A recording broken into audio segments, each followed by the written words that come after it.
As Aldous Huxley once said, man is an intelligence in servitude to his organs. Made from the same stuff as algae, the human body has evolved into the most complex organism in the universe.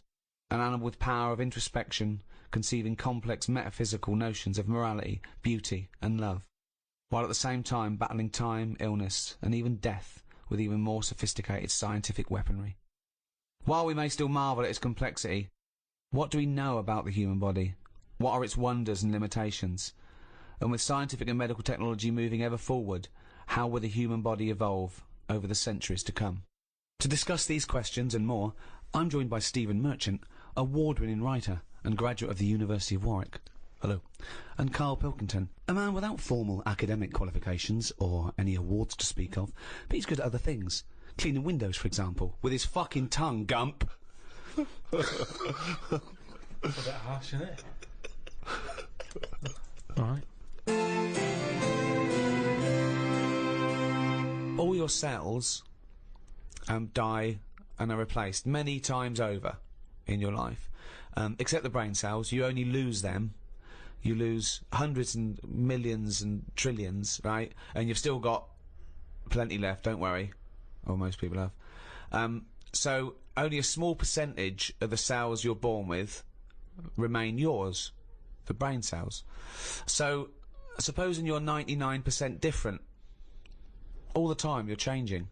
Is that the same person? Well, you'd say, yeah, because you've got the important ones, the brain cells, which keeps your memory, your personality, your input, the you. But then, as we've talked before, if you took your brain and put it in someone else, would you be the same person? You know, well, then, yeah, what defines the person? Yeah, it's the brain, isn't it? It is the brain, but then if you look different, you'd be treated differently, and you have a different personality. You could still be the same person, but people change anyway. People's personalities change. And if you're in a car accident and you lose all your memories, you've got the same hardware. People have had complete personality changes. Particularly, I knew someone whose girlfriend was in a terrible accident, and she lost a lot of her memory, and so the person she was with, her boyfriend or fiance, she no longer related to them in the same way, and equally he obviously that wasn't the same woman that but was it his fault? Was it his fault? What's that got to do with it? What's that got to do with it? No, was it his fault? Was the accident his Well, what's fault? that got to do with it? Because you would be fed up, wouldn't you? That's a completely different point that he was making. No, it wasn't. He said a woman had an accident. Yeah, but we were talking about, are you the same person? Well, hang on, let's hear what Carl's point is. You said, you know, this woman was in an accident. Yeah. It's terrible, that. It's sad. Yeah. Now, all I'm saying is she went... opinion just popped in there. Terrible, that. Sad. Yeah. She went off him. I'll pass on your condolences. Yeah. She went off the fella. Yeah. All I'm saying is, you're saying, oh, it's because a brain had a knock and went, oh, I'm not into him anymore. But all I'm saying is, if it was his fault who was driving the car, and it happened because of him, you would sort of go, yeah, but that's not the point I was making at all. It wasn't. He wasn't involved, but B, it was because she got a form of amnesia, so she didn't relate to him in the same way, because the life they'd spent together, she no longer had a memory of, and equally, when he was talking to her, she was no longer the person that he'd first met. Do you see what I mean? So that's what my point was, not because he was in... Yeah, no, I can understand that. That doesn't surprise me that much, I suppose. At the end of the day, it is what you go through, isn't it? Yeah. You can hark back. You can talk about stuff. Arp back. You can arp back. Is that what a good relationship's based on? If there's a lot of young people out there listening, they're wondering what to look for. I think that's the best thing about getting old, isn't it? You can sit down and do nothing but think about a lot. If you're a baby, you've done now, you're lying there, you can't walk. I can't remember being a baby, and I put that down to it being boring. Because you only remember the good things. You can't remember your birthday! No, it's you remember the good things in life, don't you? I'm quite happy I can sit down for a good hour or so and just think back and go, oh, that was good. When was the last time you reminisced? Well, my mum and dad have been round, haven't they, so been reminiscing a lot. Yeah. What were you thinking about? We were just chatting about Tic Tacs. One of the great memories, the happy memories. No, because you see, here's the thing. You're saying how that woman changed when she'd had her head caved in. He never said that. What did you? Well, the brain accident. Yeah, brain accident. Yeah. The Tic Tacs. Now, I used to love them. Yeah. When I was younger. Yeah. My dad got a load of them. What, this year? No, years ago. Years ago, when I loved them, I said I loved Tic Tacs. Me. Yeah. He met one of his mates. He didn't nick him from the sweet shop. No, that's what he knew some mate who could get his hand on a load. Right. And he must have got about 30 crates of Tic Tacs. 30 crates of Tic Tacs. Honestly, with about 24 on each crate. We got them, stuck them in a cupboard, under the just in the kitchen, in the corner. Yeah. Now, I worked my way through about 6 crates. I was quite happy. When? In how long? I don't know, in about 2 weeks, 3 weeks or something. Right. And then after that, I'm getting sick of these. Right. Yeah. You were minty fresh, but you were sick lovely of them. fresh breath. Yeah. Yeah. But I mean, I haven't got that much more to tell you about it. It's just. So this, sorry, whoa. Bear in mind, this was something he was recently reminiscing with his parents about. They were sat round, and we've already learned up to an hour could go by reminiscing. Sat round for an hour, talking about the great I've already run Tic Tac out of saga. responses. I've got nothing to say about No that. opinion. I mean, I was nearly going to say, what do you do with the empty little flicky Tic Tac boxes? Yeah, but then you realise that that's utterly dull and boring. Well, and not I was struggling. I don't know what this anecdote is, other than a bloke. Other than you said your dad, I like Tic Tacs, mate. He went, all right, I talked to Albert. Albert, you got Tic Tacs? I've got 30 crates, if that'll do, yeah? Yeah, bring him round. Put him under cupboard. He's got through 12 crates. What's his breath like? Fucking lovely, but he's been sick all over the cunting place. Oh, do you want some more? No, of course we fucking don't. You'll talk about that in a few years' time. Of course we will, for about a fucking hour. No. Then we bring it up on an audio book. But I think that's how we got onto it, because even though I tried to get rid of a load, I used to give them to mates, take them to school, say, have some Tic Tacs. Yeah. You can have them for free. We used a load in the cat litter tray. No, you didn't. We did. It was just ways of getting rid of them. Jesus Christ. Sort of freshy smell, isn't it? That's it's the same amazing. sort of condensity in that, isn't it? Condensity, it is the same condensity. condensity. Yeah, so I got rid of them like that. And then the weird thing was, even though I'd got shut of them all, you'd be backing up and you'd always hear one ting its way up the tube. It's tinging its way up the tube. It's tinging its way up the tube. It's tinging its way up the tube. Ting tong, ping pong. It's tinging its way up the tube. That sounds like something from Willy Wonka. Oh God! No, I'm just demonstrating that because that's how many of them there were around the house. You'd drop them, they'd go in every corner and that, like Pac-Man or something. They'd be everywhere. You'd be backing amazing. up, tinging it up. Sheila's getting married. Hannah gets confetti. Don't buy any confetti. Go to cupboard under stairs. So yeah, that's a little memory there, isn't it? It is a little memory. Now It's a really little memory. The strange Tic Tac house in Salford, where everything is made of Tic Tacs. Wow, that must have been a hell of a time you had with your parents there. The old Tic Tac No, but it's reminiscence. better. You see, you're saying, oh, what a boring story that is. But when I see my mum you've and dad, re-gravelled the drive. Yeah, smell it. Suck the drive if you want.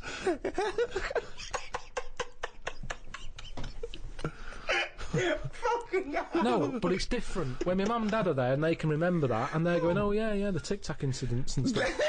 What's known as the Tic Tac incident. The Tic Tac incident. Let us never speak of the Tic Tac incident. I just imagine the clock ticking. There, it's Christmas Day. I go, what are you smiling at? Oh, remember it used to ting up the tube.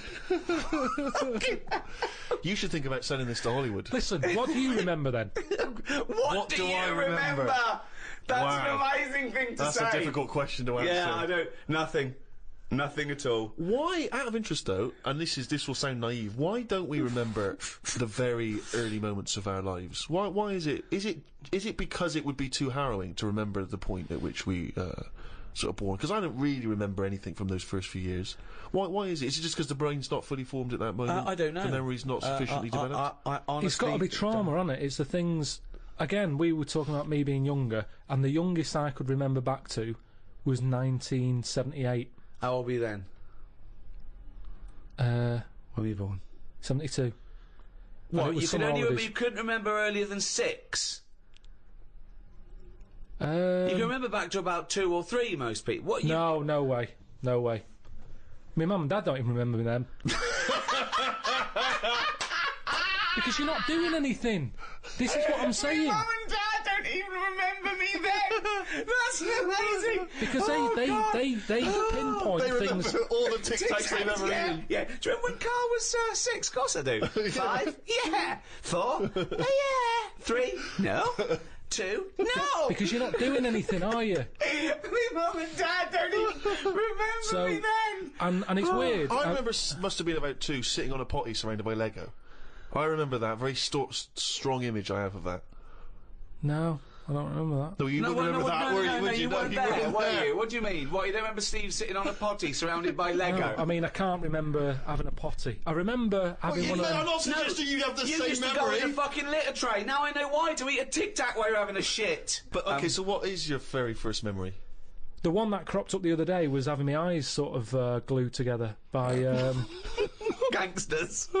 Where's the fucking Tic Tacs? No, I We was, lost our truck for you, go. when I was on holiday and I slept near the window and the window was open and I used to wake up in the morning with my eyes shut. My mum and dad thought I was having a lovely lie in. I just couldn't open my eyes. But whoa, I don't understand. Why were they? I'm gonna burst. Whoa. What do you mean? Why were they glued? Why were they? What do you mean they were glued? Wait, but why didn't you say, Mum, Dad, I'm not asleep. My eyes are glued together. It's just that you get a build-up on Yeah. the eyelashes. Yeah. And it all... But when they came in and you could sense them looking I didn't know at they you. were there. But what do you mean? Why didn't you say so? So you lay there dead still? Well, you should have sprinkled some Tic Tacs around the bed, and you'd have heard them crunching in as they came in. Yeah. Oh, what do you mean? So that's your my eyes earliest memory. wait. So your eyes are stuck together. You're lying there. You're still. You're awake, but you can't open your eyes, so you don't say anything. Yeah. What? Why?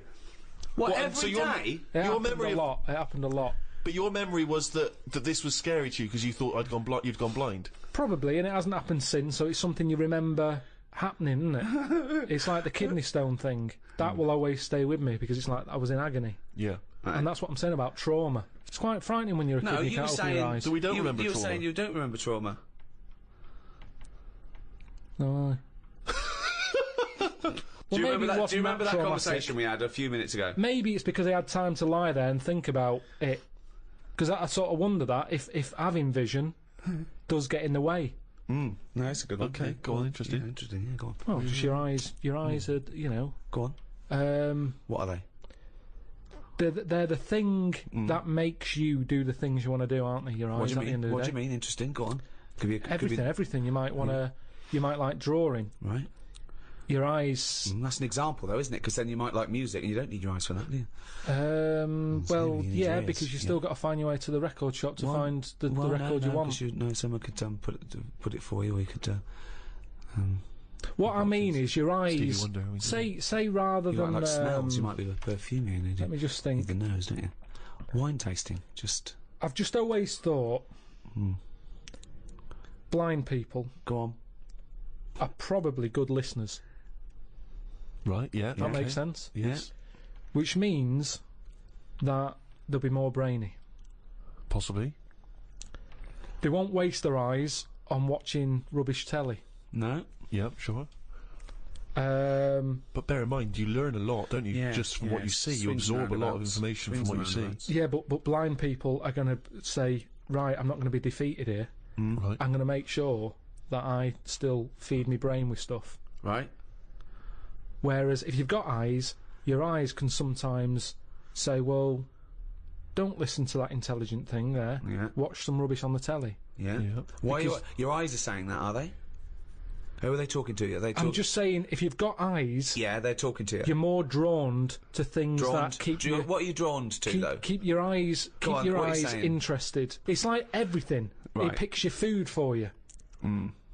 Does it? Yeah, No, it does. It doesn't. does. Of course, it does. That's why they advertise food in a way that look. Those adverts on the telly. Look at So- this. This isn't an ordinary pasta. Yeah. It's So yeah, you'd eat a nice plastic apple, would you? It looked like an apple. Eat it. presentation is 90% of what goes on now in this world. Whether it's clothes, Is that a That's statistic that you picked up from you somewhere? know what the thing you like looks like. So you recognise it. You go, oh, I like that. You don't go, oh, I like the look of that. I ate it last time and I like the look of it as I was eating it. You go, I know what that is. That's the thing that tasted good. not always. No? I think there's a lot of cakes out there, and I've been conned where my eyes have gone, that looks good. I'll go, can I have one of them? And I get it, and it's just like air with cream on it. But There's that's nothing. You, There's Are no you furious enjoyment. with your eyes at that point? but Well, you it's a just bit contradicted annoying. your own point. No, I haven't. I've said, my eyes have said this is what you want, Yeah. and I've been disappointed with it. So your eyes shouldn't pick your food then, should they? Really? They shouldn't, No. but they do. Well, again, the next time you get the eyes go again. Remember Well, that? yeah, I'll sort of go, hang on a minute, you remember last time? This is different. You are the strangest It's man not, there's I not have weird. ever met. There's nothing weird about You that. are the strangest person not. I've ever met. So are you mistrustful of your eyes? You You don't are. trust anything you see now. You query it. Here's a clearer way of describing it. Go on. Holiday brochure. Right? Your eyes, look at it. Look at this villa here. Look at that, it's got its own pool close to all the amenities. Get there, my eyes what have you picked? Because it's not as good. Who's arguing now? Who's angry with your eyes? Were your eyes angry then? No, I was angry. Okay, so your mouth and brain are angry with your eyes? Because, one, my nose has kicked in, I'm next to the bins. Right, okay. You couldn't see that in the brochure, the eyes couldn't see that. That's true. The bottle banks again, they're close by. My ears are going, what's the racket? Yeah. My eyes are going, sorry. What? Your eyes are saying sorry? I'm just saying, you can't trust your eyes. I love don't care. this. I'm surprised they felt guilt. I love the fact that his sense of human biology is based on the numbskulls. I don't know why you must pick stuff based on what your eyes thought initially. Well, it depends. But Carl, they're not detached in this separate way. They're not different operatives, all with different agendas. It's all connected. They should be. If I look at a picture in a brochure, a magazine, and I think, oh, that looks nice, my brain instantly says, be careful though, because that's a publicity tool in order to try and sell me this particular deal. Chances are it doesn't look exactly in real life like it does in the brochure. I'm instantly thinking that. I'm not going, hey, I'll book that. And then 2 weeks later I get there, I can't believe I'm fucking disappointed. Ears, what do you make of it? Well, I'm livid because I can hear some fucking racket. All I'm saying is you don't see that many disappointed blind people. You don't see that many disappointed blind people. They're not let down that much. They're not let down. Spurious. You've got no information for that, no evidence for that at all. You've just made that up. You don't see many disappointed blind people. I've always been fascinated in biology in general, and I remember when I was about 13 or 14, I got this book, Man's Body, an Owner's Manual. I was fascinated by it. It's like a sort of textbook, is it? About the human body? It's great though, because it's got absolutely everything from, life and death. And then I was worried that you could chart when you die from sort of things like, where you were born, socioeconomic group, have you had fill-ins, and all that sort of thing. I'd worry it, and you give yourself point system. But it's a fascinating book. It's got everything. And of course, all the stuff about male sex organs, I can't think of the number of men that went home and got a ruler after reading about averages. Yeah. There's a nice little chapter here. What is the average? You have to push really hard with the ruler until it's sort of like going right into your stomach, and then you can get it up to like 2 or 3 inches. Lovely chapter here on sexuality. I want to read one. This is under the homosexual activities. It goes into what they like. Anal sex. It explains what that is. It's anal sex. This is inserting the penis into the partner's anus. Normally with the aid of an artificial lubricant, so it gives you all the details there. Now, in addition to anal intercourse, many homosexuals have practiced fisting, inserting a hand or fist or other objects into the anus as a form of sexual stimulation. Experience has shown, however, that this practice should be avoided, since it can cause gay bowel syndrome. Now, I'd never heard of that. Wow. Yeah, Gay bowel syndrome. Gay bowel syndrome. Fissures, like lesions and stuff, and other damage to the walls of the rectum. So, you'd go to the doctor and go, oh, I've got a problem. He goes, well, you've got gay bowel syndrome. Are you gay? Yes, I am, yeah. All right, well, have you been sticking another man's fist up your anus? Yeah, we like that. Okay, well, my advice to you is to stop that, because it's causing damage. Oh, thank you, doctor. I'm not going to stop it, by the way. I'm not going to stop it. I'm going to carry on doing that, and then just keep coming back here with a sore arse, if that's all right, and you can just fix it, can you?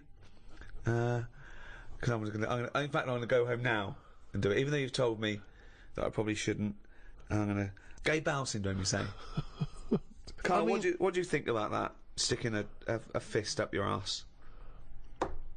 Wasn't meant to be, was it? I mean, it's not, it's going to do damage, isn't it? It's like, you've got to know when to stop putting stuff in a carrier bag. And it's the same as that, isn't it? Because it rips. Yeah. Someone told me this recently at a party. Fascinating fact. See what you think of it, Carl. He told me that apparently, if you've got time on your hands, you can put your fist inside someone else's arse, and then you can work your hand very slowly up through the person's body. It takes about 2 hours, apparently, and eventually, it's what he told me, you can touch that person's heart. Right. Right, and it's like the most intimate thing you could ever do with someone else. That's bollocks. That's what he said. That's what Well, our how bloke could you said. touch their heart? One, the alimentary canal is about 30 foot long, so you'd have to either have 30. You have to be Mr. Tickle, right? Or you'd have to be rolling up the alimentary canal as you go, like a stocking on a pole, right? And then when you get up there, how can you touch the heart? You'd have to rip through the esophagus, which would kill them. Okay, if the arm going all the way up their alimentary canal the wrong way didn't kill them. But I like the idea of someone saying that to a loved one. All right, love. Love, little surprise for you. The kids are at your mother's. Yeah. I've put They're the phone's off the hook. They're Yeah. out for 2 hours. They better be out for 4 because I'm going to need to get it back out again. Yeah. Where's the Marge? It's like, imagine the doorbell goes. You got to sign for a package. Who told you that at a party? A psychopath. I don't know. And then he was convinced it was true because he went online to try and even when we were at a party, he found a computer and he started typing in fist, heart stuff. And I said, you better delete that in case the person whose computer finds fist, that. heart. Fist, heart. Also, if the aim is to touch the heart, right, go via the mouth. It's shorter. Let's pop it down the mouth. Yeah. Kyle, thoughts? I mean, there's getting to know people. I mean, do you know how people say, oh, you shouldn't use the toilet with the door open and all that because it ruins What, the like, mystique? you knowing too much and everything? But that, for me, where do you go from there? Yeah.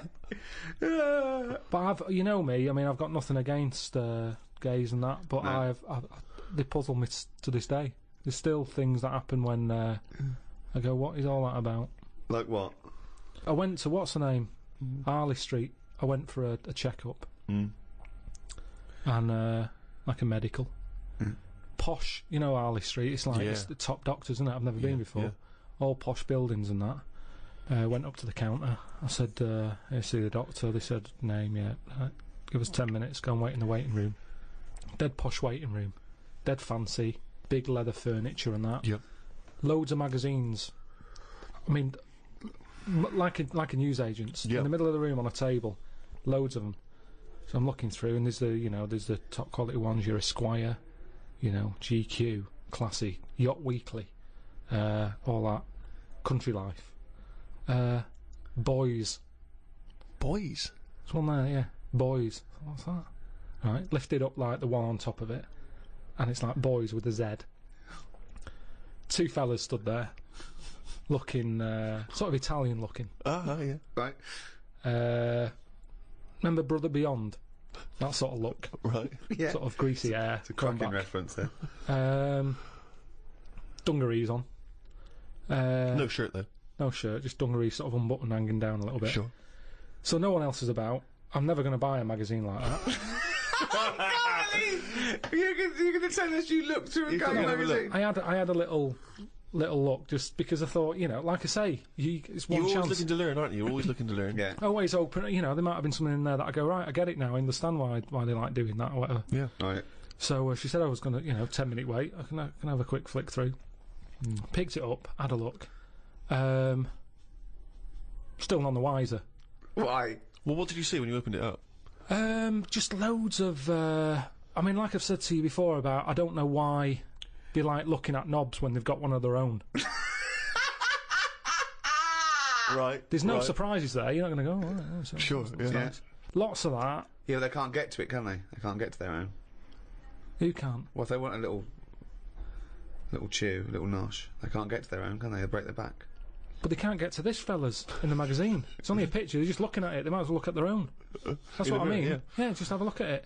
They just stood there. They're not up to anything. They were just sort of stood there. Some had, like, car oil on the face. There was one sat on a... don't know, just like a mechanic type thing. Car oil on the face and, like, rubbed on the chest and that. Sure. Not about. Yeah. There was someone sat on, like, one of them square things of hay. Oh, yeah. a Sat bale. there, like, sort of sat on it, straddling it. Yeah. That must have been uncomfortable. Again, knob out. Yeah, just looking like it's normal. That's Sort of crazy. like No that. farmer walks around like that. What was the other one? There was, motorbike. They always like them. Yeah. No, I'm going through and then, like, the content is all puns. Right. It's all, it's a couple of weeks ago. I should have wrote some down. Everything was to do with knob. Right. That's the only bit they're interested in the male body. Look at this bloke It's straddling not- this huge throbbing thing. The bike's not bad either. Yeah, all Yeah, that. yeah. Loads of them. It was just cock.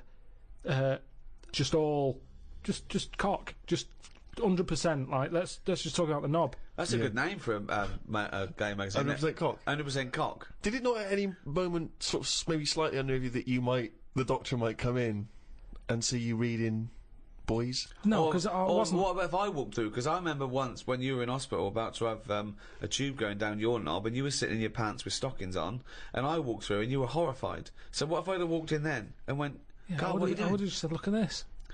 Look at this, it's free. And I said, why did you bring that with you?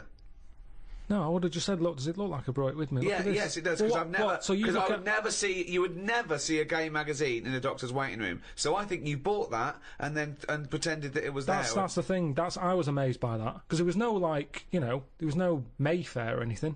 They just catered for if you wanted a bit of knob action. It was really. I mean, really, I could have complained. Sure. So if you're gonna have this, where's a bit of the other? Yeah. But, yeah. You had a bit of this. Where's a bit of the other? I know one of the things that they had, and I thought they're really struggling with ideas. They had a Sukoko. As in Sudoku. Yeah. Sukoko. Surely Sudiko is better. No, because it was like Sukoko. Yeah, but it's Dick as well. Subdico. Yeah. What? And it was still a Sudoku style puzzle, but it just had that name. Yeah. Yeah, it's just everything. It was just Sudoku, but called Coco. That's amazing. That is amazing. Now, if I was gay, do you know, let's have a game of Lubo. Let's have a game of Knobopoly. Noberation. Noberation. Let's have a game of chess. Cock.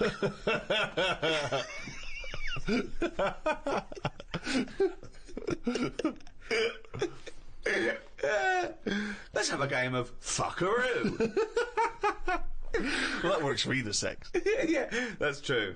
That's how we spend our Christmases. Then, fuck a poo. Oh, God. Oh, God. Human intimacy is a very strange thing, because kissing is a bizarre thing, isn't it, really? I mean, I don't know what the evolutionary origin of kissing is. You know what I mean? It's quite a sort of strange... It's like anything, It's though, a isn't strange thing. It's because if you start reading about all the weird stuff that goes on, like people who have it away with dead bodies and that, it's because you've planted the seed in your head. And you start going, oh, I'll give that a go. Like food. You either want an olive or you don't. Some people will go, I'll try it. Some will go, they're not for me. Do you want an olive? No, but you can shove your hand up my arse so far to touch me up. You haven't got any olives.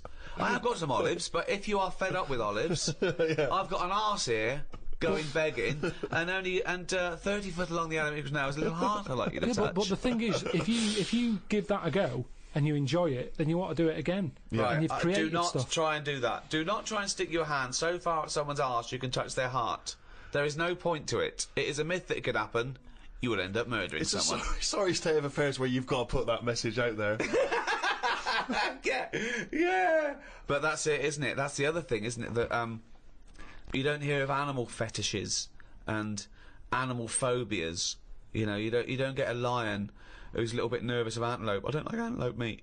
And yet you have people here who are all those weird things of people who can only have sex with a pavement.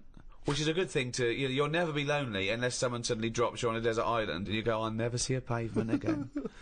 What do you think of that? Those people that just think, Well, they're just idiots, aren't they? There are some weird... You know, you've got some clever ones, you've got a lot of divs. There's more divs on the world than better ones. Wow, that's a brave sentence to say. Yeah, he's right though. He's right. As gobbledygook as that was, he's absolutely right. I think Karl isn't a div. I think he's a better one, but doesn't know it. I think it's strange because I think that he's got all the other evolution of the human being, but he doesn't know which side his bread's buttered. He doesn't realise he's cleverer than he is. The number of times I find a theory that he said in gobbledygook, but it's true. I think that I think he's been dealt a bad hand in the brain department. Do you know what I mean? Yeah. Thoughts, Karl? Well, your brain's in two bits, isn't it? Yeah. And I wonder if one half is really good, the other half's messing it up. Yeah. That's how I feel sometimes. That could be the case. Yeah, well, it is split into two, yeah, and they are responsible for different things. Yeah. It's like these sort of families where there's a kind of really bright kid and then a sort of wayward child who just gets into drugs and stuff. Sort of like that up there Yeah. in your head. Because you have quite sort of out there nebulous thoughts, and you've got a lot of common sense, haven't you? And just having that that other sense of like, this is dodgy. What spider sense? Just that sense where you just go, I don't know why, but something's telling me we shouldn't be here. And you go, all right, let's go. And you move from it, and you don't know what that is. Yeah. You don't know what's decided that. You know, it's like when you're lost. A part of my brain's got me lost, but then there's another bit that I don't know what it is, where they go left. And you do, and then you go, So remember that time when you called me and I said I don't know where I am, and I couldn't concentrate? think of that. I called him. I went, Carl, what are you doing? He went, I don't know where I am. What do you mean you didn't know where you were? What you? I got lost. I What, went in London wandering. you got yeah, lost? Yeah. And I went wandering, and then you know, I It's was when like, he first moved into his new place. He was walking back from his old place to his new place, and he didn't know where he was. He How tried can to you take a ever short. really get lost in London? Though I'm just ask a cabbie. well, yeah, I don't want to do that because I feel bad pulling one over and then saying, where am I?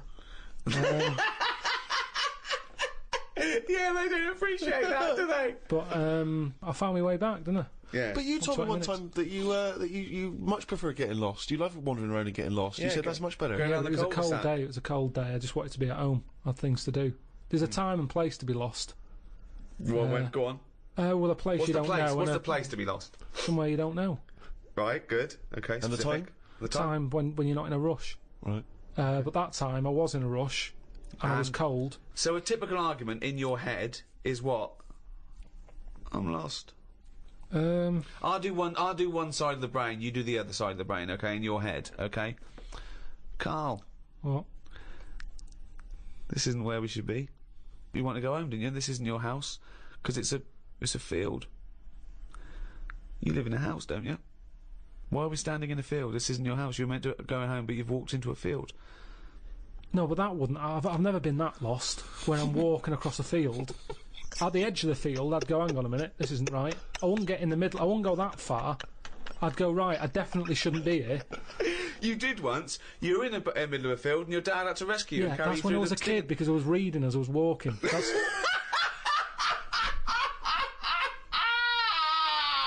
And he never read again. but there's another sense. I was in the middle of nettles there. Yeah. I'd walked. It was at my brother's wedding in Cornwall, and I was walking near a cliff edge. Reading a book. And okay, so okay.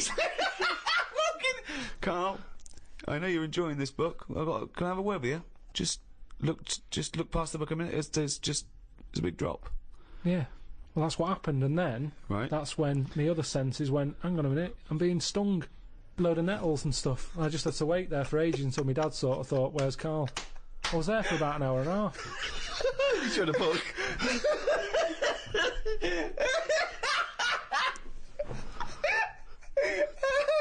Fuck me like a cartoon. But why are you wandering off reading a book when it's your brother's wedding? No, this was like, we were in, I think it was St Ives in Cornwall. Yeah. Yeah. It was in St Ives. And, just, you know, it was a nice day and that. There was no telly in the place. It was a horrible house. It was haunted, actually. No, honestly. No, not honestly. It wasn't haunted. There's no such thing as ghosts. So, It's the so you saying honestly it was haunted means fuck all. It's the weirdest place and weirdest sensation I've ever had. I spoke to a woman called Mrs. Battersby, Right. who sat on my bed keeping me up all night. My mum came up, she said, you look shattered. I said, yeah, I haven't had a kip all night. She said, why? I said, I've been talking to Mrs. Battersby. She said, who's that? I said, no, some old woman. Now, I can't remember it now, but that's what I did then. And then, Sorry. So Mrs. Battersby didn't exist. Is that what you're saying? She was the ghost. yeah. Wasn't the landlady. No, there's no landlady. It's a big house, Right. about 12 bedrooms in it. Right. Dead cheap to stay there because it was a wreck. My Were mum you and dad ill? went out Were you one ill? night. Did you have flu at the No, time? I had nothing like that. I just... So you were sitting up, but you were awake, and you were having a conversation with Mrs. Battersby. What did she look like? I can't remember. I can't even remember having the chat now. Right, But so- at the time, I was like, oh, she just doesn't shut up. Chatting all night. So you don't remember this happening? Or you do remember it happening? No, I remember that, like, if I see my mum now and I mention St Ives, she'll go, "Oh yeah, Mrs Battersby." She remembers coming in because she was older than me, wasn't she? So to Who? her, my mum. Was she? Yeah. How old was Mrs Battersby? She was older than both of you. She was old because I'm calling her Mrs Battersby. If she was my age, I'd probably say, "Oh, it's Susan" or whatever. Right, sure. You Miss call older Miss people Battersby. by the surname, don't you? Yeah. Anyway, so she kept me How up old all were you? night. Don't know. I'm thinking of pictures at the wedding. Why do you have to go through other things to just have a memory? How old do you reckon you were? I don't understand why you haven't got direct access to your memories. How old do you reckon you were? Your mum was older, though, yeah? You must have a vague idea of when this I'm event thinking was. about it now. I'm thinking. I'm Okay. picturing a picture of myself at this wedding. Okay. And how old are you? What are you doing? How tall were I'd you? say I look about. How were you? I'd say I look about 7 or 8. Looking at the picture. Right, okay. Yeah. Right, okay. So Mrs Battersby is chatting away to you. You don't remember what she said, but you do remember having the conversation. No, he doesn't remember it I at don't all. remember the chat now. Well, then So- why are you telling? You not must your remember it memory. because you're telling us about It's not it. your Because it's a memory. memory. My mum's reminded me of it. Yeah, but all it says is, this is so far removed. This is hearsay that your mum said you spoke to a ghost once, and you don't even remember the ghost. Mrs Battersby. No, Yeah, you no, but remember you the don't name remember only because her. your mum reminded you of In a it. court of law, if there was a ghost court, they go hearsay, thrown out of court. Right. You yeah. don't have a memory of Mrs No, Battersby. look, I know that when I was a kid, Yeah. I ate a beetle. I ate a beetle because I thought it was licorice. Now, I can't remember that now. You can't remember that, but you know it happened because your mother told you it happened. Exactly. Right. But the fundamental thing is that we can believe we can believe you ate a beetle, well, because that is something that could happen in real life. But- what we're questioning is that you spoke to a ghost. I thought it was licorice. What sort of beetle was it? Just one of them standard beetles. Just a black shiny one. Thing is, right, a couple of years ago, we were in the Ivy, and the food came, and there's a big blob of wasabi, right? It was like called an Oriental hors d'oeuvre, right? And I looked over at Carl, and he started going, drinking water. I said, "What have you done?" He said, "I had that." I said, "That was a blob of wasabi." He said, "I thought it was one mushy pea." That's a classy restaurant if they're serving one mushy pea. Well, they do that, don't they? Wow. Small portions. It's all trendy, isn't it? I love the fact that it's exactly the same thing. They've swapped beetle for wasabi Yeah. and licorice for pea. You see things, you see something, you It's a think... good job you remembered that anecdote, though, because he doesn't. Exactly, yeah. In years to come, we'll be going, I ate some wasabi once. Did you? Yeah. Well, according to Ricky, I did, yeah. I was in the Ivy. I thought it were mushy pea. So hang on, I just want to go back to Mrs Battersby because What you other- confidently said it was most haunted. haunted. It was the most haunted place. Yeah. But you've got no real evidence for it because even you claim you had this encounter, you don't even remember it. But you don't remember everything in life, But you do you? supposedly had a conversation with a ghost. I know, but I didn't know. When I was younger, I But you didn't think remember that the was a specifics ghost. of an ant walking around. Yeah, so you thought, so I see. If you'd have had the memory, it would just be a nice old lady on the end of your bed all night. Right. And then... Then when I mentioned it, my mum was saying, "What do you mean, Mrs Battersby? Who's Mrs Battersby?" Right? When you're a kid, you're not terrified, are you? No. Nothing scares I mean, you. I'm beginning to think who the fuck is Mrs Battersby, I must admit. But So, yeah, that was, but it was a weird place. I mean, there was no telly. All they had for sort of company was a calculator. Carl, you are the strangest little That's man that's ever extraordinary. lived. Company, he had a company. No. There goes Carl with his friend. What's his friend? Oh, it's a little... It's a Sanyo 4197G.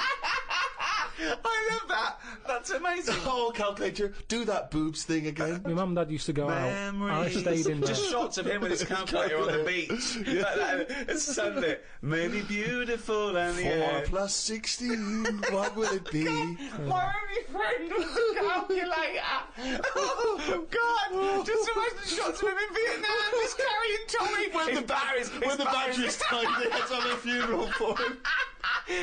His barrels are all over the floor. Oh, fucking hell. The only company was a calculator. Before I used to knock around with a brick. Oh, fuck me. Carl, the human body is one of the things that you're actually genuinely fascinated in. This is one of the things that you admit is quite amazing. And I think we all agree with that. Here's some quite incredible stats and facts about the human body. What do you think of this? 50,000 of the cells in your body will die and be replaced with new cells, all while you're listening to this sentence. Go on. Well, that's it. What's the sentence? That was the sentence. What was the sentence again?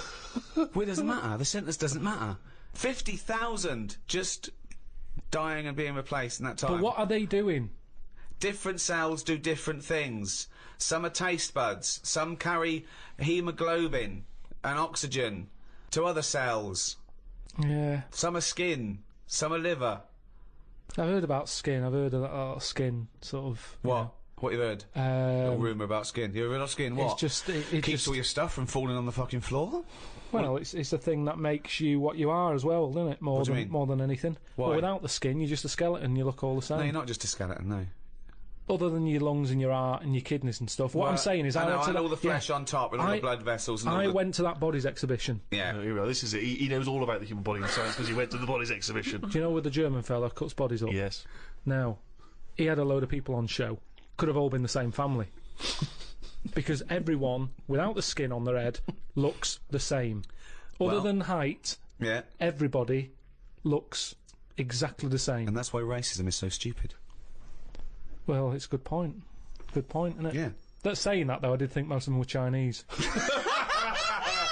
What made you draw that conclusion? It's just the eyes. They didn't have any eyelids! Honestly, if you've seen it, it looks, there's something that... and they're a bit mad, aren't they? They do all that endurance stuff, and I thought, this is the ultimate way to go, isn't it? I think that's Japanese, yeah. Just Is it? completely different race, culture, country, nation. Right, Peoples. well, the Japanese, then, I reckon they've donated their body to it. You started off saying you cannot tell anything about where they come from because they haven't got any skin. It was just the eyes. It didn't occur to you, I mean, was there not any information saying where the bodies were sourced from? They don't tell you. They just tell you that if you want to be part of an exhibition later in your life, put your name down. And what did you learn about the body from this exhibition? Well, I told you. You know, we all look similar. At the end of the day, your skin is what makes people... Look different. Yeah, that's the bit that makes you look like you, doesn't it? Yeah. That's the bit that you can tell how old somebody is. Yeah, like that's what you recognise. You don't recognise someone's skeleton and their brain. Unless it's the Elephant Man. But then again, with the skin on, I couldn't tell you how old he was. There's something about his head and everything that he's ageless. He could buy a packet of fags and be underage. He could get on a bus and say he's an OAP. I have not got a clue how old the Elephant Man was. There's no distinguishing things for his age, is there? But with most people, it's the skin that does it. Strip all that away, and they were all stood upright as well. They weren't sort of unched. Right. Unched. They'd been straightened up. Not unched then. Is that the German bloke? Unched. But what did I learn? That's what you're asking me. Yeah, Well, could I answer that? Sure. Fuck all, probably. Oh, there we are. The skin, of course, you are right in saying, is an extraordinary thing. I mean, it is almost unlike any man-made item. It's one of the most waterproof things, obviously, one of the most durable, one of the strongest and yet stretchiest. I mean, it is a remarkable achievement. Yeah. 1 square inch of skin, right, has 4 yards of nerve fibres. In what? In 1 inch? In 1 inch, square inch of skin. It's got 1,300 nerve cells and 100 sweat glands in a square inch of skin, and 3 million cells, right? And 3 yards of blood vessels. Those tiny little things, and they make up 3 yards worth. But I understand you need the blood bit, but the nerves, I'd shorten the nerves. What do you mean? I wouldn't have as many nerves. I think if I could change it... Well, it depends, because there are different amounts per square inch. You've got less on the back of your hand than on the finger tips, obviously, and I think the most nerve endings are near your spine. Tip of the penis. Well, that's probably going to be quite sensitive. Unnecessary, isn't it? In that Unnecessary? It is, really. Why is it unnecessary? Because I'd say what you want... I think you need them in your fingers because you're picking up hot stuff. Sure. I've never put my knob somewhere that I thought I didn't feel that. There's a quote. There's a quote. If you're sticking it somewhere bad, well, you shouldn't be, so it's your own fault, isn't it, is what I'm saying. Yeah. Yeah, but I don't think it's just for your penis to be able to identify hot stuff. No. I think it's for other reasons why it's super sensitive. It's not. Is that hob hot enough for your suit? Well, hang on, let me just check Well, no, here. I've got a thermometer here. We don't need a thermometer. Well, no. The thermometer's not accurate. Well, it is. It's a mercury thermometer. Well, you need some. I don't want a reading. I want a feeling. No, you don't need it in that bit. Well, the penis is sensitive, I assume. Because of the sexual stimulation. Yes, because you need to. You don't need the nerves for that. Well, you do, yeah, because you need. Well, something needs to stimulate it for it to know to send a thing to your brain, and you go, all right, we're mating here. We need to get half our genetic material to that egg. I lost him, didn't I? Yeah. When did I lose him though? When you tried to explain how babies are born.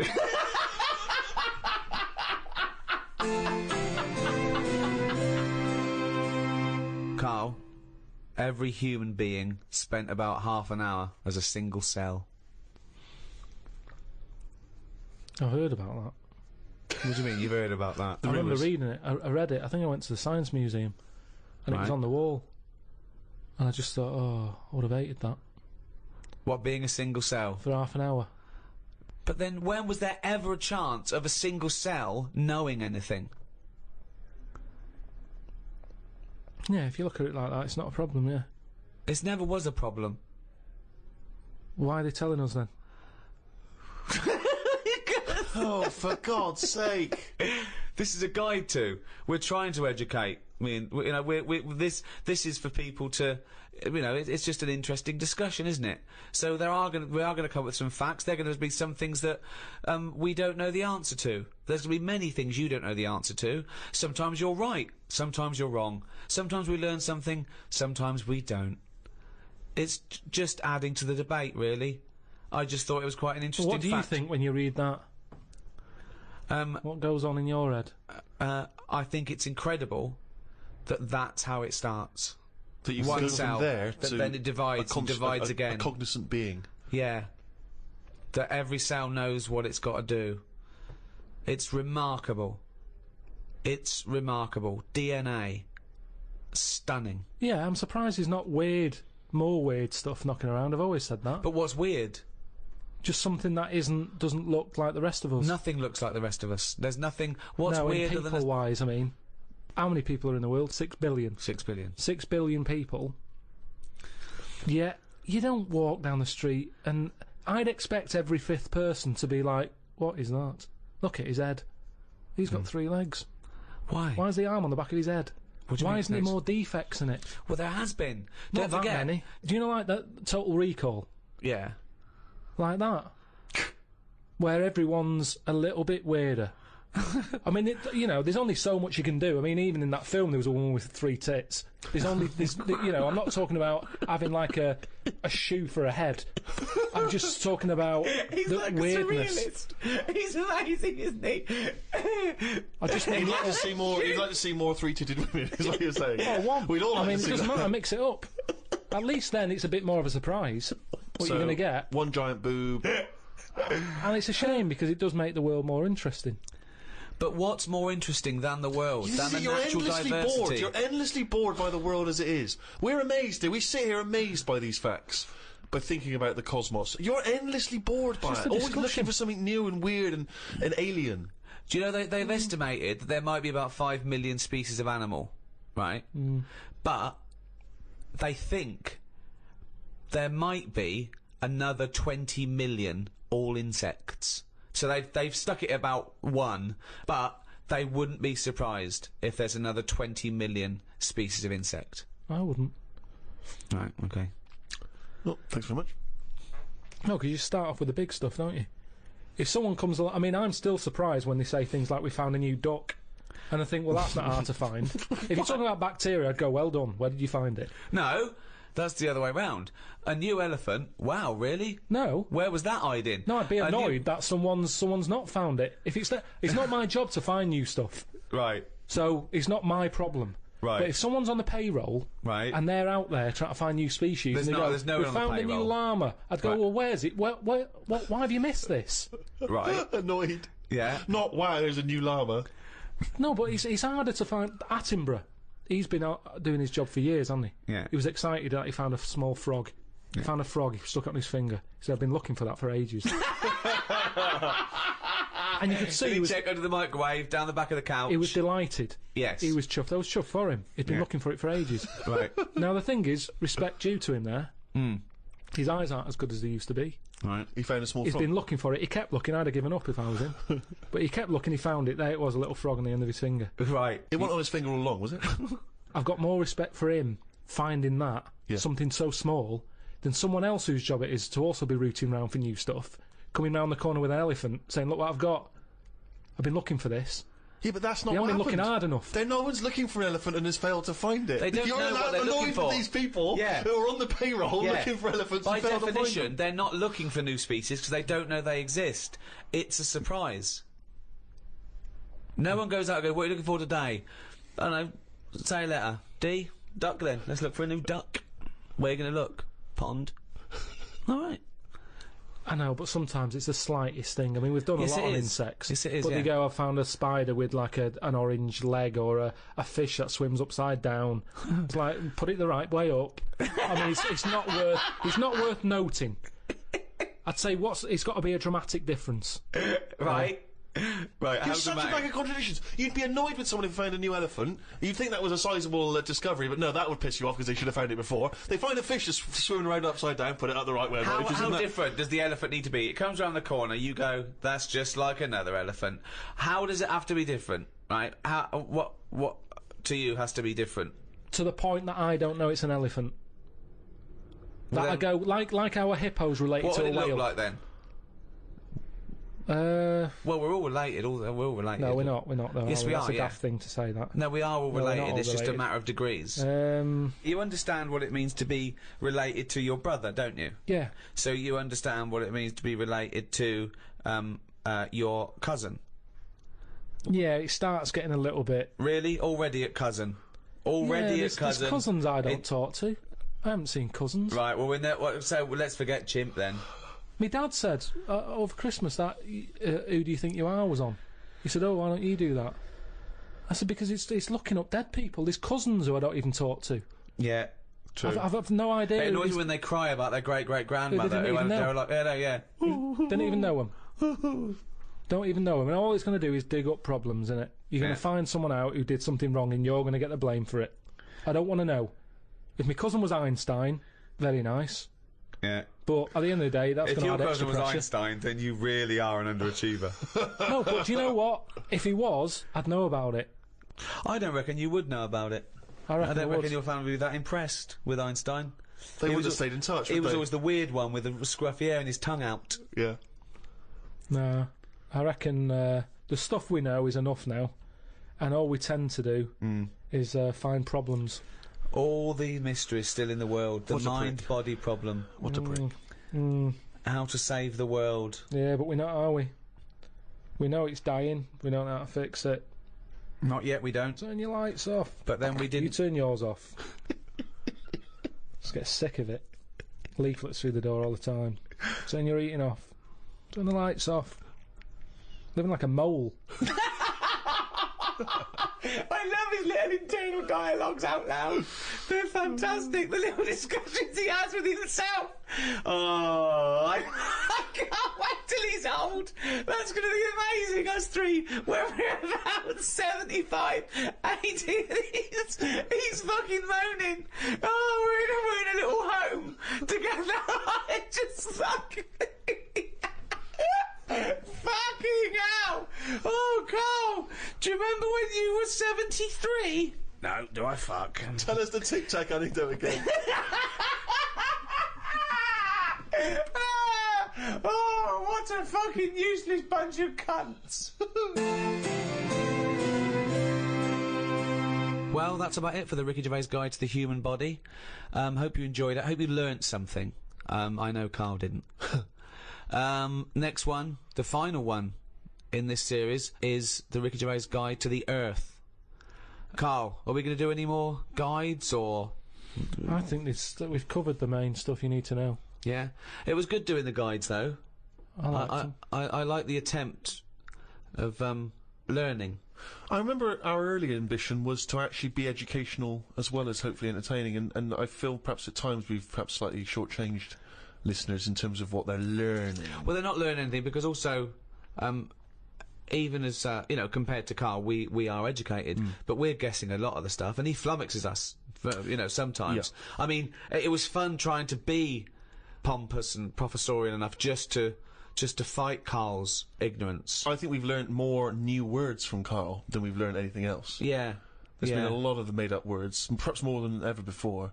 And also some of the most abstract conversations I think we've ever had. I mean, Karl's, as he gets older, becomes more and more arrogant and confident. He said a new one to me the other day.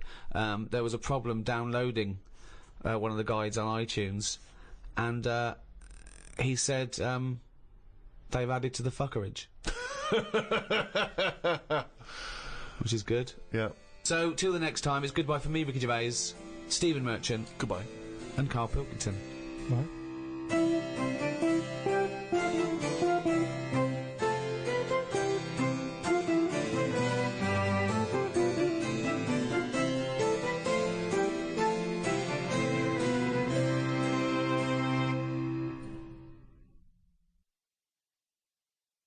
This audio program is presented by Audible.com. Audible. Audio that speaks to you wherever you are.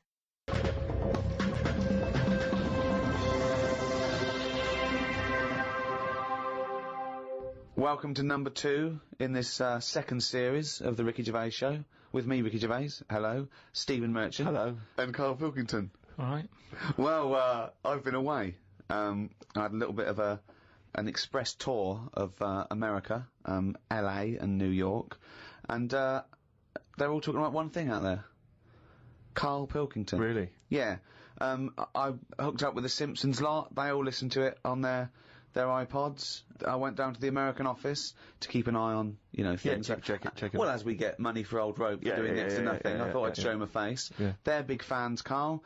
I met up with Jason Bateman, you know, Arrested Development, and he knows how stupid you are. David Letterman knows what an idiot you are. Mentioned on the Letterman show. I mean, unbelievable. David Bowie listens. And they're all listening to little Karl Pilkington. When I think of people like that, like pretty much geniuses in their field. Yeah, sure, yeah. But when I think of Bowie listening to it, I still think of him as 26, dressed Well, as... he's dressed as Ziggy. Yeah. With a pair of those big 70s headphones. Yeah, it's going, hey, Mum, can you turn the TV down and listen to Pilkington? Yeah, absolutely. I love his kooky outlook on life. And Christopher Guest. Now, Christopher Guest empathises with you a little bit, because obviously everyone else sort of knows how stupid you are and not understanding concepts like, you know, the infinite amount of monkeys. But he empathises with that because he thinks that sometimes, he thinks that he sometimes doesn't understand concepts that seem obvious to other people. However, I think he's being polite. I don't think you've got a lot in common with him, because he did all that other genius stuff.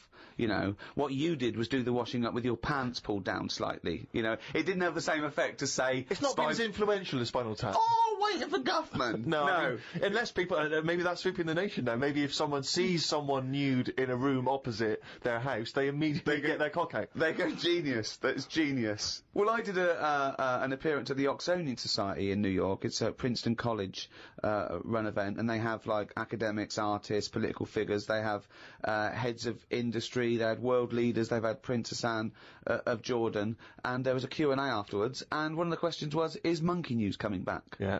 In that sort of forum. I mean, it's... I believe they also asked that of Bill Clinton. They did, yeah. Now, Karl, is Monkey News coming back? I mean, maybe. It depends what goes on out there. It's going to be quiet, isn't it? At the moment, what, on the monkey front? Yeah, you know, I don't know if they're aware or whatever that it's being covered, but it's just like, you know, there's no point. You can't make news, can you? All these news channels, that's the problem with it. They've committed to saying we're a news channel. You got to find news. Well, don't do it like that. Sure. I'd say put something else on. If there's now what's going on in the world, Cartoons. just. Is there often no news in the world? On the planet Earth with 6 billion people? Is there ever a day when they go, no, nothing? But I'm just saying, the news is what is it, about half an hour long? It depends. There's news channels that are 24 hours. But yeah, you're thinking of one specific news programme that's on in your house. Yeah, but I'm just saying it's half an hour. How much of that? No. I've told you that not all news programmes are half an hour by definition, but you go anyway, it's half an hour. Again, you didn't listen to me. Why do you think all news programmes are half an hour? They're not. I'm just saying, how much of that do we actually need to know about? But we don't need to know about any news. There you I go. mean, outside sort of dangerous situations, it's interesting. It's entertainment. People want to be aware. People want to be hooked up. I mean, I don't, watch the news much or read papers. But it's funny, when I'm away, I do. I suppose it's because you want to feel connected with what's yours. It's that feeling of being part of society, isn't it? No, but there's places, say like there's places where they don't have telly, right? And they're not watching the news. They're still getting on with life. Yes, they are. And they're bogged down with their own problems, which is the way it should be. Say like at the moment I've got a leak in the bathroom, right? Have you? It's doing me head in. So I put the telly on to get away from all that, and you put the news on, they go, oh, there's a, bad weather in what's it? You go, oh, don't tell me that as well. I like it when you hear about inventions that are coming out, or, stuff they're doing in science. But you told me the other day that you thought everything that needs to be invented has been invented. Something they said in 1900. But, so what do you think? Yeah, I mean, they are sort of playing around now. Like, they've said they've made, a heart now that can be bunged into a body if yours isn't working and keep you going. But why is a heart that you can bung into someone to save their life? Why is that a bad thing? Just because it's another thing, isn't it? We're meant to die from the year dot. Things live, you have your bit, you knock about, and then you die. If you're going to live forever, how do you plan stuff? Right? That's the way I look at it. Sure. You sort of go... How big would your diary be? Well, that diary would become intimidating, wouldn't it? This is what I'm saying. You have to fill that in for the rest of eternity. And you get bored. You get bored with living forever. And, But I agree with you. You get bored of people. You'd have to keep making new mates, wouldn't you? Because you've discussed everything by the time you're about 110. 110? So it's kind of like... Carl, you have the same concepts that you worked out and decided that were true at about 10, I think. I look at life like a big book. Like a big book. Right, okay, yeah. Right? And, sometimes you get halfway through it and you go, even though I've been enjoying it, I've had enough. Give us another book. No. Your metaphor, analogy, whatever you're trying to create there, falls down with let's have another book. Yeah. No. You can either opt out of life or stick with it till the end. You can't go, be someone else now. You can't do that. I know you think you can. And I think in your world you can, you possibly be injected into an old woman's head when you've had enough and you come out a little baby. What I mean is, at the moment, my life, I'm going to live to 74, 75, right? Okay, right? So yeah, I'm probably on page, what am I on? A book that's got about 200... This is painful, Steve. This is really painful. Come on, sorry, carry on. I'm on, I say if my book's got 300 pages in it. Yeah. Few pictures and that. It's a picture book. That's the great thing about Carl's life. It's a book for children. It's a pop-up book. And it just, every page he pops in, he goes, all right. I'm probably on, page about 170. Yeah. He's going to die at 74. He's reading a book with a few pictures in with 300 pages and he's on 170. Go on then. So, right, if the book was too thick, right, and there was loads more pages Let me tell you, left, this book is way too thick. Yeah. If the book was more thick, yeah. The book could not be thicker. if there was loads more pages left, I'd go, I can't be bothered reading on. Right. Okay, let him finish the He must analogy. have known that when he saw the book. We've got to finish this analogy, Right. otherwise we're going to be here all night. Listen, he must have known how many pages there were when he got the book out of the library. Yeah, but the way they write books, they're painting pictures more at the beginning, you're going, this is good, and then it gets a bit boring as it goes on, doesn't it? Okay, well that works. So you're saying that you were young... No, it doesn't work. Well, You no, just well, accepted no. that that's what all books are like. No, but there's a little bit of poetry in that, because he's actually saying that, when he was young, his whole life was ahead of him, he couldn't wait the whole world, the promise that he was given of this world, and now he's a bit jaded and he's more cynical, and he realises that the world hasn't got as much to offer him as he thought it was. Is that what you meant? Yeah. Liar.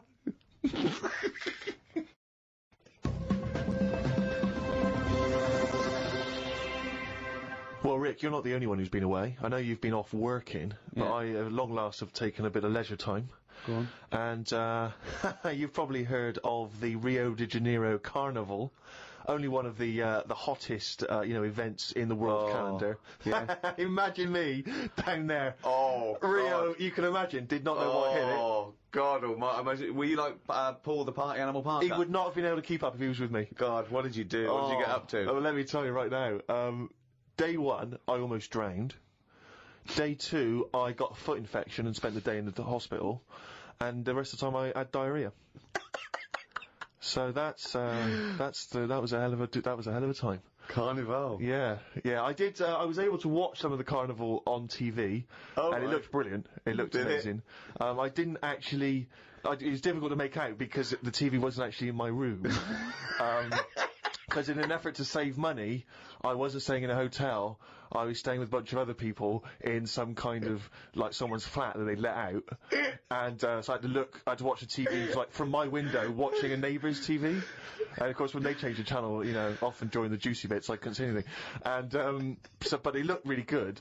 I'm bunged up at the moment just so I can get through the show. But I've just been on a 12-hour flight, and it is terrifying being on a flight when you know that any moment you could go. Because, the problem is sometimes the toilet's free, and sometimes you've got to queue up.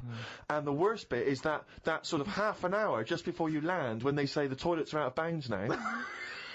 I'd say I went twice before that in quick succession. The woman sat next to the toilet. She didn't know what was going on, the noises and stuff in there, and because I was really panicky. Oh, Christ. And so of course then on the whole flight, as we're landing, I'm really petrified because I'm thinking I packed a pair of underpants and jeans in my bag in my holdall just in case it all went. And I was really, because I hate flying anyway, and I hate landing because it's the most terrifying moment of the journey. Then it really was rumbling, and I was thinking I got to get out of here. Of course, you know when you're in a hurry, everything makes you angry. The little old lady in front of me who's just hobbling along off the gangplank, get out of my way! Yeah. Just really annoying. With your bad hips and your bad and legs. your Zimmer frame. I know you've been through a war, but get out of my way! Yeah, and just anyone who kind of even passes you, and so I managed to get there just in time, got into and it all went off. Man alive, it was grim. But that was not anything compared with the first couple of days, because the first day I went for a walk, and of course Ipanema Beach is famous. I mean, obviously The Girl from Ipanema, one of the most famous songs in the world, and Ipanema Beach is famous for just the beautiful, beautiful people that gather there, and it is extraordinary. I mean, the people are remarkable. There's so many beautiful women in Rio, it made me angry. I was angry that these women were so attractive and that, none of them were even looking at me. So, but anyway, I'm on the beach because I was shopping and I needed a wee. Right, and we went for a quick impromptu swim, and I thought, we in the sea. Just think of him on this beach, right, with diarrhea. Well, I'm wearing great big long shorts because I'm not going to try and compete with these boys because they are. And you are, could I say this, the whitest man Yeah. I've ever met in my life. Yeah. I mean, with his shirt off, you can see his heart like a newborn fish. Well, this was the thing. As I went into the sea to have a wee, there was a discussion about this. And I went into the sea to have a wee. Yeah, well, I was desperate for a toilet, and I was shopping, so I thought, well, I'm never going to make it back to the hotel, so I'll go in the sea and have a little swim and Just I see him straining, just like a cat in a litter tray. See, there was a discussion about this because I'm very much of the opinion that you should take your trunks down, and some people, some of my friends are saying, just do it in your trunks and let the sea just wash it away. What a hell of a carnival! And I think I'm against that. I've always been against that in swimming pools, everything, I'm against pissing in swimming pools, full stop. It doesn't matter whether you do get in, take your trunks down or don't piss in But the what about swimming in the pool. sea? Yeah, well, fine, yeah. Fine, okay, right, Fish do it, So anyway, I'm in the sea trying to urinate, and I kneeled because I'm obviously very tall, so it's tricky to get deep enough for the water to mask what you're up to. So I tried to kneel down in the water, right, and I got John Thomas out, but then the water swept out again and just left me on the beach. But luckily my back was to everyone, so no one saw. I can't think of a funnier sight than Steve Merchant on his knees with his little John Thomas out. I don't know how big it is, I've never seen it. But, I imagine it's in proportion to the rest of it, is it? I wish. That's all I'll say is I've been a little shortchanged. But, so then I got up and I waded a bit deeper in, right? And, now I was trying, I got it out. But what I didn't realise is that the waves just off the beach are really just uncontrollable. You never know what's going to happen. So one minute they're calm, and the next minute they're crazy like a tsunami. So suddenly I see this giant wave coming towards me, crashing towards me, and I got the cock out and everything, and it grabs this wave, comes over me, and lifts me up, and flips me up in the water, right? And I'm floundering around. I can't see anything because, of course, I had to take my glasses off to go in the sea. Because I didn't want to lose them. Oh God! So I floundering around, and I'm genuinely getting scared because as I try to get into shore, the wave just pulls me back again. So I'm waving to my friends on the beach, but With everything. Well, what I don't realise is that because I'm not wearing my glasses, I don't realise that I've been dragged along the beach some way, and I'm not actually waving to my friends. So there's like a bunch of these beautiful women on Ipanema Beach watching a pasty white man waving with his cock out. And what annoyed me was my friends were laughing. And that really angers if me. If I'd have been there, I would have burst. But why wouldn't you have come running? Would you have come running in to help me? Not with your knob out. What? So even though I was screaming and I'd shouting? have thrown a rope or something, or a dinghy or something. There's no way I'd have. No, I couldn't have saved you with your glasses off and your knob out. If I ever save you, I want you to be fully dressed with your glasses on. So you'd have just let me go. That would have been what you'd said to my parents. He had his knob out and his glasses off. There was no way I was I gonna. can't think of a funnier sight. Oh.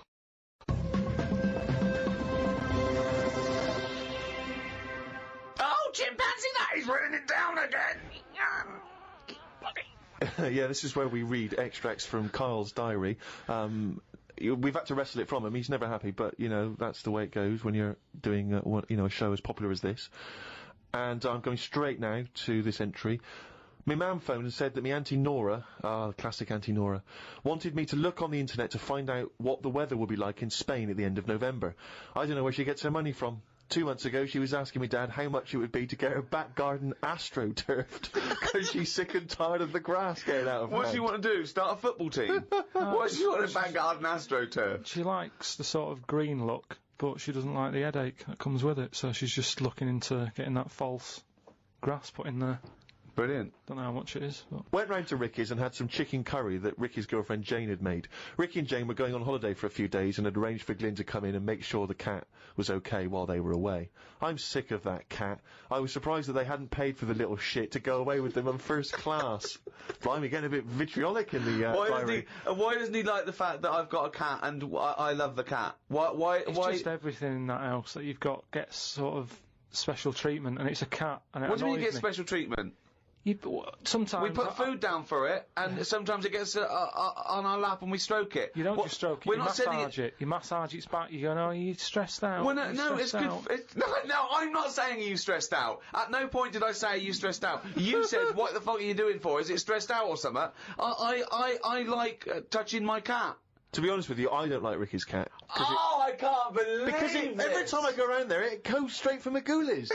Yeah, Instantly. He'd probably seen you in the sea and thought, well, if he's waving it about, I'll have a bit of that. But it's like the lizard thing you've got. It's just sat there. You've bought a big box, right, to be in. Right, And the one, last it's a salamander, so it's an amphibian. It's Yeah. not a box, it's a big vivarium. Yeah, but what I'm saying And is... and if you're going to criticise someone for just sitting there, having a round head and doing nothing with its life, people who live in glass houses, No, we've but done this one. Do you know what gets me though, right, Steve? When I was there, I was looking at it, and I thought, is it dead? Right, because he's just sat there, like... And then it was thinking exactly the same fucking He's thing. sat there, not moving, right? And then on the top of the box is like a box full of crickets and stuff. That's it. It's its food. Yeah. Right? But they were more active than the thing that it was going to feed. Get rid of the lizards. Keep them in there. More entertaining. Don't understand it. A few months back, a girl who was having a kid showed me one of them scans of the kid that was in her. That's science gone mad, innit? I couldn't think of anything nice to say, as it looked like a frog. Do you know why we've got to that point? What? Why have we got to see something that young? Why? Because people can keep an eye on the progress of the baby in the womb. Yeah, but why are they printing it out and stuff? Surely that's for a doctor to see. Well, that's just an added bonus for people who are interested in such But that's things. like saying, why do you take pictures of anything? No, because normally pictures are like, you in Brazil, sat in the sea or whatever. You'd go, oh yeah, I remember that day, it was a good day or whatever.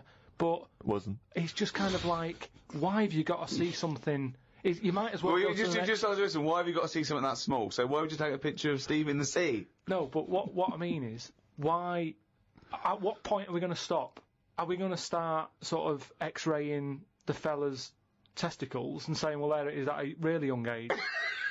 Well, where are we going to stop? It's just horses for courses, isn't it? Some people like to have a record of their baby in the womb. They That's like right. to show their baby. They're excited about it. They sit down and they show the friends the slideshow. That's you the birth. Oh, that's the conception. Oh, look, Ron's going a bit mad there, isn't he? But why do I need to see this? This is what I'm saying. It was an awkward situation because she was happy with it. I was like, oh, God. You know what I mean? It was an odd-looking thing. I couldn't say, oh, it looks like you, because that would be a diss.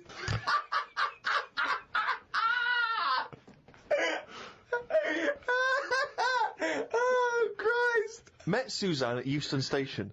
I said I would sort out the tea tonight, so I called the curry house. The fella couldn't understand me. I asked for 2 poppadoms. He kept saying, how many?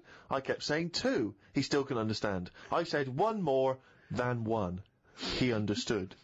When we picked up the food and took it home, there were 5 poppadoms in the bag. Oh, God! Oh, God. There is a restaurant somewhere that sells knobs to eat. No, there's not. There is. No, there's not. No, there is. It says that women can't eat too many of them, and if you want a seal's knob for dinner, you have to book in advance. Right, it's gobbledygook. This is the ramblings of a madman again. It's a trend, he writes. It won't last long. It'll be like hummus. But hummus, when did that happen? What do you mean it's still going? It's a Greek traditional food. I know, but there's a restaurant down the road that's all they do. That isn't a proper meal. That's a side order, isn't it? That's like having a restaurant just flogging tomato ketchup. Hummus isn't a meal. They don't even try and kid you and get you in and flog you just hummus. They actually say it's hummus today. Not going to work. Be shut down within a month. Called Ricky and asked what the difference is between the mind and the brain. Yeah, he did. That's a hell of a phone call Yeah, to get. unbelievable. Unbelievable. Ricky did explain, but I can't remember what he said. I wondered at what age you are when the mind kicks in. Okay. Ricky changed the subject and said there is an island called Spider Island. There's nothing but spiders on it. A bloke went to visit the island and said there was 1,000 types of spider in one tree. Yeah. Excited by that? I didn't tell you that. No, I looked it up after talking to you. Oh, right. Is that true? Yeah, they just said there's loads of them. What do you think about that? What do you think of an island that's just full of spiders? It's a bit daft, isn't it? What do you think they should do then?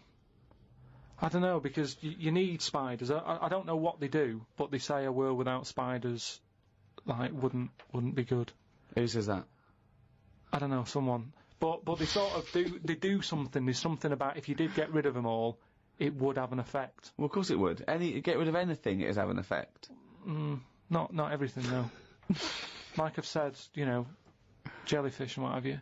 Well, no. The world wouldn't change. Well, it would. No, it wouldn't. Well, it would, because it's part of an ecosystem, so they're something's food, aren't they?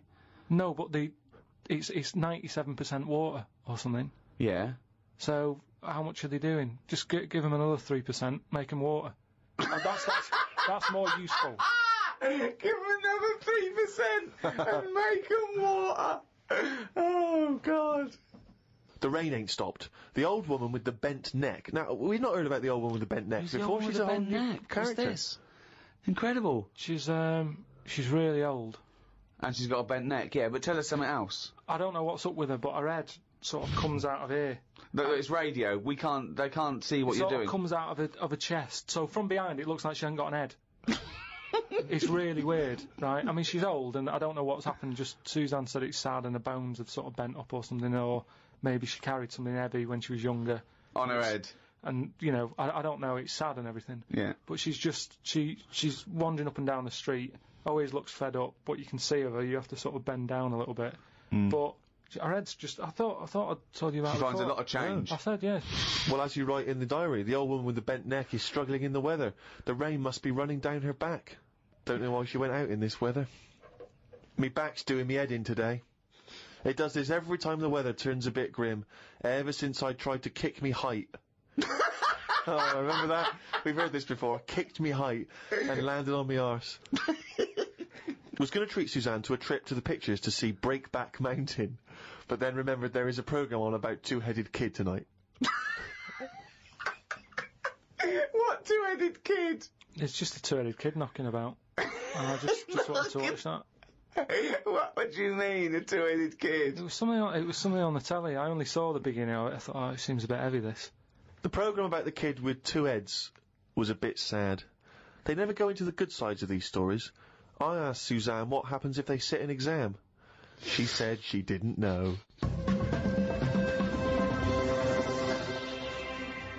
So, Rockbusters, you gave out 3 clues last week. Have we got a winner? Yeah. Okay. Now, this was the first person to email in, but you pointed something out, didn't you? That we're going to do it this week, the first person, but we think maybe it shouldn't be the first person because some people are up in the world when this comes up and some people aren't up in the world. So, we're just going to pick one at random next week. So you've got the whole week, but we're going to pick one at random. But this is the first one we got with all the right answers. The we first promised. one with the right answers, yeah. Yeah. So, well, give us the clues and the answers. Right, so last week's clues, there was 3 of them. I'll give you initial of an artist or a band, and a cryptic clue. Yeah. You work it out, you email it in, you win a signed picture and that. First one was, well, I don't want a house that far away from the water. I want to be right on top of it. Go on. Right, so that was B. Yeah. That was Beyonce. Beyonce. Like, yeah. Like a cryptic thing. You got that? Second one. I'm stunned. Beyonce. That part of my leg is English. The initial was B. That was Britney. Right? Britney. Yeah, so it's like British. Britney. But so you're just taking the one half of her name, are you now? Well, she's known as that now. I think she's known I don't more know who as she is, but fine. More as Britney than Britney Spears. They don't really call her that anymore. Yeah. Also, British isn't the same as English. Yeah, I know. I realised that, but it was too late. Brilliant. That's what you're up against. Just like that on Who Wants to Be a Millionaire. The last one was the initials were KW. Yeah. And the clue was the fitness teacher has got a speech impediment, right? So you've got to sort of think about that. You've got to think about a fitness teacher. Yeah. He's working out and that. Yeah. But he's got a speech impediment. So when it like comes to like finishing, well, no, you didn't say all this in the clue. So. But no, it was just that one was Kanye West. Right? Kanye West. So I'm just saying. Why would the fitness teacher say Kanye West? Because he's got a speech impediment and he's been working them out. They've built up a sweat. And he's like, right. Well, no, you didn't say all that, so it doesn't matter. But anyway, even if that is the case, what is he saying? He's saying, all right, can we rest now? As in, can we rest now? Yeah, just kind of because they say that at the end. It's like, right, everybody. So he's got a speech impediment. He's very, very camp, and he's adding words. Okay, but apart from that, it works perfectly. So that is bollocks. You're an idiot. So that was the first 3. Who won? It was Gwymlyn Howe Jones. Right, let me have a look at that name. There's no such name as Gwymlyn. What is Gwymlyn? Is it something from Lord of the Rings? Gwillem Hugh Jones. Okay, and a signed photo of us is on the way. Yeah. To him. Lucky you. I don't know why he wants that, but well done, he got the clue. I don't know if that's a good thing or not to get the clues, but there it is. Well, there you go.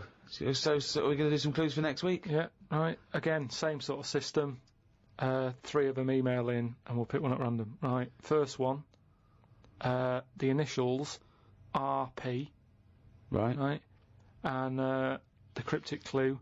Not cryptic, well. Steal that woman's flower. Right? If you're gonna like nick a. Well, no, it's different now. What is it? If it's a cryptic clue, let him finish it. Okay, what is the clue? What is the clue, and stick to it? Steal that woman's flower. Fine. Okay. RP. Right. Okay. Right. Second one. B. Is that the clue or the initial? B is the initial. Right. And cryptic clue. Keep whacking the cooker with a stick. What is it? It's a band or an artist. Kept whacking the cooker with some sort of. What is it? Keep stick. or kept? What's it? If it's cryptic clue, everything matters. So. Well, it doesn't really. Just think about whacking. Well, no. Give us the clue again. Okay. Just whack the cooker. No, with what is the clue? Do the clue. Okay, do the clue. This is the clue, and the only right. No, wait. The initial is B, and the clue is. Keep whacking the cooker with a stick. Right, fine. But it doesn't have to be a stick, though. It could be like an iron. It could be any sort of. Well, okay, then let's do the clue again. Then. Okay, so the initials B. What's the clue? Keep whacking the cooker. Fine. The last one, the initial M. and then the clue is Venice. It's all water, isn't it? Right? How would you describe it? Right? When Oh, there's Jesus Christ. Is this the what? Let him finish the clue! I want to go home, I haven't slept, I just come back from Rio! He might never finish the clue. He keeps going, it's full of water, right? Oh, well, you don't need a stick, do you? Use your hand if you want. Well, no, it's B. No. I mean, he might never finish. Well, right. not if you're going to interrupt him. What's the initial? M. What's the clue? Venice. It's all water. There's hardly any land, so how would you describe it? Okay. I think that sort of works. M is the artist or a band. Email in podcast@rickygervais.com and we'll pick one at random. Win some stuff. Well, that's the end of episode 2 in this second series of the Ricky Gervais Show. So it's goodbye from me, Ricky Gervais, Stephen Merchant, Oi! and... Sorry, I just want to explain why that's a greeting in Brazil. Is it? You see someone, hey! Oh, okay. Yeah, I wasn't just a me. Why's your knob out when you're shouting and waving Yeah, at me? that's why I did it. You see what was going on. And Karl Pilkington. Right.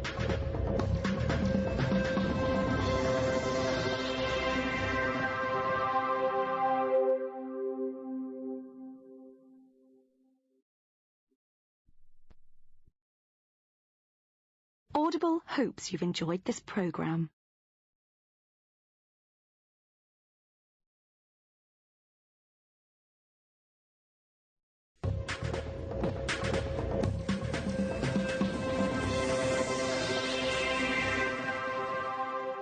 Well, episode 2 of season 3 of the Ricky Gervais Show, with me, Ricky Gervais, Stephen Merchant, Hello there. and Karl Pilkington. Right. What's been going on? What's been going on? I've been to hospital. I was rushed to hospital, right, emergency and that. Had a tube put on my knob. You had a tube put up your knob? Yeah. What's the story? Kidney stones. Oof. So, shouldn't really be here, to be honest, doing this. He said rest and that. Climbing them stairs on the way in. To be quite honest, it doesn't look like you're expending a lot of energy at the moment. It's like at Zookeeper going, oh, that sloth move today. Calm down. Yeah, but I had to get here. It's been raining. I Yeah, had to come up the stairs. I had to carry the computer.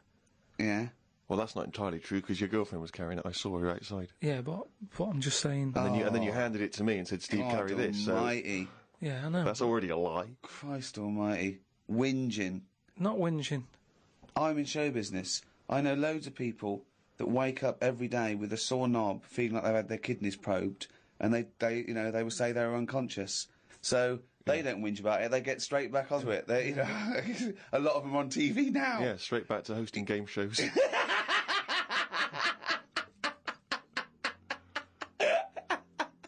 So you're rushed to hospital. So take us through the events because it does sound quite dramatic. You started feeling a bit of pain, did you initially? Felt a bit of pain.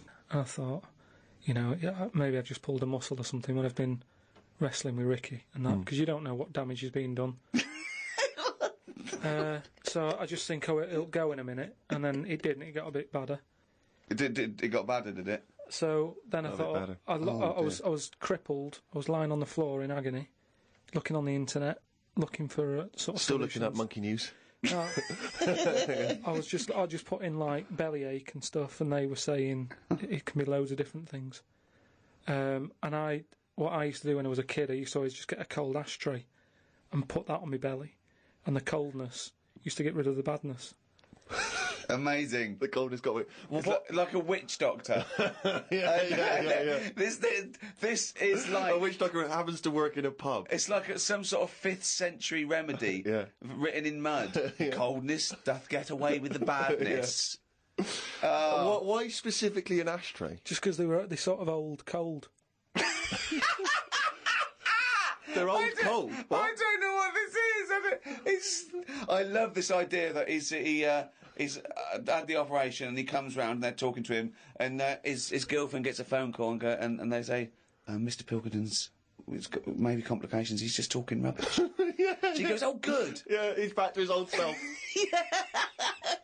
What? Why specifically an ashtray? Sorry, because it's old cold. I understand it's old cold. Yeah, we understand. Everyone who's done a medical degree understands old cold, but Old Cold Belly Madness. If you want to buy that book, Old Cold Belly Madness, it's the history of abdominal surgery by Karl Pilkington. No, it just, you know, But you put it in the freezer or something you first? can do if you want, but they're normally cold anyway. It's sort of thick glass and that holds the cold. But we don't smoke in our house, so I had to use a plate. Oh, well, that's madness. A plate's not going to work. Famously, a plate doesn't work. No! Oh, So you put a plate on your belly, but that didn't do any. No, you don't That didn't work. So, called Suzanne and said, "Oh, I'm in agony here." She said, "Go to the doctors then." Good advice. So, A lot of people would have done that straight away, as opposed to going through the plate ashtray.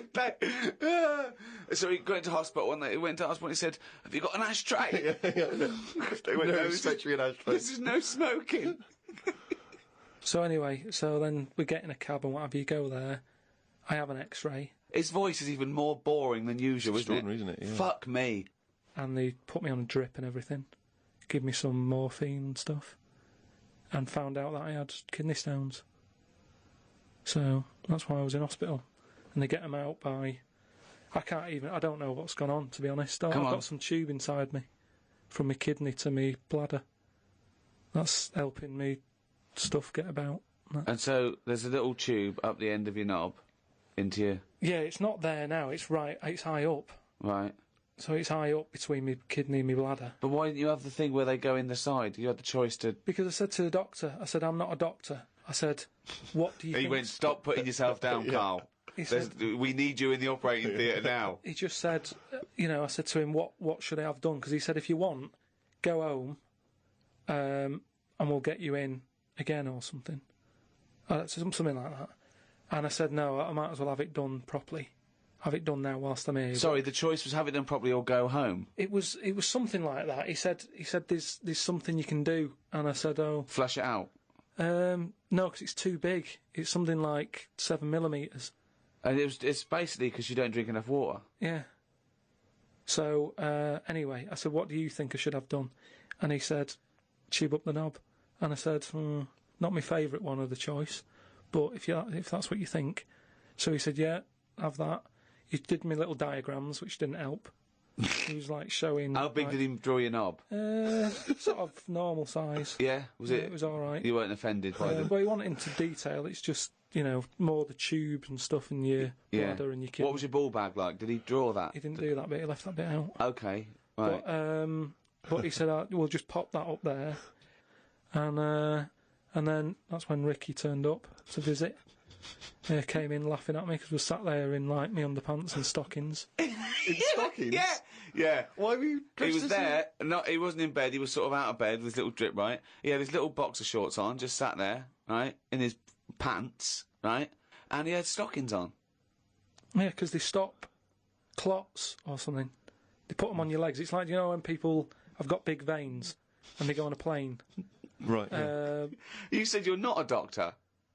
No, but I've seen it because Suzanne's mum did it, and she put them on ridiculously early, like 3 days before we were going away, and she'd never been away before, and everything was like over the top. Do you know what I mean? She was like, "I best put them on." And so I put them on, and they I don't know what it is. It's something when you're under, your blood doesn't move about the same, Right. and it can clot up in your leg. So you wear these tight tights. And I came in to cheer him up, didn't I? Yeah. Was that a nice, cheery experience, him coming in? I had a headache at the time. I think I was a bit stressed out. Well, he's just the man you want at that point. Yeah. He reassured you, I imagine. Well, it's weird how it suddenly all happened quick. It was like as soon as he came in, it's like they got the finger out. And when I say Not that, literally. I mean, suddenly I was being rushed down to, have my stuff done. And I woke up and there was an Irish woman over me going, "Are you all right? You all right?" And I said, "Oh, it's stinging a bit." She said, "I'll give you some more morphine." And I sort of put my head up to have a look at my tackle because I wanted to see If it was still there. what was attached to it. Do you know what I mean? Because they said something about they might leave some string hanging out of it so they can pull the tube out. It makes you talk. So, I had a look for that. Couldn't see any of that. Yeah. But as she put the morphine in, all the muscles in your body go funny. My head just collapsed. Your head collapsed. Yeah, I sort of looked up to look at my stuff, but then she said, "Oh, you just need a little bit of morphine," and she put that in, and I just sort of went, "Oof." And then they sent me home about 2 hours after. But I'm in agony now, and Are you in agony right now as we speak? yeah, it's hurting. Now, are you a man who's had this kind of hospital experience before? Is this your whole first time? I don't go to hospitals and stuff because I don't like them messing about. But it does make you think now. Do you know what I mean? Like life and everything. It's weird how it's all happened in the last month. From seeing that bee sort of die. No. Well, not really. No. This is not a near-death experience. It is You a had a little bit. routine operation to remove kidney stones because you don't drink enough water. No, I know, but This is not a shark attack. yeah, but it's all life-threatening. Otherwise, you wouldn't have to fill out forms, would you? Saying if everything goes wrong, Suzanne can have the house or whatever. And then you find out more about the body as well, which has been sort of doing me head in a bit. You're more aware of stuff in your body, which I don't like knowing about. Yeah. They keep checking your heartbeats and stuff, and your blood pressure. I don't like knowing about that. I just leave it. It's happening. Don't be messing with it. Stop measuring it. Stop measuring it! No, do you know what I mean? That's the same though? with a knob. It's that thing of like, they put that thing That's what on. the anaesthetist was doing when you were under, wasn't it? Yeah. He was comparing the diagram to the actual thing. Oh, God. The fella across the way from me had the same thing as me, but he'd had it a couple of days ago and he was in agony. So that doesn't help when he's saying, "Oh, I've been to hell and back." Like, don't tell me that. Sure. I don't want to know. Just say it was all right and stuff. So it just the whole thing of a hospital is stressful. You know what I mean? They wake you up like every half an hour in the night, saying, "How do you feel?" It's like, "Oh, what, it's 3:30. What are you doing?" I've got to have it done again in a couple of weeks because what they've done now, they've popped that straw up, but the stone's still in there because they didn't have the laser team in with them. Blast the stone, and then that time they're probably going to leave a little bit of string out the end. Then they have to go about 3 days later and they pull it out. Tell you what though, when you are because when you're in hospital, you've got a lot of time just to sit there and think about stuff. And what I was thinking about is, what is the closest thing to sort of living that's nothing? I don't know what you mean. What? What's like the closest, like, do you know at some point something's gone from nothing to something? Hasn't it? No, I don't understand what you mean. Something, at some point people were nothing, and then something happened and they were something. Do you know what I mean? But they were never nothing, were they? Do you mean what is the first and lowest and most primitive and most simple form of life? No, He's right here in this room, Rick. say like when you look at a stick insect, Right. you go, right, there's a slight crossover there from a stick to a living thing. No, it's not. It didn't used to be a stick. No, it's not. There's no biological relationship between it and a stick. But there isn't much difference between the two, is what I mean. Of course there is. It's a There huge isn't. difference. They just sit there looking like a stick. That's their skill. Yes, but there's nothing to do with being a stick. It's like camouflage. That's like saying when a soldier puts on combat gear, you're saying he's a cross between a human and a shrub. He's not a cross between a human and a shrub. No, is he? but that's man-made From a distance, stuff. you can't see him. That's the same as the stick No, insect. but that isn't what I'm saying. What I'm saying is, have you seen them weird things that just look like they sort of look like a leaf? Yeah, they're insects that have evolved to look like a leaf. So a bird thinks, oh, there's no tea there. No, That's but not a juicy insect. It's a leaf. I don't eat Yeah, leaves. but at Forget some it. point, something has had it away with a leaf. No, What? at no point has something had it away with a leaf. No, to make it look that much like a No. leaf. At no point did a beetle shag a leaf. There's nothing on a genetic level or molecular level, anything to do with it having anything to do with a stick or a leaf. It's superficial. It's the way it looks. That's all it. That's like saying chameleons must have mated with green once.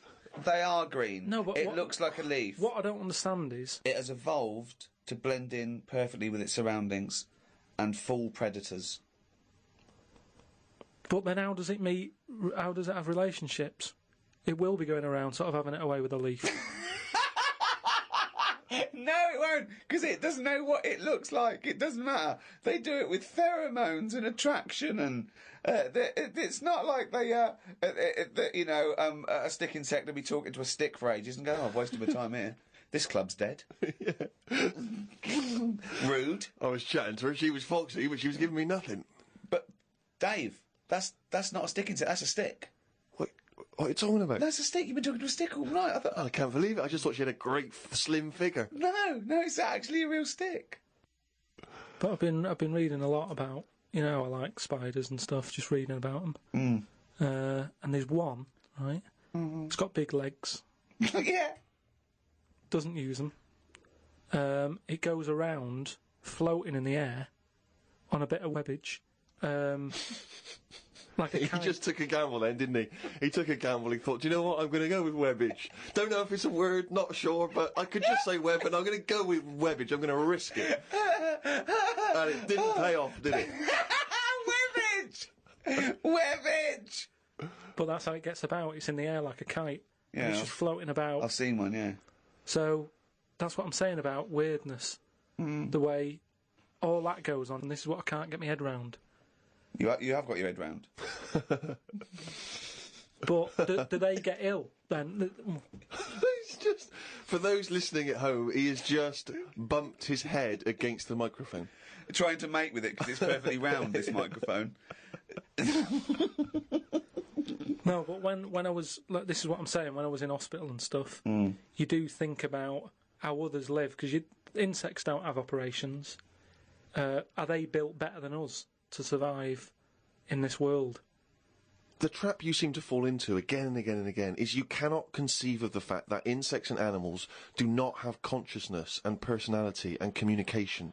They do not function in the way that humans do. You've seen so many Disney cartoons, you believe them now to have a life and wear bowler hats and go to work. But just in the same way that the cavemen didn't have Flintstone-type cars and have a little house, But you can't seem to understand that animals don't work in that way. But what I mean is, you're saying that no animals or insects know anything, yet when you see them things on nature programmes where a load of ants are having a walk, there's always one at the front who's leading it all. So one of them's got to know something. First. Or there are leaders in. Yeah, but the other ants are going follow him. No, they're not. They're not. They're not vocalising that in any sense that you understand it. No, they're not saying follow him, but they sort of look as if to sort of say, I'm going this way. Without cognitive speaking. reasoning. It's not made a conscious decision to act in that way. Yeah, but this is when if a raindrop falls on a bird's beak and it moves away because instinctively it's hardwired to be wary of things which drop on its beak in case it's dangerous. It's not thinking, oh crumbs, I better get out of the way. It just does it because it's somehow hardwired into it to act that way. But it doesn't stop for a moment and think. Which we don't really, except we then are able to rationalise our fears and our actions. Well, I've been watching birds more than insects recently. Oh, okay, you've moved on from in the last week, just because I've sort of looked at the ant and the bee and that. And what I've found with pigeons is they've got wings, yet they walk a lot. I'd love that to be a thesis where he got like a £500,000 grant from a university, and I said, well, Pilkington he's done ants and he's done bees. He's followed ants. Apparently they're not doing anything. Some of them are lazy. We are granting him another £500,000. He's been working on it for a year. Please welcome Karl Pilkington. Karl, what have you found? Well, even though pigeons have wings, they walk a lot. No, but even in times of danger, one was crossing the road and a car was coming, and you'd think that its head would say, let's start flying. Yet he just walked faster. Well, what's he doing? It was doing stuff, wasn't it? It saved a bit of energy. Takes a lot to take off, doesn't it? Yeah, but it's either that or you're going to get crushed. But it didn't get crushed, did it? No, I don't think it did, no. There you go, they knew what he was doing, didn't it? Yeah, it just annoyed me, that's all. It's got a power, and it's not... Power! They're all superpowers, these animals. But that's why he thinks of the stick insect as like that. You mentioned earlier, that's its power, that's its skill. Like Spider-Man was bitten by a radioactive spider and now he can solve crimes and swing with webbage, using his webbage. Whereas, yeah, stick insects is not a superpower. But say if everything was at the same size as us, what would be the best thing to be? Say like a tarantula. Yeah. And a tiger. What would happen there? A 15-stone tiger versus a 15-stone tarantula. Yeah. Well, I'd imagine the 15-stone tarantula. Right, so it's just weird that, innit? It's a good job that they're small. Yet things are getting bigger because we're messing with the world. But it's a ridiculous thing to say, isn't it? Because what would it eat? 15 stone. Well, it wouldn't happen anyway, because insects have insects and arachnids and invertebrate arthropods in general, they have a critical mass because they haven't got lungs. They breathe through things in their side called spiracles, and if it gets too big, the surface to volume ratio isn't big enough to allow it enough oxygen. So the biggest you'll find is like a foot-long beetle or somewhat weird. It's like big though, isn't it? Yeah, and that's about as big as they get. You So I wouldn't worry about it. Again, based on nothing, he queries It's you. not, and also, it's not a case that one that'll be born too big and can't breathe. It won't happen. That's why they're only that big, because But of it's that like restriction. fish, isn't it? How they say about a goldfish. Yeah. That thing about a woman who went on holiday and stuck it in a bath. She came back, it was 7 foot. Right, that didn't happen. No, that's a well-known thing about No, it's not a goldfish. well-known When's thing. what? I'll tell you why. Because a fish will only grow to its surroundings anyway. So Yeah, that's what I'm saying. you It's have to just- put it in a bigger tank. Yeah, in a bath. No, a 7-foot fish in a bath. It just fit the bath exactly, did it? When she got back off holiday, Don't talk shit. It's a What was it well-known- eating? What was it eating? How long was she gone for? 2 million years? yeah. She went to Mars and back. Yeah. it's just that fish are weird, aren't they? Well, no, no, Again. that's a bollocks story. Once again, No, I don't but- know where you've heard it or read it. It's a or well-known story. a 7-foot goldfish in your bath. But, no, fish are weird. Ted, like you're that. not going to believe this. Come up here. Well, how many fish do you see that have naturally died? That's the weird thing. What do you mean? Just ping-ponging around these ideas in your mind. You just never see fish sort of just floating about in the water and you go, oh, died of old age. It's always been caught by a man or a shark's at it. You don't just see dead fish washed up, do you? When you think of the Sometimes. amount of fish... Not when you think of the amount of fish that are in the sea. There's loads of them, and yet you never... Because they're eaten walk straight down the- away. That's what I'm saying, though. Are they eaten when they're dead, or are they just being eaten? Well, most things like that don't die of old age. Yeah, that's weird, though, isn't it? Well, no, because it's a jungle out there. Yeah, no, that's why I said I wouldn't want to live in the sea. Because you've got to Are be... you on- sure you're not on morphine as we speak? No, but in the sea, you've got to be constantly sort of alert, haven't you? Yeah, amount but of that's stuff. true of all animals. No, worse than the sea. The sea is like full of... you've got an enemy around every rock. I love it! I love it! I love it's like a warning to crabs Exactly. and young squid. It's like the policeman that comes into your school. Yeah. What advice would you give? Okay, then. What advice would you give? Some plankton. Now, what advice would you give a 2-week-old octopus? And what am I? Am I an octopus? No, you're you're yourself. you. We've set it up that it can understand you with some sort of one of your inventions to talk to the animals. One of your brilliant inventions is just a watch you strap on its tentacle and it can understand human talk. But I'm sure you'll come up with that one day. What do you say to it? What would you say to an octopus, a young octopus who wants to set out by himself in the sea? Stay close to the rocks. And just let it know about the thing about it can get into a small space. You know, if you look at an hole, don't go, oh, I can't get in there. And sort of squash it and show itself. I can roll it into a ball and sort of say, look at that. Is that hurting? I love the fact that the drugs make no difference. It's like there's no difference. Oh, God. Because that's the only thing that's got in it. It's boneless. So That's its special power. that's what it can do. You can roll it up, and as long as it knows that. But that's the problem with a lot of powers, isn't it? That's the same thing about how people say don't have a go at bees because they're not like wasps, they don't sting you, because once they sting you, they die. That doesn't know that, does it? It's also not true, but yeah. Do you know what I mean? It doesn't know, so it's not like the bees going around going, I'm not going to sting you because I'll die if I do.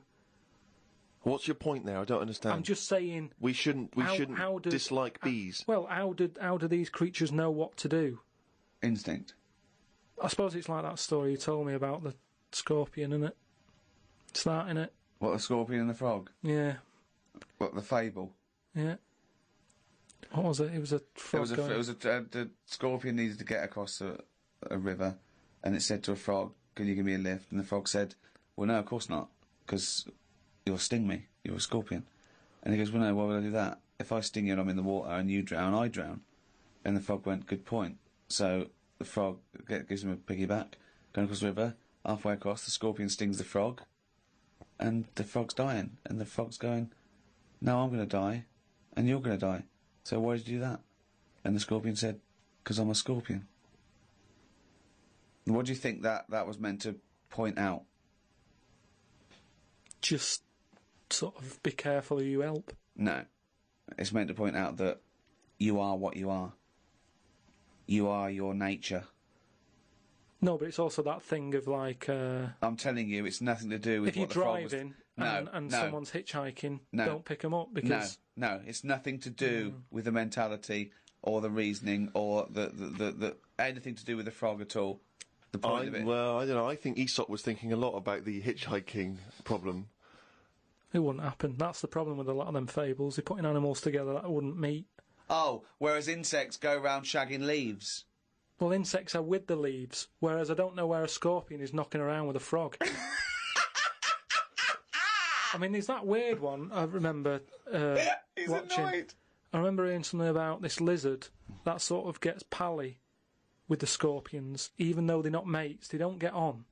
But they've kind of got this agreement that the scorpion can live in their house if they guard it. And there's the local people used to stick their hands down these holes and get the lizards to make slippers out of them. And the lizards were getting sick of this. And I think somehow something happened where the lizards thought, look, enough's enough. We'll let you sleep in our den if you stand by the door. So the scorpion used to, like, stand by the door and stay awake at night whilst the lizard's having a kip.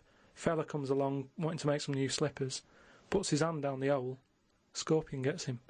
Now, Yeah. that's what's weird with that two enemies have worked together. It's called a symbiotic relationship. But at no point did they sit down and go, right, what we're going to do? I'll tell you what, I'll give you shelter. You give me that sting in case there's a fella wants to make slippers. Because all this happened way before people were making slippers. But isn't it weird, though? Because people, there's nothing that happens like that in people, is there? Of course there is. What, like that, where you don't get on but you work with them? Of course there is. What? Loads of business relationships. What do you mean? No, but Team up, normally you even though stay... they're What I mean is you essentially stay enemies. away. If someone's being a bit weird... Well, there are loads of examples where you might go, well, I hate to do it, but my only option is to go with X, Y and Z. But what I'm saying is, though, let me just finish. Go on. I live in an area where, you know, I sort of know a lot of the locals, and there's a local woman who's a bit mad. Now, I know her, but I choose to sort of stay away because it scares you a bit, doesn't it, when something's like that and it's unpredictable. So, you know, when I was in the little corner shop, she came in, right? She screams a lot, just screams for the sake of it, and you don't know if she's upset or if she's just doing it for attention. Then the scream will go from screaming to laughing. So you're like, oh, what's going on? And it was like rush hour.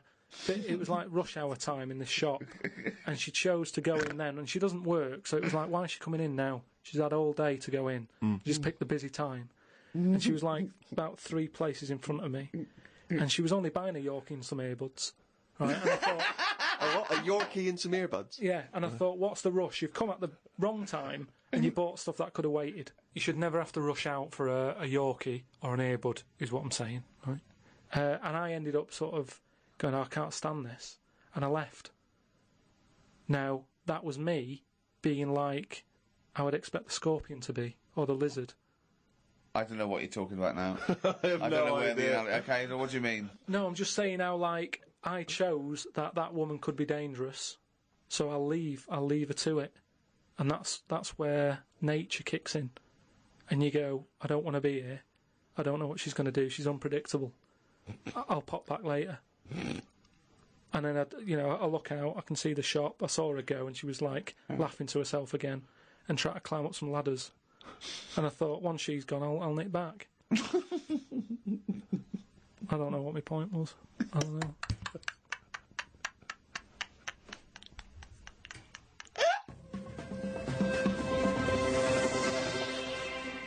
Oh, he's only got to reel it down. That's the jingle for Karl's diary. We had bacon and egg on toast. I'm eager to get through the brown sauce, as the bottle is too big to go in any cupboard, so it has to be left on the sideboard. So I had about 4 dollops of the stuff. I love because, that made it into the diary. He's concerned about the fact that brown sauce is too big, so he's rushing through it. I know, but I'm just saying the kitchen isn't that big, and it looks messy when you leave stuff out, doesn't it? And we've got this giant brown sauce bottle, and I don't want to chuck it away because that'd be a waste. So you're having brown sauce and everything, your cornflakes, basically, yeah. in your tea. Yeah. A wasp got in the flat. You know trouble's brewing.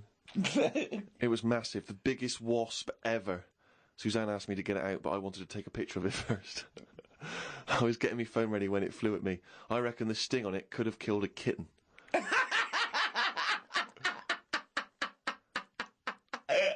So specific. It ended up flying out the window on its own. Drama averted. Oh, God. We went out for tea. You're always in a cafe. That's what this diary. You spend so much time in a cafe. There were loads of flying ants. I kept kicking the table because I could feel them on my legs. I wouldn't be that jumpy normally, but I still had flashbacks of the giant wasp from the morning. Suzanne told me to stop being stupid because I was ruining her night out. A night out in a cafe. Brilliant. Oh, what was it, her birthday? And flashbacks from an incident. Yeah. Like he's some sort of, war veteran. What is it? It's the wasp. It could have killed a kitten. Bought some wallpaper. We got back and got on with it. The wall that we've papered before has got a big mirror under it. We papered on top of it again. I ended up reading my phrase book while Suzanne did the rest of the tidying up. Now, what's your phrase book? This is just you trying to master English, is it? It's just a book that tells you little sayings and how they came about. An interesting phrase is potluck. It came about when all people ate is stews. They used to chuck all sorts of stuff into the stew. You stuck your spoon in, and sometimes you got something nice like beef, or you could end up with a bit of frog. It's potluck.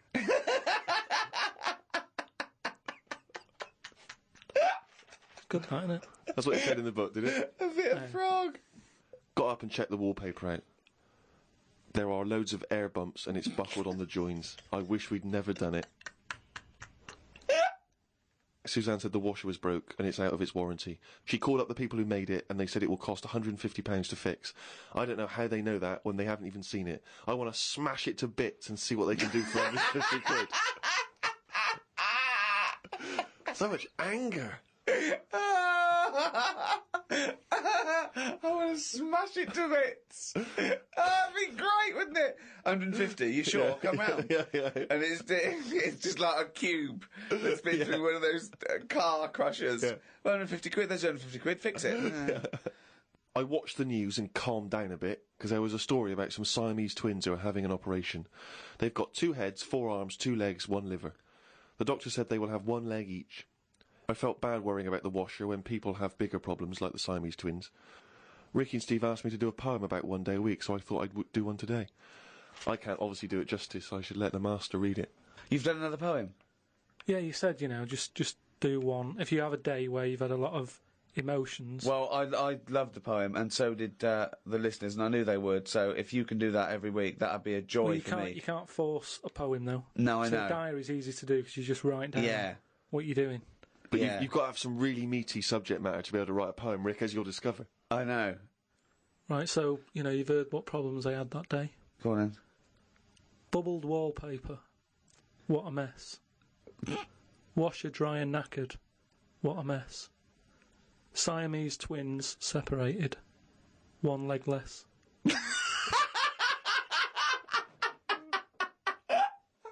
I don't know know what rhyming scheme that is again? Oh, God! Oh, God! Oh!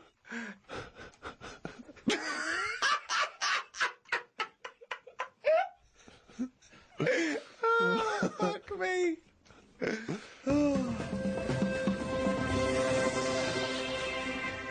Well, there you go. That's the end of episode 2 of Series 3 of The Ricky Gervais Show. More next week. More drivel, more diary. Another poem, I hope. Maybe. Just more news and stuff. From me, Ricky Gervais, Stephen Merchant, Goodbye. and Karl Pilkington. Right.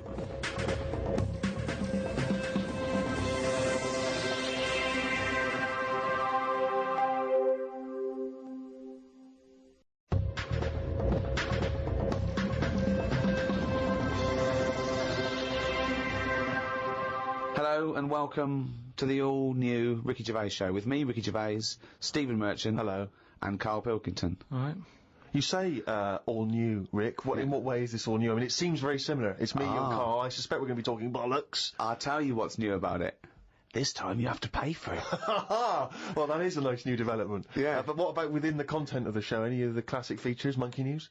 Well, I think Karl retired Monkey News. I don't know why. Why So did that's you been axed. It's just that we'd sort of done it all. Do you know what I mean? But will he be coming back in the future? We might do something with it, yeah. Good. I think there'll be a campaign, you know. If I know our listeners, and I don't want to, then they'll be doing an internet campaign now to bring back Monkey News. I just want a quick question, because I'm a bit confused. Is this show 13, because we've just done 12, or is this show 1 of the all-new Ricky Gervais Show? I didn't know where we are. Show 1 of the all-new Ricky Gervais Show. Right. Is it, though? What do you mean? Well, that's like that question that I put to you about, say if, like, we do something wrong to this world, runs out of whatever we need. I don't know how it works. You put yourself down. I think you do, and I think you No, probably... just whatever the reason is. If it, You run out of air. are talking yourself out of a job with NASA, putting yourself down like that. I think you know exactly how the world works. no, but you know, just like say if we had to go to another world, Right. what year would it be? Yeah. I explained. Told you it depends, because it doesn't matter where you start, right? It depends what a year is. A year is a year because that's how long it takes our planet to go round our sun. A day is a day because that's how long it takes the world to revolve once. I know, but you can't go to another world and then start changing everything, because people are going to be a bit unnervy about being on different soil. So But you it's can't not their start saying- choice. You can't go to a planet and go, we've got to speed this planet up. It's not going through the space quickly enough. Yeah, but everybody's, you know, like, especially older people, is set in the ways, right? I don't think older people set in their ways are going to pack their bags and go to Mars. No, but if they have to. Anyway, that isn't the point. All I'm What, saying... they're going to be moaning about days are shorter here, or days are longer, aren't they? Well, yeah, you know what they like. But old Change. people don't care. They like short days. They don't get out of bed, do they, until late? They've got nothing to get up for, and they go to bed early. Yeah, but it's not just that, is it? What I'm if it's a talking- longer day, Steve? Oh, nightmare. That's your point, isn't it? But I'm talking about stationery, diaries. Everything's going to be a mess. Right. So what do you do? If I was in charge, Go on. I'd just say, yeah, carry on. It's 2007, it's September, it's a Thursday. Get on with it. Brilliant. I think because people are going to be... 26 hours later, with a new day, and Well, 480 days later, it's another year, 2008. I was trying to explain to him yesterday, in a cafe, about telescopes that can see back to the Big Bang. Why did you do well, that? I was trying to explain what a light year was. Then I was explaining to him that, you know, you sit down, you put your telescope on, you're looking at a star, the star explodes, that star exploded 1 million years ago, and he couldn't have it. I was going, you're literally seeing it explode 1 million years ago, because that's how long the light got. And I started telling him that, you know, someone on another planet far, far away could be watching the 1980 World Cup final if they had a strong enough telescope, because that's how long it took to get. Look at his face. I can see his head bleeding. I just don't... So are you saying... Why did you start doing this in a cafe, Rick? Was it a 24-hour cafe? What were you thinking?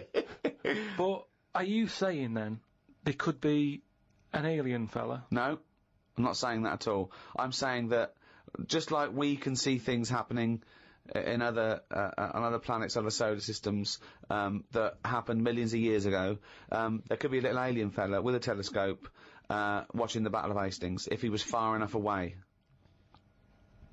Do you understand the concept of what Ricky's saying, that light is travelling at a certain speed, which means it hasn't necessarily arrived here yet? So we could all relive history, though, is what I mean. No, we couldn't, because but whiz backwards. Well, no. One, you'd have to travel faster than the speed of light. Yeah, I know, but say if we can do all that. Well, that's the big thing. You can't. No, I know, but you know, it's only a matter of time, isn't it? Why haven't we? No, but we're not in a rush to do it because we can just go back in time. Well, but if time travel's possible, right, eventually, then it's already happened and they've come back. Yeah, no, but what I mean is, it's one of those inventions that we're not in a rush to do, because... No, what I'm saying is, if it's possible, then it will happen, and if it will happen, it has in the future. Yeah, but we don't know about that yet, do we? No, but you see my point? Not really. Okay. Yeah, but it's not that great just because you're seeing that far, because there's nothing in the way. You're looking at nothing. Space is nothing. What are you looking at? They say. What do they say? I don't know. If only you had a saying there at your fingertips. What I mean is, the universe, they say it's non-stop, there's no sides to it. No, they don't say that. Scientists have never said that. Heaven forbid. Now, Carl, I know you're fascinated by the concept of the doppelganger, of seeing someone who looks exactly like you. Yeah. Jake has emailed in. He says, Carl, if you could spend a day with an exact replica of you, okay, so somehow they've cloned you, Carl, and you've got him for one day, what would you do with this? What would you make him do? What conversation would you have with him? What would you do? Is there anything you could, how would you utilise him for one day? Well, they'd both say, I'm not bothered, and that'd be the end of conversation. Yeah. What would do me head in is, does it think the same way, look the same way, Exactly dress the same. Yeah. How would I know which one I was? Because you'd be you. That's amazing. No, no, no. How would I know which That's one I was? incredible. No, because... That is the most stupid thing ever said by a human being. Can we get the Guinness Book of Records on this? I mean, out there, listen, people, have you heard anything more stupid than how would I know which one I was? It's the most stupid thing any human being has ever said by definition. But think about it, this other person's going, alright, thanks for meeting up and that. And I go, hang on a minute. No, you came to me. And then Suzanne would come home and she wouldn't know the difference. And then suddenly you'd start doubting yourself. And you go, should I be leaving? Or... So, how do I know if I am that real one, if he knows what I know? But you know who you are because you're but experiencing he'd it. be saying that because he'd say, yeah, it's a bit weird, But isn't it, you how know we the meet, truth, you idiot. How would I know which one I was? So anyway... But bear in mind, What would you do? You could pass him off as yourself. What would you do? Would you play tricks? Would you, You could be in two places at once. Would you do stings? Would you do scams? Like Jackass? No, because it would only end up getting me into trouble, won't it? Because people won't believe that there's another one like me. Mm. Otherwise, everyone would be saying that when they get caught robbing. They go, oh, it wasn't me, it was my doppelganger. It can only... I wouldn't want it, to be honest. Again, it's a bit of a headache, isn't it? Because he could be going off, going mental, causing all sorts of trouble, and you're going, will you pack it in? And he's going, what? What are you on about? But then that wouldn't happen, would it? Because he's being me, so he'd be sat wherever I am anyway. Because he'd want to do what I want to do. So, pointless. But I still wouldn't want it. It's unbelievable. That was a conversation with himself. That was amazing. That was like experiencing what it would be like if there was two Carls. Yeah, He's having a discussion with himself. We could have left in that time and come back, and he'd be arguing still. That is officially the most stupid thing. If the Guinness World Records, has anyone anywhere in the world said anything more stupid than how would I know which one was me? But does this mean... Does this mean, though, that I could just sit at home and not do anything and just send me out on... Yes. And when he's seen something happen, I'm seeing it. No. You're separate people. You're separate people. But then he's not a doppelganger then, Well, is he? you're identical twins then. You found out identical twins and he's got exactly the same input as you. I mean, it's not a real question, is it? It's just a little... Again... But I said to you the other week about twins and that, how I wouldn't like to have a twin. It's alright when you're a kid, but unless you're a Siamese twin, even they don't even look alike, do they? Just stuck together. You don't go, oh, don't they look like each other? They have different haircuts. They don't carry that thing on, do they? Like normal twins do. Like normal twins, the mums say have the same haircut, wear the same shirt. Siamese twins never look the same. They've just got their arse stuck together. Again, it's a dialogue in his own head. It's unbelievable.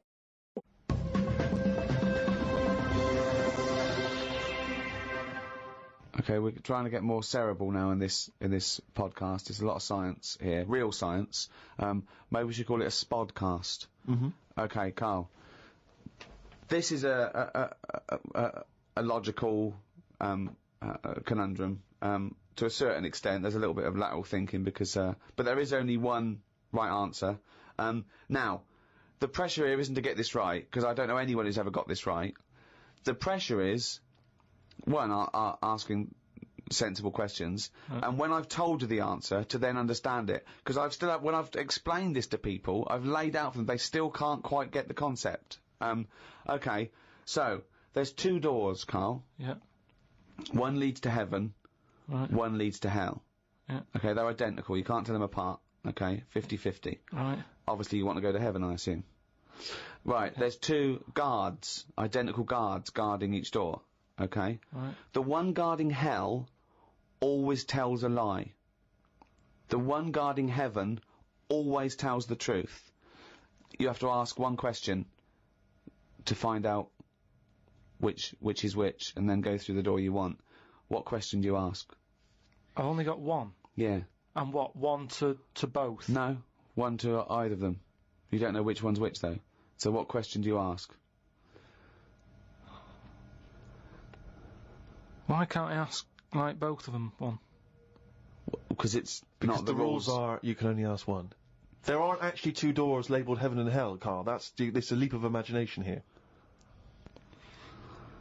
And I've definitely got to answer. I've got to ask them a question. I can't just sort of have a feel of the door to see if there's any heat or anything.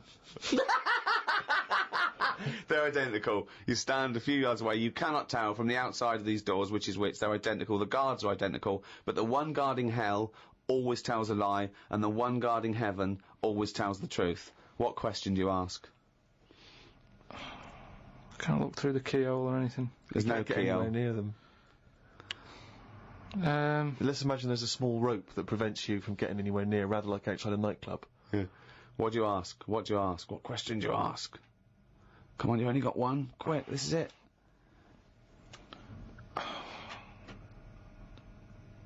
So, they stood there. Yeah. They both look the same. They're both smiling. Yeah. But one of them's not really smiling, really. He's trying to make me make a mistake, isn't he? Well, he's just going to lie when you ask him a question, if you ask him. So what's the point in asking a question? Do I know one of them's going to lie? Yeah, well, the one guarding hell always tells a lie. The one guarding heaven always tells the truth. These things you know. But would they be neighbours like this? Would they be that close? Why? I mean, we're not sure if these 2 guys get on. I'll give you a clue. I'll give you a clue. They know who they are, and they know that the one guarding hell always tells a lie, and the one guarding heaven always tells the truth. So I know that. No, they know it as well. It doesn't really come down to this, Carl. This isn't what's going to happen when you die. But when is this useful then? Because it's a logical... Well, I'll tell you the answer. No, I want to see if he can get it. He's almost there. No, he's not almost there. What am I thinking? But there's no shame in not getting it. It's a There's no tricky one. shame in not getting it. It's a really hard one to get. I mean, the shame is the ridiculous questions you asked. And now I'm going to tell you the answer. No, hang on, right, so you go up and you Yeah. go, you Right, go, hang on. Well, look, let's imagine that. Let's imagine Ricky and I are those 2 guys. Okay, right? But we have to, well, me and Steve will decide which doors we're guarding, okay? Right. I'm, Look away, Carl. okay Right, then. so we've decided. Okay, one of us is guarding hell and one of us is guarding heaven. Which question are you going to ask and who are you going to ask it to? right, I'll just say to you, Steve, I'll go, got some post for God here. That's not a question. That's a statement. Right, you've got some posts for God here. Well, that's not a question. Yeah, but maybe the Alright. question's coming.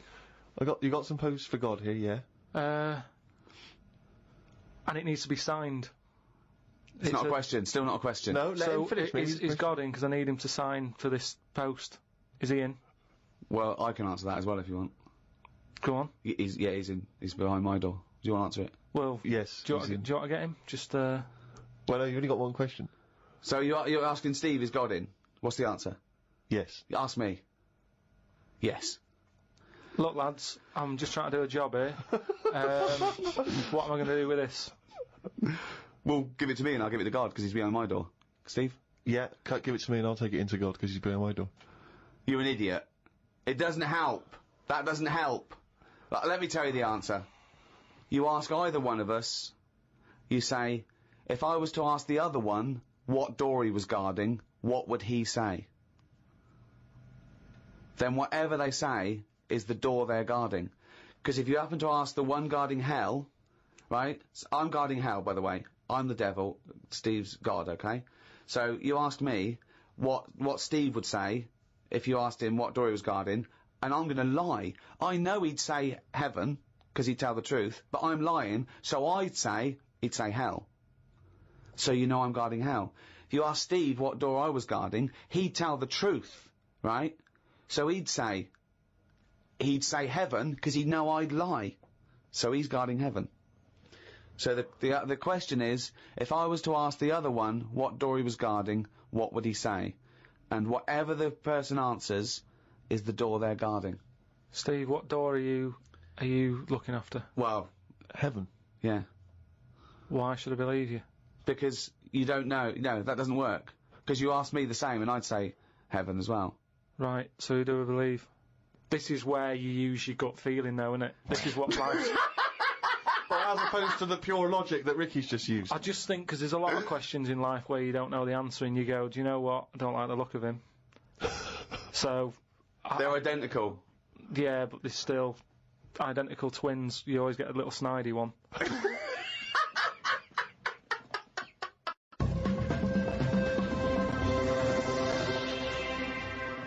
Oh, chimpanzee, that is written it down. What?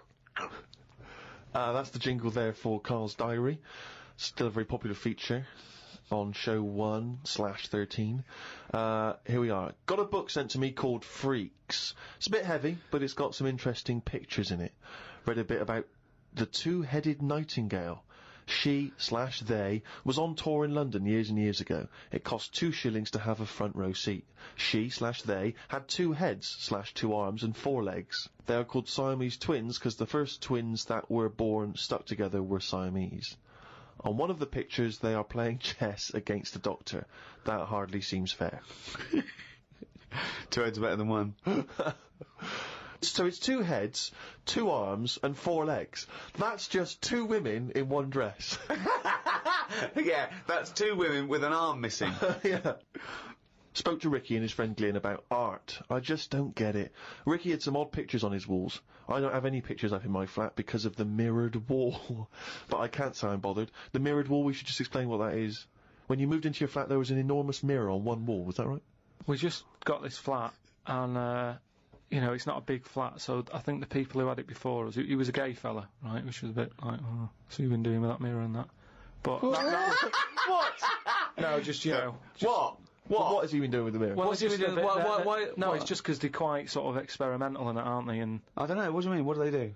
Well, I wouldn't know anything about it, but go on. No, what do you want? What? no, I don't. Experimental in what What do way? you mean experimental? I just mean, you know, they'd be doing stuff. What? Of whatever they do. Chemistry, have a chemistry set out, they were doing experiments, what? No, just doing what... Singing I Am What I Am and just checking out their No, each the to dance their own. I'm moves. not having a go at anyone, but What? I'm just saying, like, they're doing what they're doing, which Carl, you're is not annoying as homophobic, well. are you? Because, You're not no, st- I'm not. What? Not.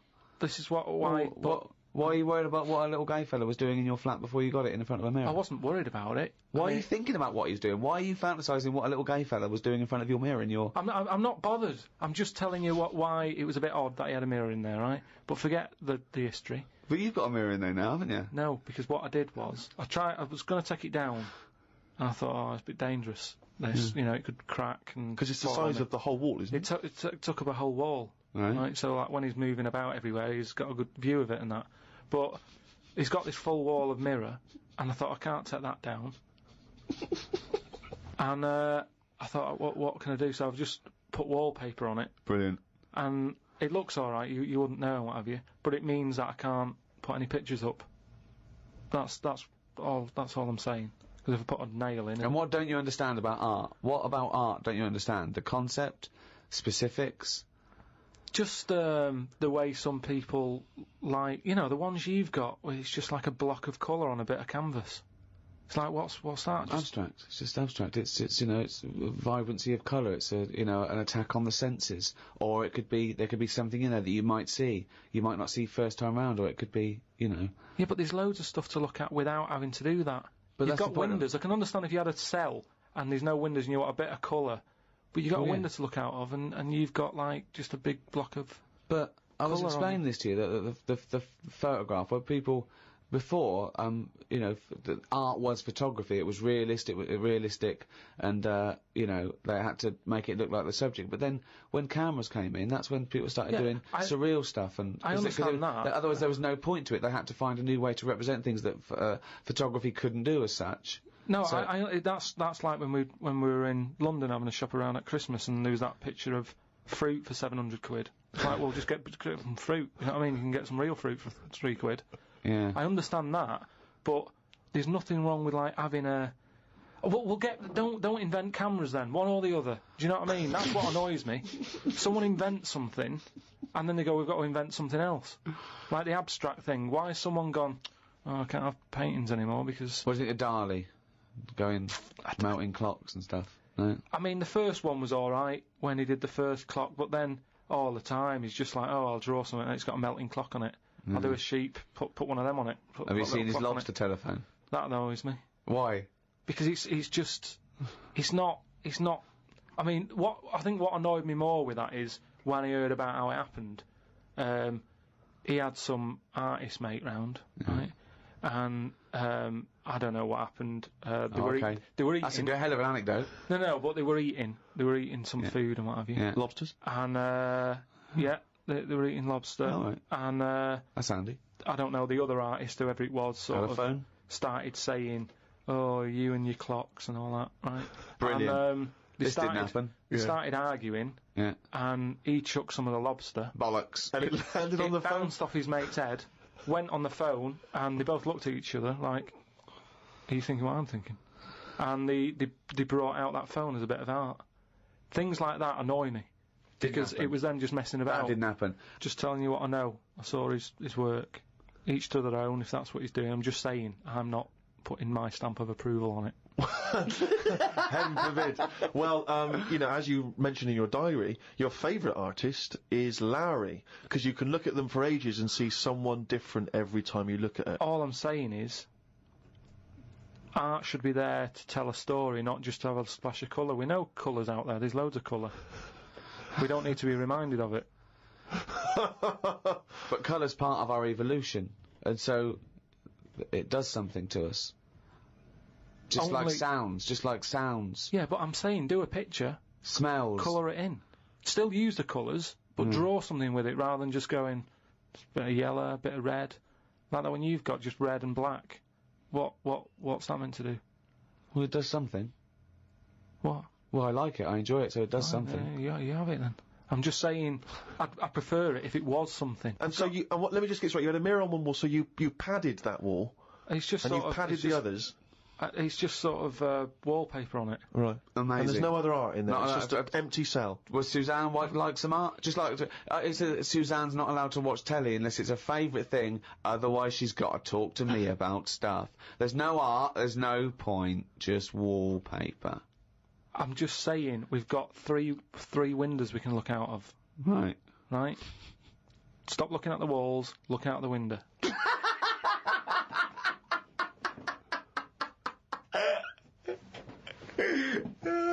Some new words have been introduced into the dictionary. Too many words. We should have some system where we can get rid of words if they aren't used a certain number of times. Well, that we do. They do die out, don't they, eventually? Like what? You don't have to use them. No, but they don't, do they? They keep adding them. And I just worry about, you know, this is the problem with, like, your head can only hold so much, can't it? Yeah. It all very well when Adam and Eve was knocking about. There's no history, they don't have to remember anything. All I'm saying is, fine, bring out a new word, but once you bring out a new one, bin another one. The dictionary's getting bigger and bigger, no one's keeping an eye on it. Well, I think they are. They're not, they keep adding. It doesn't grow. They don't just dig it up one day. It's got bigger. What have you done? So Left it out. you're happy for them to stick in iPod, let's say. But we can pride ourselves on having more words in the English language than any other language. I think we've got twice as many as the second. I think maybe Russian. I'm not sure about that. I'm sure someone email us, but we don't talk the most, so there's a lot of clutter there. What do you mean we don't talk the most? Well, you'd have to. You'd Nothing say that. as expressive as the English language. Yeah, no, because we've got a word for everything. I'm just saying that I don't use all these words that are coming out, and I just think, like I say, keep an eye on it. Some sort of, I don't know how it can be controlled. But Shakespeare invented words. I think Shakespeare invented about 1,200 words. Yeah, and we're probably still using a lot of his. So why do we keep sticking more in the pot? Right. Stop using loads of words. People are panicking in New York about the snow they're getting. It's 2 foot deep. They're saying it's to do with global warming. I don't get it. 2 days ago they were saying the world's getting warmer and the ice is melting on one of the poles where the polar bears are. As long as we get snow on the world, does it matter where it goes? Read on the internet that heads are bigger now than they were years ago. Brains are getting bigger, apparently. This is because we're being told too much information. We are told too much stuff about things that we wouldn't have known about years ago. You've just made that leap, haven't you? Maybe heads and brains are getting larger, but the fact that it's because there's too much information cramming in them, where have you got that from? As time goes on, isn't it? It's that thing of we're being taught more and more every day. As the time goes on, something's happening every day. You've got to remember that. No, you haven't. You have. It's the same, like I said, you know, with the Adam and Eve thing. They didn't have that much to remember. They come on the world, they go, what happened yesterday? Oh, not much.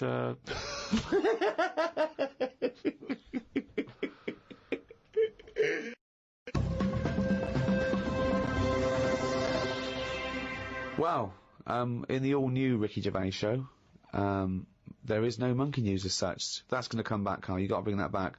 But we're going to do something that we used to do on our local radio show called Rockbusters. Sounds a bit like Blockbusters, a television programme that used to be on television where they gave sort of real cryptic clues. Yours aren't cryptic clues. Yours are ridiculous. So explain Rockbusters.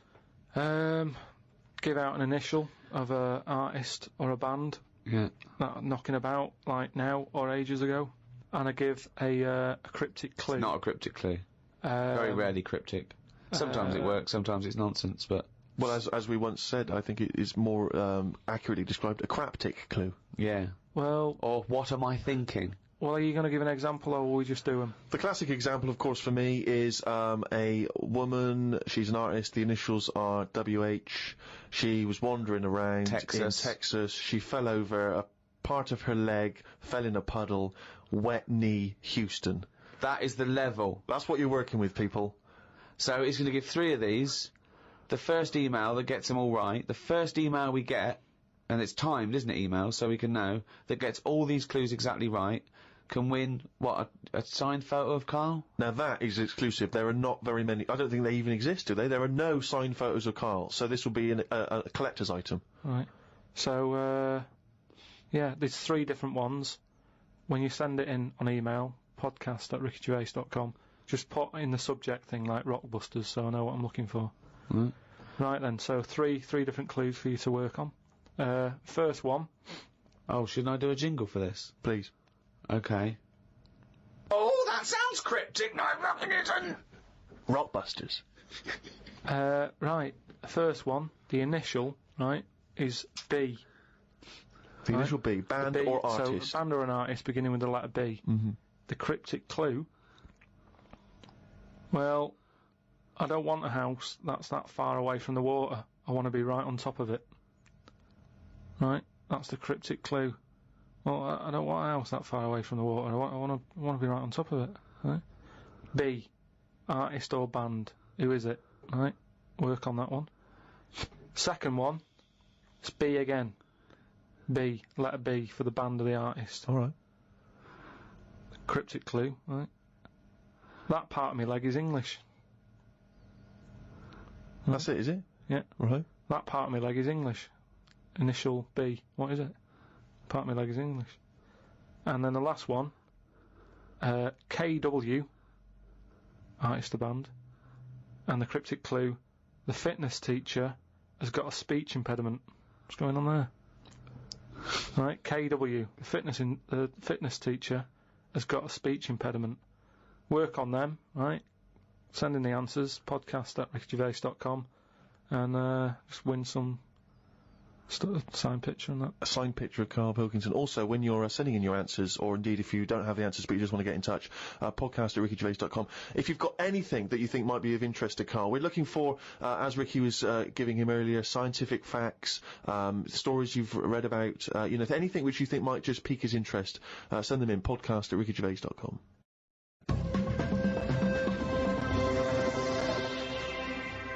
Well, that's it. That's the end of the first episode of the all-new Ricky Gervais show. Sounded very similar to the old one. Yeah. Why change a winning formula? Why? Well, exactly. And if you're missing the old ones, the complete archive of all our podcasts are available from next week. Go to audible.com, find out how to get to it. Absolutely. For any of your queries and questions, go to rickygervais.com. That tells you where you need to go for any Ricky Gervais podcasts or the new shows. It's all there. That'll explain it. So it's goodbye from me, Ricky Gervais. Goodbye from Steve Merchant. Goodbye. And Karl Pilkington. All right.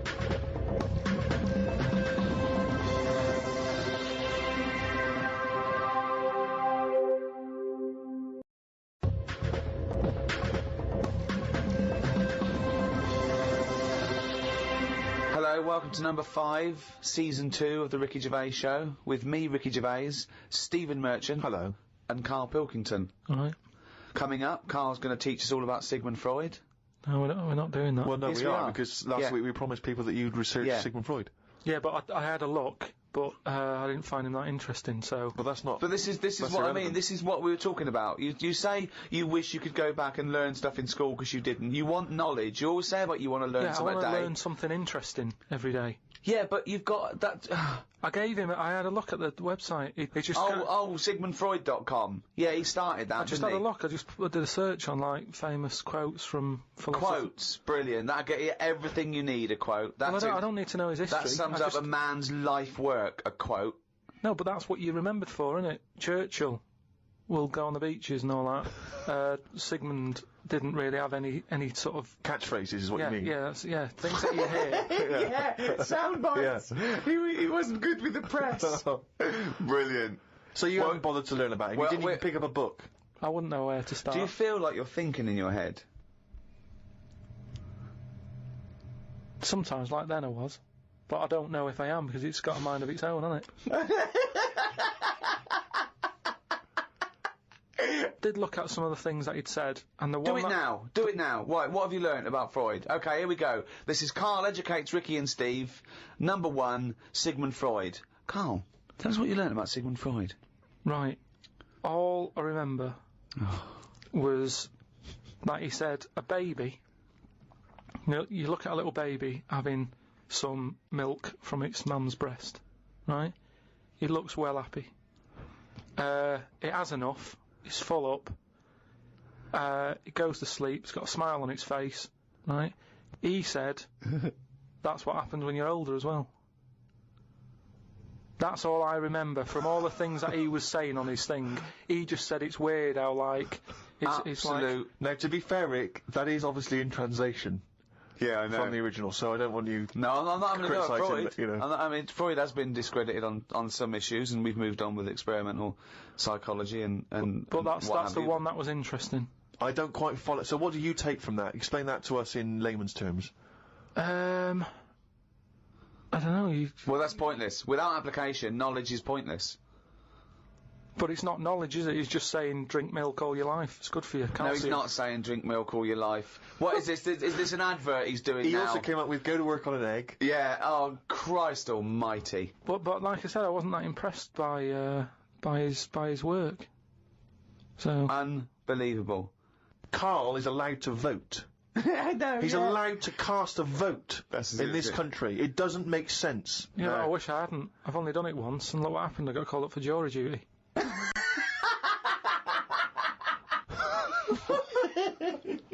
Not doing it again. People do what they do anyway. I think they only let us vote, so we feel like we're having a say in what's going on. But really, it just carries on, doesn't it? I haven't seen a big change. But that's exactly why you vote. No, the best thing you can do is look after yourself. Get on with it. Brilliant. Okay, well, I hope that's a quote. I hope someone out there who's, maybe making a dictionary of quotes or an encyclopedia, and they've finished with Freud, they've done Pavlov, he hit a dog on the head with a stick. Next, Karl Pilkington. Karl Pilkington, what did you say about the world? Just get on with it. Well, we're not in charge of it, is what I'm saying. That's nearly as good as let's go to the beach. Winston Churchill. I spoke to my dad about it, and he called up saying, "Oh, I'm sick of hearing about this." Some quality thinking here. Go on. Go on. No, he was saying about global warming and that. Yeah. He was saying he's sick of hearing about it. Right. Because at the end of the day, that's just the world, innit? We're all getting old, and the world's getting old. That's the end of it. Brilliant. What another amazing quote. Well, it is. What we're trying to do. This is what I'm saying about we don't like people to get old. We're always saying, oh, we can change that face, we can lift your chin up, we can put a wig on you. And Why are you so annoyed about people wanting to live a little bit longer? Because enough's enough, is what I'm saying. The world's the same. It's just getting old, and it used to have more green on it, but now it's gone a bit bald, so it hasn't got as much green. It's got more soil. Treat the world like a head. That's an amazing quote. Treat the world like a head. You've actually come up with one there. I thought of another phrase. You could just sitting here talking to you, flogging a dead horse. Yeah. What do you think that means? Flogging a dead horse. A number of people are still amazed by your complete lack of understanding some of these famous sayings and phrases. So, well, that's an easy one. Yeah, that's like get a new horse or. No, he hasn't got it. No one's going to buy it. No, it doesn't mean that sort of flogging. When you're hitting it. Yeah. Right. So what's the point in hitting it? So it's dead anyway, so don't bother hitting it. It's absolutely, not feeling it's pointless. anymore. It just means it's a waste of time. Yeah, but it depends what that horse has done to you. No, it doesn't. No, it does. It's that thing, innit, of like if a bear attacked you and you managed to hit it on the head and it went down, you'd go and you'd be annoyed. You'd still have built-up aggression. You'd give it an extra clout.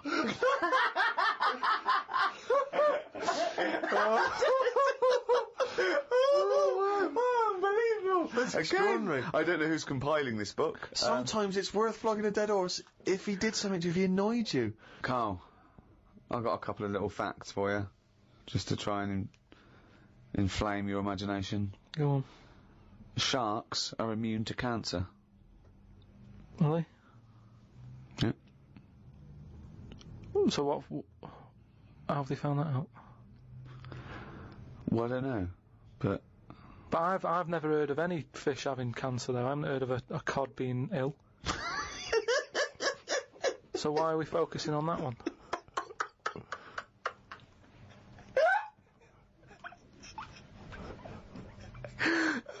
Good point. Okay. Stroking a spider can cause its hair to fall out.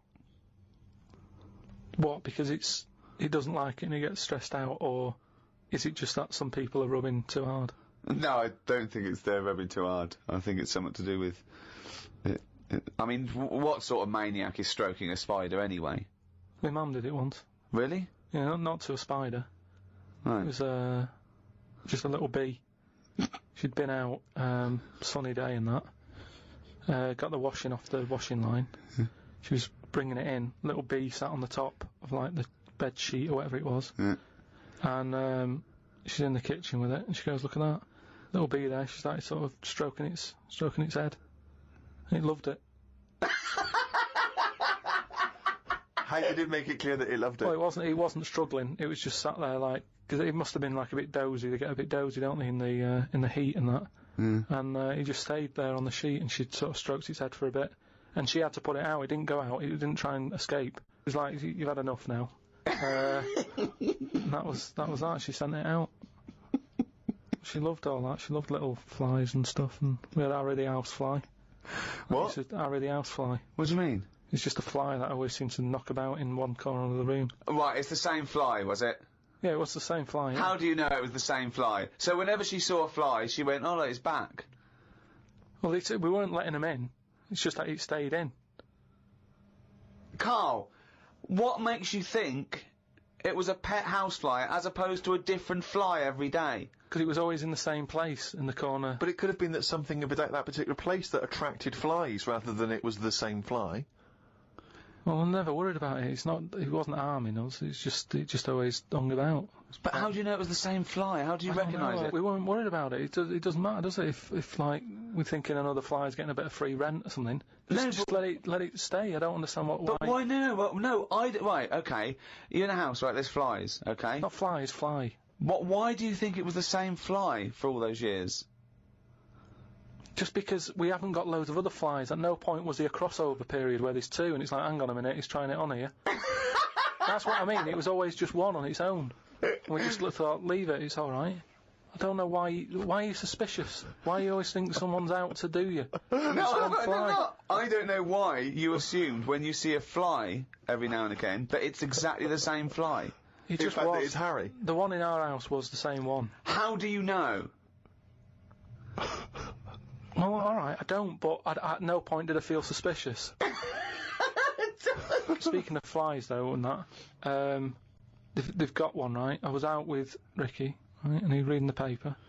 There was a story there about a fly that its eyesight was bad or something, and they've made it a pair of glasses, and it had a picture of a housefly wearing. Okay, this is incredible, Glasses. Steve. Can I take over? Hang on, let me just need to finish a couple of questions for that. So there's a small fly and they've made it a pair of glasses. Yeah. So that it can see better. Yeah. And your concern is what? Well, again, it's just that thing of we're looking after everything now, aren't we? Sorry, I've got to come in here, Steve. All right. I showed you the You saw story. it, you saw It was it. a picture of a housefly with a pair of glasses on. Yeah. Right? It was about a one-sentence thing. It was about how far technology's come. Yeah, And and a we're group helping of flies scientists out. using microscopy, right, and laser tools had, as an exhibition, shown that they could make a pair of glasses smaller to fit on a hat. They put it on there and they've taken a picture of it, and it's on as a display. At no point was it actually, because the fly had bad eyesight, the fly was presumably dead, it was purely an art installation, or a show of technology. I thought you were going to say, Rick, that you'd drawn the glasses on there. Yeah. And he believed it like, there's a bearded lady in this paper. No. My God, Tony Blair looks like Adolf Hitler. No. What do you think of that, though? But they did Well, it as an flies out. experiment. Yeah, but all things start as an But experiment. why would they make a pair of glasses for a fly? How would they know he had bad eyesight? How would they know it was the same fly? Bumping into stuff? I don't know. Bumping into stuff. But why would they bother making glasses for it? And they've got a compound eye. They'd have to make about 1,000 pairs of glasses for a fly. It's just that thing, innit, of human nature is something's wrong with something, let's fix it. And they try and help people out all the time, don't they? When you know, we're always doing it. We're always trying to help people out instead of just going, you've been dealt a duff card, cope with it. We're always fiddling, always fiddle about. It's like that bit about what was it? See, this is technology going mad and that. They're doing operations on people, right? And instead of injecting you with stuff that knocks you out, they're going to hypnotise you, and they operate on you when you're hypnotised, but you're still awake, so you sat there awake, you're aware of what's going on around you, but you can't feel anything because someone's hypnotised you. Why are we messing about with that when there's nothing wrong with the injection? Well, there are. I mean, it's not healthy to constantly give someone Very anesthetics. dangerous. Yeah, Very but dangerous you just said it yourself there, constantly. If But you if keep you do coming in multiple having stuff operations done, on someone, don't be doing multiple operations. well, sometimes you need to Why? because of Knackered, whatever the forget complaint it. may be. Yeah, but no, not multiple. Give them one or two max. After two, it's like, enough's enough. We've operated on you, we fixed that. We're not fixing anymore because it's just going to be, there's going to be something else wrong with you. Because you're getting old. Like the world. Get on with it. That's what I'm saying. Stop sort of ploughing stuff into it. Like I've said before about a car. You know, the gearbox has gone. Alright, we'll replace it. Oh, exhaust. Well, alright, we'll put an exhaust on it. Oh, the oil filter. Forget it.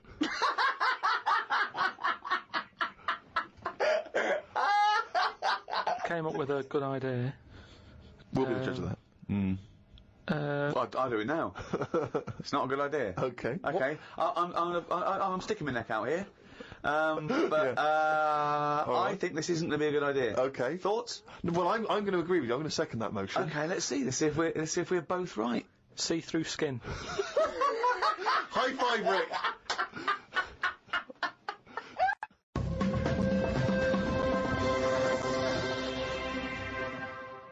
Well, I heard, and you told me this, so I know it's true. What? Do you know when I talked about replacing blood with ink? Yeah. They can do it, not with ink. With coconut, what was it? Well, one, it said coconut milk can be used as plasma, but I haven't had that verified because it's off one of those websites where there are spurious facts. I've seen facts like the impala's fur is just nearly the same colour as grape juice, which I don't know who's that aimed at. I don't know, you know. It's so. Well, what do you think of that, Steve? I mean, I've sort of touched on it. But I've just got to echo what Ricky said. I can't have an opinion unless it's been verified. But why aren't you just being open-minded enough to go, well? No. But That's that's not not a being question of being open-minded. Open-minded is being open to the facts that, you know, the possibility. Open-minded isn't believing everything you hear. You don't believe everything you read, do you? A lot of stuff you kind of go, well, that's interesting to... But what we talked about this, what about Noah's Ark? What about it? Well, you know, you said you believed it because it's in book form, but according to that, didn't he get 2 of every species on a big boat? But we know that's impossible, don't we? Depends where he was. If he was above a zoo, there would have been a lot of different stuff knocking about. That's my only problem with that. A zoo hasn't got 1% of all animal species. No, but they've got more. What I'm saying is, where was he floating where he could get an elephant, a giraffe, a cat, a dog, a gerbil? Where were all these things floating about? Well, exactly. Right, That's these my Old only Testament downfall. zoos, they were quite Yeah, quite but big, exactly. really. But you're right. You're questioning it. How is it possible? But I've just said, a zoo. But what are you talking about? A zoo? As I said, there's no zoo that has got 1% of all animal species. Well, I don't know where he got them from then. There's a couple of million species of animal. And how did he round these animals up? Because they were drowning, so they were looking for any boat. So they were actively seeking out an ark. Well, they would have just been looking for anything to get hold of. Yeah, and where did he keep them all? How did he keep them all separate? How did he... At that point... Oh no, the lions at the otter. No, because at that point, it's that thing, innit, of how you all pull together in a bad situation. Talk shit. You all chip in, they're all like, oh god, you know, let's be nice to our neighbours. Right. So there's spiders talking to flies and... Well, they would have just gone elsewhere, wouldn't they? They would do you have been mean? on another bit of the boat. The spiders don't have to knock about with the lions just because they're all in it together. They get their own little area, don't they? Well, I don't know. How big is this boat? It's big, it's a big boat. How long, what was the warning he got from God to make it? I don't know. It was a couple of weeks. He probably had the Extreme Makeover Home Edition team. They all chipped in. Probably had Queer Eye for a Straight Guy helping him out with some of the Interior design elements. Yeah. 2 of every species, Carl. How big would this boat have to be? Yeah, it's big. You can't just keep saying it's big, because I know in your mind, you're imagining this ark, there's a boat with Noah up the front with his wife, 2 giraffes behind him, then next there, 2 elephants, and it just, and it's just like elephant, giraffe, hippo, dog, cat, weasel, couple of frogs, and a spider talking to a fly going, let's get on, but when we're off here, you're dead. But what would you have done then? Are you saying that you wouldn't get on there because it's too noisy? It's not a question of No, what it didn't have done. happen. It didn't happen. To be honest, I'm not bothered. And they got through it, didn't they? They got through it. They're here now. We're not short of them. If anything, like I said, he didn't do us a favour because he saved too much. You can't move out there for stuff.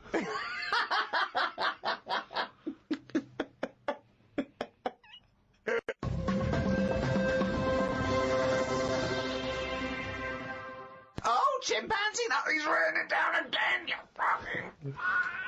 That's the jingle for excerpts from Karl's diary. This is all legitimate stuff. Ricky and I have had no input in this. This is the first time we get to read it. Went and did some shopping for stuff as it was my turn. Suzanne moaned a bit because I forgot orange juice and bought some cheap toilet paper. She always buys the expensive toilet paper. I don't know why they make toilet paper with pretty patterns on it. That made it into the diary. Up and out at 9 o'clock to go to the Cotswolds. Now, I think this was a gift for your girlfriend, wasn't it? For her birthday, it was a you went to the birthday and Cotswolds, so I just went for one night. Got the car and headed off. We stopped at a service station to get some breakfast. We had fried toast with an egg on it, 1 sausage and beans, twice. Cost us £13.85. They sell everything separate, so it seems cheap. At that price, we must have been charged for each bean. We found the B&B, but they wouldn't let us in the room because we were early. We went for a walk. There was not much around the B&B, so we had a quick walk around the car park. And went back in. Happy birthday. The room was now ready. It's an alright room. 3 biscuits, so I ate them straight away. Like a child. Like a dog! He runs in, jumps on the bed. No. Get off the bed, not on the furniture. The room overlooked the car park that we'd already been round. You're staring at the window. Remember when we went there? We'll always have the car park. Yeah. Oh, God. The room had posh coat hangers in the wardrobe with sponge on them. So I ate the sponge. Don't think they are needed. We went and booked a table for Sunday dinner and went on another walk. There was a field that was there just for birds to live on. We couldn't see any, so we went to the pub. Headed back to where we were staying for our dinner, I had beef. It was nice enough, but there was a family of 13 behind us. I don't see the point in going out in large numbers. They annoyed me. One of the family asked for sorbet before his next course. He was only about 11. He thought he was it. I said to Suzanne, I've had enough and needed a kip. Watched Planet Earth on BBC One. They filmed a panda for 4 weeks and all it did was sit in its cave. It did nout. If I was Fiat, I wouldn't name one of my cars after them as it suggests it won't work or go very far. It'd be like bringing out a Ford Sloth. No one would buy it.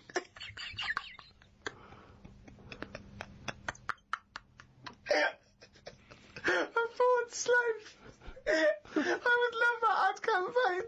Oh, that's amazing. Oh, God. The new Vauxhall Slug. We had a look round the local village. There wasn't much to it. We did the usual thing and had a look round the church graveyard to see how old the dead people are.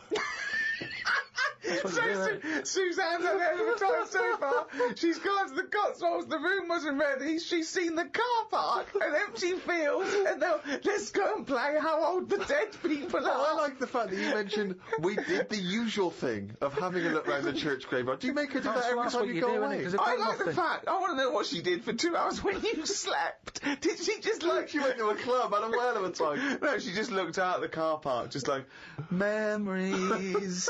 But that's what you do, though, isn't it? When you go to these places, there's nothing else unless you want fudge, or you know, you walk round a church graveyard and have a look. There's nothing. We went home. It took 3 hours to drive back. People say they go to the country to see the wildlife. I saw rabbits, pheasants, and a fox on the way home. They were all dead in the road.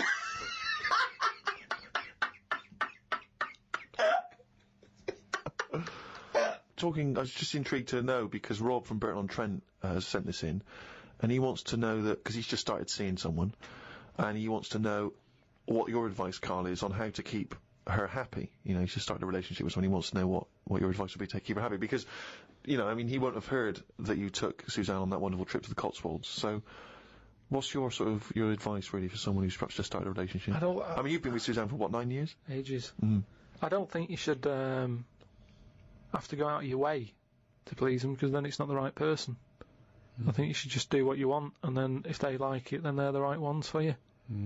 So don't go out of your way too much. I mean, I got her the posh badge for a birthday. That's once a year. Rest of the time, it's kind of like, you know, I like weird stuff. I like watching weird stuff and all that. Now and again, I won't make her watch it. I'll tape it. Amazing advice. But sometimes... This is amazing advice. Sometimes you just say, no, come on, the bloke with the 2 heads on, I want to watch it live. So give and take is what you're saying there. That's all. It shouldn't be hard. As soon as it's hard, it's not right. So just go about your business. See if she joins in. Brilliant. Another quote for the book. Woke up to the Commonwealth Games on the radio. Now, what are you making of the Commonwealth Games? Is that something that interests you? Are you a sports fan? I'm not really. I mean, Suzanne's sort of been getting up early, especially to watch it. You know how I feel about a lot of it. It just seems to be sort of wasted. If people are running fast, use it. Do you know what I mean? Rather than just trying to beat your own record or someone else's, do something where you do have to run. If you're a good swimmer, be a lifeguard. Don't be messing about going up and down. I was swimming recently. I do a lot of swimming, and I've never quite mastered my front crawl. Just never quite nailed the breathing, because it's quite tricky, isn't it? You know, you've got to breathe at the right moment. And so I'm in the swimming pool in the local gym, and there's a guy bombing up and down, really doing a great forward stroke. So I waited till he came up, and sort of went, excuse me, mate. I was just watching you when you were doing your front crawl. I was really impressed. Could you just watch me when I do mine and tell me if I'm going wrong? Why would you go to a man? I know, and that was what that was the problem. Is only as I was saying it did I realise what it sounded like. I've just been watching you swimming up and down. I was really impressed. And you're both in Speedos. Both in Speedos. You know, I'm got the goggles on.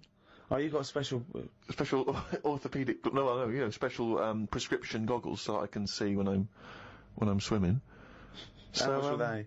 Quite pricey. But why do you need them? There's nothing in a pool to look at. It's not like you're scuba diving. There's nothing. Hold on. Clearly there is something to look at in a pool. Well, no, I wasn't checking. Well, I was checking him out, but I was checking him out for swimming tips. And he just looked at me when I asked him, can you just watch me and offer me any tips?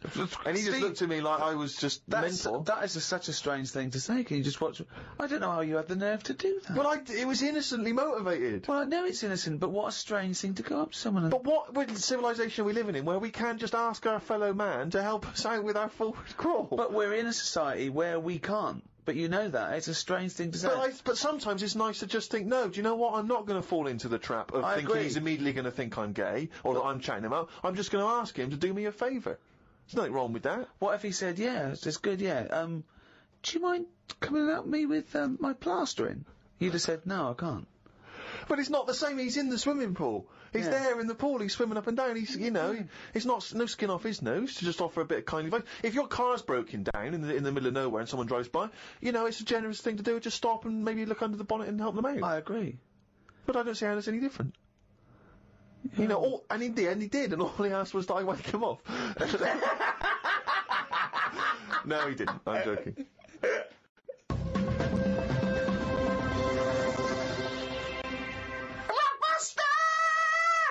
That's the jingle for Rockbusters, a quiz which I don't think anyone enjoys. I mean, Karl doesn't enjoy writing them, we don't enjoy listening to them, the listeners from the emails are just not interested, so don't know why we bother. But anyway, here we go. Last week's clues, go. The first one, it's cryptic clue, just in case. No, stop saying cryptic, because they're not cryptic. Clue with initials of an artist or a band. You work it out, you send in the answers. Right, the first one, the initials were SC, right?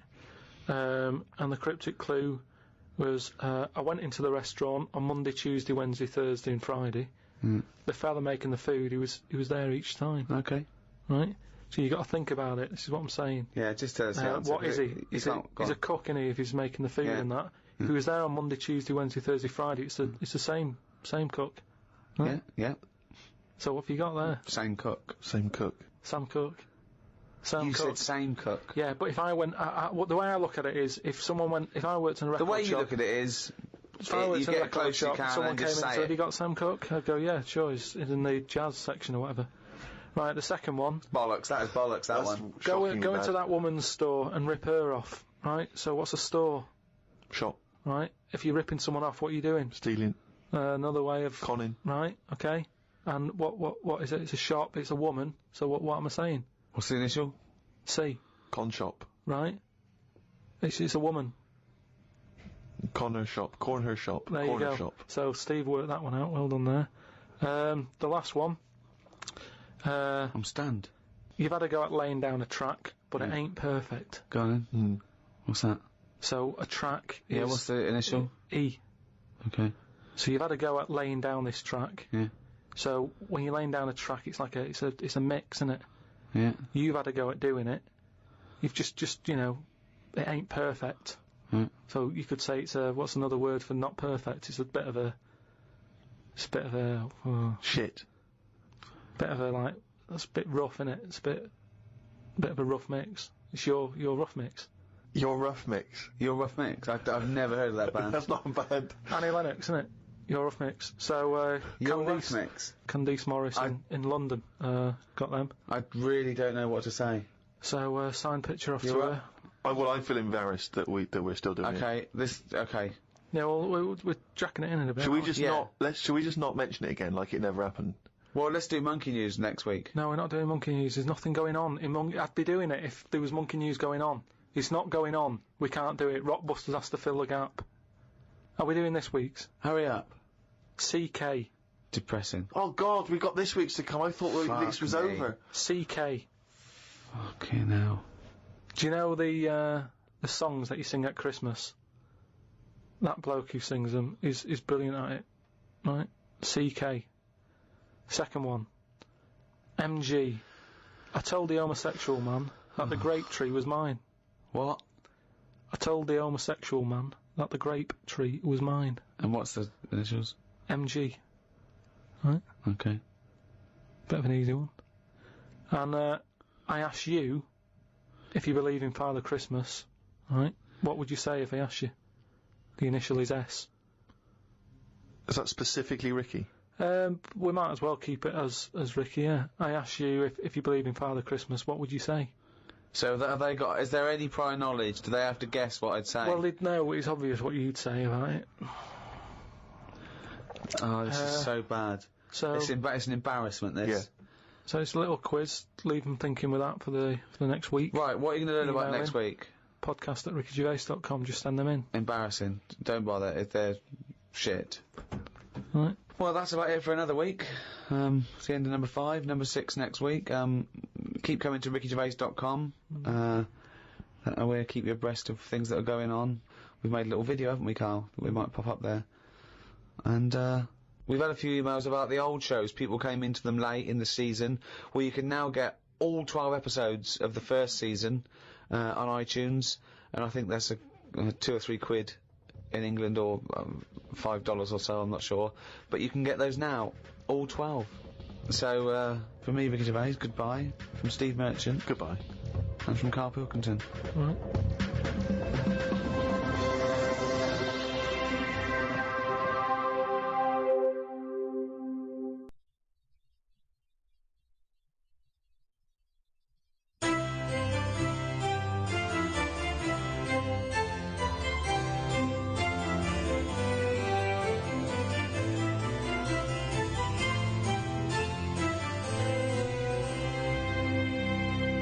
Pablo Picasso once stated, "We all know that art is not truth. Art is a lie that makes us realise truth." From painting and poetry to symphonies and sculpture, the arts bring beauty and illumination to some, confusion and frustration to others. But what is art? The idea of a work of art, created by an artist, did not truly exist before the Renaissance. And what value do the arts still have?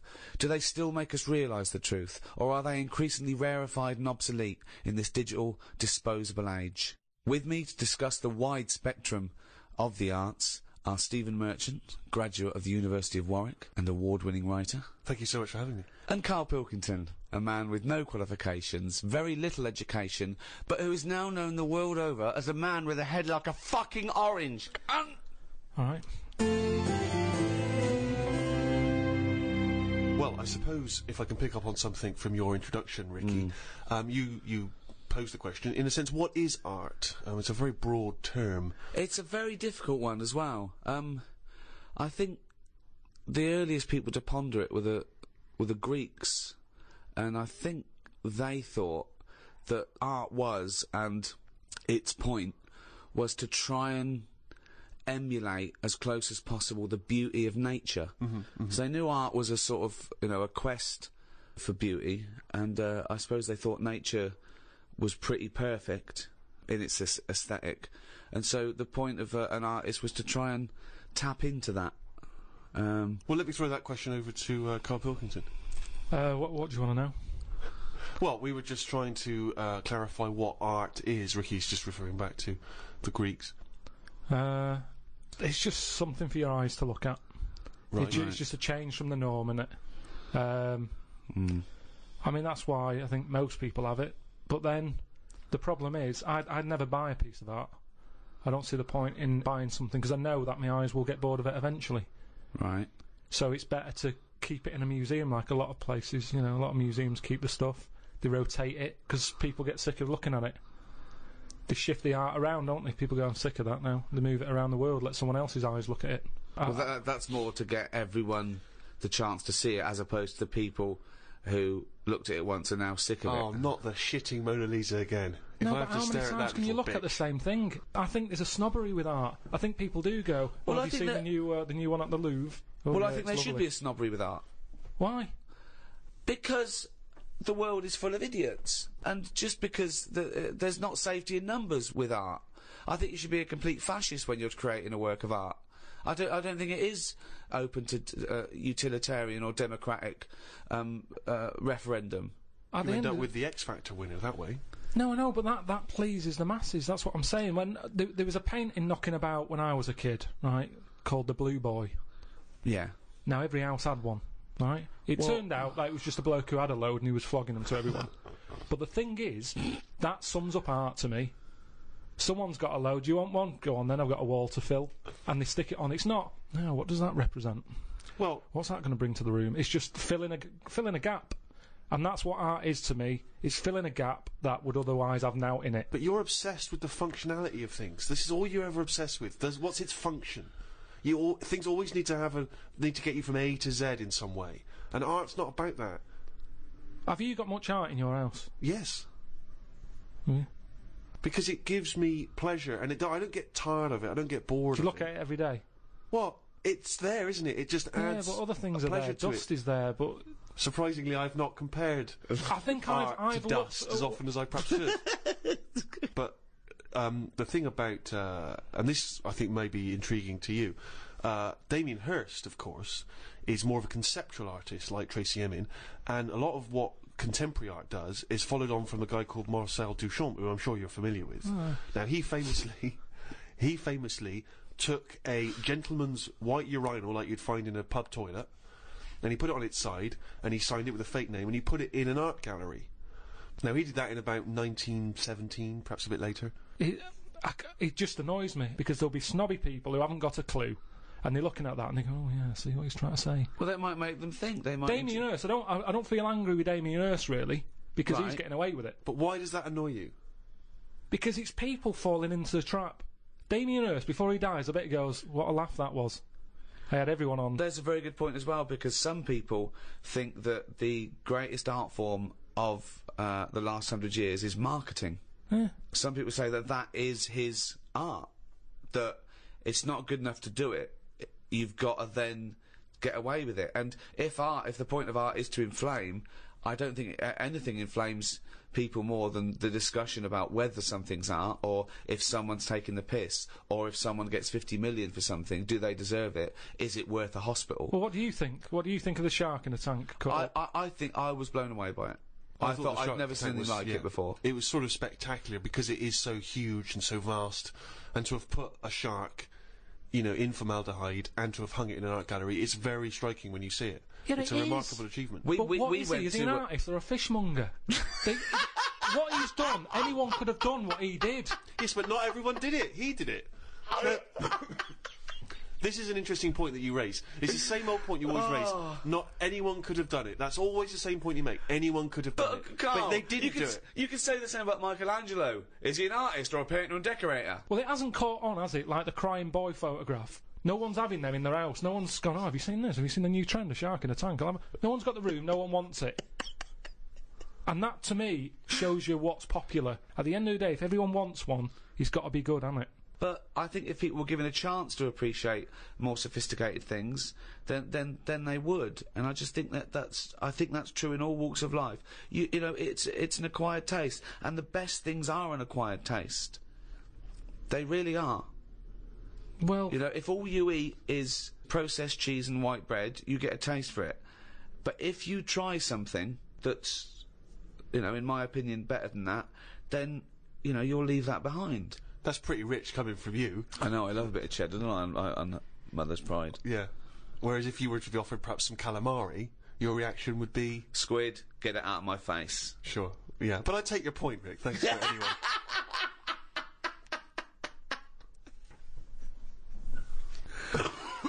Calamari was an artist, by the way. I mean, I haven't got pictures in our flat because of that mirrored wall I've got. Yeah. Right? So, I mean, it's tiny. You've been in it. I've got windows on one wall, door to get in on the other, kitchen on the other, mirrored wall on the other. So there's No nowhere space for there. art. There's no space for art. I'm intrigued how you sit at home. Where's the sofa? At home, Yeah. facing the mirror. So you sit looking at yourself all night, Yeah. as opposed to a painting. Yeah, but at least that changes each day. No, it doesn't. It does. The picture No, changes. it's not. It's round and miserable every fucking day. No, honestly, it's good to, because you don't look at yourself otherwise. Especially me, I haven't got any hair to comb or anything, so I don't look in the mirror as much as the normal person. So, whereas now, I'm looking there every day. So you're sat at home staring at yourself? No, because the telly's in front of the mirror. But are you not distracted by yourself? Yeah, you do. When the adverts are on, you look up, and if Suzanne's sat next to me, I tend to talk to her through the mirror. What do you mean? So why don't you look at her when you talk to her? Well, you don't have to turn your neck or anything. There's no neck usage going on. I can just look forward. I look at the telly, lift the eyes up, look in the mirror, look at me, look at her. What does she do? Look back at you we're in the used mirror. to it. There's nothing wrong with that. It's like there's more people in the room in a way. It's like, And they're further away. there's nothing odd about that. Why wouldn't you use... It doesn't matter. Your Sorry, eyes, remember, your why eyes wouldn't are you still... talk to your girlfriend via a mirror all the time? Is that your question? Well, no, I think it's quite normal. If your head is facing a mirror where you can see everything in that room, remember, it's a small flat, I can see everything that's going on in there without moving my head. Stephen Hawking would be well happy. So I can look forward, she's sat next to me. If I'm watching the telly, I can say something. Now, she's getting the sound from me still because she's sat close. Yeah. But yeah, we're further away, but things look better from a distance anyway. So that's how you managed to keep this relationship alive? Maybe. You're such an odd little man. But no, it's not odd. You see, there was a woman on the estate who did use... have I told you about Miss Peggy before? No. It rings a bell. Go on. I think I told you ages ago. It's this fat woman who used to be on the estate. She had a three-wheeler bike. And her Push husband... bike, pedal bike. Yeah, like a tricycle thing, but a big one. Right. She used to sit her husband in the basket in the back. Cycle about, what have you. Yeah. She was known as Miss Piggy. Anyway. Oh, is this the one that she used to beat him up so your dad pretended to be a policeman? Yeah, that's it. Oh, That's yeah. the one, yeah. You remember? No, I don't remember this. Yeah, she used to always duff her husband up and that, and people in the area knew that she was being a bit tight on him. And my dad went round with his mate and sort of... But what's this got to do with the mirror? Anyway, well, the way she used to communicate, she used to always go in quick save and nick biscuits. And if anyone went up to her to say, stop nicking the biscuits, she'd pull out like a little mirror out of a bag, and she'd look in it, but talk to you via the mirror. Oh, man! What? This So she's place you insane. grew up, it's weird, isn't it? It's It was really weird. Like It used to scare me. It's like a Salvador Dali painting. you exist in there. Yeah. It's really, really So weird. hang on. So she used to talk to people through the mirror because she was mental. I couldn't sit, watch the telly, and look at me watching the telly in the mirror all night. No, That's no, weird. that would be Why? really weird. It's really weird, Carl.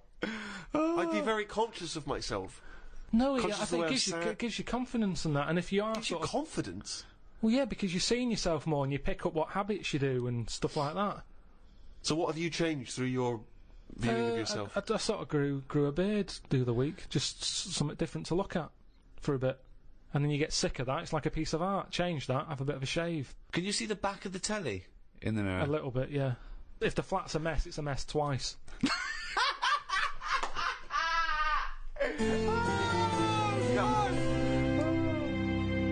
The earliest art, which we know, which we call cave paintings, they date back between 30 and 10,000 years BC. Even those people tried to brighten up their cave with a bit of art. So in many ways, they were more advanced than you. Yeah, but they didn't have a big mirror. I mean, if you're living in a cave, let's face it, you're not going to go mad if your kids start drawing, doodling on the cave wall, are you? Doesn't matter. Right. Brighten it up. But they always did the same thing. It was always a yak, wasn't it? Well, It was always a yak. Yeah, but they drew what they saw. I mean, yeah, I love the fact that 30,000 years ago they're being criticised for being a bit literal. No, but surely, if all you ever see when you step out the cave is a yak, do something different on the wall for when you get in. What? Why is it always a yak on every wall? Is it always a yak? It's always a yak. Whenever you see these Tom Robinson Time Team programmes... Who's Tom Robinson? He's the guy who did Motorway, isn't he? Yeah, and a 70s singer-songwriter. Tony Robinson, you mean? Tony Robinson, whenever you see him digging around, they say, hold up everyone, get the brush, what's this? It's always a yak. Yet they pretend they're interested. So you're saying that you wouldn't have, you'd have been, no, I'm not going to draw a yak, I just saw a yak outside. This is what I'm saying to you about trends. One person has it, the next caveman goes, I'll have one of them on my wall. I'll do a yak. Why was there no one just doing something a bit different? Well, it's not true. They did. It's not true. This thing about it's yak. It's just in your own head. The programmes I've seen, I've been to Pompeii, where they had doodling on the walls, and that was all like knobs, tits and arse, all over the shop. Now, do that now, people go, that's a disgrace, rub that out, clean that, get it down. Whereas now, if you see one in Pompeii, they go, oh, look at that, look at the detail on that. Well, and that's what I'm saying, there's snobbery in art. It's the same knob. The knob has not changed. Yeah, but I imagine in 50,000 years' time, if they dig up, a cubicle and there's tits and arse, people will take pictures of it won't again. Be. This is the interesting thing with the way we live now. We're cleaning stuff up constantly now. There's no almost no record of our time because we're getting rid of everything. We clean everything up. Everything's clean. Getting rid of rubbish. Recycling everything. Well, that's a very good point. Is graffiti a valid art form? Some of it is. I think it is, yeah. I mean, we're not talking about the classic spunking dick, which is still, it's still great, isn't it? Well, I mean, if you see a lovely clean white wall and you see a spunking dick on it, you're going to laugh. Always laugh. Do you add hair to the testicles when drawing a spunking dick? A few. The testicles. Because it's always clean. My testicles are always clean. Really? Yeah, I put the 4 or 5 bristles sticking out straight. See, I always thought that was a kind of commoner version. It looks like mine looks like. I don't mean my real one. I mean my your illustrative. Yeah. It looks like 2 gooseberries and Thunderbird 2. Do you add much detail at the tip of the penis? No, it's a straightforward. It's dissecting across, just a line across to show the helmet. Yep. Then one little line for the eye. Do you tend to keep the same number of droplets coming out? Droplets. I do 3, but I don't do the line. I actually do the little teardrop. Droplets. Yeah. And that is the spunking dick. As when I was at school, it was referred to, and this may be specific to Bristol, it was referred to as the sacred. I've just drawn a sacred. Oh, really? I don't know where the origin of that was. Some graffiti is funny. I saw one in London. It just said, Rachel is a big-arsed, big-chinned cunt. Now, I think Rachel's going to see that and know, I'm the only big-arsed, big-chinned cunt round here. I don't know how big her chin was. Sure. I think of her chin maybe looking like the arse. Yeah. It's like the big arse like that, but maybe she couldn't see the last part of it because the chin was in the way. Rachel is and that's now, all she where could was see. this graffiti written? It was in near Centre Point. So, do you think someone was so angry with Rachel? Maybe Rachel nicked this woman's fella. Right. And she went out. Yeah, and scrawled that. Yeah. In a lot of different places. I saw one that was something, I don't know, it was back in Bristol, it was something like, Michael Peters is gay. And I always wondered if that was Michael Peters himself, who was having trouble coming out of the closet. Yeah. And was just writing that in a number of different places. So that by the time he finally mentioned people, they went, oh yeah, I knew that anyway, I saw it in the toilet. Sculptures. What do you think of sculptures? I mean, because that's something that really is getting into the 3D world there, isn't it? No longer do you have to represent something as 3D. You can make something. The statues are amazing, aren't they? They're clever, aren't they? I mean, they always look the same. Well, that's not true, is it? Because recently there was quite a controversial one, a huge one, in London. The pregnant thalidomide woman. What do you think of that? Oh, yeah, I saw that. Thoughts? I wouldn't have it in my house.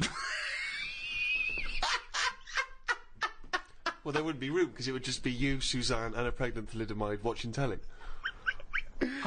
I don't know what he was trying to say. It's, Maybe she was saying, okay, we've had the human form. This is an example of the human form. Yeah, but do you think she started off trying to do normal, and it was like, oh, I've chipped a bit off?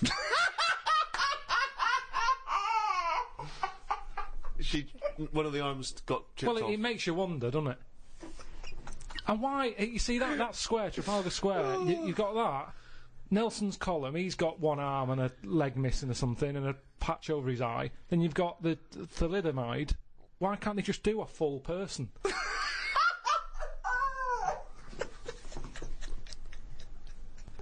Well, that was what they saw. That was what the artist saw. It's about confronting us with certain preconceptions of what we expect of the human form, what we expect of sculpture.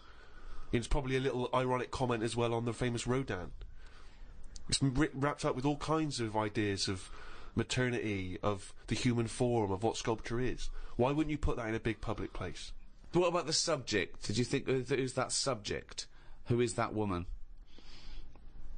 No, not really, because the thalidomides are around, and we've all seen one. It's not like a shocking image. It's one of life's little things that it chucks out. There's some out there, so it's not shocking, is it? I don't understand what you mean. I think what I thought is, it just goes to show we're sort of running out of ideas. What do you think of people who are so angry at art they try and censor it, or they try and destroy it? Do you think art should ever be censored? It's where you put it. If it's in a gallery, then it doesn't have to be censored. If it's in Trafalgar Square, where everyone's wandering around having a nice time, you don't want a 12-foot cock.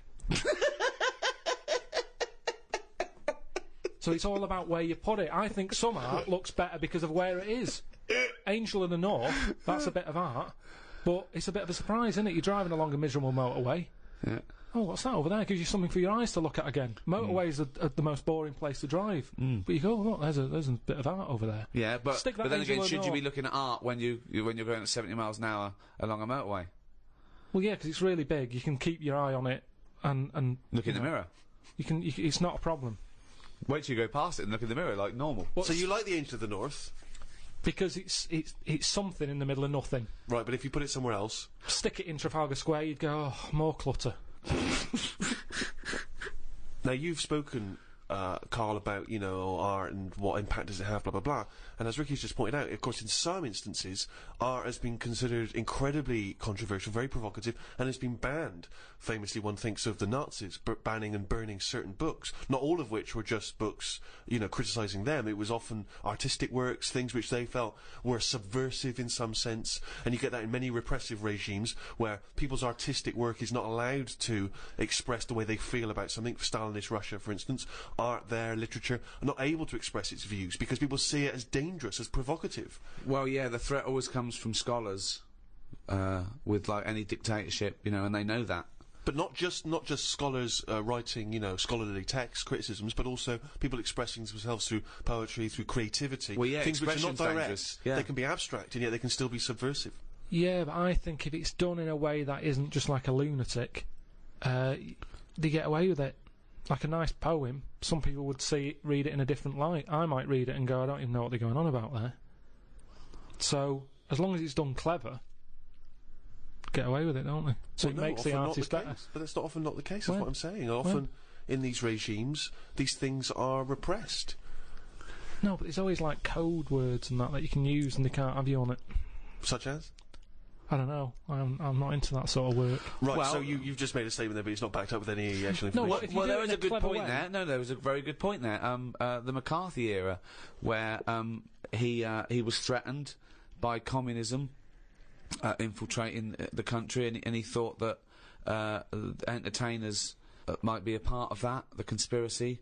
It was a hotbed, and he made everyone come forward, writers, actors, say they're not They're not a communist, and some people were out in the cold, and so people had to be a bit cleverer. Like, was it Arthur Miller, The Crucible? It's a metaphor. It's about witch hunts, but it's about the McCarthyism.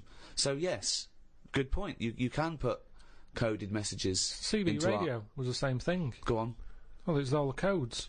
As long as you've got Okay, codes. well, I thought you had I mean, I was trying to make your point sort of more valid than it obviously No, was. but if you need to refer to CB radio, that's the obvious. Well, that's what I can relate to. Sure. Yeah, we've done this. There's no point in CB radio. They go, how many candles are you burning? What? How old are you? 8. Okay, yeah. I mean, there's no point to those codes at all. You know. So this is in no way relatable to The Crucible. Why would you be talking about one of the most respected plays of the 20th century, and suddenly this, in your head, reminds you of CB radio? Just having this code going on that only certain people know how to break. Everyone knew it. No, it's pointless. Not back then. They didn't. Pointless. I remember we were shown the cartoon version of Animal Farm when we were about like 15, 16. And we were discussing it afterwards about Napoleon. Oh yeah, great. Oh yeah, communism versus the poor proletariat and all this. And this bloke went, "You lot make me sick. It was just a nice film about some animals." Brilliant. Yeah. What's your take on that, Carl? No, go on. What's your point? Because you can see the irony there, can't you? I haven't seen it. No. If you want to do a serious point, don't use animals. No. Well, I disagree with you there because we're going to get onto literature later, and I think my favourite is probably Charles Dickens, and I think the greatest story ever told is A Christmas Carol, and there's only one way that could ever be improved, and that is a Muppet Christmas Carol. That's absolutely right. Yeah. So, and I think that you could, and I think people could take a lesson from that and maybe do other films with the Muppets. A Muppet Schindler's List. Yeah. I mean, you could make it so moving, couldn't you? Schindler's List in space. Yeah. Well, I think it would certainly help bring that story to a wider audience. I think so. A Yeah. lot of people who, like Carl, who were put off perhaps by the depressing black and white of it, they would suddenly see the Muppets singing and dancing. Miss Piggy's Choice. Miss Piggy's Choice, yeah. Well, have we talked about that? What? About things like that in art as well. Do you think that bringing something so serious to the masses, like films do, things like the Holocaust and like Sophie's Choice, where she has to choose which child lives and dies. Why did she have to pick? Well, because the Nazis were horrible, nasty, evil people. And which one did she pick? I don't think that's the point. I don't think that's the point. I love the idea that this is not a betting game. No, but I imagine this is like Deal No Deal. It's kind of, you're down to the last two. Which one you're going to go for? Oh, God. But why did you ask which one did she choose? Because even if he'd said the names, Robert and Alison, what difference would it make? You don't know the story. Why is it because that then I'd ask more then. If he said Alison, I'd go, what was it with Alison? What did she have over Robert? That's what films are meant to do. You question it. Whenever I watch a film with Suzanne, I always say at the end, what was going on there? That's because you're an idiot. Christ! That's because you've just watched Muppet Christmas Carol and you can't understand why a frog's able to talk. I'm all for films with a good storyline. Yeah. Brilliant. That's a perfect point. One extraordinary point. Guys, he's gonna follow this up, mate. He's gonna follow He's got this up. something there. He's got Come something on, here. Carl. Go on then. What's your No. take on films? Films are really good. You can get lost in them. Right. And You like one with a good story? I mean, whenever anyone asks, it's always the same. It's Elephant Man. It's Kez. Mission Impossible 2. Mission Impossible 2. These are what you consider great works No, I'm of just film saying art. these are ones that I've enjoyed recently. There's so many films that I haven't seen, yet you always say, "Oh, have you seen so and so?" You What, love Mission it. Impossible 1? There's good news for you. 3's out. That's true. One of the most striking art exhibitions that I ever attended, Carl, was an exhibition of outsider art. Something I'm sure you're very familiar with. Outsider art, of course, is work that is made by people who are often institutionalised for mental health problems, or they are just incredibly, the people who aren't in any way part of the art establishment. Well, right up to psychopathic murderers, clinically insane mass murderers would count as outsider art. I went to an outsider art exhibition in New York. It was incredible, and I bought a painting of this guy. He's a chronic schizophrenic, and he paints in tar, like road tar, that he gets from roads, and he paints in that on wood he finds in sort of skips, and it's incredible because it's sort of like scratched in, and it's amazing. And there's this thing of Jesus being helped down off the cross, and you have to study it, but it's there, and it's quite incredible that it's just scratched in this wood by tar. And there's loads of things that I was walking round. Admittedly, I was walking around there going, this is fucking mental, and James was going, you've got to stop saying that, because of course some of the people are mental. There was one bloke doing a sculpture of a skull, right? And underneath, it was like a little head with his teeth. Underneath, he'd put a sign that said "real teeth." Where did he get the real teeth from? What I think is interesting about that is how much therapy it provides for these often mentally unstable people, which is another important value of art, of course. People's self-expression, people being able to give a little piece of themselves through their work. Do you not see any value in that? How do you express yourself? Whistle. You whistle. Yeah, I found over Christmas I whistled a lot more than I usually do, and I think that was just freedom. What do you mean freedom? Right, freedom. expand on this point if you would. Well, that's what art is, isn't it? It's you being free of all the world's heaviness on your shoulders. See, that's a great quote, that. That's great, that. For art is freedom. I love that, because I think you've really hit on something there. Would you include the free of all the world's heaviness? Well, I know what you meant. I know what you meant there. Would you include that one in it? I mean, I would include the world's heaviness in my freedom. You know, some artists are attracted to the dark side, the heaviness of the world. But I just want to return to you whistling as your artistic expression of freedom. I mean, why did you find yourself whistling more? That's what was weird.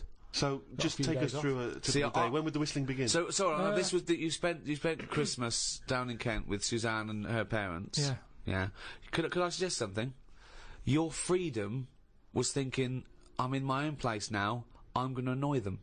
Well, it was mainly, it's when we were playing Scrabble.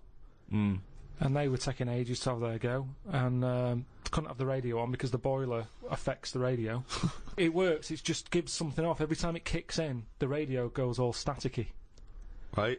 So I just was sort of supplying the soundtrack. I think you've really hit on something there. Would you include the free of all the world's heaviness? Well, I know what you meant. I know what you meant there. Would you include that one in it? I mean, I would include the world's heaviness in my freedom. You know, some artists are attracted to the dark side, the heaviness of the world. But I just want to return to you whistling as your artistic expression of freedom. I mean, why did you find yourself whistling more? That's what was weird. So just take us through a typical day. When would the whistling begin? So this was that you spent Christmas down in Kent with Suzanne and her parents. Yeah. Yeah. Could I suggest something? Your freedom was thinking, I'm in my own place now, I'm going to annoy them. Well, it was mainly, it's when we were playing Scrabble. And they were taking ages to have their go, and couldn't have the radio on because the boiler affects the radio. You've got boiler problems down in Kent as well? It works, it just gives something off. Every time it kicks in, the radio goes all staticky. Right. So I just was sort of supplying the soundtrack. And what kind of things would you be whistling? It was like, I just sort of did a whistle medley. It was going from one thing to another. A Wedley. And a man was impressed. She was like, oh, you can whistle, can't you? I was going, yeah. And then she was saying, how loud can you go? I was just doing all different levels. Sorry, this sounds like a scene from One Flew Over the Cuckoo's Nest. The boiler's setting off the radio. I can whistle. Oh, you're good whistling, aren't you? Oh, let's grab out. Talk about outsider art. I love the fact that Karl's life is like living in a home when you're in your 80s. Yeah. But you felt that this was your way of expressing yourself. I just found it odd, because I don't whistle that much. I think just because I think I'm fed up most of the time when I'm in London. And you don't whistle when you're fed up, do you? Whistling's a happy thing. You never get an angry man suddenly breaking into a Well, whistle. the people who aren't whistling are usually pissed off, but yeah, the bloke who's whistling, it's like, it's the least, he's the least annoyed person in the room when someone's whistling. Same as holding a drill. The only person that noise doesn't annoy is the bloke who's drilling. Everyone else wants to punch his face in. Same with whistling. Whistling, Goes to show there's no point in whistling. No, there is. No, there's not. The only point to whistling is in a bloke's changing room. Everyone's whistling, going, "I'm not looking at your cock." If I'm whistling, I can't be looking at your cock. Anything else? There's no calling a dog. Maybe calling a dog Changes the atmosphere. Yeah, it annoys everyone else. Don't know. I mean, our window cleaner was known as, like, you know, that's how you knew he was there. He always whistled. And in the end, he fell off his ladder, broke his front teeth. Oh. Retired. What, because he couldn't whistle? That was it. It was like, Well, yeah, he can't whistled whistle all the time. Can't whistle, Well, yeah. can't clean windows. It's a bit tragic. Could he take along a whistle? Just pop that in his mouth. Yeah, I suppose he could have done. He didn't think of that. What about a flute? Or a recorder? Not London's burning again. Fucking clean the windows and then fuck off. He didn't really think this through, did he? He retired at the age of 28. And his whole family were bankrupt. With no teeth. Yeah. And just a Why bucket and a Why aren't squeegee. you working, Dad? Because I can't whistle. I can't whistle anymore, and if the day you give up whistling is the day I give up window cleaning. So you never whistle? No. I can't really whistle very well. No. I don't whistle, but I can whistle better than that. What, you did this for hours on end while playing Scrabble? About 2 hours. 2 hours? Put my word down. And sorry, can we just hear that again? Can we hear it? So you were that whistling. You were whistling after you had your go as Oh, well. yeah. Fucking hell, Carl. But hang on, let's just hear a bit. That is Carl's self-expression. That is his artistic self-expression right there. A name, no tune, no nothing.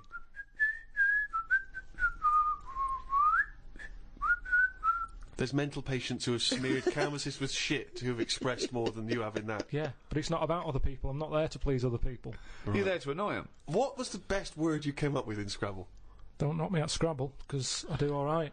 What's weird is, when I play Scrabble, my brain can come up with words that I don't normally say. Okay, this isn't... No, I'm intrigued here. Your brain can come up with words you wouldn't normally say. Just words that I'd never drop into a sentence. Tree, cat. Go on. Squirm.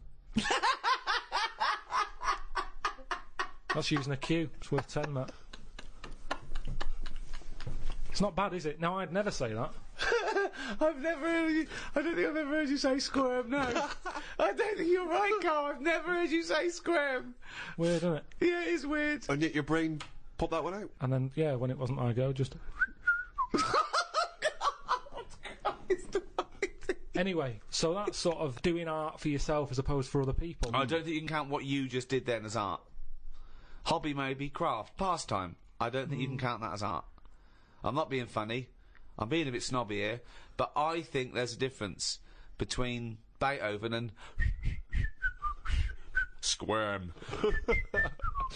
There's a Q in that. No, classical music. I wish I was more educated on classical music. That which I've heard, I've adored. I genuinely find it challenging because it is so spectacular. It is so of another place. Where do you sit with classical music? It's good. It's good for background, I think. Right. See, you know me. I like a song with a story, and there's nothing going on in them. That's Now the problem with that is, how many times can you hear the same story? quite a lot. How many times can you watch the same film?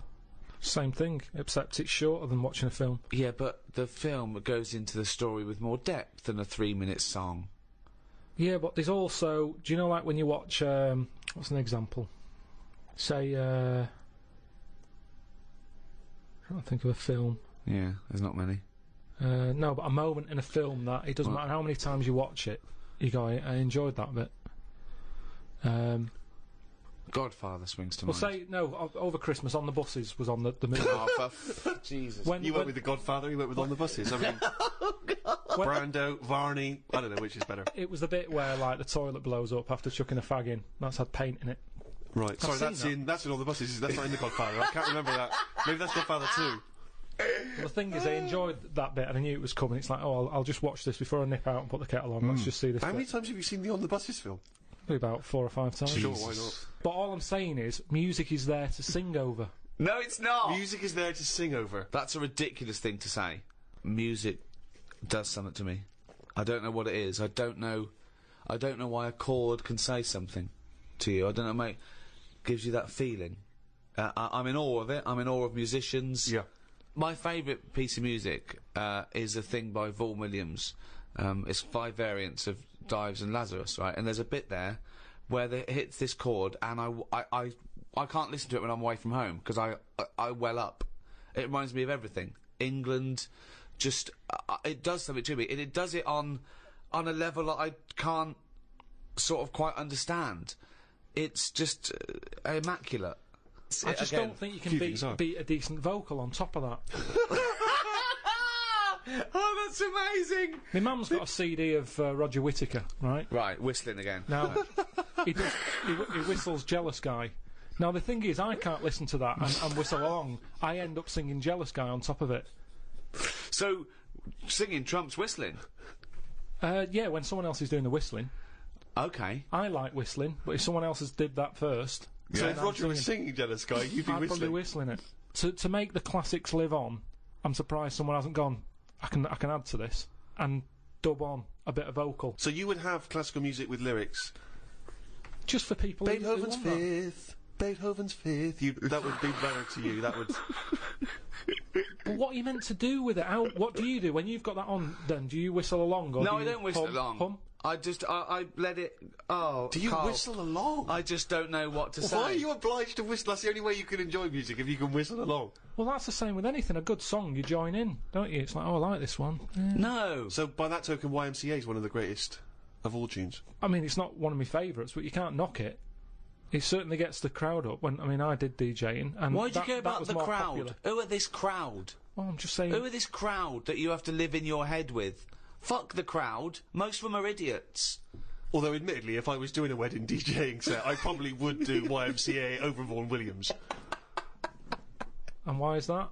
Because it's happier-go-lucky. It's done in 3 minutes. Classical music goes on for ages. It No, that's a fades good out, point. Who's got fades time? out, it comes back in again. Well, It's a good point. it's all over the shop. Are Yeah. you going or are you staying? It's over time, and I'm not saying we should get rid of it, and I might grow into it, because I think that's music for older people.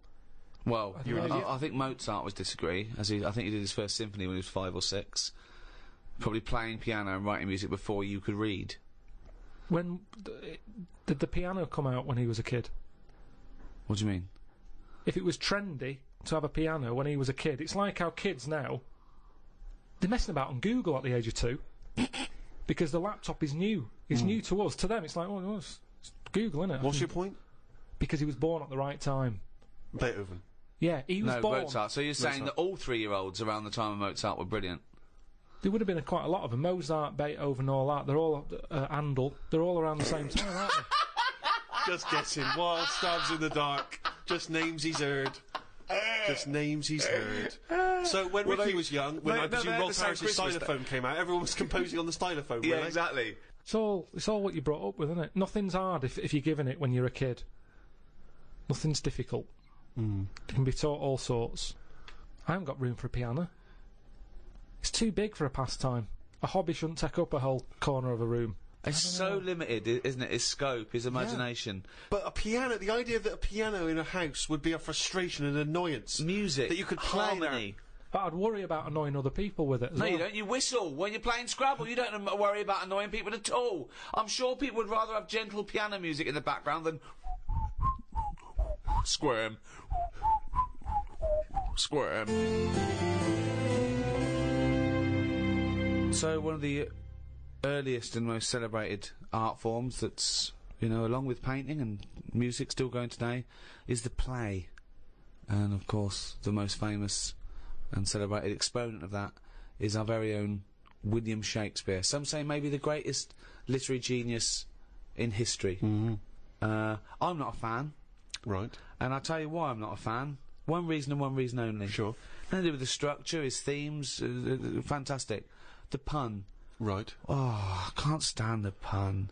Yeah, but I mean, although Shakespeare did include a few puns in his work, I don't think you could No, I suppose it's the people that have not gonna taken bring on you the down. pun. It just reminds me of a bloke in a beard and a pipe at a party doing puns, you know. And it's things like Shakespeare, things like, oh, take their maidenheads. And you have to look at your Brody's notes to go, okay, cut off their heads, and take their virginity. Oh, brilliant. You know, you can't, it's like, you can't explain a joke in retrospect. You don't laugh if you then explain to you. I'm going to have to take issue with the idea that Shakespeare was not a truly great master of our language. I think he was. If you listen- if he you added listen to the language. He invented words, or at least he stole words and changed them a bit. He took them from, you know, other languages, which is totally valid. And he made up loads of sayings that are still around today. And there's a poetry in that, inventing new.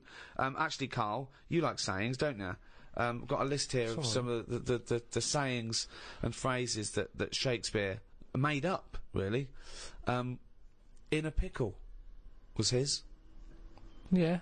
And we know what in a pickle Yeah, means. we know what it means. It's a saying I'd never use. Because when you're in a pickle, it's not something that you would say. No, if you're being if you're captured and you're being tortured for information, Yeah. you wouldn't, and you get access to a phone, you wouldn't go, MI5, I'm in a pickle. You'd be screaming, going, he's taking my teeth out. Much as I love Shakespeare, is when that play was first staged and someone said during the play, "Ooh, I'm in a pickle," did the audience understand, or were they baffled? Or was it like watching Ken Dodd when he goes, young bunctious? Exactly. Oh, terrible hilarious. Yeah. So Shakespeare is about as good as Ken Dodd. That's what we appear to have established. While you've been talking about that, I just was looking on the computer at the Pun of the Day website, because I feel I take much of what you say about puns and agree with it. Here's a couple that you might like. There was a sign on the lawn at a drug rehab centre that said, "Keep off the grass." Okay, now if the pun is the lowest form of wit, and let's face it, sarcasm isn't, sarcasm is up there compared to the pun, then the drug pun, I think, is one of the lowest of the low. Oh, people who congratulate themselves on getting drug references. Keep off the grass, will you? Grass, get it? Grass. You know, you're smoking the grass, yeah. Show me a piano falling down a mine shaft, and I'll show A flat you minor. a flat minor. Oh, God. Okay, good. Okay. Do you get that? Well, these are... I mean, that sums up puns, isn't it? It's things that kids get in a cracker. I think pun should be short for punch him in the mouth. Idioms are better. Go on, then. What's an idiom? Is that a new word you made up? No, As in I Karl know. Pilkington's a complete idiom. I found out what it was because I thought, oh, I like them. What are they? Right. And it's like little sayings Yeah, that's right. that sum stuff up. Go on, give us an example of your favourite. Oh, can I just say one? Talking about sayings, Carl was getting fed up with something. He was fed up with not getting replies from something. He's having a hard time, you know. And I went, "Oh, the worm has turned." He went, "What?" I went, "The worm has turned." You know, you've Stupid saying, isn't it? No, well, okay. Tell him why you think that's a stupid saying. Because how do you know when a worm's turned? Of all the creatures that you could flip over and know it's turned, why pick a worm? It's the worst thing they could have picked to express something turning. But you're turning literally. It means changing, doesn't it? Changing your attitude. A new broom, turning over a new leaf. Yeah, but things then are going to use be something that different now, and changes. I'm Pick sick of it. Chameleon. No, but Chameleon is a brilliant thing to use for something to change. Chuck that in a sentence. There's nothing that you can link a worm to human life to. You're talking about something that's... It's blind, isn't it? It's blind, it's deaf, gay. it's got no features. Why is he having such a go at a worm? Just because it's a weird thing to use. Something that... Its arse is more... It does more than its head. That could be said of you, Carl, to be fair. We've talked about what art is, we've talked about painting, sculpture, we've talked about music briefly, we've talked about whistling over music to make it better. Poetry. A completely different type of art form there. Carl, what's your thoughts on poetry? I've never really been a fan of it. There's a surprise. I think it's sort of... it's all right for the person who's doing it. You know, you say that whistling is just for the whistler. But I think poetry's more like that, because sometimes you read it and you're thinking, what's he going on about? It's always a bit... I don't know, it's sold in a bad light. It's a bit sort of... a bit gay, isn't it? Right. I mean, it Okay. depends what sort you're talking about, because maybe there's poetry out there that I haven't heard. There's some poetry gayer than others. Yeah. War poetry can't be gay, can it? That was I haven't people heard. Go on. people fighting in the trenches, and that can't be gay. They weren't gay. They were writing to their sweetheart. I don't know his name. It might have been a bloke. I don't know. But So was it a sort of a what sort of poem was it? Was it a sort of a limerick, sort of a? no, it was. Well, there's famous ones, Wilfred Owen and Siegfried Sassoon, and they're very moving. They're about, what usually happens is that they talk about why are we here. This is, we've been sold a lie here, and they really started seeing war in a different light from their point of view in the trenches. Famously, some of them died soon after the, But I prefer they've written the poem. a proper letter. No sort of crypticness. That's the problem with Right. poems. Okay, You so read you'd it have been disappointed to get Dulce et Decorum Est through the post, would you? You'd have just said, what are you trying to say, mate? What's the weather like? When you're coming home? Did you get my socks? Well, yeah, sometimes life is a bit like that, and it's like, say what you mean. Right. Well, then you have just wiped all art off the face of the earth if you literally just say what you mean. No, I'm just saying in a letter. Say if I was a woman and my fella was fighting in a war. Right. What's your fella's name? Harry. Okay, so Harry, let me get this right. So when were you married? About 1935. 1935. So you've been married about 4 years. Yeah. Harry, why don't you go off? Oh, you're a woman, aren't you? You don't look like. Okay. So what did you see in Harry? Why did you like Harry? Was he He just was like funny. butch? He wasn't that butch, but that No. didn't matter back then, did it? In the war, No. And you. it took everyone. But what did you say when Harry said to you? Well, I thought it was coming because a lot of our friends Right. ended up having Did to you just go hug him and say "Don't go" or something? No point, because that would have just made it tough for him. So, what's the point? Just go with it. But if he I had cried written, after he went. you cried after he went. That's what you do, innit? You wouldn't do it in front of him. He's got to go to battle. Okay, so your man goes off to battle. Right. Then I get a letter from the Colonel Right. saying, "Oh, bit of bad news. Harry's dead." Now I get a letter in the post. He said what he meant, didn't he? In the Well, yeah, and they would do, wouldn't they? They wouldn't fanny around saying, "Oh, he was on the warpath and the cloud went dark." I go, "What? Just tell me what happened. I don't want a weather forecast." he got shot at the arse and the bullet came out his head. Right. Now, the Colonel, he would just tell me the basics. Now, because he sent his by Telegram. telegram, they sent a telegram.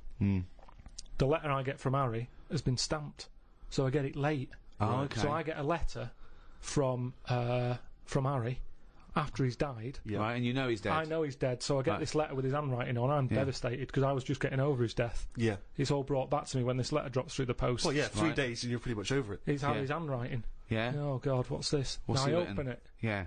and instead of saying things are bad here, socks are damp, everything's grim, it's cold, I'm sick of it. There's a poem. It wouldn't feel like it was from Harry. Well, Because it's not in his words. Poems are never in the person's words. But didn't you know Harry was a poet when you married him and made love to him No, I that only night? picked it up because other people were doing it. It's something to do in the trenches. But when he carried you over the threshold, Carl, and he laid you down and gently kissed you, didn't he say any? Didn't he ever? He must have whispered some sweet nothings into No, it your wasn't hysterical like red that. head. It wasn't No, like that. Straight no. to the point. It was like, get your knickers off.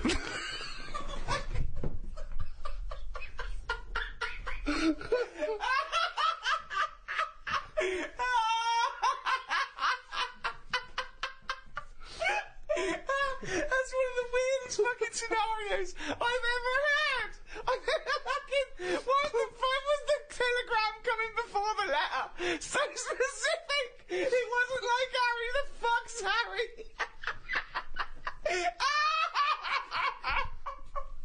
Oh God!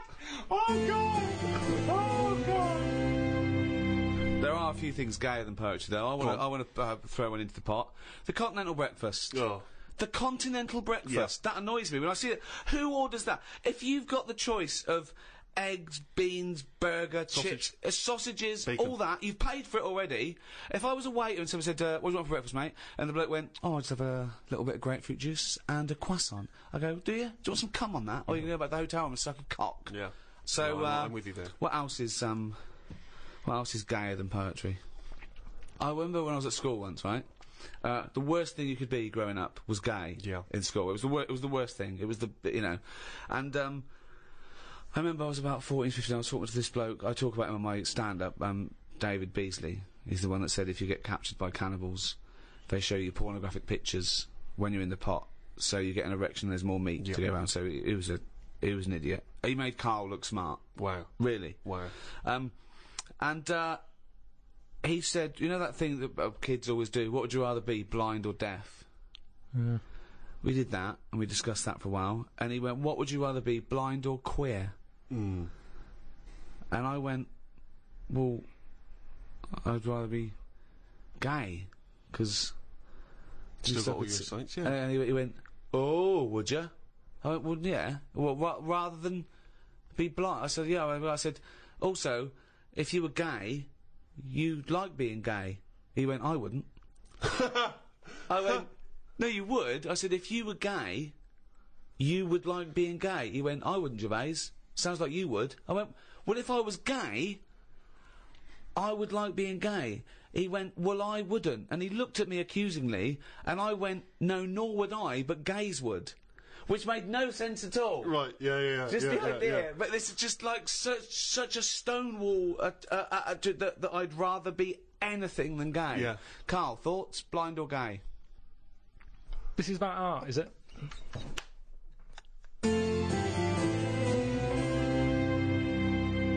So there you have it, our comprehensive and definitive guide to the arts. Next in this series is philosophy. Well, I'm looking forward to that one enormously, Rick, because, of course, you have a honours degree from the University of London in philosophy. Yes, but I predict that that one will also be as big a load of bollocks as all the others we've done. Thank you. Just to remind you that you can still get the Ricky Gervais Guide to Medicine, the Ricky Gervais Guide to Natural History, and now, of course, the Ricky Gervais Guide to the Arts.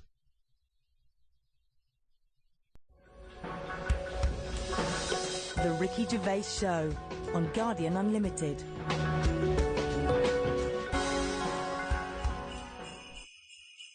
Hello, and welcome to our Christmas podcast with me, Ricky Gervais, Stephen Merchant. Hello. And Karl Pilkington. All right. Merry Christmas, everyone. Merry Christmas.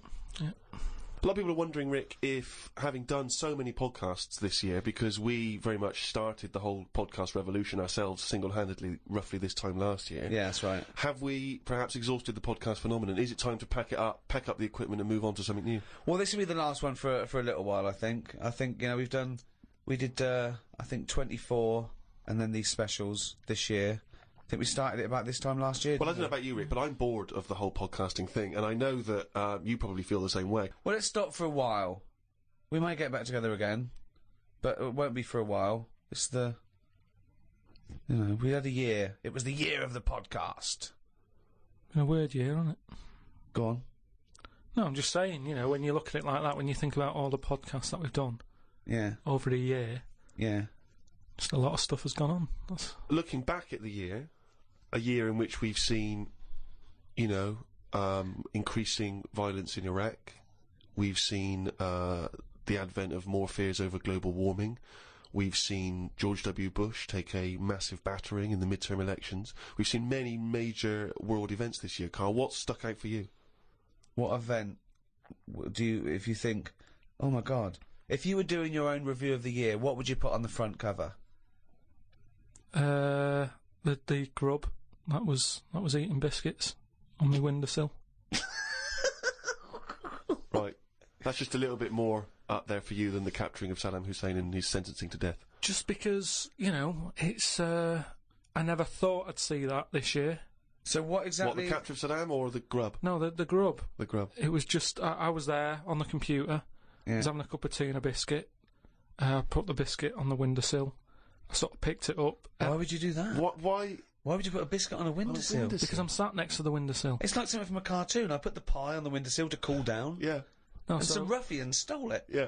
so I was eating that, and I was enjoying it, put the rest of it back down for like the next half of the cup of tea, and I saw... Planned out. This is, I bet, well, we'll read about this later in the diary. So, and then I saw just like a little crumb moving. I was like, what's going on there? Yeah. So I looked down closer, and there's an insect that is see-through, but with legs. and just sort of running off with a crumb into like a little hole. And then when I looked, I noticed there was loads of these little see-through things, and they were obviously all like, "Oh, I got biscuit," and. That's exactly what they were saying. We've got biscuits over here. But I can't, what was it, like I say, it was amazing because they're miles away from what I'm about, and yet Not that far. but they still like a bit of biscuit, and it was just weird that happened. I never thought that would happen in 2006, and that's You never thought that would happen in 2006. that's what's nice, isn't it? That's what's nice about the nature of the world. You know, we can invent iPods, we can bring out better vacuum cleaners, but at the end of the day, you can't make nature up. And to see this see-through thing, eating a biscuit, that's where I've sort of gone this year. I'd say out of anything, I've sort of gone out of my way to learn more stuff about weird stuff that's out I don't know what you've learned. You've learned that a creature which you can't even identify or you name. don't know, right? You don't know what it is, right? Looked like it nicked a bit of crumb. I don't know what knowledge is that. What is that? How is that useful? Just because everything is changing. But it's not useful. It's not useful to you, and it's not useful to anyone. You can't pass on that as knowledge because we don't know what it was, But Carl or where thinks, it happened, or but- why it happened. But Rick, Carl thinks that the grub has an inkling, has a taste for McVitie's in the same way that Carl does. That's why Yeah. he's from Meggs. He's thinking, I can't believe it. We both love hobnobs. As opposed to just being Yeah. taking the He would have starch eaten from the anything. flour. Yeah. Exactly. Yeah. But what I'm saying is that these things have been around for years, Yes. maybe longer than us, Yes. right? Now, their life isn't changing in the way that ours have. They still live in a little crack in the wall, Yeah. but they're eating biscuit, and that was never meant to happen. So it's changing it. What I mean is, you might start getting fat insects.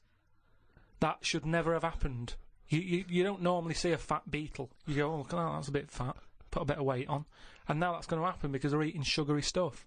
The squirrels in the park, because people are feeding them Mars bars and everything, they're getting fatter, they're getting bigger, they're getting more violent. Now, over time, you know, they're going to cause more trouble than they What are now. evidence have you got What that do they're you getting think? more violent? Just because when I'm sat in the park and what have you, they really like cocky. They come up to you now and sort of jump up on the bench and sort of attack you for food. They're not happy with acorns now. They want a bit of croissant. And that's what I'm saying. They've changed. They're changing over time. Just like that grub having a biscuit. Everything's trying different food out. He'll want a gatto soon. Well, in the same way that, you know, Eclair. you look at people around the world, how they're eating weirder stuff. They're running out of, you know, ideas on how to cook food differently. And we're eating weird stuff. So our insects, everything's moving on. Everything's getting more intelligent. The goldfish memories got better. Chickens are more intelligent than people thought they were, apparently. Everything's... Time makes you more intelligent. Well... No, they do. That's a fact, isn't it? If you're knocking around longer, then you're learning more, because more stuff's going on, and you soak it up. And that's what these insects are doing. They're all learning. You know what I mean? No. I saw a cockroach playing Pac-Man. It was on the internet, right? And somebody had linked up a cockroach to some... I can't even be bothered explaining it, but that's what I'm saying. Everything's moving on. Yeah, but Pac-Man's like such an old hat game, man. It's like from the 1980s. Yeah, that isn't it? cockroach is Jeez, so... come on, Oh, he's still out of date. Get a with life, it. man. Hello, PlayStation 3. Is he Yeah, got rid of it? Hello. Yesterday's cockroach. Oh. Fucking hell. What was he listening to? MC Hammer? Christ almighty. Fucking hell, Pac-Man. Get a life. High five, mate.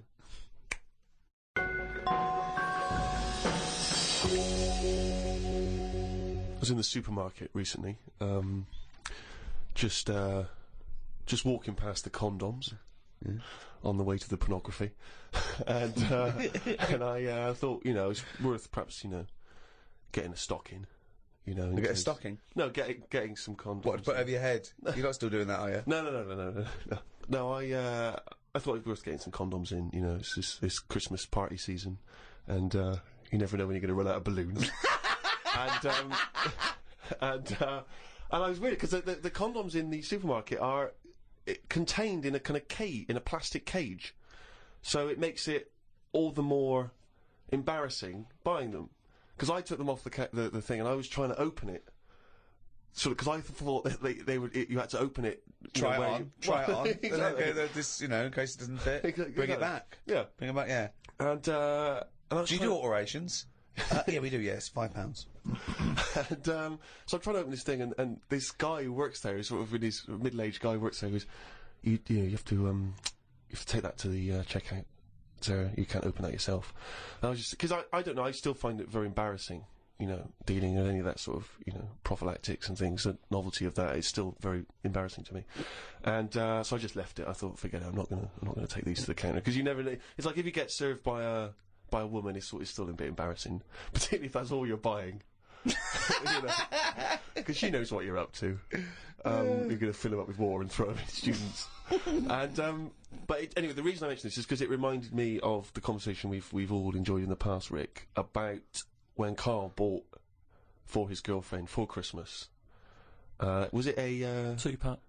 A 2-pack of what was it? Condoms. Wasn't it about buy one get one free? Yeah. It was a bumper family pack, wasn't it? Not a family, obviously. That'd be weird. Yeah, a family pack of condoms. One for the kids. Enjoy yourselves.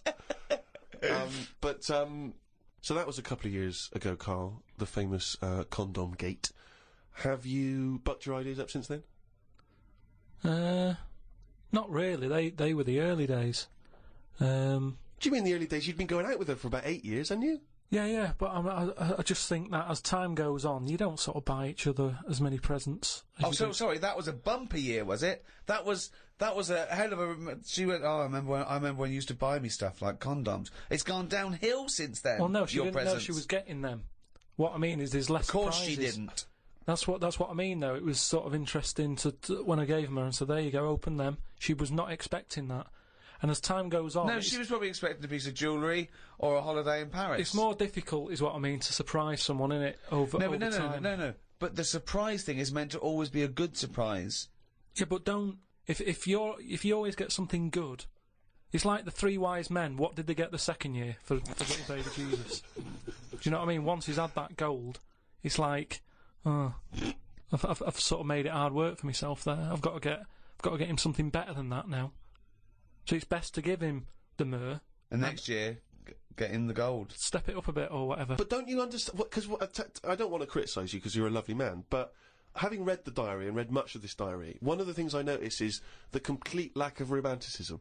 The number of times Susanna says, book us a lovely meal out, take me out tonight, and you always write like it's a massive chore, like it's a headache for you. Oh no, I've got to spend a romantic night out with my girlfriend. Because it's the same reason I don't like... Christmas and stuff is the expectations. I prefer it. If I want to take Suzanne out, I prefer to meet her at the bus stop. And she comes back from work and go, "You want to go out?" But you don't do that. No, I do now and again. But it's that thing of, oh, we'll go out tonight. I want to leave it to you. Book a place. It builds it up too much, and it can never live up to it. It's like how you know how like people make a big thing out of having it away for the first time, and they go, "Oh, I'm going to do that tonight." Not the way to do anything. You won't get anything done by planning. That's a quote! That's an amazing quote! That'll be up there with Newton and Churchill. You don't get anything done by planning. No, but that's amazing. But you can't just spring it on someone. You have to at least ask her, "Are you up for it tonight?" Just see how it goes. That's what I'm saying about Christmas. I might not be in the mood for it on December 25th. For Christmas, having turkey and everything. That's what I mean. About, in the last podcast, stuff coming round every year. Don't plan it. If you fancy a Christmas, have it. If you don't, just carry on. It'd be nice to live in a world like that. They say, it's a world of freedom or something. No, it isn't. No, I don't know what that means. I don't know who says you just that. make up things they say. They say, like, today's world is a free world or something. Someone said something along them lines when it isn't. Everyone's still being told what to do, when to do it. Christmas is a big thing, isn't it, that we all have to go through. And it's stressful. It's not a happy time. You're such a miserable sod. You really are. No, but Christmas is a big upheaval. It is out of all of those special days that go on, Christmas is the one that's... What are you doing with your time? It's the question we return to again and again. No, but We why- read it. why- You're visiting your parents. You're hiring a car. You're going Yeah. down the calf. It's Yeah. not like you're taking your work away. You're doing Yeah. some important neuroscience work, Yeah. and we've had to take you away from that for 3 days. No, but what You're not doing anything of any value, Carl. But what I might want to do, but I can't because the shops are shut because they want to go off and celebrate Christmas. You know, it's an upheaval. Easter's all right. It comes and goes. Do you want an egg? Not really. Don't have one then. You're not forced an egg. You're not forced an egg. I like Easter, and everyone can afford an egg. There's no one being left out. Whereas Christmas, everyone goes back to the family and they have a big meal and all that. And there's a lot of poor people out there who can't do that. So it's more of a, if you're going to talk about religion and the religious sort of occasions, Easter's one that I'd keep. If you plan everything, you probably won't do it in the end. Whereas again, that as a soundbite is gobbledygook, isn't it? No, what I mean is, say like holidays, when you know they're coming, you never enjoy them as much as one when it's surprised on you. Who surprises someone with a holiday unless you win it on a game show? How can you go, bloody hell, I'm on holiday? Suzanne did it with me. She sorted it all out and booked me time off work without me knowing. Oh, that's a lovely romantic gift. Yeah, and I went along with it and we had a great little holiday. Yeah, so maybe you should do something like that for her. No, she wouldn't like it as much, and I won't pick the right place, and I know she won't like it. You are one of these people that washes up badly, so you'll never be asked again, aren't you? No, that's my job. That's the only job I do.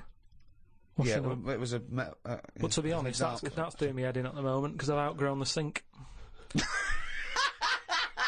He talks about himself like a crab. Oh, God. Gotta get a new sink for Carl. Why?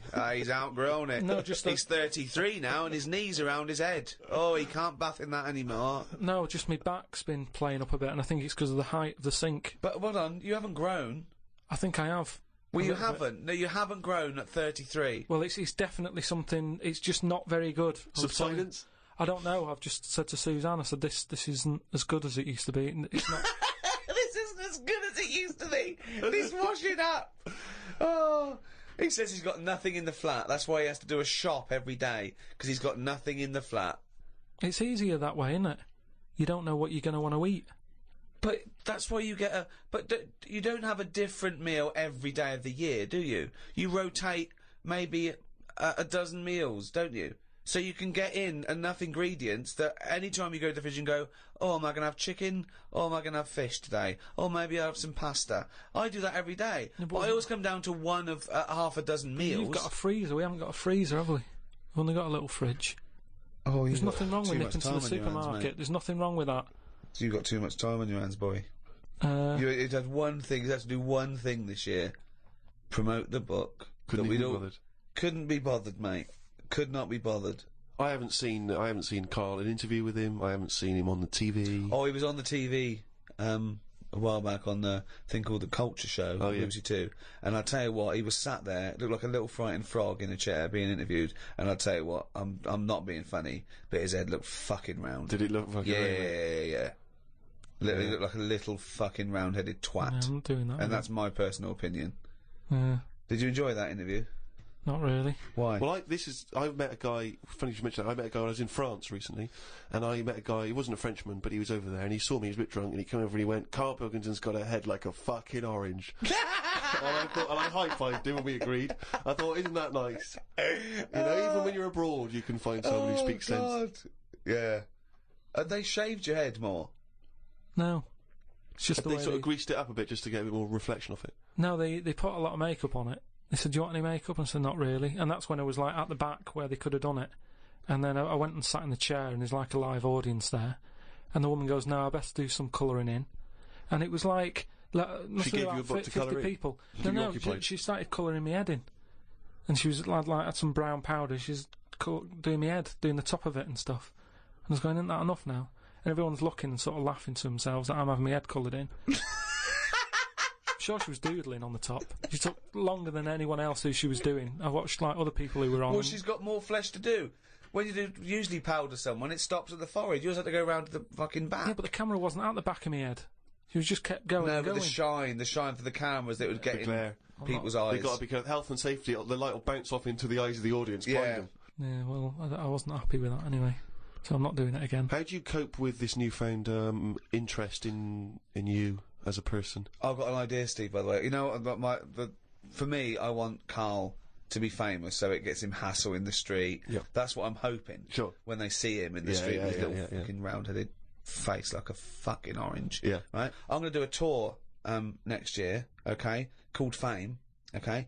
And everywhere I play, if I hopefully play to millions of people in, I might even go to America, but I'll make sure the theatres I play, or there's a picture of Karl on the seat, right, that they can put in their window.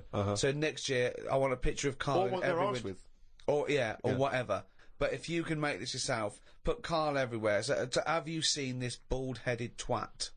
Please make up the posters. Just send emails to friends. Absolutely. I want to see pictures. If you own a shop, put a big picture of him. If you even if you're, your own home, your own flat, get it everywhere. Have you seen this bald-headed twat? This is Karl Pilkington. He's got a head like a fucking orange. Get it everywhere. I want to see the world papered with Karl's round head. Happy New Year.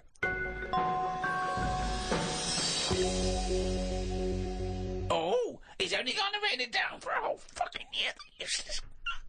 That, of course, signifies another reading from Karl's diary. This is the last one of both 2006 and on any podcast for a while. Let's make the most of it. Let's enjoy some of the wisdom. I also think it's the last time ever he will make an entry in this diary, because you're not going to keep another one, are you? I don't know yet. I might just get a smaller one.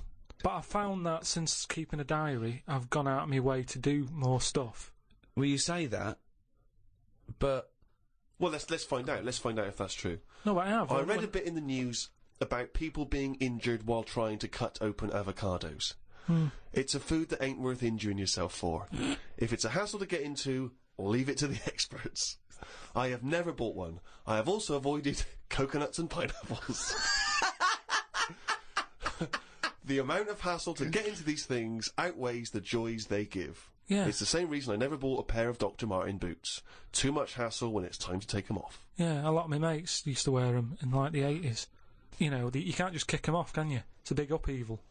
You've got to unlace them, you mean? Yeah, I mean, since I found shoes with Velcro on them, brilliant. Just the way... I don't understand why laces... Is it because you can't tie your laces? No, I can do it, but it's wasted time. You're so lazy. Wasted time. That gives him more time to sit around and look at insects, How long eating does it biscuits. take to take off a pair of boots? Well, 14 it's ridiculous. seconds? He can't fit his days as it is. No, but I don't understand how some inventions sort of catch on and other things don't. But this is what I mean. He's got too much time on his hands. Sitting around at home thinking, why are we not using Velcro more? But there's one Velcro manufacturer going, yes, at last, he said what needed to be said. Why don't you get it sponsored? Because you could wear a Velcro toupee. Because that would be great if we could do that. If someone could invent a little hairpiece for Karl, Velcro's the little bit of fluff he's got on the top of his head, his shiny orange-like head. Pop a little Velcro toupee on. I would love that. I would love to get him wearing a wig. But why necessarily reduce it to a toupee? Why not some kind of carrying device? You know, he could carry goods and things around in there, sandwiches. Yeah, he doesn't look like carrying a bag. Well, what about that? A little thing you carried around, a little Velcro thing you carried a pot on your head for your sort of like keys and trinkets and money and that. Well, no, I've told you about that idea that's out there, but hasn't caught on as well. The tie. Right. The tie with loads of pockets and stuff in it. Yeah, but you got to wear a tie. Yeah, but that'd be quite nice, wouldn't it? I've never wore a tie because I always think, what's the point? It's just hanging there in the way. Can you imagine this image of Karl walking around in his big Velcro shoes, a tie with an apple stuffed in it, car keys, iPod? No, but don't you think it's a good idea? Would you wear it with a shirt and collar or just a t-shirt? No, wear it with a shirt. That's what I'm saying. It's an invention that will smarten up the world. Now, a tie, what does a tie do exactly? Yeah. What does it do? Nothing. Right. So I'm saying make it do something. But I'm saying don't wear it at all. Pop your keys in the trouser pocket. No, or because take a bag. Because the world is getting more and more scruffier, isn't it? When you look I don't know what that means. I don't know what that means. When you look back at, like, Victorian times and everything, everyone wore a hat. Right? They wore a tie, they wore a suit. And it was a nicer looking place to look at. When you see it on pictures, you go, what a smart world that is. Well, you can't see cholera and things on pictures, but sure. No, but I'm just saying it's better to try and cover it up with a bit of, you know... cloth. Yeah. Yeah. The world looked nicer with more cloth. Whereas now everyone's rowing about scruffily. So what I'm saying is, if we make the tie more useful, and give it a purpose, it might come back and the world will look tidier. But a tie, its purpose is to look smart, really. Well, originally it was because we didn't have buttons, so it kept the collar up at the front. That was the invention. It was a useful invention, the tie. Yeah, it was called a tie. It tied together, okay? Yeah. So then, when we had buttons, that we didn't really need the tie, but it was a symbol of smartness, like saying, I've made an effort, okay? But now, that would go away. So now, you wouldn't look smart with a tie. They go, oh look, it's like a bag round his head with his apples and oranges and his keys and his sticks he's making a nest out of. So it would be scruffy. It would make the tie scruffy, so it would defeat the object. So now when you're carrying stuff round, I mean, crawling on all fours because your shopping's so heavy round your neck, they'd go, look at that scruffy fucker on all fours. Oh look, but look at his lovely head of hair. It's Velcro. It's a hat. Yeah, well, that's the other problem, isn't it? I can't go back to a wig now. My theory about reading old news is right. It's less bad when you know it's old. It was a story about a weatherman who was fired yesterday for having a nude picture of himself on the internet. But that happened 2 days ago. He's probably got another job by now. So old news isn't as shocking. Well, old news isn't news, though, is it? It's olds. What are you doing? Just reading the olds? No, but what I mean is, if someone... Stick the video on of last week's news. I just want to catch up on the olds. Yeah, but then it's still news. News is something that you don't know, isn't it? If someone tells that's you everything to you. That's information, Carl, not news. Yeah. But news is information. No, and the key with news is the word new. No, I don't think it is it? It's just information, but they tell you at 10 o'clock at night. It's like, what information's gone on? Bong. Here's some information. Yeah, that you didn't know before because you couldn't have, because it only happened today. Bong. Yeah, but never mind that. I'll tell you in a couple of days. It doesn't matter as long as you get the same info. Bong.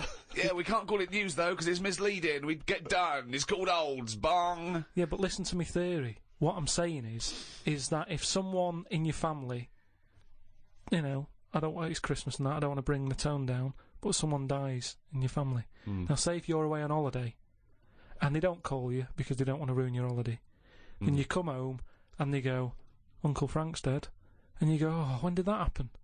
And they go, 2 weeks ago. Now, because everyone else has got over it, it's not as bad for you. Because part of bad news is the way everyone's walking around moping, going, oh, have you heard the news? Frank's dead. But because everyone's got over it, time is a healer. That's what I mean about old news. It's better than new news. But according to you, the only news that really matters is stuff that affects you. So it doesn't matter when you... there was an earthquake. When was it? Yesterday. Phew, that's all right then. Often the aftermath is worse than the actual event. 2, you only care about things that actually happen to you. So the doctor goes, you got a kidney stone. Oh, when did this happen? 2 weeks ago. Oh, that's all right then. Doesn't make sense. No, but the world is... You're not upset about dead Uncle Frank just because other people are upset. You'd be upset personally. Wouldn't make any difference when they told you. Yeah, but it is everyone else's emotions that make it worse, I think. Knocking around people who are miserable. What about warnings? What about when they do things like smog warnings, or, you know, there may be I don't like it on the news when they sort of say, news just in. I think, oh, what's this? You think, oh, what's going on? But it might be useful to know it. Important information. No, it just makes you panic. What? Yeah, but sometimes knowing stuff keeps you alive. Yeah, I don't know if I like it. It's sirens, you see. I don't like sirens, do I? I've said to you, I think it's a scary noise. Well, it's meant to be, so you get out of the way. No, it's not meant to be. It's a sign to get out of the way. I'd prefer it if it... Like I said... Hiya! Could you just move out of the way it can be anything, as long as we know... It can be a chicken noise, but as long as you know that's chicken not going to freak people out. No, but it sort of make you smile, but you go, oh, best get out of the way. You're cycling along and you hear what sounds like a giant chicken behind you. And you smile, because you know that even though someone is burning to death, there's something clucking in my way. Do-do-do-do, whack! Do-do-do-do, whack! Oh, that's probably a guy having a heart attack. Going to my mum and dad's today. I'll cut to the chase, Rick. They basically, we got about 4 pages while they drive to his mum and dad's. Oh, Jesus I'll skip past that because it takes fucking forever. Got there, mum and dad, his mum made him some dinner. The old woman next door, brackets, whose man was a witch, just pop that in brackets. Just pop that in brackets. I think we've discussed that before, actually, the old woman whose man was a witch. Whose man was a witch? Yeah. Oh! The old woman next door has been worrying because she keeps seeing adverts on the telly about changing to digital TV. She's saying she doesn't want wires drilled into her walls because they'll make a mess. Me dad told her that it doesn't matter because it'll probably won't happen until 2012 and she'll be dead by then. He didn't say that to her, though, did No, he? he did. They've got, you know, she's old. It doesn't. She knows she's going to die. I mean, it's something we've all got in common. And he's right, isn't he? Why is she worrying about it? Maybe that's sorted it out. Put it into perspective for her. You will be dead when this happens. Don't be worrying about it. But everybody worries, don't they? You've got that little sort of hole in your head that you fill with worries. You know, everyone's got to fill that little worry hole with worries, and that's it. Worry hole. Everyone's got to fill the we've worry never hole got with to worry. assume that there's a worry hole. A worry hole. Don't be filled with Unbelievable. worries. I love the fact that, you know, doctors in a million years would dig this up and go, humans used to have a worry hole. Went to bed around midnight. Suzanne and I decided to sleep tops and tails, because it made me get a bit more room. Me dad had cut a bit off the mattress to fit it between two cupboards. It's amazing how much of a difference it makes just sawing off a bit of the mattress. You sort of roll to the edge, but the weight of the blankets keeps you in. This is like something from a Roald Dahl book. No, it's just, you know, you think anything, you can sort of trim anything, can't you, and it normally works. But with a mattress, I mean, he only took off, I don't know how long that is, but he's sawn off about that much on the mattress and then has stapled it back together again. Amazing. And it just makes so much difference. Of course it does, because a mattress is a very carefully designed object. Yeah, you wouldn't think so, though, would you? Well, you just would think if you had a it's full of fucking brain in sponge. your nut. No. Someone took his brain out of his worry hole? Oh, God.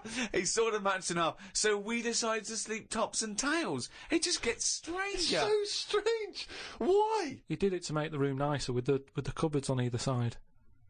So he sawed a mattress in half. Well, not in half. Can you imagine how much hard it must be to saw a mattress in half? What did he use? What, a big electric saw? Well, it must have been, yeah, because there's a lot of springs and stuff in there. Jesus. So what happens to the springs? They just spring out the Well, sides. some sort of stick out a little bit, but you're not lying on top, are you? They come out the side. So it's just got a bit of gaffer tape and a staple gun. Unbelievable. Hey, man alive. It's like... Does he run it as a hotel? That's unbelievable. There are squats with better bedding arrangements. Well, we've had a bit of a bad thing in our house about mattresses and that, because when we first bought our first flat in Salford, you know what it's like when you buy somewhere, you sort of, you haven't got any money, have you, to buy extra stuff that you need. So we'd bought a bed, right, but there's that rip-off thing with beds where you buy a bed, but a mattress doesn't come with it, which I've never understood that. Because it's not a bed, is it? Without that mattress, it's not a bed. It's a car without an engine. You wouldn't go, there you go. Well, that seems cheap. Well, there's no engine in it. So we bought this, like, you know, flat and what have you. And we bought the bed. And then, we haven't got a mattress. So my dad got one from Uncle Alf. No, well, from that Uncle Alf fella, because he had one in his van that he used to use now and again if he was, like, travelling round. He'd just keep in the back on this mattress. Amazing. A bloke who drove around in a van with a mattress in the back. So How Uncle terrifying. Alf. So Uncle Alf, right? Well, tell me about Uncle Alf. Well, you know about him, he's the one who slept in a dinghy. He's the one who... Because his mattress was in his car. Yeah, why didn't he go, oh, well, Alf, where's the bed? Left it in the car again. Oh, blow up the dinghy. Blow up the dinghy. I'm not going to go out and get it. Not at this time of night. So anyway, my dad got me his mattress, and it just stunk of diesel.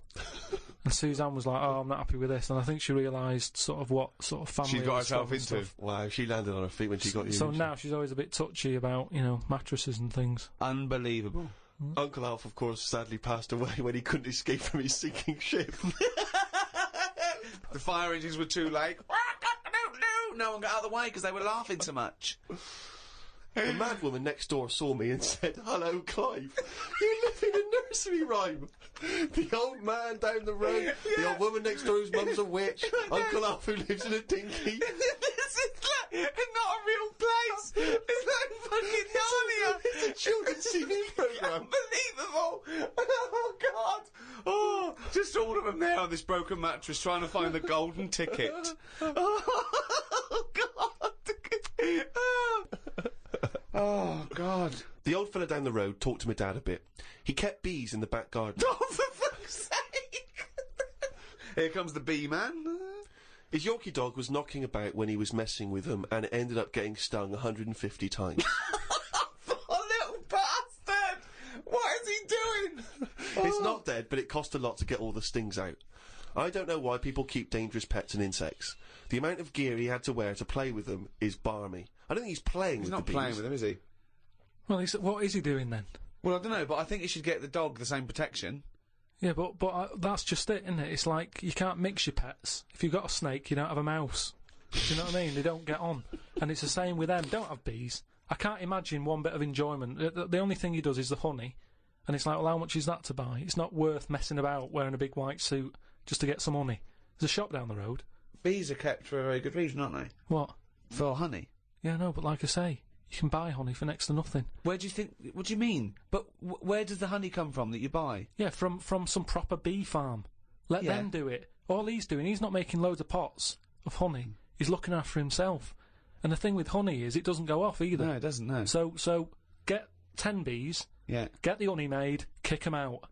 but you eat the honey, that's the point. Yeah, I know, but it doesn't. You can't eat it and then it's still there in the jar. It's not magical. Maybe in your world, Uncle Fred had that never-ending jar of honey. But how much honey do you eat? What I'm saying is, it's one of them things in it that you buy, and you can move into a new house, buy some honey, and when you leave that house, that honey's still in the cupboard. You don't eat that much of it.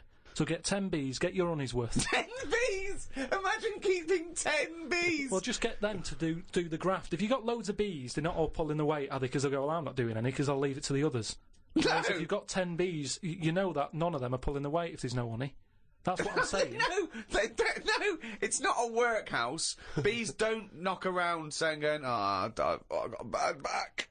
Anyway, back to this reading from the Twits. The news covered a story about a fish that knocked about 400 million years ago. It was 33 feet long and had a jaw strong enough to eat a shark in one go. All the dangerous stuff seems to die out, and yet things that you think wouldn't stand a chance, like worms, are still here, yet they have no legs or eyes. I saw a future human in the news article the other month about the future woman. She had 3 breasts. They looked all right. Well, no, that's not. I can't see how that's going to ever evolve. No, well, they say about how about evolving and that. I read that there's going to be ugly people. People are starting to go ugly. Yeah, they're still going to have bilateral symmetry, I imagine. I don't know what that means, but I'll tell you now, right? They're talking about like people who are just like, you look at them and you go, oh, look at the state of that, right? And it'll get to a point when we're all so ugly that no one will have it away, and we're just going to die out. Well, that's not true either. That's not true either. That is the biggest worry. Well, no, so... That's the world's biggest worry. So as we evolve and we change, our mindset doesn't change. We're still going, I wish we looked like they did a million years ago. I don't fancy anything. No, but look how things do change. But why are we all going to get ugly? I don't understand. It's just the air and stuff, isn't it? It's just... the air or the hair? The air that we breathe and stuff, and the food we eat. Everything's changing, and we're not going to look that healthy, and we're just all going to go ugly. You've only got to look at some stuff that's in the sea, and you think, look at the state of that. What's that got to do with the human evolution? But the stuff in the sea is still propagating. Yeah, but they've been around longer than us. But it's still reproducing, so your theory falls down.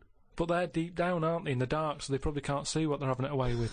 If they were up on the outside, they'd have died out ages ago. Why? Because they wouldn't fancy the other stonefish or because they're really odd-looking. I can't remember the name. I think it was a viper or something. It was just a head. But Carl, the fish that's just a head. It was well ugly. Watched a programme about the twins this morning. It was filmed 16 years ago. They are mental. They did everything together, including the vacking up. Phone calls had to happen twice so they could both have the same chat, and they said the same stuff at the same time. Well weird. The bloke who I watched it with, I don't know who that is, just some homeless guys that you just invited into the flat? Just someone I've been sort of working with. Sure, a mate of yours. He said he fantasised about having it away with a pair of twins. I don't see the point in this. If you're going to have 2 of something, I would prefer to have 2 different. Have 2 different women. If I had 2 cars, I wouldn't have the same one twice. Same rule with women. I don't even normally like buying the same pair of trainers twice in a row. No, if you're going to have something new, make a change. It's like that fella who was going out with a woman and then left her and went out with a twin sister. Not worth it. Not worth it! It's not worth the upheaval, is it? Because it's exactly the same model. I watched the final of I'm a Celebrity, Get Me Out of Here. It was between singer Jason Donovan, singer Mylene Class, and singer Matt out of a boy band. I had my money on Donovan, but Matt won it. I think it was because of his last task. He ate a fisheye, some grubs, a big fat insect that they have on every year, a crocodile knob, and a kangaroo anus. I feel like we've come there, Rick, to where we entered. It was this time last year when we first started the podcast that we were talking about I'm a Celebrity, Get Me Out of Here, and you coined the famous phrase I could eat a knob at night. Yeah. So it's full circle. It's just that the last series finished recently, and it was astounding that he ate a crocodile knob, he ate a crocodile eye, he chewed up and swallowed a kangaroo's anus, which I to be honest, I didn't know was a food stuff. Could you eat any of that? If I had to eat any of them, it would have to be the anus. What, really? Yeah, more than the other stuff. I couldn't eat anything that's still alive. No. I agree. I couldn't eat any of that. I don't know under what circumstances I'd have to go, right, that's it now, we're not going to survive, the ship isn't coming, there is nothing on this island I can eat, give me the crocodile's penis. So it wouldn't bother me. I could eat anything. I could do almost all of the challenges on that programme, but I couldn't cope in the camp. I couldn't cope with the lack of food and the uncomfortable bed. That's all that would do my head, and I'd drive people spare, whinging and complaining. I couldn't cope with any aspect of it except the physical challenges. I couldn't cope with sleeping with people snoring, the things crawling over you. I'm not so squeamish about that, like snakes and things, that's alright. But the eating is ridiculous. It's out of the question to eat a worm or a grub. It doesn't concern me. I don't know why. I don't see really what the difference in it. The texture's probably the same as lots of other things. What would hunger do to you, though, do you think? Would you think I would change? Do you think, if it really was a choice, if someone said, and I knew I would die if I didn't eat worms... I think you would, yes. I think you'd complain and you'd whinge for a while, and you'd try and put it off, and you'd hope a ship would turn up, but when it didn't, you'd start chowing down on a bit of crocodile anus. But then where's the rest of the crocodile? Well, yeah, that's a good point. Who's been eating that? How come I've got this? You know, you're meant to work together as a team in bad time, and yet I'm being handed an anus. Forget it. Let me starve.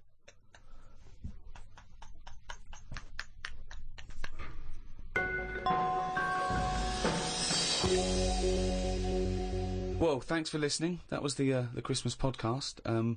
We should say the winner of the last competition we did. They can win the podcast book and Flanimals and the extras book that's out, still available, all available, and the CD. The three CD set of the best of the podcast. Yeah, is that right? Series 1.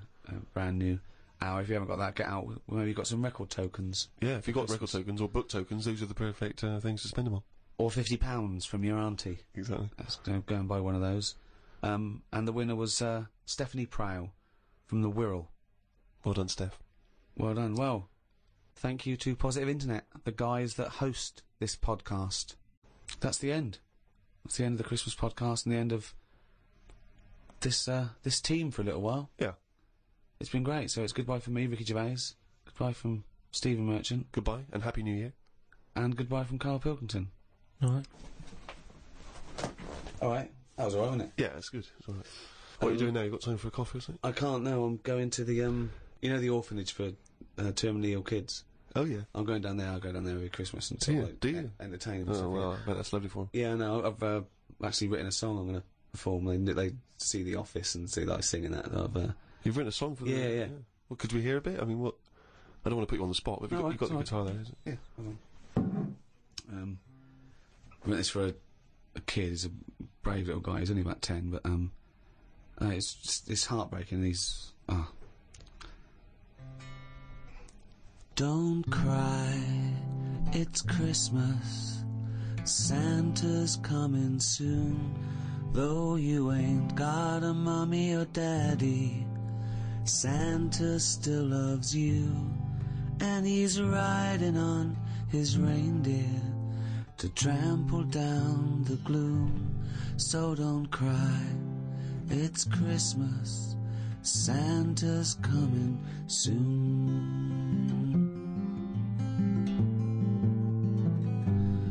Don't cry, it's Christmas, Santa's feeling kind, though don't ever see him. He's not just in your mind, and it's not that he's invisible. It's because you're going blind, so don't cry. It's Christmas, Santa's feeling kind.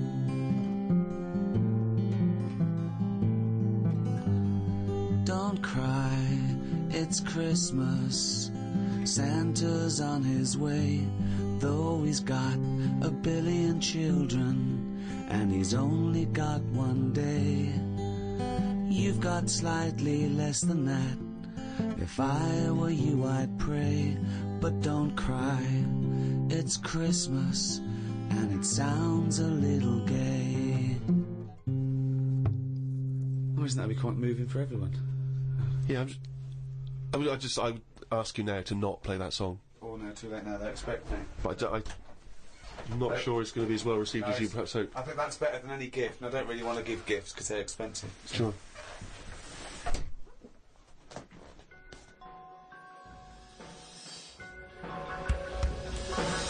The Ricky Gervais Show on Guardian Unlimited.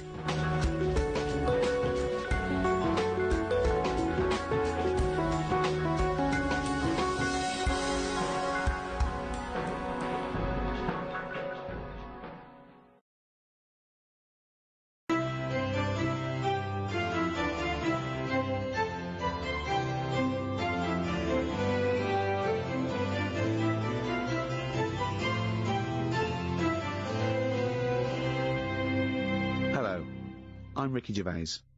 The English biologist Thomas Huxley once wrote, "To a person uninstructed in natural history, his country or seaside stroll is a walk through a gallery filled with wonderful works of art, 9/10 of which have their faces turned to the wall.